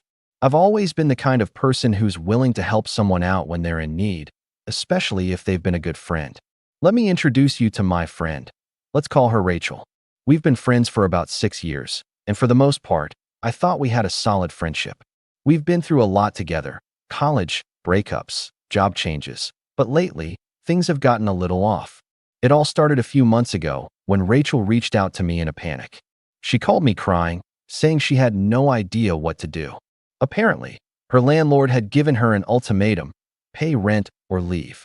Rachel was saying she had been struggling to make ends meet for a while. She had some work issues, her car broke down, and her dog had gotten sick. Just a lot of things piling on at once. I get it. Life's hard, right? But here's the thing. Rachel's a little bit of a spender. I'm talking always out buying expensive clothes, going on lavish trips when she could barely pay rent. I've tried to call her out on it a few times, but she'd always make excuses or shift the blame to something else. Anyway, I get the call, and she's in full-on crisis mode. She's begging me for help. I swear, "Sarah, I'll pay you back as soon as I can," she says between sobs. "I just need $5,000 to cover the rent. Please, please, I don't have anyone else to ask." Now, I'm not heartless. I knew Rachel was in a tough spot, but $5,000 is a lot of money, especially when you're not exactly rolling in it yourself. I've worked hard to save what little I have, and the thought of giving that much to someone made me uncomfortable. But she was crying, and I'm the kind of person who hates seeing my friend struggle. I talked to my boyfriend, Mark, and he was kind of on the fence about it too. He's usually very cautious with money, and he doesn't have much patience for people who make bad financial decisions. But after I explained the situation, he agreed that I should help her out. So, after much back and forth, I decided to loan her the money. "Just promise me you'll pay me back as soon as you can," I told her, handing over the money with a bit of hesitation. She assured me that it would be no problem. I even set up a payment plan in case she couldn't pay it all at once, but she reassured me she'd get it all back to me quickly. The thing is, I didn't hear from her for a few days after I gave her the money. No texts, no calls, nothing. I started to feel uneasy. I began asking around, checking in with mutual friends, and no one seemed to know what was going on. But then, out of the blue, I saw something that made my stomach drop. I opened my Instagram one night to see a story posted by Rachel. It was a photo of her lounging on a yacht with a drink in her hand, laughing, with a few friends around her. The caption said, "Living my best life, y'all." My heart sank. This wasn't just some casual hangout. It was an extravagant yacht party, something I knew she couldn't afford, not with the money she owed me. I stared at the screen in disbelief. How could she do this? How could she ask me for $5,000 in a moment of desperation, then immediately go off and live it up like nothing had happened? I felt betrayed, and a part of me wanted to pick up the phone and call her out right then and there. But something inside me told me to stay silent. Let her think she got away with it for now. After all, if she was capable of pulling this stunt, I didn't want to give her the satisfaction of knowing it affected me. A few days later, I got another text from her. It was casual, almost too casual. "Hey girl, I know I've been quiet. I just needed some space to figure things out. Can you pick up my calls when I ring you later?" I stared at the message, and my mind started to race. She sounded like nothing was wrong, like everything was fine. She was still out living her life, partying, spending money she didn't have, while I was sitting here wondering when the heck she was going to pay me back. And that's when I realized I had to make a choice. Do I give her the benefit of the doubt and keep trying to be the nice friend who would bail her out? Or do I finally stand up for myself and confront her about this? Do I let her think that everything's okay? Or do I let her know that I'm not a doormat? And this isn't how real friendships work? I decided to hold off. I didn't respond to her message right away, even though every part of me wanted to lash out. I let her think I was still the friend who would just keep taking whatever she dished out. But the more I thought about it, the more I realized that I couldn't just let it slide. Rachel tried calling me a few times that week, but I ignored every call. I wasn't ready to talk to her yet. I wanted to let her stew in her own guilt for a while. She had to know that what she did wasn't okay, right? I started to wonder just how far she would go before she realized she'd crossed a line. Then, a few days ago, she sent me another message. This one wasn't so casual. It was a plea. "Hey, Sarah, I really need to talk to you. Please, pick up my calls. I know I messed up, and I'm really sorry. I'll pay you back soon. Just give me a chance." I didn't know what to think anymore. Was this sincere, or was she just trying to manipulate me into forgiving her? Part of me wanted to believe she was genuinely sorry, but another part of me felt like she was just saying what she thought I wanted to hear. Now, every time my phone rings and I see her name, I'm torn. Part of me wants to pick up and demand the money she owes me, to confront her about the yacht party and everything that's been building up. But the other part of me wants to just leave her hanging, let her stew in the mess she's made. And then, last night, something happened that changed everything. So, as I was saying, last night was a turning point. I was sitting on my couch, trying to unwind after a long day of work when my phone buzzed. It was Rachel. Again, her name flashed across the screen, and I hesitated. This time, something felt different. I had been ignoring her calls for days, but now, I don't know, it just felt like I couldn't avoid it anymore. I stared at the screen for a moment, my thumb hovering over the green answer button. I could feel my heart pounding. My mind was racing. Should I finally let her know how I felt? Should I finally confront her about the yacht party, the lies, and the complete disrespect she'd shown me? Or should I just let it go, let her off the hook, and maybe just move on? Before I could make a decision, the phone stopped ringing. I sighed in relief, but then a text came in immediately after. "Sarah, I know you're upset with me, but please, I need your help again." I felt a mix of frustration and disbelief. She was still trying to make it sound like she needed help, like the $5,000 wasn't even a big deal, like everything was just one big misunderstanding. It was honestly infuriating. The audacity. But, at the same time, I was curious. What could she possibly need this time? I opened the message and read it slowly, every word sinking deeper into my gut. It was a long message, way longer than the others. She started by apologizing again, talking about how she was feeling lost and needed to get her life together. She even went as far as saying she'd learned her lesson and wouldn't make the same mistakes again. It was a sob story, straight out of the playbook of someone who knew they'd messed up and was trying to weasel their way back into your good graces. But then she hit me with the kicker. "Sarah, I just got into this really great opportunity, but I need $10,000 to make it happen. It's a huge investment, and I swear, it's going to pay off big time. I promise I'll pay you back, just like last time. You're my best friend, and I know I can count on you. Please help me." My jaw almost hit the floor. After everything, she was asking for more money? How could she think that after everything that had happened, I would lend her another cent? But then, I thought back to how she'd manipulated me before. She knew exactly how to work me. She'd used the same desperate language last time. The "please help me" and the "I swear I'll pay you back" routine. And it worked. I stared at the message, my fingers gripping the phone tightly. Was I really going to let her play me again? I had to make a choice. I put the phone down for a minute and just sat there. I tried to calm my mind, but I kept replaying everything that had happened. The yacht party, the lack of communication, the cold disregard for my feelings, and the money I'd lent her. And then it hit me. If I let this continue, I was only enabling her. I'd be setting myself up to be taken advantage of again. If I didn't do something now, this pattern would never end. She'd always come to me when she needed something, and I'd always cave in because I hated letting people down. But no more. I wasn't going to let her treat me like this anymore. I decided I wasn't going to give her the satisfaction of a response right away. No, I was going to take my time. I needed to come up with a plan. So, I sat there, thinking about the situation from every angle. Should I just cut her off completely? Should I ask for the $5,000 back before considering any other requests? Or maybe, just maybe, I could turn the tables on her, make her understand that this wasn't how friends treated each other. I needed to think it through. I decided to sleep on it, but it wasn't easy. I kept hearing her voice in my head, begging me for help. I could almost hear the desperation in her tone, but I knew that if I gave in again, it would just reinforce that cycle. The next morning, I woke up to another message. This one was from a mutual friend of ours, someone I trusted. Let's call him Jake. "Hey, Sarah, I don't want to be the bearer of bad news, but I thought you should know something about Rachel. I don't know if you've seen it, but she's been posting nonstop on social media about a trip she just booked, some fancy resort. She's been talking about how she's finally living her dream and treating herself after all the hard work. Just wanted to make sure you're aware."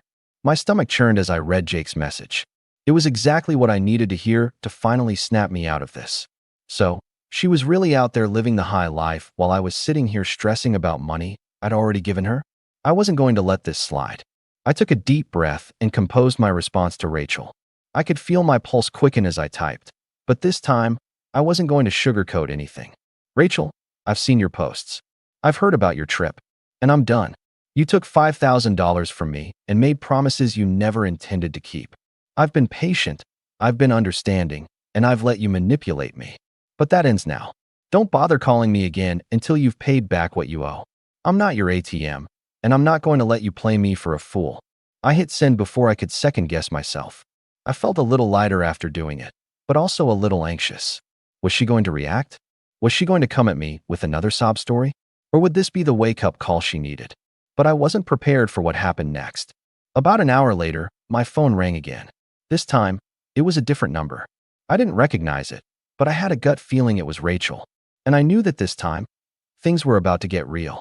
I stared at the number for a few seconds, my stomach doing flips. My heart was racing. What could Rachel possibly want now? I had made it clear I was done. I didn't want anything to do with her, especially not after everything that had gone down. I reluctantly picked up the phone, prepared for more of her nonsense. Hello. I answered cautiously, trying to sound as calm as possible.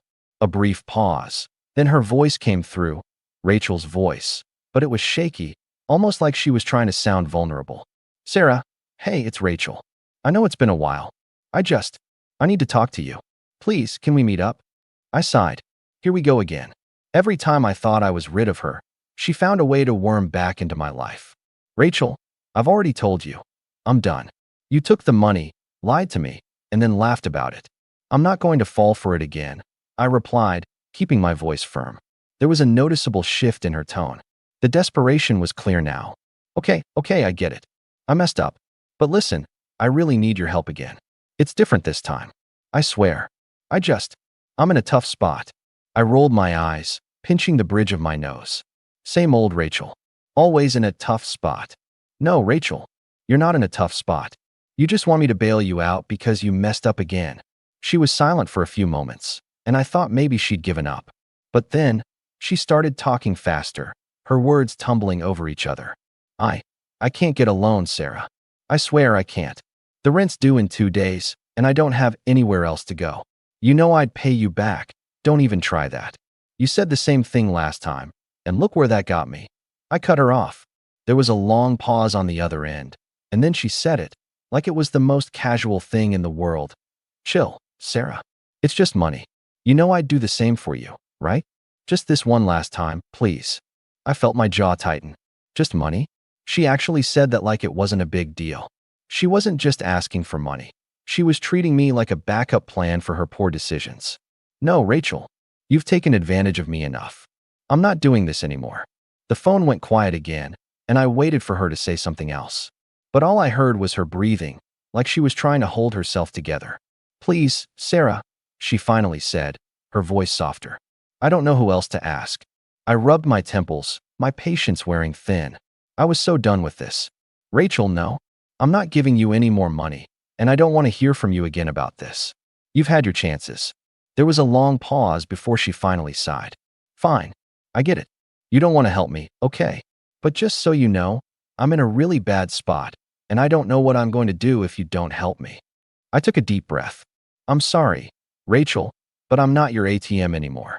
And then I hung up. It felt like a weight had lifted off my shoulders, but at the same time, I had this sinking feeling.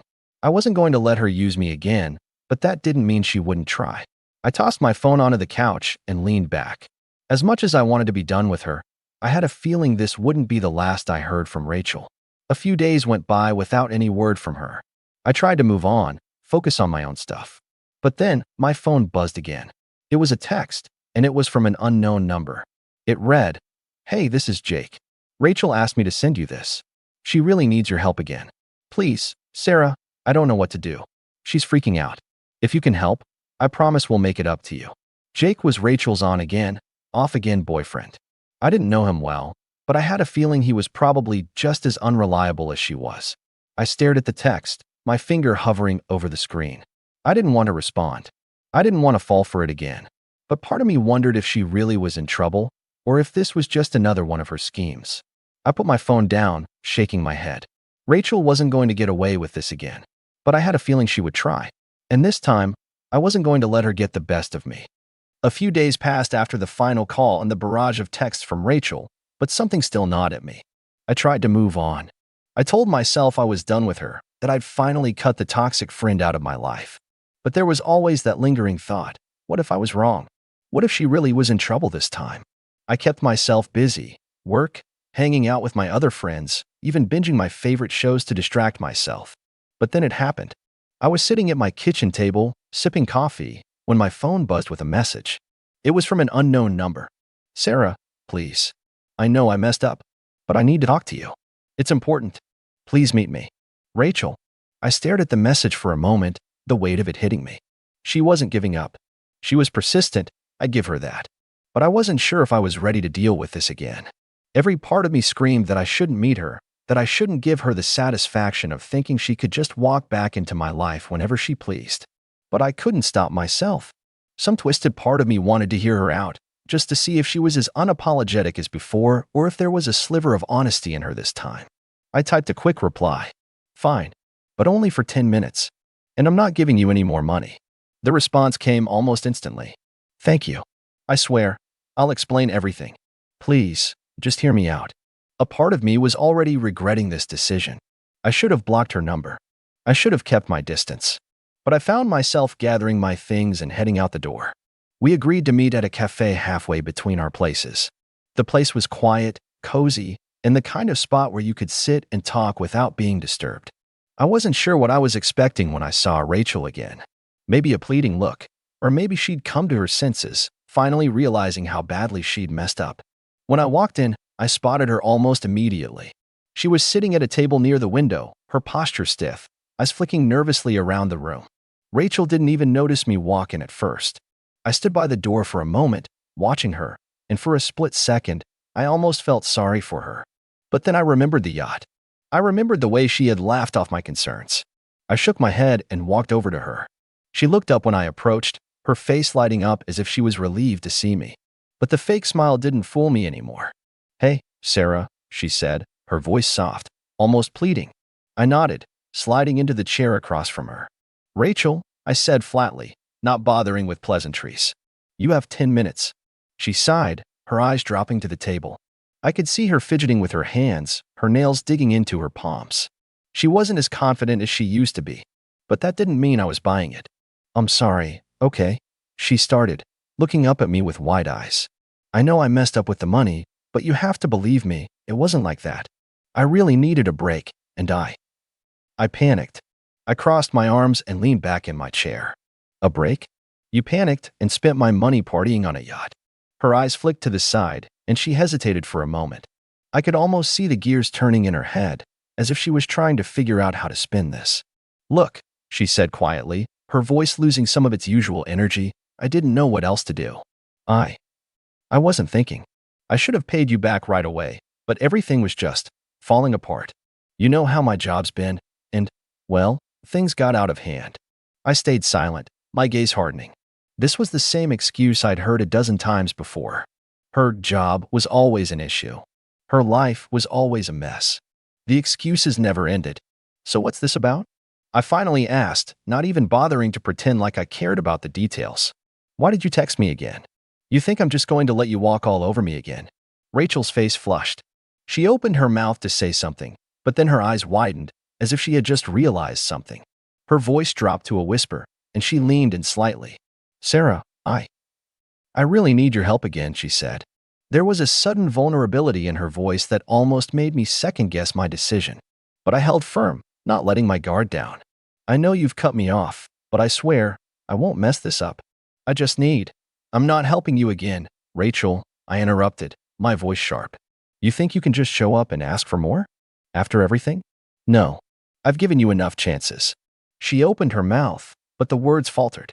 I could see the desperation in her eyes, the same desperation I had seen a million times before. This was the Rachel I knew, always needing something from someone, always demanding more than she deserved. But this time, I was done. You've crossed the line, Rachel, I said, my voice steady but cold. I'm not your backup anymore.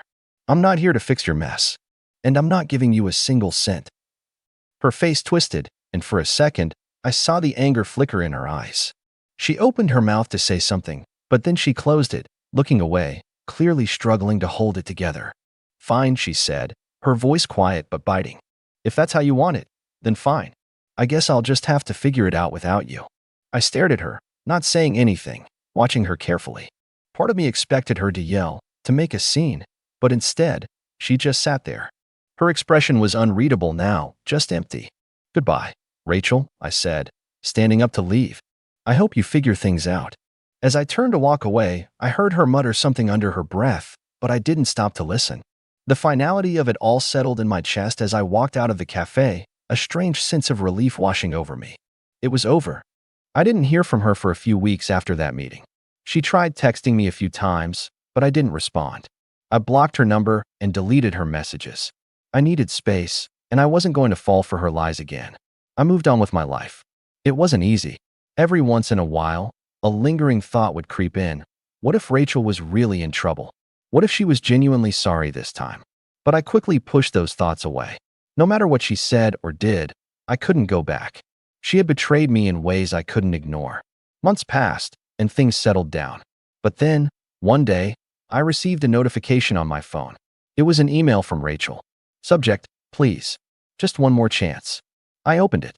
It was full of apologies, begging for forgiveness, and, of course, another plea for money. She claimed that she was in a tough spot, again, that she needed help paying off some debts. The email felt like the same tired script she'd used 1,000 times. But here's the thing.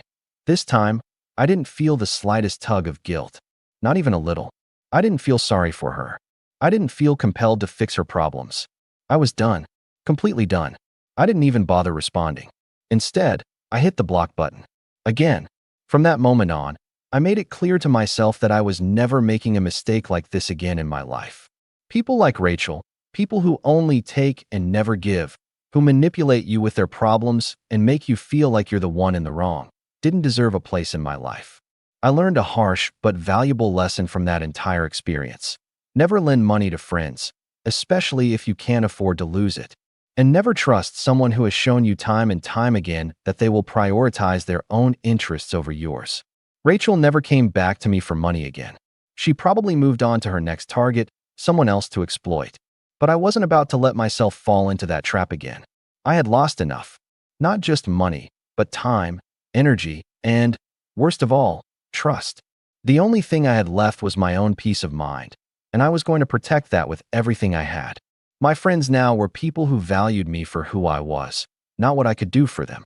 They were the ones who checked in on me, made sure I was doing okay, and never once asked for anything that wasn't reasonable. That's how it should have been with Rachel all along. But she was never going to learn. I learned from it, though, and I promised myself that I would never make the same mistake again.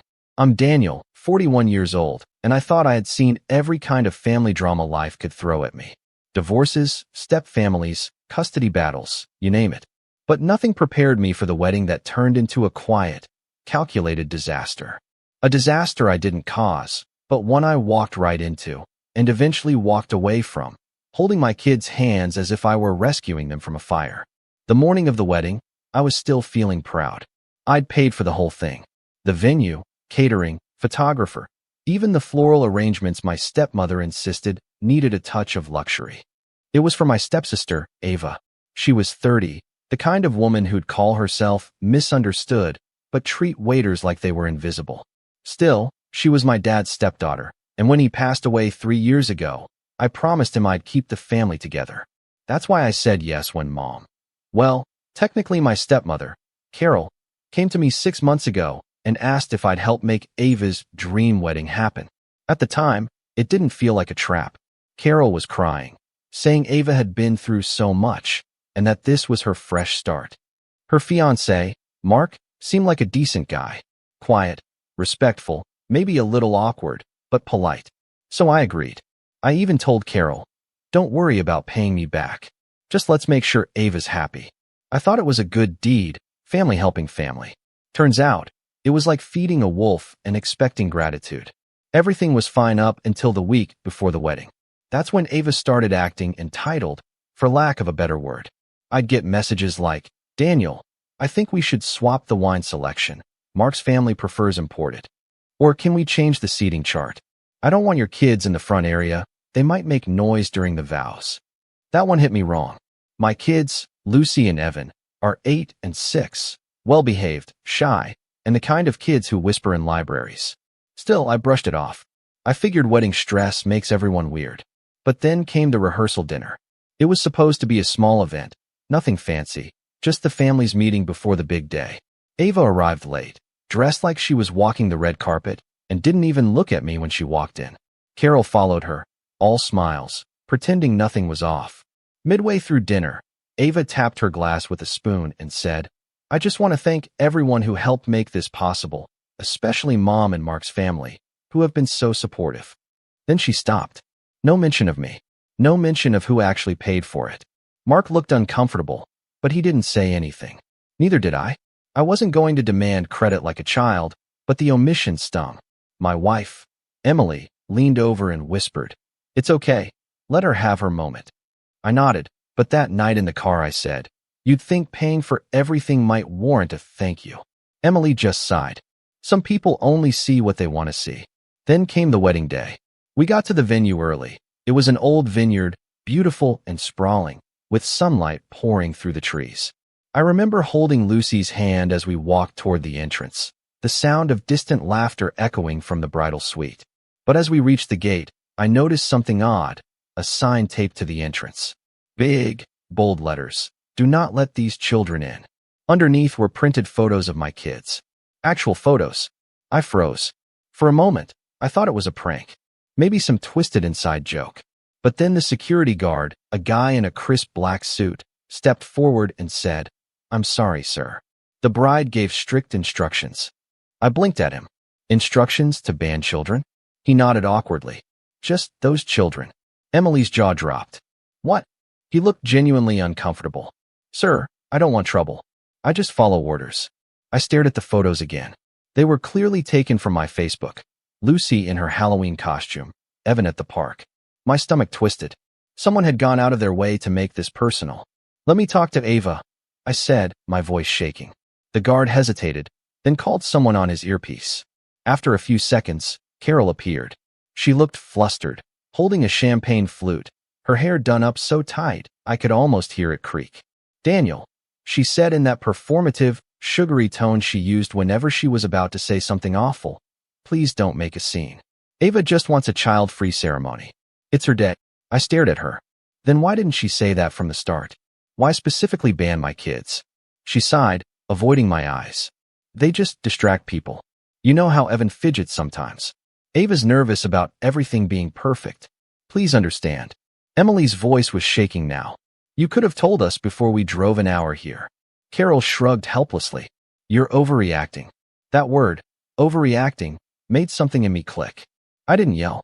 I didn't argue. I just looked at my kids, then at my wife, and said softly, "Let's go." We turned around and walked back to the car. No scene. No shouting. Just the sound of gravel crunching beneath our shoes. Evan asked, "Dad, did we do something bad?" And my heart nearly broke. "No, buddy," I said. "You didn't do anything wrong." Emily was silent the whole drive home, clutching Lucy's hand. I could feel the weight of it, the humiliation, the disbelief. Part of me wanted to call Ava right then and there, to demand an explanation. But another part of me, the colder, quieter part, said no. Let's see how this plays out. 2 hours later, I was sitting at our kitchen table, stirring my coffee in silence, when my phone buzzed. Unknown number. I almost ignored it, but something told me to pick up. "Daniel," a deep voice said. "This is Richard, Mark's father." I didn't know what to say. Yes." He sighed, heavy and disappointed. "I don't know how to tell you this, but the wedding's off. My son just walked out. He said your stepsister crossed a line." My spoon froze mid-stir. "What do you mean, crossed a line?" There was a pause. "He found out about the sign. And the Facebook photos. Apparently Ava thought it would be funny to make a point about uninvited guests. My son didn't find it funny. For a moment, I just sat there, unable to process it. The wedding I'd paid for, the one that kicked my kids out, was over. And that's when the knock came at the door. I didn't move. I just kept stirring my coffee, the sound of the spoon tapping the cup steady and calm, as Emily looked toward the hallway. "Daniel," she whispered. "Do you think that's—" I smiled faintly. "Let's find out." And when I opened the door, standing there, makeup smudged, hair ruined, dress wrinkled, was Ava herself. She didn't say a word at first, just stood there trembling, her eyes red and furious. "Daniel," she hissed, "what did you say to Mark's father?" And that's where things started to unravel faster than I could have imagined. I stood in the doorway, coffee mug in one hand, Ava in front of me looking like her entire world had collapsed. Her eyes were red, her mascara streaked like someone had dragged a paintbrush down her cheeks, and she was gripping the sides of her dress as if she was holding on to the last bit of dignity she had left. "Ava," I said slowly. "I didn't say anything to Mark's father. He called me." She blinked, confused. He said you told him about the sign. About the pictures. That's why Mark called off the wedding." I raised an eyebrow. "You mean the sign you made? The one you taped at the entrance with photos of my kids you pulled off Facebook?" Her lip quivered. "That wasn't supposed to be a big deal, Daniel. It was a joke," I asked quietly. She hesitated, looking down. "More like a message. You always act like you're the perfect one, the one holding everything together. I just wanted to show you that you don't control everything, that you can't just throw money around and expect people to worship you for it." I let out a breath that came out somewhere between disbelief and a laugh. "You think I wanted anyone to worship me? Ava, I paid for your wedding because your mother begged me to. I was trying to do the right thing." She crossed her arms. "And now you've ruined everything. Mark's gone, everyone's gossiping, and Mom's losing her mind. They're saying I humiliated children, my own step-nephew and niece. Do you realize how this makes me look?" That was the first time it hit me how deep her delusion ran. This wasn't embarrassment because she realized she was wrong. It was fury because her image cracked. Emily appeared behind me, holding Lucy on her hip. "You humiliated yourself, Ava," she said sharply. "We didn't do anything to you." Ava's eyes darted to Emily, then to me. "I need you to fix this." I blinked. "Excuse me. You have to tell Mark's father it was all a misunderstanding. Say you overreacted, or that you—" No, my voice came out flat, calm, but final. "I'm not covering for you." She stared at me, stunned. "Daniel, please. Do you know what Evan said in the car?" I interrupted. "He asked if he did something bad. He's 6. He thought he was being punished. You did that to him. You made an innocent kid feel unwanted at an event I paid for." Her face crumpled for half a second, and for a moment I thought she might actually apologize. But instead, she muttered, "You always make everything about you." Emily let out a bitter laugh. "Wow. Unreal." Ava straightened up, wiping her face roughly with her hand. "You'll regret this," she spat. "Mom's already furious. She said she's coming over. Tell her to bring a receipt," I said, closing the door. I thought that would be the end of it. But I should have known better. Carol doesn't go down quietly. Half an hour later, our driveway filled with the sound of tires screeching. I looked through the window and saw her. Perfectly pressed dress, pearls around her neck, that expression of righteous fury she wore like a badge. She didn't even knock, just barged in as if the house belonged to her. "Daniel," she barked. "What on earth have you done?" I didn't even bother standing up. "Hi, Carol. Coffee." She froze at my tone. "Don't get smart with me." Ava's in tears. "The guests are leaving. Do you realize what this has done to her reputation?" "Her reputation?" I repeated. "You mean the one she shredded herself?" She was stressed. Carol snapped. "You know how weddings are. And you. Oh, you just had to make a scene." I didn't make a scene. I left quietly. "You humiliated her." "I humiliated her?" I asked, my voice rising just slightly.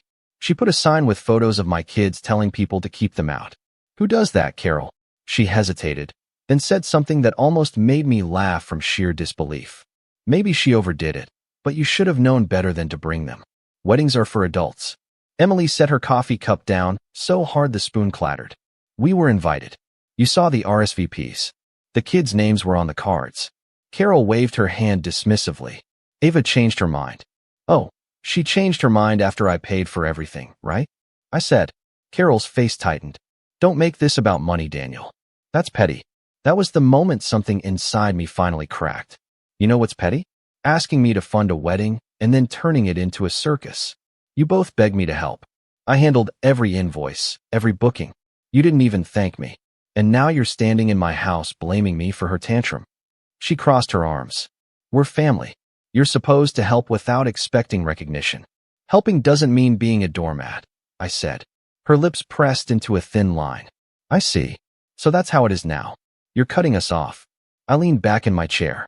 "If by cutting off, You mean I won't be financing any more nonsense? Then yes.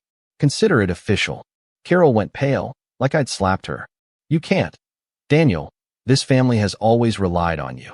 That's the problem, I interrupted quietly. You rely on me, but you never respect me. There was silence. You could hear the clock ticking in the kitchen. Finally, Carol muttered, Ava's devastated. She lost her fiancé because of you. And when she picks herself up, she'll remember who turned her own family against her. I met her gaze, unblinking. If she thinks she lost her fiancé because I refused to lie for her, maybe she doesn't deserve him. Carol opened her mouth, but no words came out. After a moment, she just shook her head, turned around, and stormed out, slamming the door so hard the frame rattled. For a while, the house was quiet. Emily leaned against the counter, exhaling slowly. You handled that better than I would have, she said softly. I rubbed my temples. You think it's over? Knowing them, she said. Not a chance. And she was right.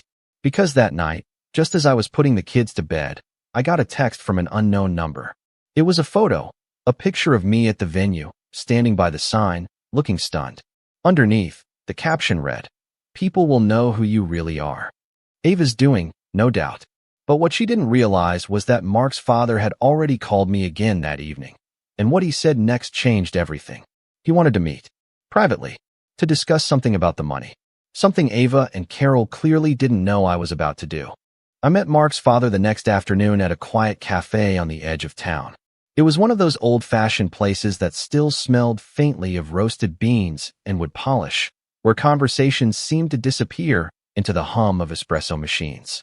I walked in wearing a plain jacket, trying to keep things low-key. He was already there, a tall man with silver hair and a posture that radiated old-school dignity. His name was Richard, and when he stood to shake my hand, I could tell he wasn't the type to waste words. Daniel, he said with a firm grip. Thank you for coming. Of course, I said, sitting down. You mentioned something about the wedding money? He nodded and took a sip of coffee before speaking. I'll be direct with you. My son told me everything. About the sign, about what your stepsister did. He's deeply embarrassed, but he's also angry. Not at you. That's a relief, I said dryly. Richard's mouth curved slightly, not quite a smile. He told me you covered most of the expenses. Venue, catering, the works?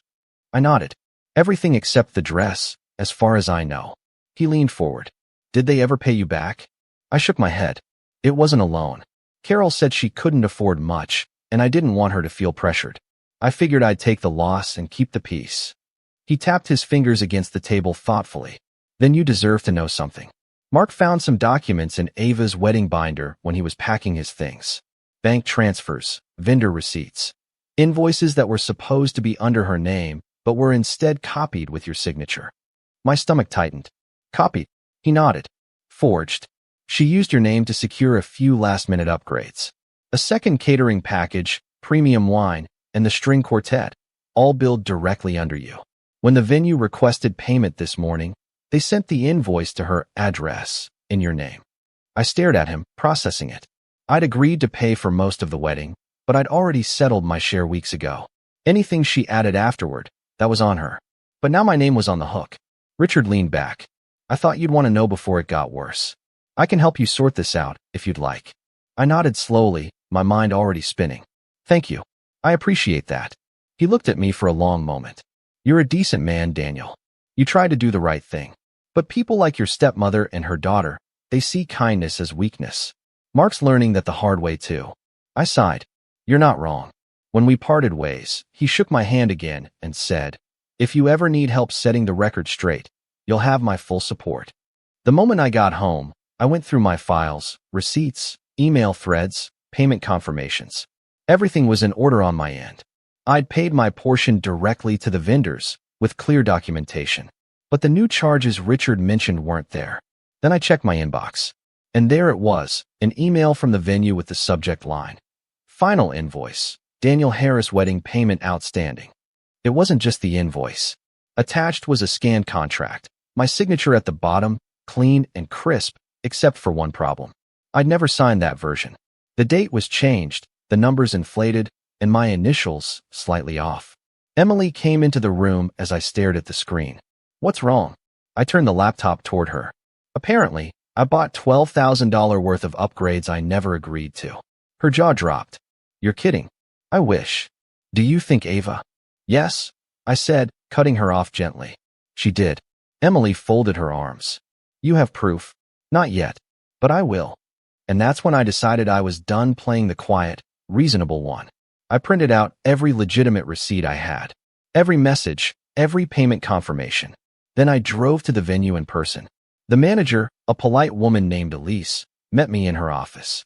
I'm so sorry about the confusion, Mr. Harris, she said. The bride told us you'd be covering the additional costs. She told you. I repeated. Or she signed for me. Elise hesitated. She sent a revised document by email. We assumed it was you. The signature matched. Can I see that file?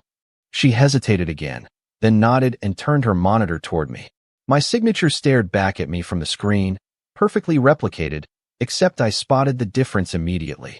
The tail on the D in my name looped the wrong way. A tiny, subtle detail. Most people wouldn't notice. But I did. Elise, I said calmly, I didn't sign this. This is a forgery. Her eyes widened. Oh my goodness. Mr. Harris, I had no idea. I raised a hand. It's okay. I'm not blaming you. But I'll need a copy of everything she sent. She nodded, printing out the documents without question. I thanked her and left quietly, my pulse steady but my thoughts boiling. By the time I got home, it was past sunset. The house was quiet except for the faint hum of the dishwasher. I sat at the kitchen table again, staring at the papers spread out before me. Forgery, fraud, humiliation, all because I tried to be generous. And just as I was putting the papers into a folder, my phone buzzed again. This time, it was a text from Ava herself. Mark's family is saying horrible things about me. You need to fix this. You're making me look like a criminal. I stared at the screen, almost laughing at the irony. I typed back, if you forged my name, that's not something I can fix. Her reply came within seconds. You wouldn't dare do anything. We're family. And that's when I realized she still didn't get it. She thought I'd stay silent, just like always.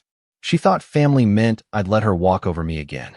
But she didn't know that by morning, I'd be on the phone with my lawyer. And what she really didn't know was that I wasn't the only one who'd seen that sign at the wedding. Someone else had taken pictures and sent them to Mark's family group chat. That meant witnesses, evidence. And something tells me this story wasn't going to end with just embarrassment for Ava. Because when family burns bridges, they never expect the smoke to reach them. And in this case, I was ready to light a match. The next morning, I was at my lawyer's office by 9 sharp. Her name was Maya, sharp as a blade and calm as stone, the kind of lawyer who didn't just handle problems, but dismantled them. I laid the forged papers out on her desk, along with every receipt and message I had saved. She took her time reading through everything, occasionally underlining something or scribbling notes. When she finally looked up, she said, "This isn't just petty family drama anymore. This is fraud. And whoever sent this document in your name could be held liable for damages." I nodded, trying to keep my voice steady. I don't want to destroy anyone, Maya. I just want this to stop. Her expression softened slightly. Sometimes the only way to make it stop is to hold them accountable. Over the next few days, she contacted the vendors and confirmed what I already suspected. Ava had been using my name as a blank check. Multiple upgrade orders were made under my supposed authorization. She even sent emails pretending to be me. My lawyer filed a report, not to press immediate charges, but to establish a legal record, a foundation, in case Ava tried to pull anything else. The funny part was, I didn't even have to expose her myself. The truth has a way of unraveling when people start trying to control the narrative. Mark, as it turned out, hadn't gone far. He was staying with his parents, trying to make sense of the chaos. One evening, I got another call from Richard. "You'll want to know," he said. "Ava came to our house this morning." "Oh, she wanted Mark back?" "Said she'd been set up. But she slipped up. Mentioned that she never thought you'd actually look at the invoices. She basically confessed." I exhaled slowly. "How did Mark take it?" Richard gave a quiet chuckle. He said he couldn't marry someone who humiliates children and commits forgery in the same week. I didn't have a response to that. Just silence. A few days later, Carol called me again. I almost didn't answer, but curiosity got the better of me. Her voice was quieter than usual. "Daniel, Ava's talking about suing you for defamation." I laughed, actually laughed. "Defamation? For what?" "Exposing her own behavior." Carol's tone trembled. You don't understand. She's spiraling. She says you ruined her life. I paused. Carol, she ruined her own life. I just stopped cleaning up after her. There was a long silence before she whispered, "You sound just like your father." That stopped me for a moment. You say that like it's an insult. She sighed, tired and brittle. He always thought everything could be solved by walking away. But families don't heal like that, Daniel. I thought about my kids, about Evan asking if he'd done something wrong, about Lucy clutching Emily's hand on the drive home. And I said, no, Carol. They don't heal by walking away. They heal by not pretending the wound doesn't exist. After that, she didn't call again. Weeks passed. I heard bits and pieces from mutual acquaintances. Ava moved back in with Carol, the vendors started calling her directly for payment, and Mark had officially annulled the marriage contract. She'd lost most of her deposits, and Mark's family wasn't entertaining any reconciliation. Then one evening, as I was finishing dinner with Emily and the kids, the doorbell rang. It was Richard again, holding a manila folder. "I wanted to give you this personally," he said. "Mark and I settled the final vendor bills that were tied to your name. We handled the rest privately. You're in the clear." I blinked.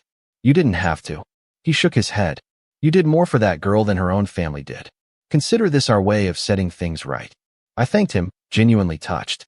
He gave me a firm nod before leaving, and that was that. For a long time, I thought that was where it ended. But life has a strange way of looping back to unfinished business. 3 months later, a letter arrived in the mail. It was from Carol. Inside was a photo. The same vineyard, the same venue, except empty. The handwritten note said, "You were right. We needed to see who she really was." Below that, another line, shaky and small. "Thank you for leaving when you did." I never responded. Some things don't need words. Nowadays, when I think about that wedding, I don't remember the humiliation or the betrayal. I remember the moment I chose silence over shouting. Walking away with my kids' hands in mine, calm and deliberate, while everyone else lost control. Because that day, Ava taught me something she'll never understand. Revenge doesn't always look like fire. Sometimes it looks like peace, like quietly letting someone burn their own bridge while you watch from solid ground. And that's exactly what I did.